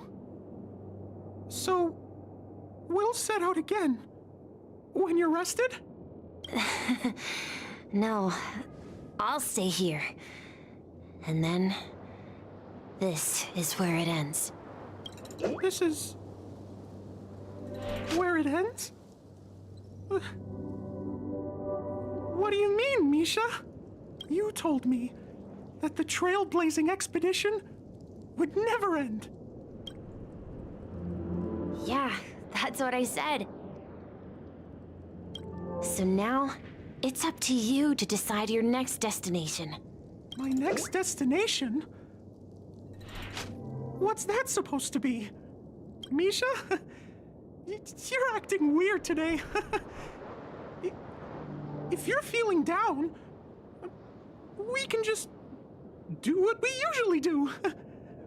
With the clockwork. No, I'm not feeling down. As for clockwork, yeah, it resolves all problems in this dream. So, do you know what clockwork actually is? I'm not quite sure. Well, everyone gets lost at times. They may hesitate and doubt which way to go. That happens in this dreamscape and beyond. But don't worry. Everyone goes through moments of uncertainty and hesitation. Eventually, they gather the courage to make bold decisions. Whether it's calming, happy, angry, or sad. All they need is a little nudge to take that step toward where they truly belong. I'm leaving that little nudge with you, and I hope you'll share it with others. Such is the essence of clockwork, the will of the trailblaze. Clocky's hands spin around non-stop, indicating confusion, frustration, and weakness. But ultimately, people still need to move forward. Just like your hands, always pointing ahead. This is where my journey ends. From now on, it is your path to walk.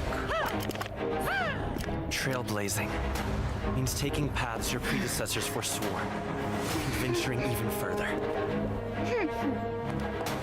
The Penacony in Mikhail's dreams does not belong to Order.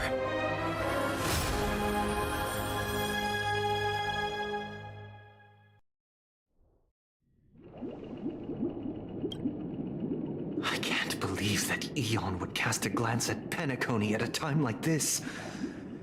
Is it because of the resonance from the legacy of the Trailblaze? Or perhaps the bond between you is so strong that it even impresses an Eon? Well, there might be another possibility. Perhaps they want to witness, on behalf of the fallen Eons, who will hold the future of Penacony. If that's the case, On behalf of the Dream Master of Penacony and the 107,336 members of the Oak family, I'm extending a formal invitation to all of you. I'm cordially inviting you all to the Penacony Grand Theater to participate in the upcoming Charmony Festival. And, of course, you won't be in the audience, but on center stage. Since the future of the Stellaron, Penacony, and even the entire cosmos is at stake, let's draw a conclusion there. In all fairness, if you truly believe in Akavili's path, then show me their courage and determination.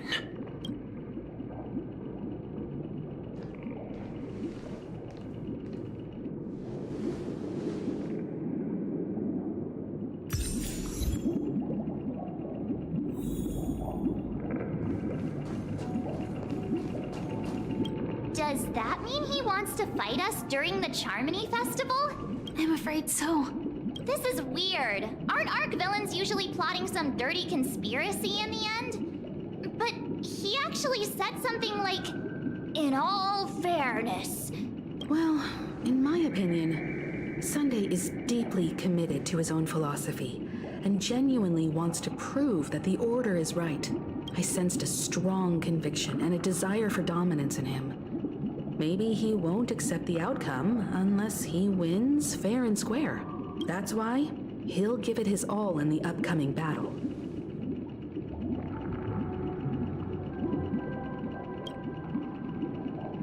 Yeah, you're right.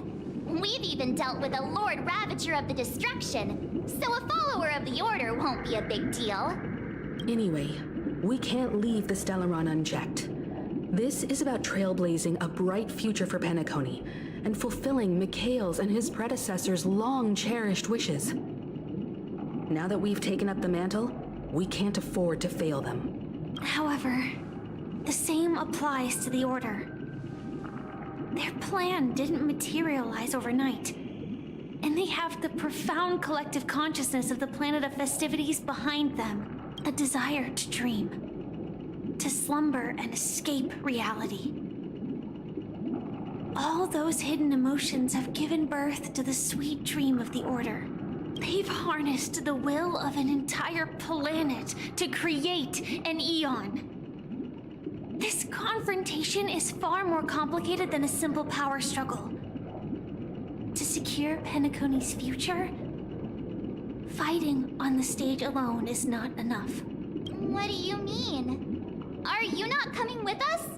I believe Firefly is trying to say that she's heading off to another battle. Before I left, the Destiny Slave told me that this journey would bring unforgettable rewards. Even though the script he gave me only had a few lines, I couldn't ignore them. Because one of the lines said, I'll experience death 3 times in the land of the dreams. 3 times? This can't be serious, right? The first time was a painful death when I was stabbed by the Blade of Dormancy, which led to all subsequent events. The script will always come true, but in a way that will only be revealed when that page is turned. So now I've understood the meaning of my second death. And I am prepared to face it. If all goes well, my efforts will provide crucial support for you.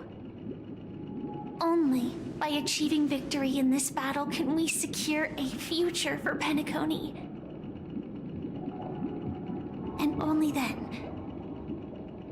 my third and final death won't come true in the most terrible form. The most terrible form? The true death, where everyone in Penacony loses themselves completely in the eternal sweet dream of the Order. We must do everything we can to prevent that. Have you made up your mind, Firefly? Yes. Otherwise, I wouldn't be here. Thank you again for your assistance for the Astral Express. May we meet again, in reality. Yeah. Farewell, everyone. May your trailblazing expedition never end.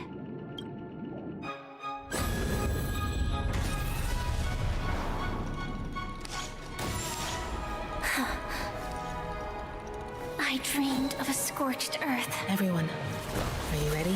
A new shoot sprouted from the earth. It bloomed in the morning sun and whispered to me.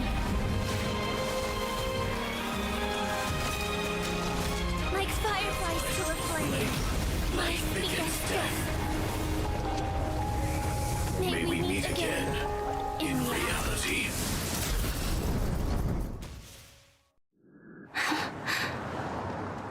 After today, Japella's name will disappear from cosmic history, and the Everflame Mansion will take its place. In the not-too-distant future, you'll receive an invitation. That's your next stop. Land of the dreams. Penacony. I hope you find whatever you seek there. Be it answers or salvation. You mean my 3 deaths? Silverwolf told me about it. It's such a shame that it's not part of my script. Well, I want to live. I'm never afraid of death. The opposite of death is eternal life, and that's something I'll never desire. People die, and I am no exception. Death is like a script, a fate that cannot be defied. But that's exactly why we have to choose where we want to rest forever. Do you exist just to perish? Are you not the same, Blade? The end you desire is not one dictated by others. If I were to die now, I would only be a weapon. I believe I should die as a human, though its definition escapes me. Isn't this the answer that ordinary people look for their whole lives?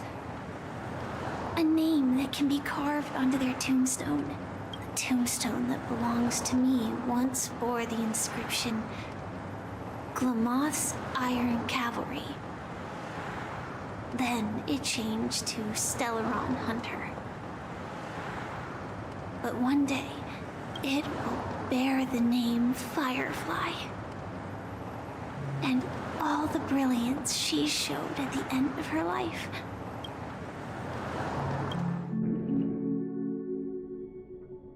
That's quite unexpected, old man.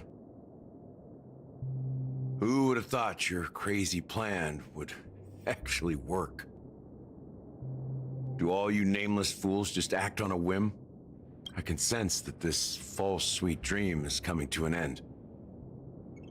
The nameless may be young, but they had the ability to achieve this goal. Just like you did in your time. It's a shame you won't be able to see it firsthand. Maybe I won't either. Once something fictional is seen through, it ceases to exist. Yeah, not just those nameless. Even Mr. Wings is just like you. Stubborn, won't listen or give up, no matter what. Well, fate is unpredictable, I guess. If we weren't bound by those cursed paths, maybe we could have had some good talks. But in the end, we managed to do it. And now we can find solace. Remember how those idiots cursed us? They said, "Go to hell, you worthless traitors." Well, I don't know if they really meant it, but if longing for freedom means going to hell, then I'll be joining you soon, you fool. Let's get together and have supper again in hell. Oh, I almost forgot. There's one more thing. Here's to you. A glass of hello and goodbye, Trailblazer. To the imperfect tomorrow. It's warm here, isn't it? You're lucky to have found shelter from the rain. Let alone fresh berries in this desolate place. I was just following the scent of life. It's particularly strong in a place like this. It's a shame these berries don't have much flavor. Seriously?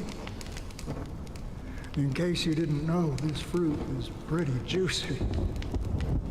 The only downside is that when you chew it,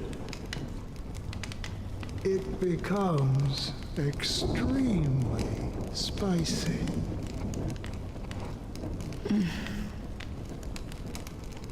Have you lost your sense of taste? I can still taste certain things, like a faint sweetness. Before coming here, I stopped by a place called Orkron. It had barren cliffs and nights lit by bonfires. Burgundy snow would fall from the sky, and when it landed on my tongue, it tasted like raspberries. The flavor wasn't exactly sweet, but it left a lasting impression. When I think back on my past, I realize that what's tying everything together isn't the big events, but rather these small yet unforgettable moments. Don't worry about it. Losing oneself is a reality that every self-annihilator must face. At least I haven't completely lost my senses and memories yet. Well, congratulations on adding another footnote to your journey. By the way, are you always alone? No, I had a companion in Orkron. She's a short, nameless girl who aspired to explore IX. She always said she'd walk a path deeper and farther than Akavilis. Quite an ambition for such a small girl. So, what happened? She became stagnant water. Well, my condolences. Condolences?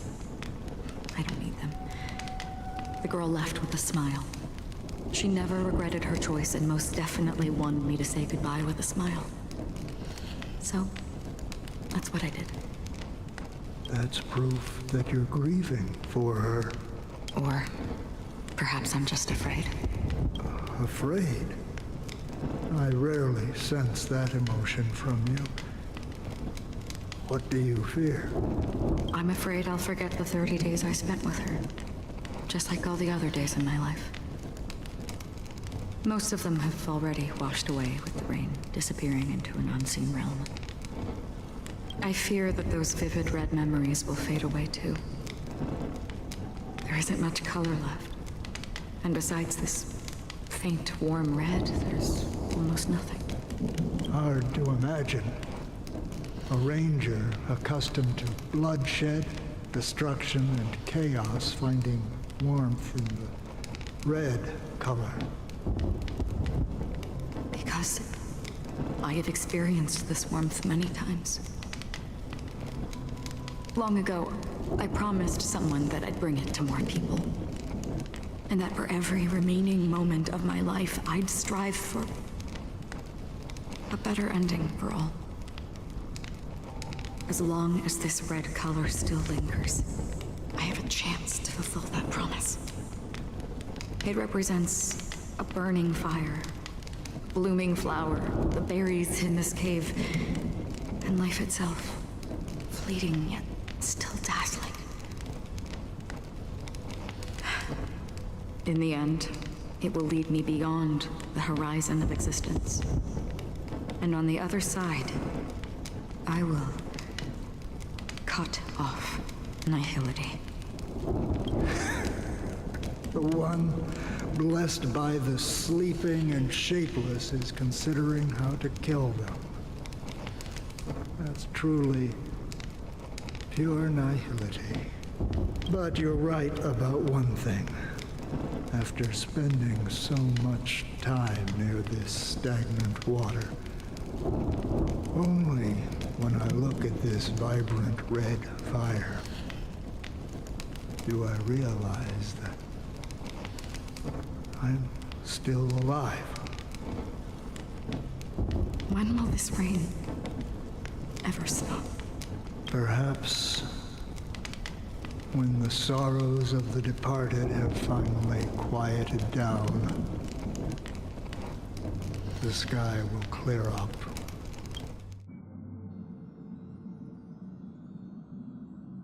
Have you heard of a planet named Biari Scamandros, Don Hung? It's one of the paradises under the influence of the Harmony, a sought-after wonderland for the inhabitants of the Dardanum major and minor systems.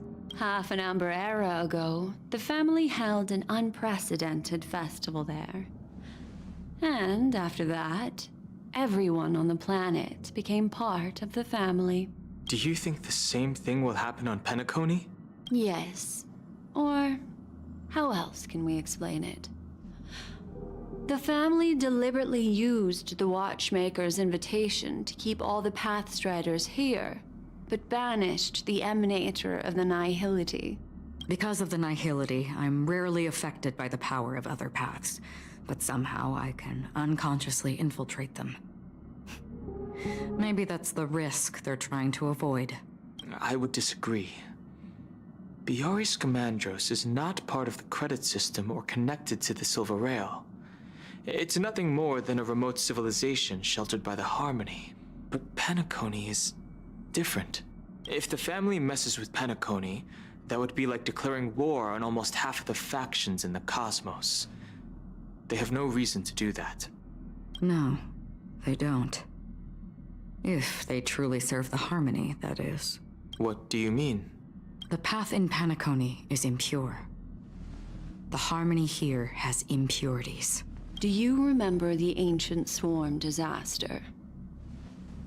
Tazeront, the propagation, brought endless havoc to the universe, and it eventually evolved into a fierce battle among all eons. 2 paths lost their eons in that war, the propagation and the order. Coincidentally, their downfall is related to a certain eon. Shipe, the Harmony.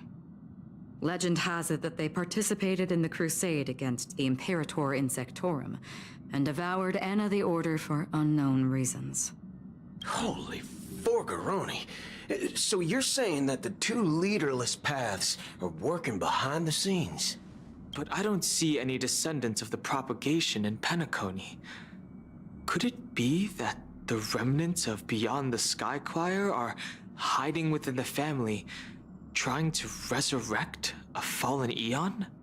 I can't say for sure, but they're definitely planning something for the Charmony Festival. Holy whoop. Now, this is getting way too complicated. Is this why you want us to leave Astana right away? Are you giving up? The Charmony Festival will start soon. There's one thing that I need to confirm no matter what. A warp jump is the best way to do so. Time is running out. I have another plan.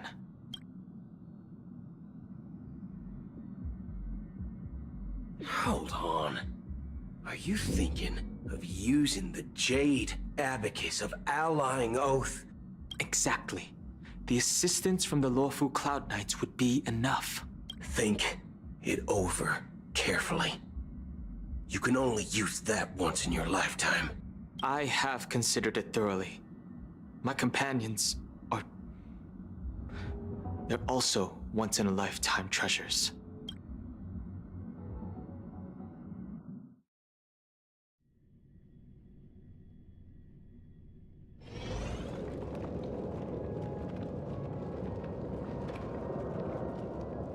Are you the only one here, my child? The Nameless is quite the diplomat. Our secrets have spread like wildfire within the family. And IPC starships are gathering towards Astana. This is a crucial moment for us. So, where is the chosen one who harmonizes the varied sounds? What do you mean, Master? I'm right here in front of you, aren't I? You know, she was supposed to be the star of the Charmony Festival in our plan. But the plan has changed. As her brother, I know she doesn't want to sing for the Order, so I'll take her place. You've always been wise beyond your years. I'm sure you understand the consequences of your choice. If you consider this a betrayal, well, there can't be two suns in the sky. I'll step up and take down the other sun if necessary. Do you believe in karma? If karma exists, then everyone has their own karma. You have yours, and I have mine.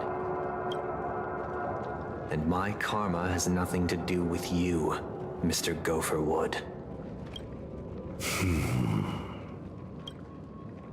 All right. Since you're willing to sacrifice yourself for her, I'll grant your wish. Well, the compromise came sooner than expected. Why? You and your sister were born as twins of the Order. And one of you is destined to follow this path to the end. Is this part of your plan? Of course. You're still as clever as you were when you were a child. The opening is near. Go, my child. Seize the power of the harmony and reveal your karma. I have one final question, Master. Why did you choose to bring the Order to Penacony? Wouldn't it have been better to choose a desperate world instead of a city filled with hope and dreams? Why? It's for justice, my child. If we lose justice in our hearts, we'll make the same mistake as the Harmony did. So, it's not you who manipulates the dreamscape with the Stellaron, but... Well, that's where our conversation ends. Go ahead. The 107,336 souls of the Oak family have dreamed of this moment too.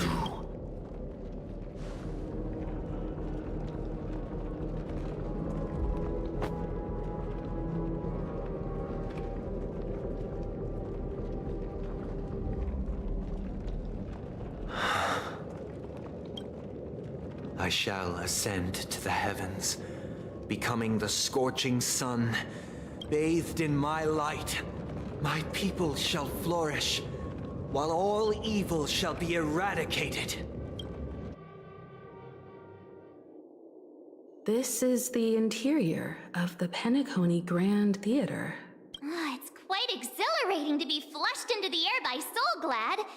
But why is the venue still closed when the Charmony Festival is about to start? And not only that, the entire theater is eerily quiet. No audience, no staff, no...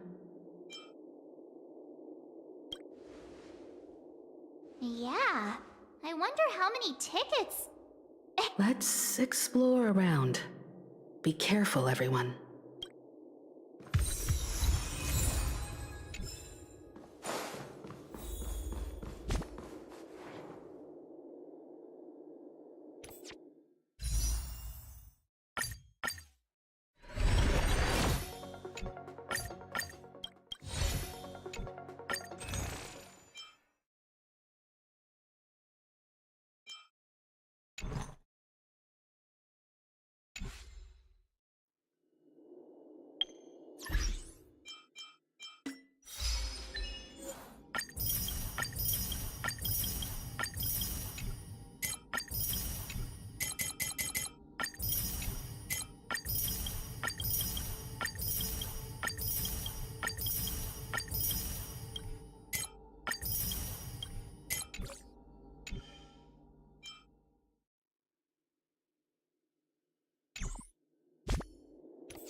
Gosh, the atmosphere here is so creepy and unsettling.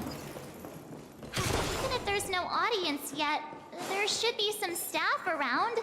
Why is it so silent?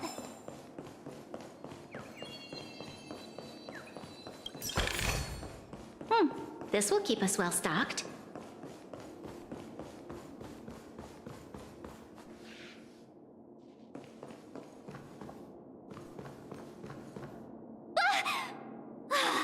Yikes! They scared the...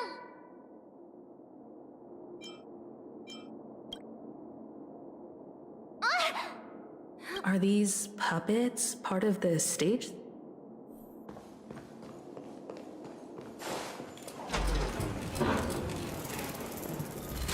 Something feels off. There's no other grand theater in the dream. So Sunday's messing with us? My apologies for the delay. You... I'm waiting for you behind the curtain. Following the Asdana tradition, I invite you to enjoy a stage play in 3 acts before the festival begins. History is a mirror reflecting the universe's true essence. Let's use this opportunity to delve into the rich history of Penacony and the eons. Within it, naturally, the future takes shape. Let us commence with the dawning of the world. After the Dusk Wars, darkness veiled the sky, and chaos consumed the earth. Enna the Order emerged, destined to restore all existence. That marked the first day.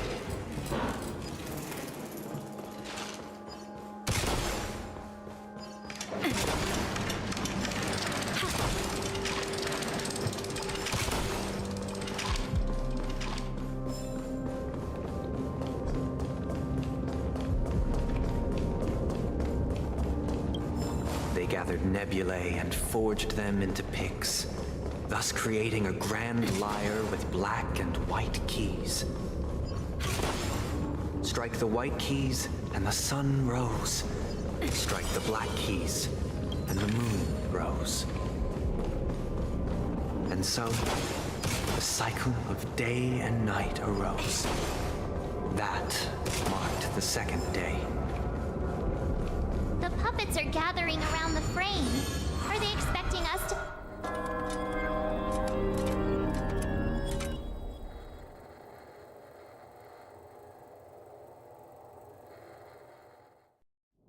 Where are we now? The atmosphere here looks similar to Sunday's inner world. Perhaps this so-called stage play is created with his abilities. This act is named Ode to Prisoner. Given the atmosphere here, I believe it's about Penacony's past. I thought things were finally looking up as I managed to dodge prison during my recent trailblazing expeditions. But now it looks like I'll be back behind bars again. I genuinely wish to avoid a violent clash with my esteemed guests from afar. Therefore, I've arranged 3 acts before the situation becomes irreparable. Where shall we start our narrative? Well, let's start with the time when Penacony was still a frontier prison.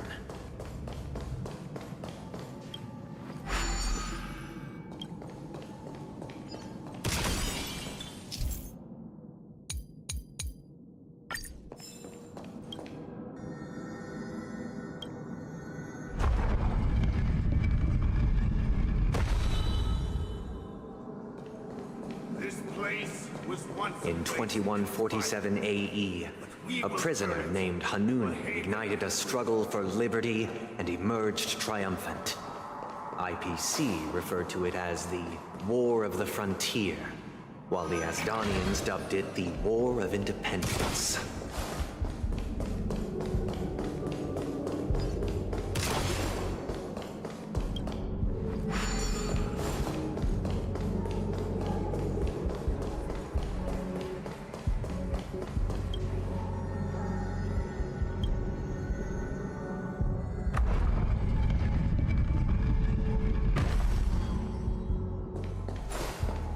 shattered the cages and expelled It's the true guards. that Hanunu was a legendary hero, but it must be acknowledged that while he bestowed freedom upon the prisoners, he didn't grant them truth. The three nameless stayed on the planet, endeavoring to spread the tenets of Trailblaze throughout the frontier prison.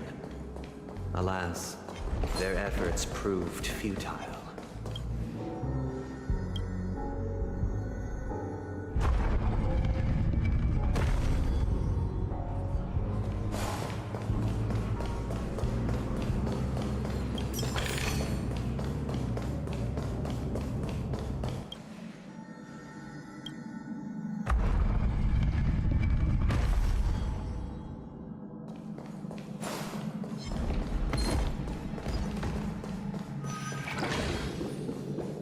Let's build another prison.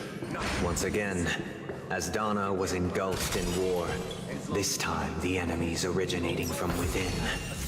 The prisoners remained prisoners for the rest of their lives, fighting for freedom rather than living for it. I hope you like this land of freedom on a scorched earth. As you can see, their sentences have long ended, and the IPC guards have long been expelled. Yet, these prisoners remain enslaved, not by external forces, but by the confines of their own minds. Freedom permeates every corner, except fragile souls. It gives solace only to those who believe in its existence. Prisoners, this is my order. Learn the essence of freedom and teach your fellow prisoners to fight for their lives. Hey! Why do we have to fight while enjoying the show? For I desire not only your enjoyment, but also your assistance in its completion. I see through you. You'll pay for this. Lend me your strength.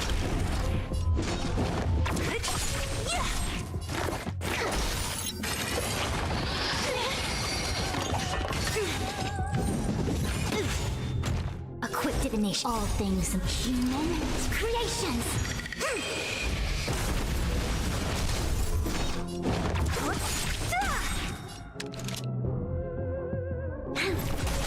Specimens. This battle is. We've entered the storm. To guard and defend, crush them. I'll free you from your disappear among the sea of butterflies. Illusions of the past.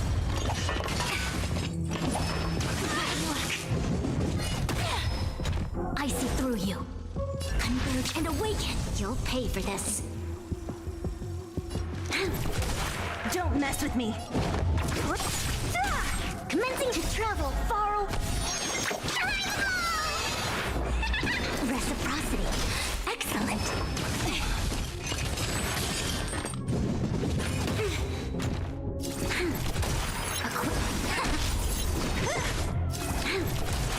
Specimen sighted.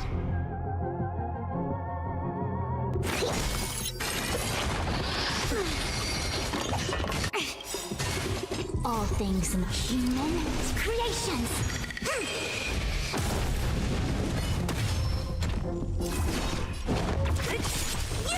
I see through you.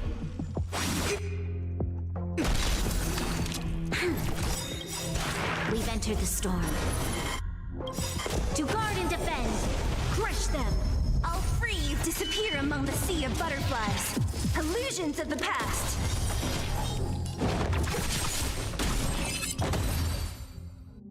No one can restrain you anymore. You are free. Thus concludes the first act.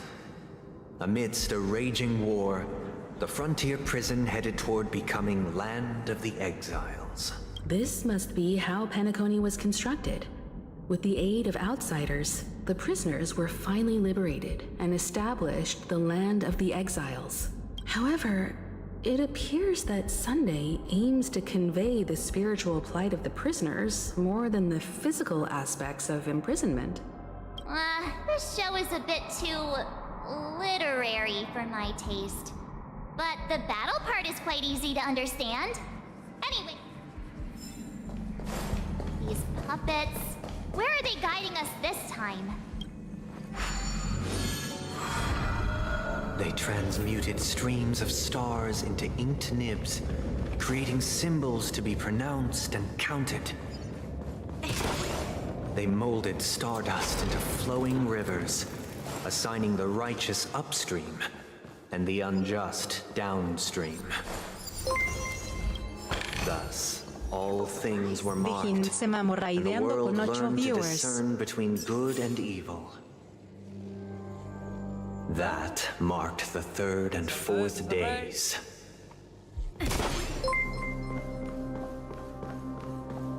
N-app-1 llegó al desmadre. Ya tenía el micrófono apagado porque ya estaba bien a gusto.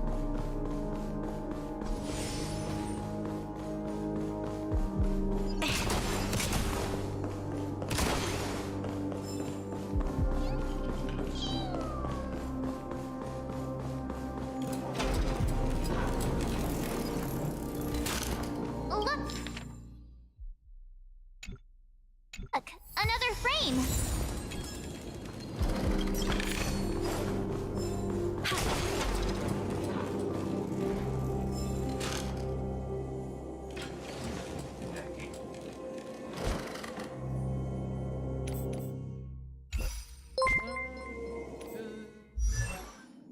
Dijín llegó al desmadre.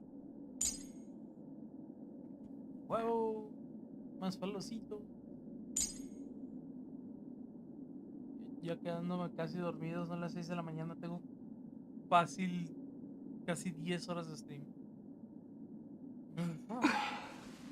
Wanna spar?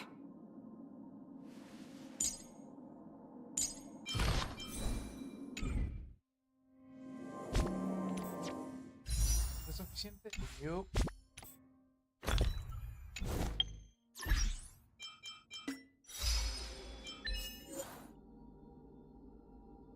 Son las 6 también XD.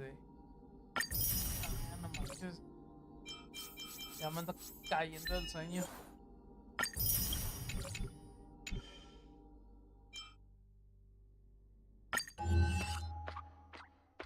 Por si acaso se escucha abajo, se escucha más el juego. No, es que estoy muy lejos del micrófono. Muy, muy lejos.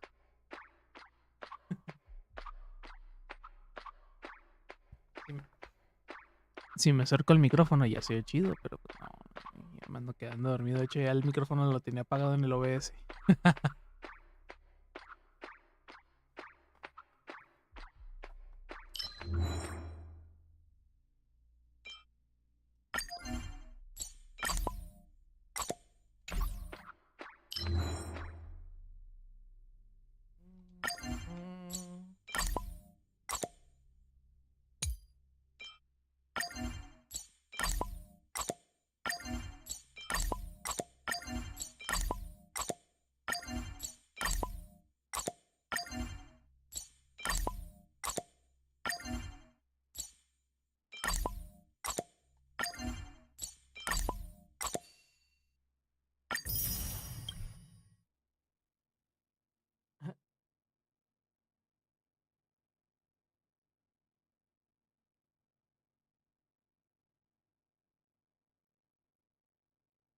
¡A la fregada!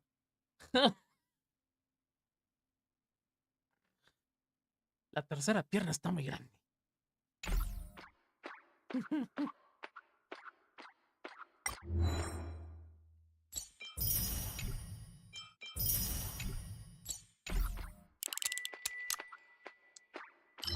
¿A quién engañamos, güey? No manches. Aquí en México hay puro Pikachu. Digo, ¿qué?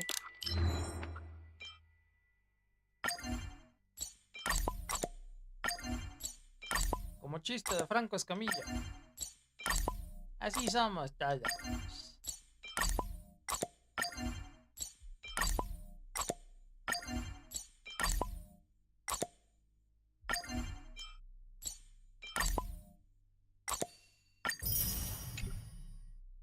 Cuatro Lo que nos separa es lo que nos une a todos, güey. Es lo que mide de la raya al fundillo. Ah, huevo. Ay, chifranco pendejo.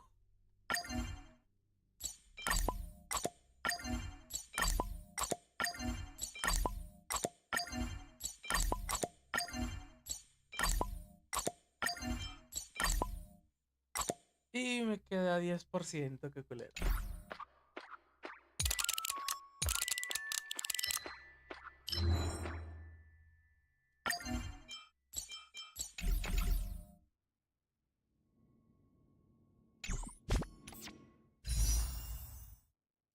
Tengo un pool mínimo. Oh. Oh. Es la animación.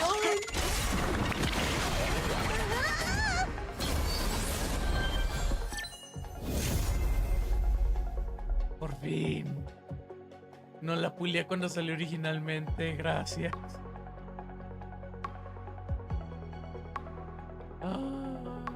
Bueno, también tengo más de 6 meses que no abro el pinche juego, pero...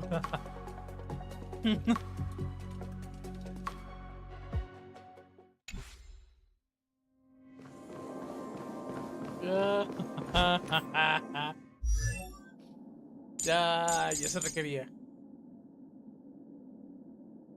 Ya me duele tanto de estar sentado. Ya sí, güey.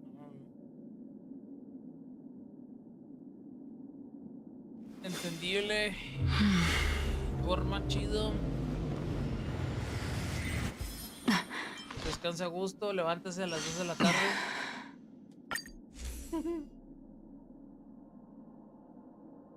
Y cuando se levante, échese un cafecito.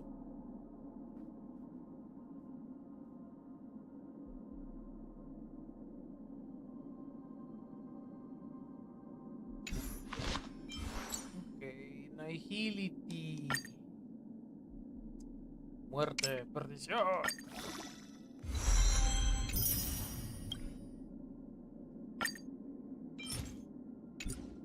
Never turn back. The path behind is gone.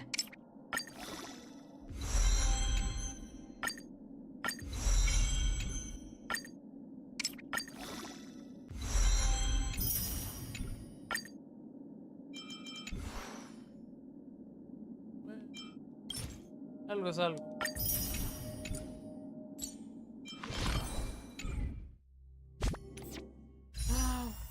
Y un pasecito.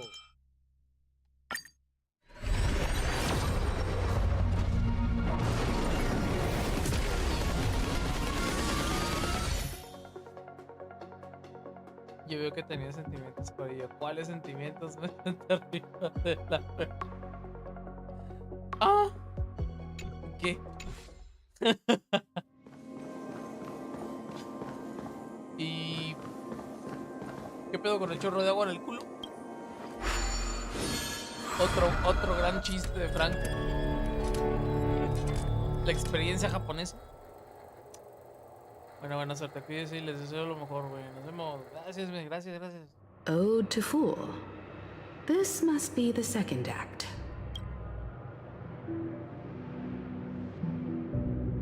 The surroundings are different from before. The stage decorations look a bit tidier now. Behold the ensuing tale. Peace never truly graced the land of the exiles.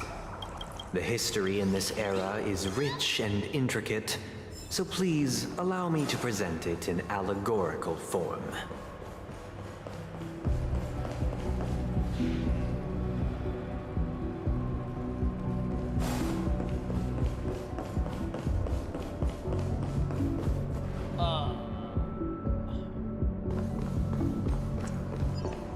Tener que ser tan tedioso, pinche cabrón.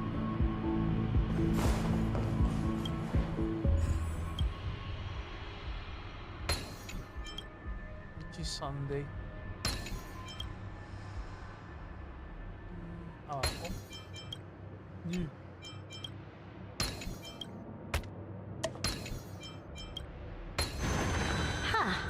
Well done.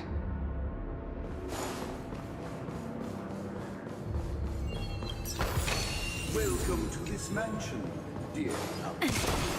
Land of the Exiles was in disarray, besieged by both internal and external perils.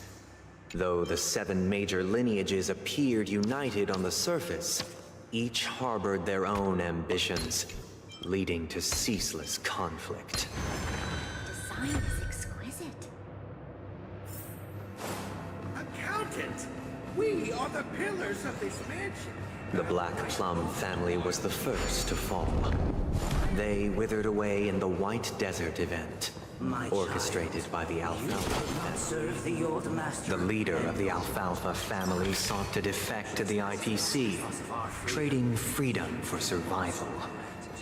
However, his eldest son slew him in the name of righteousness, and ascended as the new family head.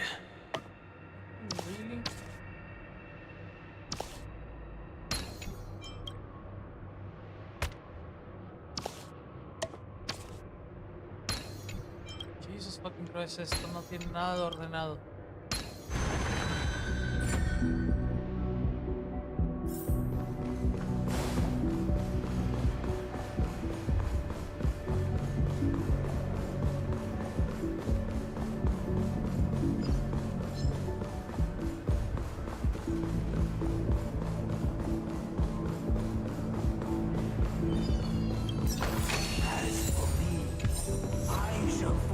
Only when Gopher Wood led the family to Land of the Exiles and earned recognition from all... Dear outsider, I beseech your aid in purging this mansion of the poison spread by the lurking instigators. You want us to help you? What do you need? I wish they could regain their reason and cast away the shackles of hypocrisy. This is the second act. Looks like it's about Penacony's journey to becoming the land of the dreams, during which the family plays a crucial role. But this new master seems like a bad guy to me, don't you think? Perhaps this is the truth Sunday is trying to express, if you read between the lines. The Harmony changed Penacony just as the guards once did. Looks like we've gotta help those guys kneeling down over there calm down a bit, right?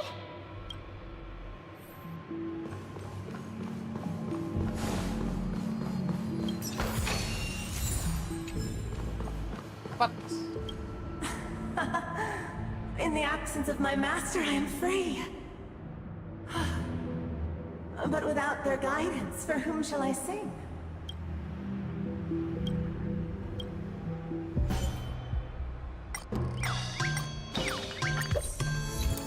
I shall sing for my new master, just as their noble voice once resonated throughout the Kurumi llegó al cosmos. desmadre. Master, you will return in due course, and I shall stand vigilant, awaiting the reward. Me llevo a otro fanático de Genshin o WoW, bro. No fanático. Juego Zenless, juego Star Rail, juego Genshin, juego Mario Kart, bro. Tienes el cuadro combo perfecto del jugador con problemas mentales. ¡Que viva la DHD y el autismo!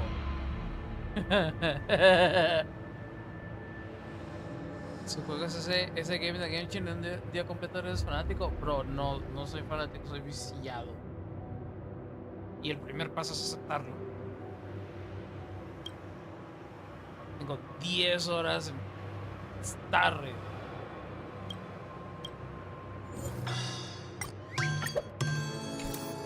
Master. No tengo 10 horas en Star Rail. Fue 1 hora de Mario Kart con el torneo de modo 7GP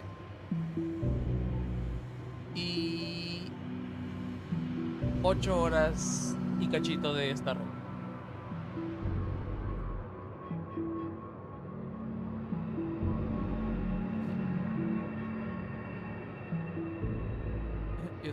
vicios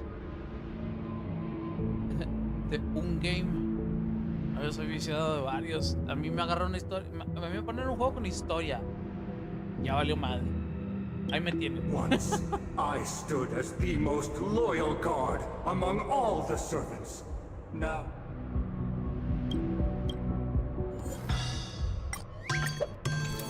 my former master. Master is no longer...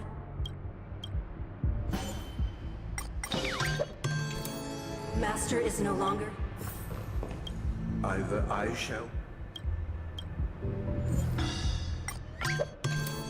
without him.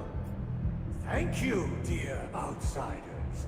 My servants have regained their sanity. Heed me, one and all.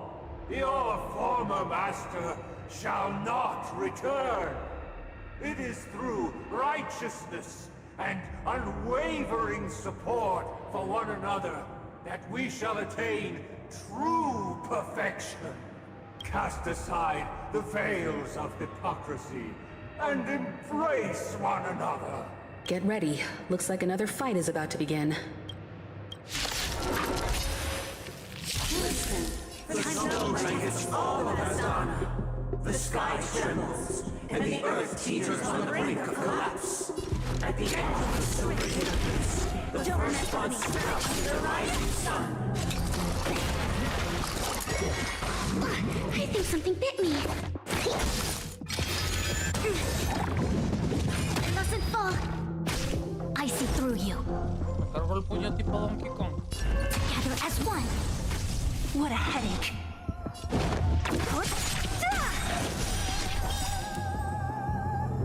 Who's next? Disappear among the sea of butterflies. Illusions of the past. You'll pay for it. Lend me your strength. Don't mess with me. No matter. I think something bit me. Troublesome. No cargo. This battle is unavoidable. Lend me your strength. We've entered the storm. To guard and defend. Crush them. What a headache. I'll end your misery. I'll free you. Disappear here among the sea of butterflies. Illusions of the past. To travel No mames. Se quedó un golpe. reciprocity. No matter. Who's next? Alas, they remain but slaves till the very end, with the illusion of freedom. Thus concludes the second act. Amidst an illusory harmony, Land of the Exiles charted its course toward becoming the planet of festivities. This is how Penacony fell under the family's control. Since the arrival of the Harmony, the Land of the Exiles has undergone dramatic changes, not all of which have proven beneficial. This guy really loves dramatic scenes. Bet he comes from a whole lineage of stage performers. God damn it, March.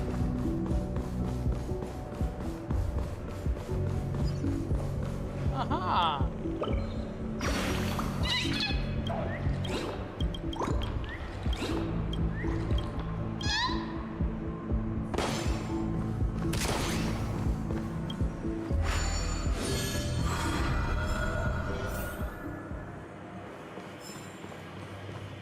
They used the planetary rings to establish the law, forging a code of conduct among the masses.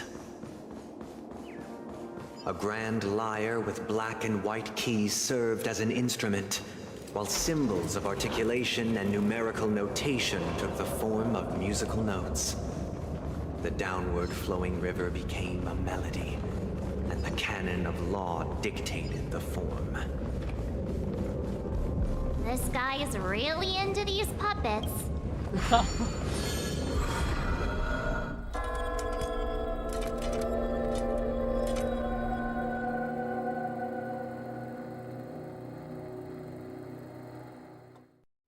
I get get it now.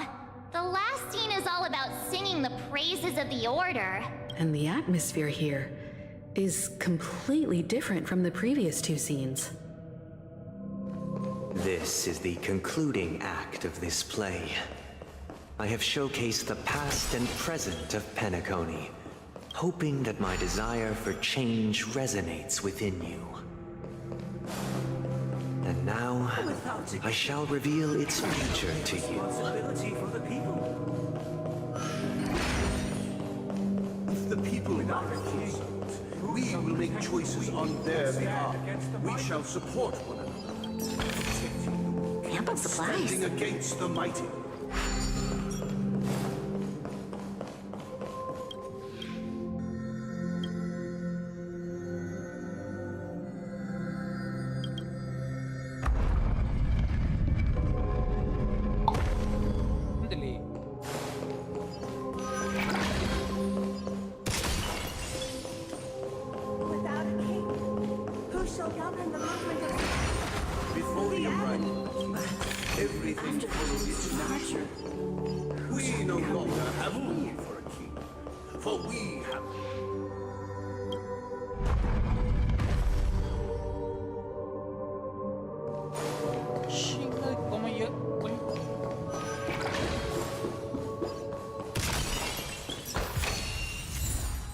Lo bueno es que todos estos mapas se pueden reexplorar. Hey, aren't we supposed to kick off a short story and have a fight here just like we did in the previous acts? Why aren't any of these puppets saying anything? Perhaps we'll need to complete the story ourselves, just like we did before. So, do you think their mind needs tinkering or something?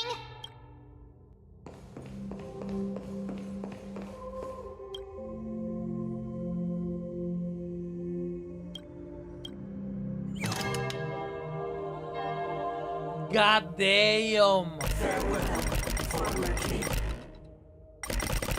We no longer have need for a king, for we have become kings of all things. How did it go? You can't change them? My apologies for my negligence. I forgot to inform you that the... Let our previous king recount it to you. Now it is time for the final rite. Prepare for battle. Looks like we'll have to fight again. Ascending from the infinite skies, I traverse towards the future with measured steps. No need to or seek my existence. For the contours of my mind intersect with other experiences.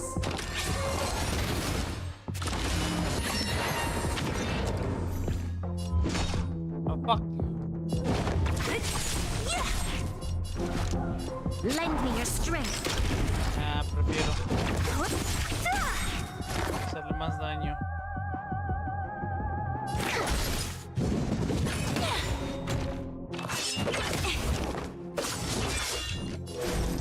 Together as one. Who's next? I'll end your misery.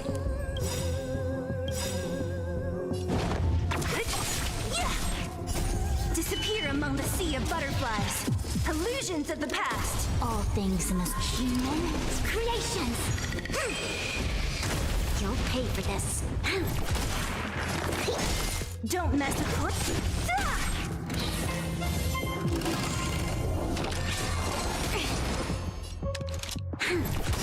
A quick divination. What a headache. This battle is Lend me your strength. We've entered the storm. To guard and defend. Crush them.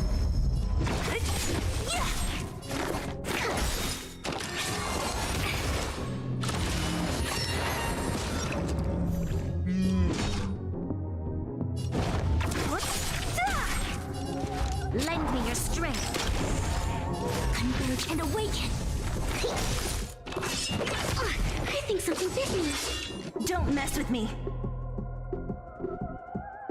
Who's next? You'll pay for this.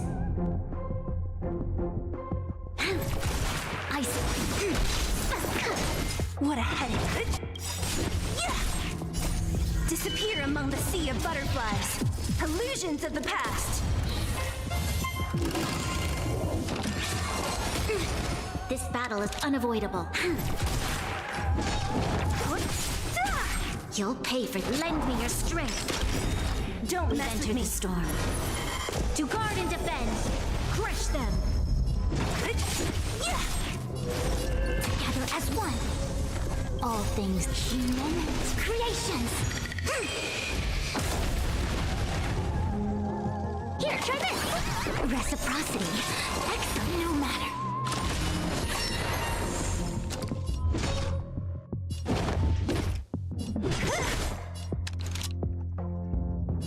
Lend me your strength. What a headache. In the hushed expanse of a nocturnal reverie, I leave faint traces behind. No need to remember me, or to recall the essence of dreams.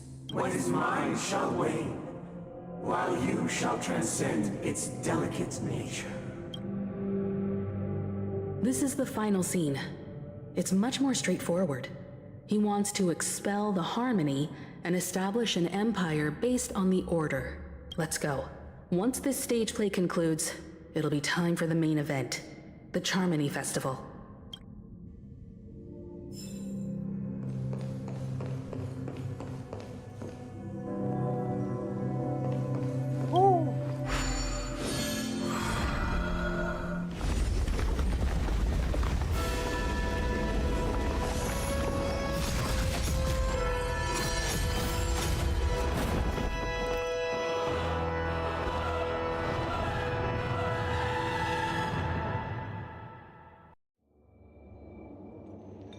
They imbued the world with meaning, perfecting all things in the heavens and on earth. Then, they rested from the labors of creation. Yet, all beings cried out to Enna. Under the banner of the Order, you have defined all things in the cosmos. But this made us realize that we are but puppets in your hands. Thus, on that day, all beings united and cast the Eon into the abyss of oblivion. This grand theater looks totally different. Is this the power of the Order? Everyone, get ready. This could be a tough battle. Va a estar bien duro.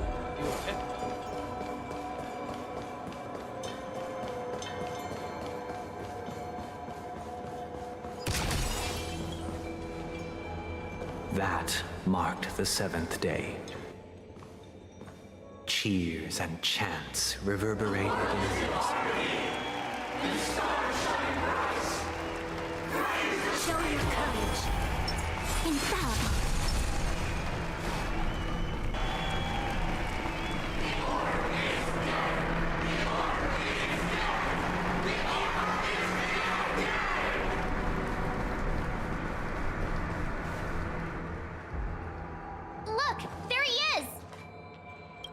That concludes everything related to the Order. What are your reflections on this, my dear? Nevertheless, this is but a trivial blip in the annals of galactic history. What truly matters is the course this river shall take in the days to come. You've arrived at the perfect moment. The Charmony Festival is about to commence, and it would be a shame if you were absent for the Harmony's prologue. Allow me to extend my warmest welcome once more. Welcome to Penacony Grand Theater, the very core of the sweet dream, the abode of the Stellaron, the grand stage of the Charmony Festival, and the very place where the future of Penacony shall be determined through conflict.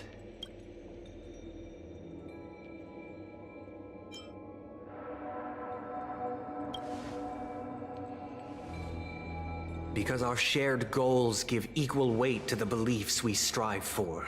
True goodness can only be achieved through faith. Allow me to point out that falling into a permanent slumber is not happiness, especially when those people are driven by someone else's will in their sleep. Do you still believe that the Order only seeks to control the universe as their puppet, Himiko? No matter how perfect your vision of paradise may be, a cage remains a cage. People will never achieve true happiness in a world like that. They would just be toys for the Eon. It seems you have misunderstood my intentions. Allow me to clarify. My desire is not to resurrect a fallen Eon or become one myself. My sole objective is to create a paradise free from eons, where the Order ensures the dignity and happiness of all humanity. A paradise exclusive to us human beings. That's not the case. If people are to live with dignity, there must be nothing and no one above them. In your so-called paradise, you would be the one reigning supreme. Looks like we won't be able to convince each other. Now that our conflict has been destined, let's unveil our paths and reveal to the universe the true path. However, before the prelude to the future begins, please take a moment to ponder the questions I've posed. Is darkness equal to daylight? Are sinners equal to the righteous? If you are born weak, which god should you turn to for solace?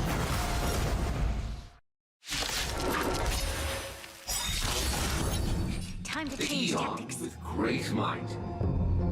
Under the banner of the Order, you have defined all things in the cosmos.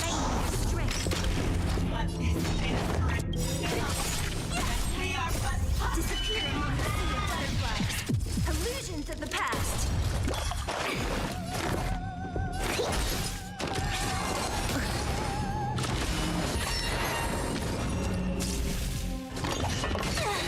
What a headache. This battle has lent me your strength. I think something bit me.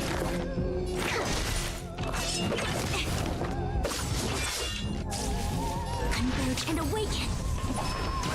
Troublesome. Don't mess with me.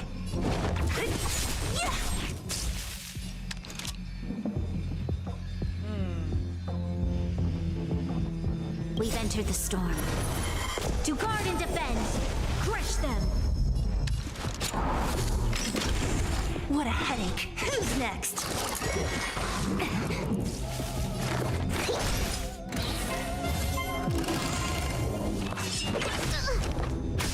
Don't mess with. Disappear among the sea of butterflies. Illusions of the past.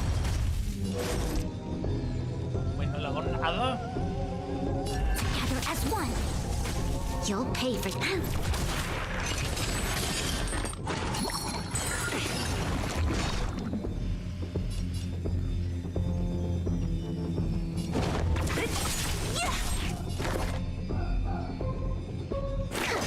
This battle is unavoidable.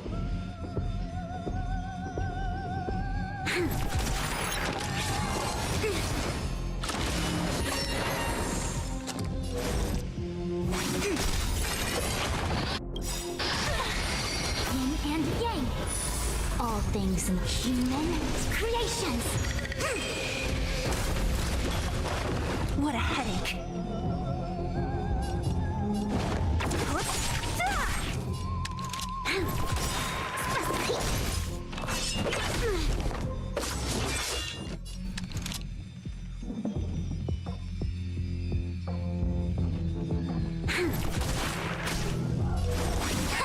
Don't mess with me. No matter. Commencing research.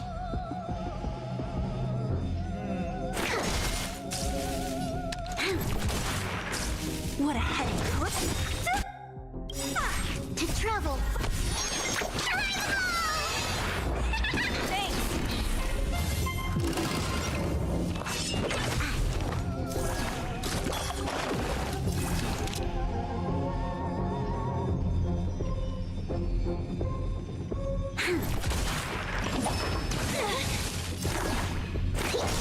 Don't mess with it.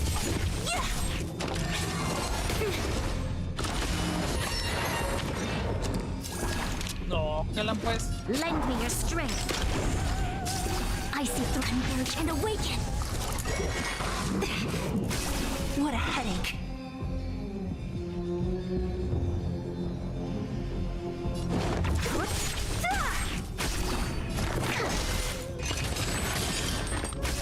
You'll pay for this. Lend me your strength. We've entered the storm. To guard and defend, crush them.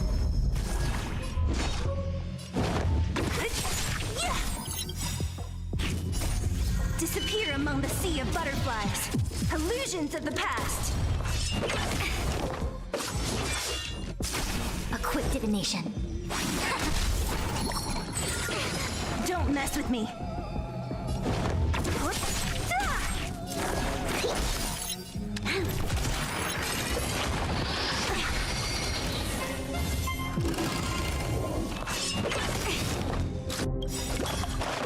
All things human creations.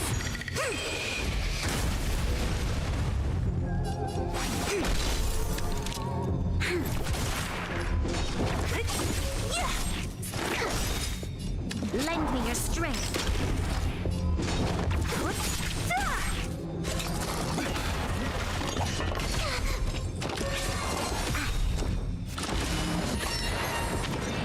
I see through you. As one, we've entered the storm.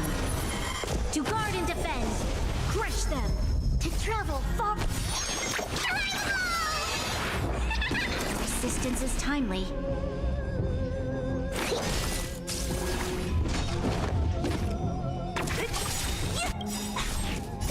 Disappear among the sea of butterflies. Illusions of the past. Lend me your strength.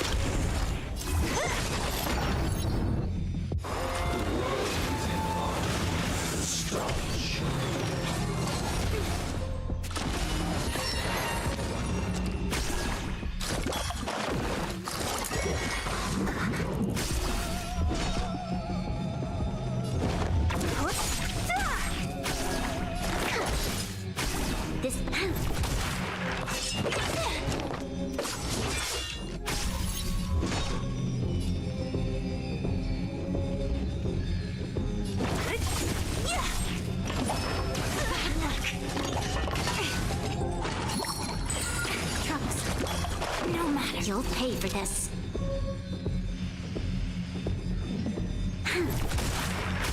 A quick divination. Converge and awaken. Human creations.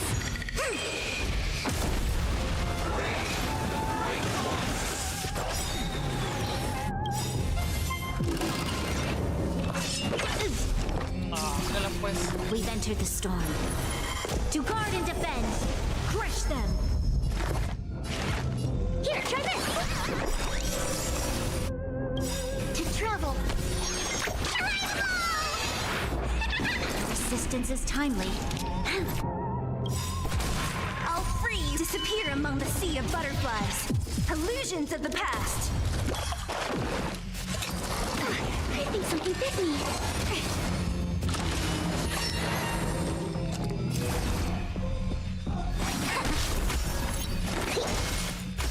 This battle is unavoidable. Lend me your strength. What a head.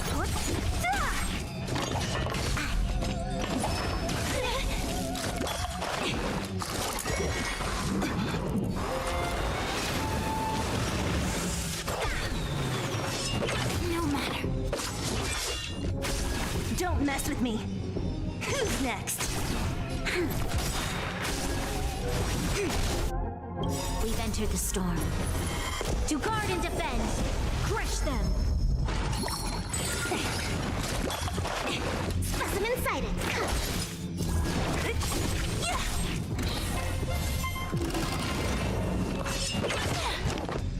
Yin and yang. You'll pay for this. Lend me your strength. Disappear among the sea of butterflies. Illusions of the past. Merciful.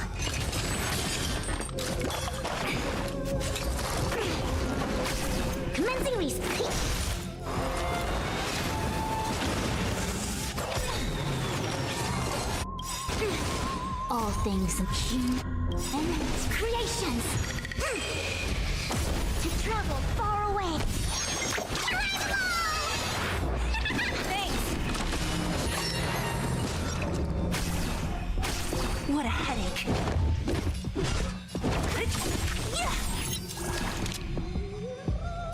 Lend me your strength. Don't mess with me.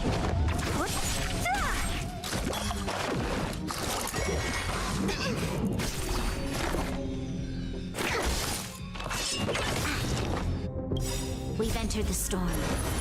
To guard and defend, crush them. I see through you.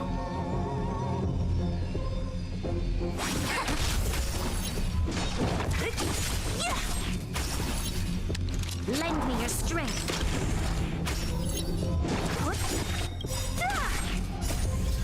Disappear among the sea of butterflies.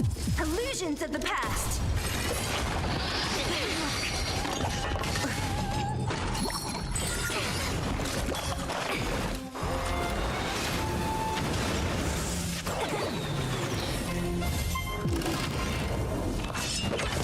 I think something bit me. What a headache.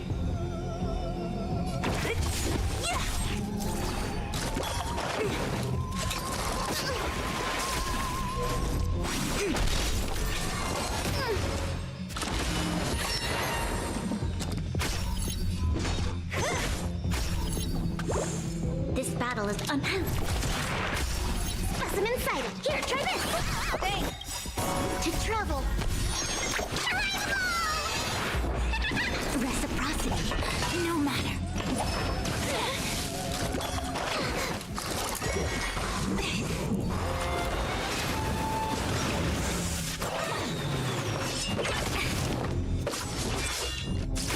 A quick divination. Together as one. Human creations. Don't mess with me. Who's next? You'll pay for this. Lend me your strength. We've entered the storm. To guard and defend, crush them. I'll free you from disappear among the sea of butterflies. Illusions of the past. No matter.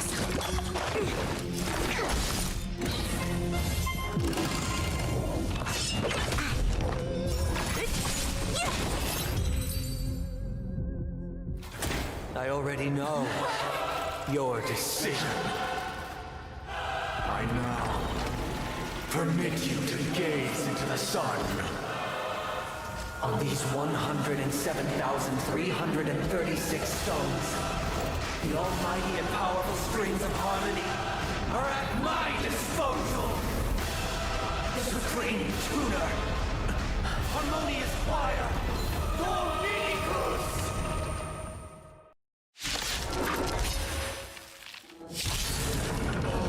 Lost souls, come and meet your master. The embodiment of the harmony? So the true purpose of the Charmony Festival is to usurp it?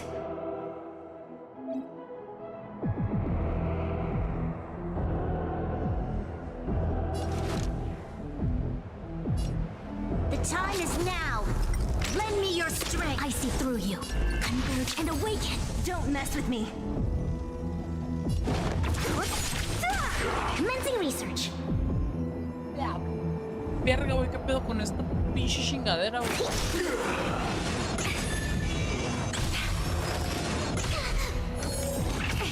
Why is it accepted as you are? Answer is, why could the harmony and the order merge into one? Disappear among the sea of butterflies. Illusions of the past. Disorderly noise. No matter. Specimens. How noisy. Because neither side could tolerate discord. To travel. timely. Don't mess with me. We've entered the storm. To guard and defend. Crush them. Noisy. No matter. All things creations. Sink into a dream. Güey, ¿qué les hizo? ¿Qué les hizo a Joan? No mames. Recibió todo el putazo. Lo bueno es que están, pero vamos a ver. Lend me your strength. What a headache. Disorderly noise. Reciprocity. No matter. Converge and awaken. Together.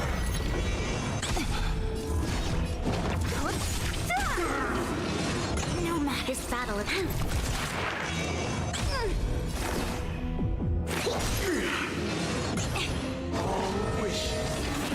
no matter. Noise is fading. And begin. All things human creations. You'll pay for this. Lend me your strength. We've entered the storm. To guard and defend. Crush them. I'll free you from your disappear among the sea of butterflies. Illusions of the past. Disorderly noise. No matter. Enjoy eternal peace.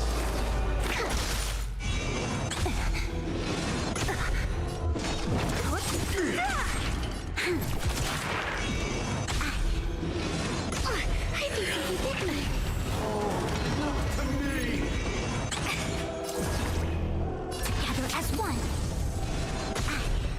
Who's next? Lend me your strength.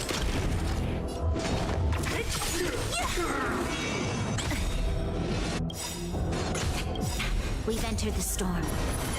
To guard and defend. Crush them. I'll free you from your disappear among the sea of butterflies. Illusions of the past. I'm feeling like there's another world in front of my eyes. It's the power of tuning. Don't let the song distract you. Reciprocity. No matter.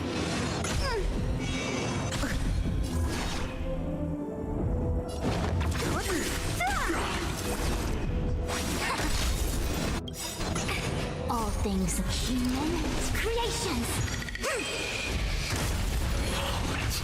Sink into a dream. This battle is unavoidable.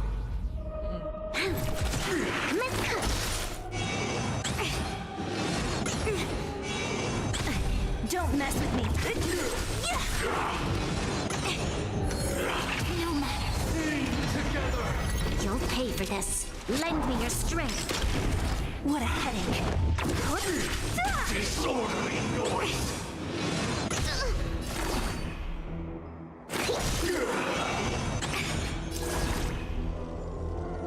Converge and awaken. All wish.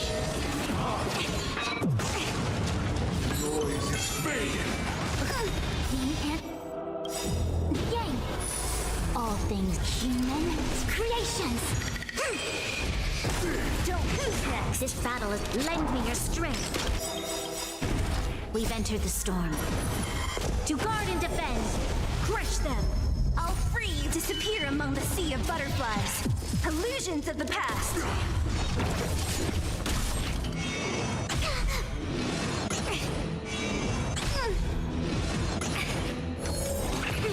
Enjoy eternal peace.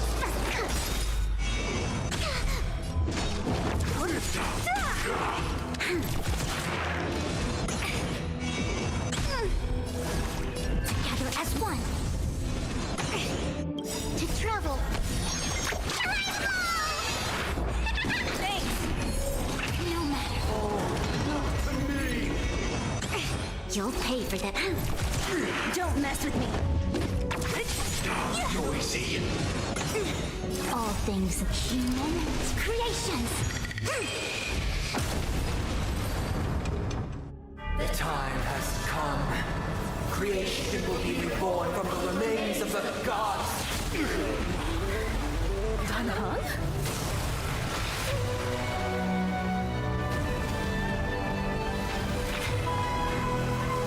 Radiant spirits, heed my word. Show no mercy!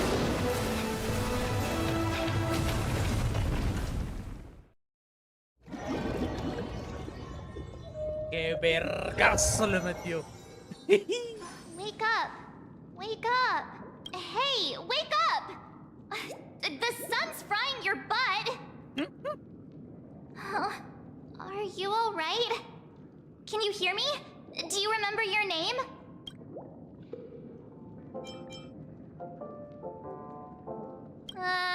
Kind of. It was General Jing Yuan who helped us shoot it down. In any case, since you remember what happened just now, well, that's put my mind at ease. It's a long story. Simply put, Don Hung used the Jade Abacus of Allying Oath when we were in the middle of a fierce battle, and summoned the General to help us just in time. And then we returned to reality. Look, this is your room. Everyone else has also returned from the dreamscape. Himeko and the rest are at the lobby discussing matters with the General. And now that you're awake, we should tell the crew that you're alright. Come with me. Not going to come chat with me, sleepyhead. That voice... is that Black Swan?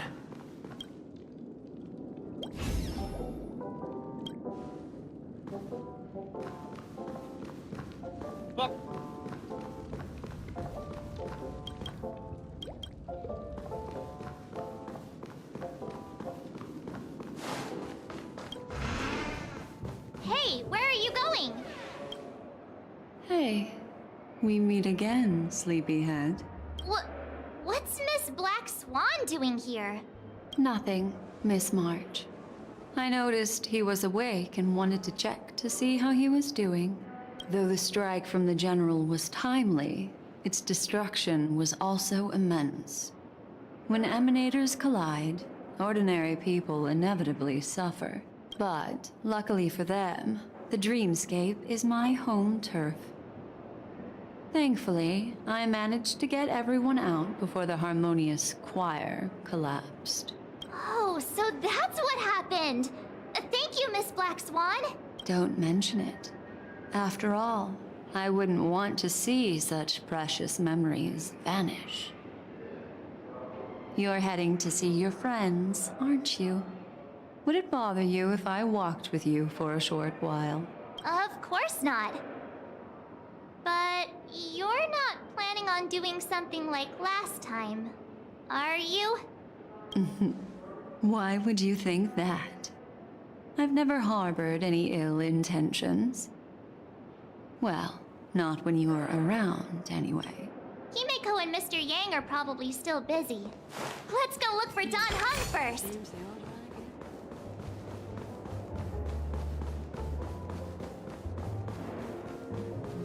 El Dan colgado. Time well spent.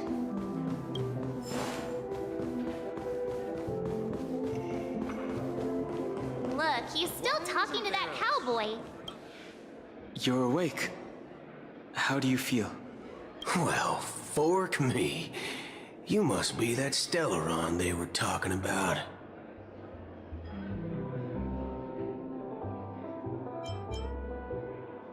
Allow me to introduce him to you. This is Boot Hill, a Galaxy Ranger.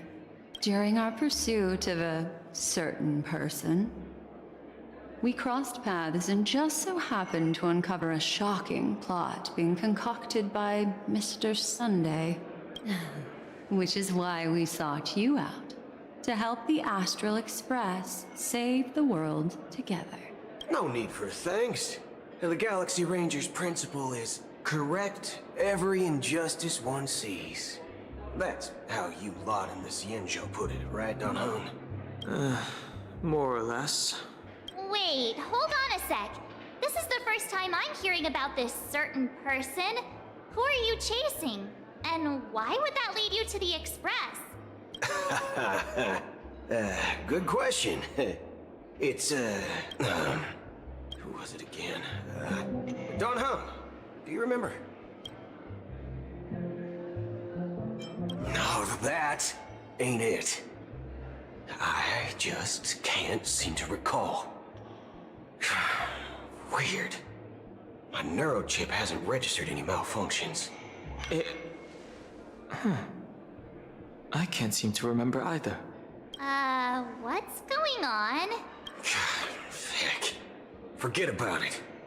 If it slipped all our minds, reckon that person was just a minor scoundrel. Unimportant. Ain't gonna stop us from piecing together the story anyhow. Yes. When the dust settles, I'll just think of a way to recall it in the memory zone. Everyone, let's hurry up and look for Miss Himiko, shall we?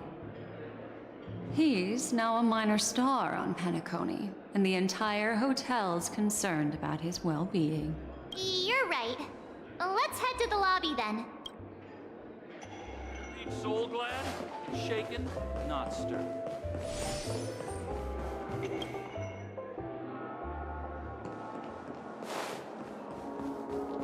Look, they're with the... That's all right. In these times of conflict, for the sake of utmost safety, it is only right that the Alliance steps forward to mediate on behalf of the Astral Express. We must not allow you to take unnecessary risks. Furthermore, despite the IPC's eagerness for success, it prioritizes peace above all. And the family, trapped though it may be, professes a desire for harmony. The Alliance has always won people over with reason. I firmly believe both parties can indeed put aside their differences and come to a peaceful agreement. The General possesses a deep understanding of the greater good. With the Cienjo Alliance mediating, peace for Penacony is within reach. You flatter me, but ultimately it's been all down to the Express. Without your efforts, this sweet dream paradise would have been claimed by the last remnants of order before there was even a shot at peace. Well, would you look at that? Here comes the big hero.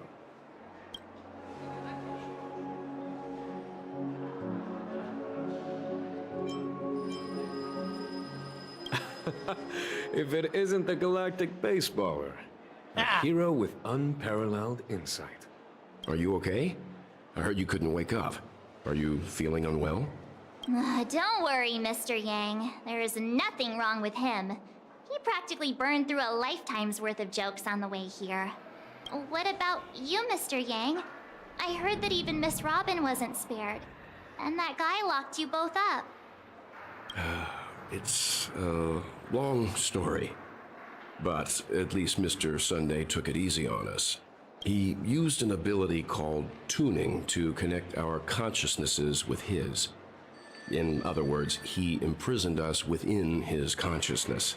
Thanks to General Jing Yuan's destruction of the Harmonious Choir, we were able to escape. He used that tuning on us too. Does that mean that we were almost imprisoned as well? I can confidently say now, he was truly after a fair fight with us. Had he wanted, he could have easily taken us down, without so much as lifting a finger. Speaking of the Oak family head, where is he now? It's complicated, but in a nutshell, he's now the former Oak family head. The IPC has named him the key figure in the family's Penacony split, citing a threat to cosmic peace. He must represent the family and answer for the unrest caused. His trial is set to take place at Pier Point. The family quickly labeled him and the remnants of the Order as enemies, declaring the turmoil an internal rebellion. This move effectively barred the IPC from intervening in family affairs on both moral and rational grounds. Everyone really has their own agenda, after all. Then, what's going to happen to Miss Robin? She and Sunday won't be able to deny their involvement in the Charmony Festival. They're siblings, after all. Why the sigh, General? I can only say that this incident is an unexpected mess for the girl. The Alliance will try to persuade the family to consider this matter carefully during mediation. It's time, everyone. The IPC's key members and I have agreed to consult one another before the upcoming negotiation.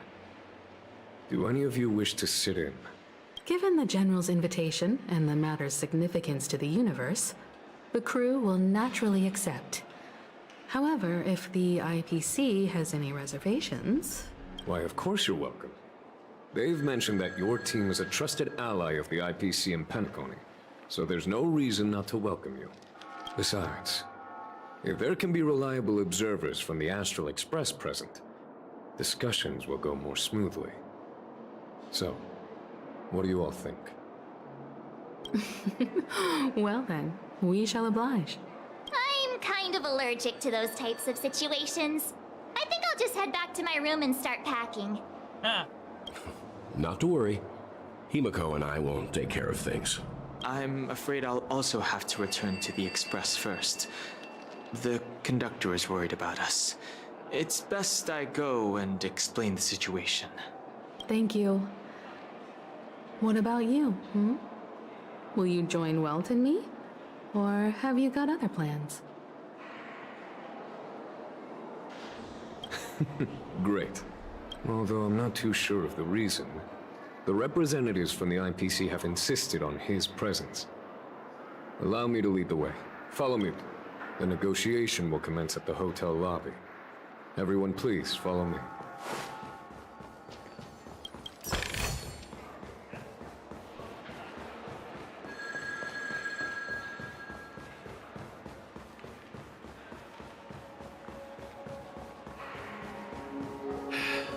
Best not to take dreams too literally. Not that.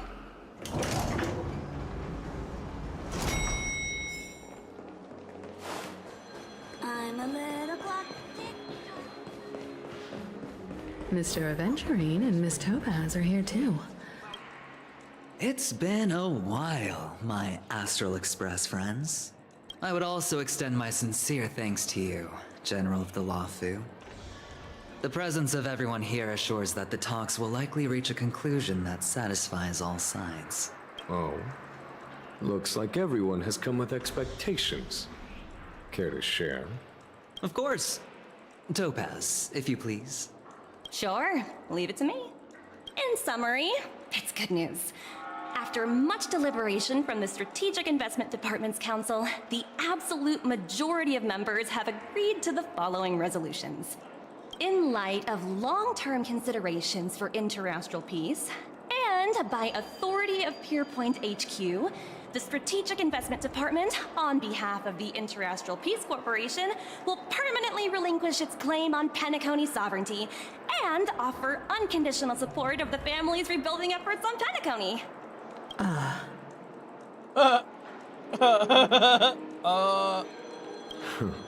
Now that's something.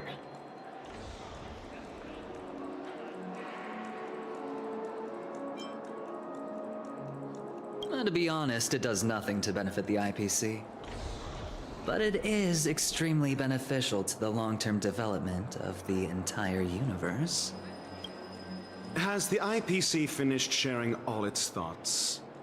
Then it's our turn.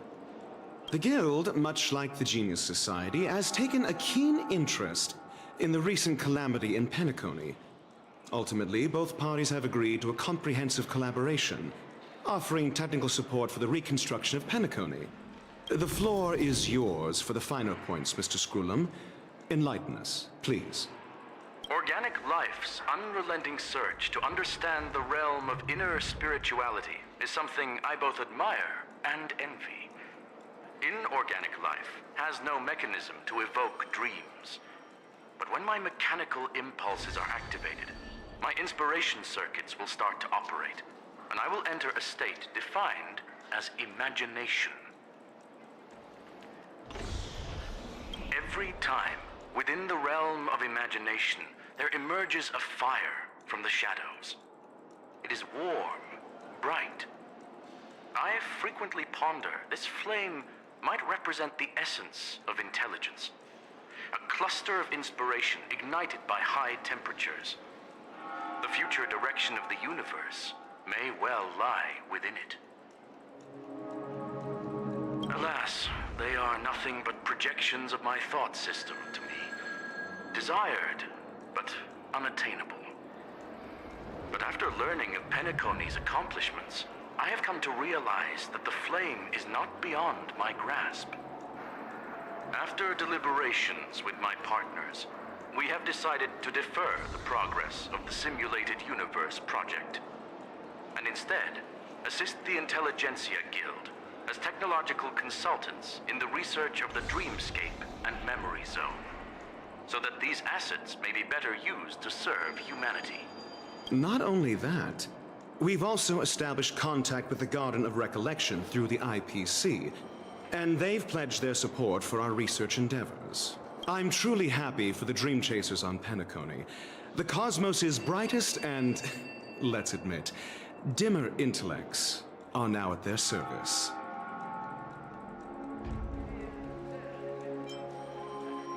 Agreed. It's hard to imagine members of the Genius Society taking an interest in such mundane research.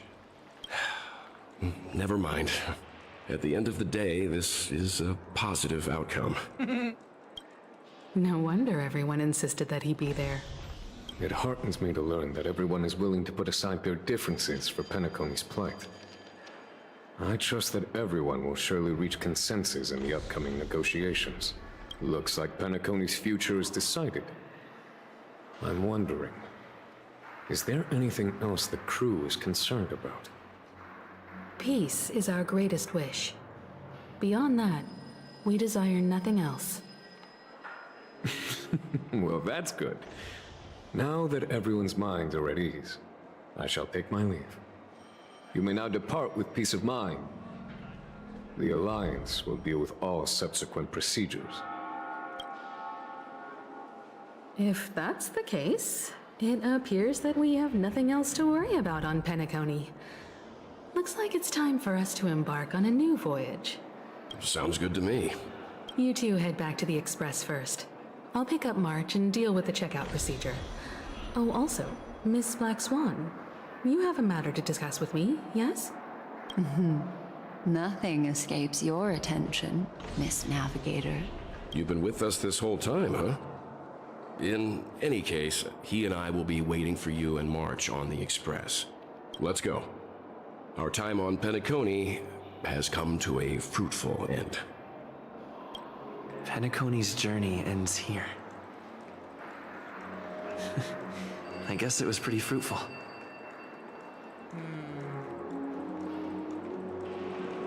Siento que esto es falso.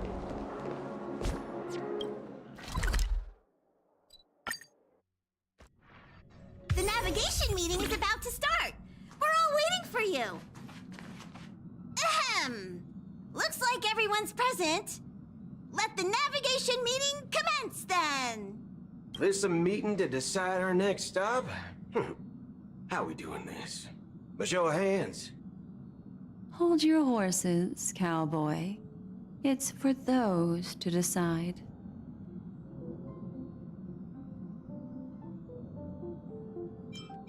Allow me to explain. Mr. Boothill and Miss Black Swan submitted a request to temporarily travel with the Express for their own personal reasons. As you all may know, the Astral Express never declines any passenger whose heart yearns for the distant stars. Therefore, they will be traveling with us for a while until they reach their destinations. Whoa, the Express is going to be much livelier now.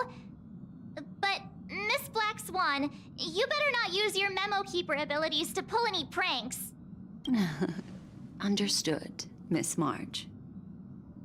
I promise you, you'll never see me in your room while you're taking a break. Don't! You're freaking me out. All right. Now that everyone's met everyone, we can continue our navigation meeting. Firstly, Pom-Pom wishes to thank everyone. If it weren't for you all unearthing the truth about Penacony, Pom-Pom would have never known where Mikhail and the rest had gone. What they had to go through was regrettable, but I reckon they all fulfilled their wishes. And it was thanks to all of you. Thank you, everyone. Now then, we come to the crux of this navigation meeting. We must decide on the Express's next stop. Let me introduce our current options. The first choice is from Himiko, the oceanic planet of Lushaka, a planet composed entirely of water. Many aquatic races reside there. Of course, it's also the home planet of the venerable, nameless Mikhail. The second choice is the agate world Melustanen, suggested by Welt. It's famed as one of the initial sites of the Stellaron disaster, and the place where the beauty Idrilla ascended. Today, it's celebrated as a planet of undying allure. The third choice is Edostar, a planet nestled within a vast ion storm region, currently under assault by the Antimatter Legion. However, the distress signals from there have recently ceased, prompting the IPC's wish for us to check in on the situation. The last choice, courtesy of Black Swan, is the glass belt Petravia, a massive belt of asteroids that was turned to glass by the Lord Ravager Zephyro. These days, it's apparently known to house one of the branches of the Morning Actors Troupe. Ooh, so many options. I'm seeing stars already. Next up, everyone will select the destination that they wish to visit. And then we'll put it to a vote.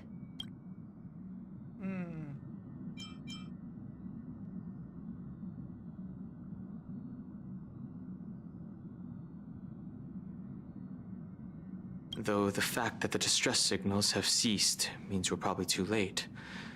But I still think we should investigate the situation there. Yes, I agree. As Nameless, should we not extend a helping hand? You and Dan Hung make good points. I'll throw in a vote for Edostar too. If that's the general sentiment, then we should indeed investigate. I vote for Edostar too. All votes for Edostar! Looks like we have a winner! Next stop, Edostar! Then this navigation meeting is adjourned. I'll go check the warp jump coordinates. Everyone can catch up on some rest in the meantime. When it's time to make the jump, Pom-Pom will make an announcement. There's still some time before the jump. What should I do? How about a chat? Over here.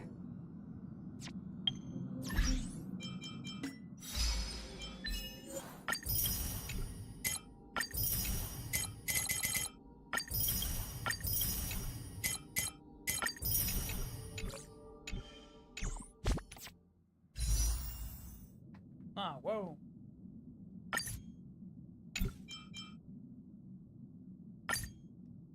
Tengo fe.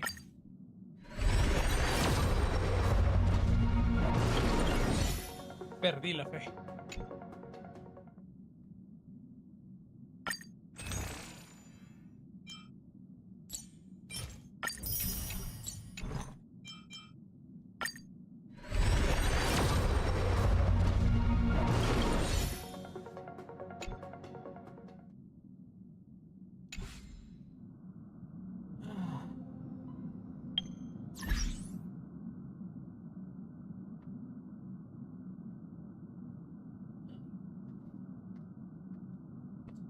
Ya estuvo bueno.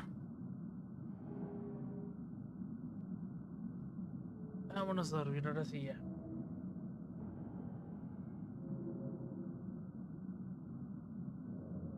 Yo dormitar un ratito, unas 2-4 horas.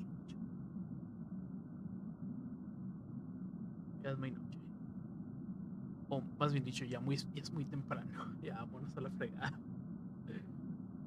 Fuga, porque no manches, güey. Ya la hora del espanto se acabó. Y es bien tarde.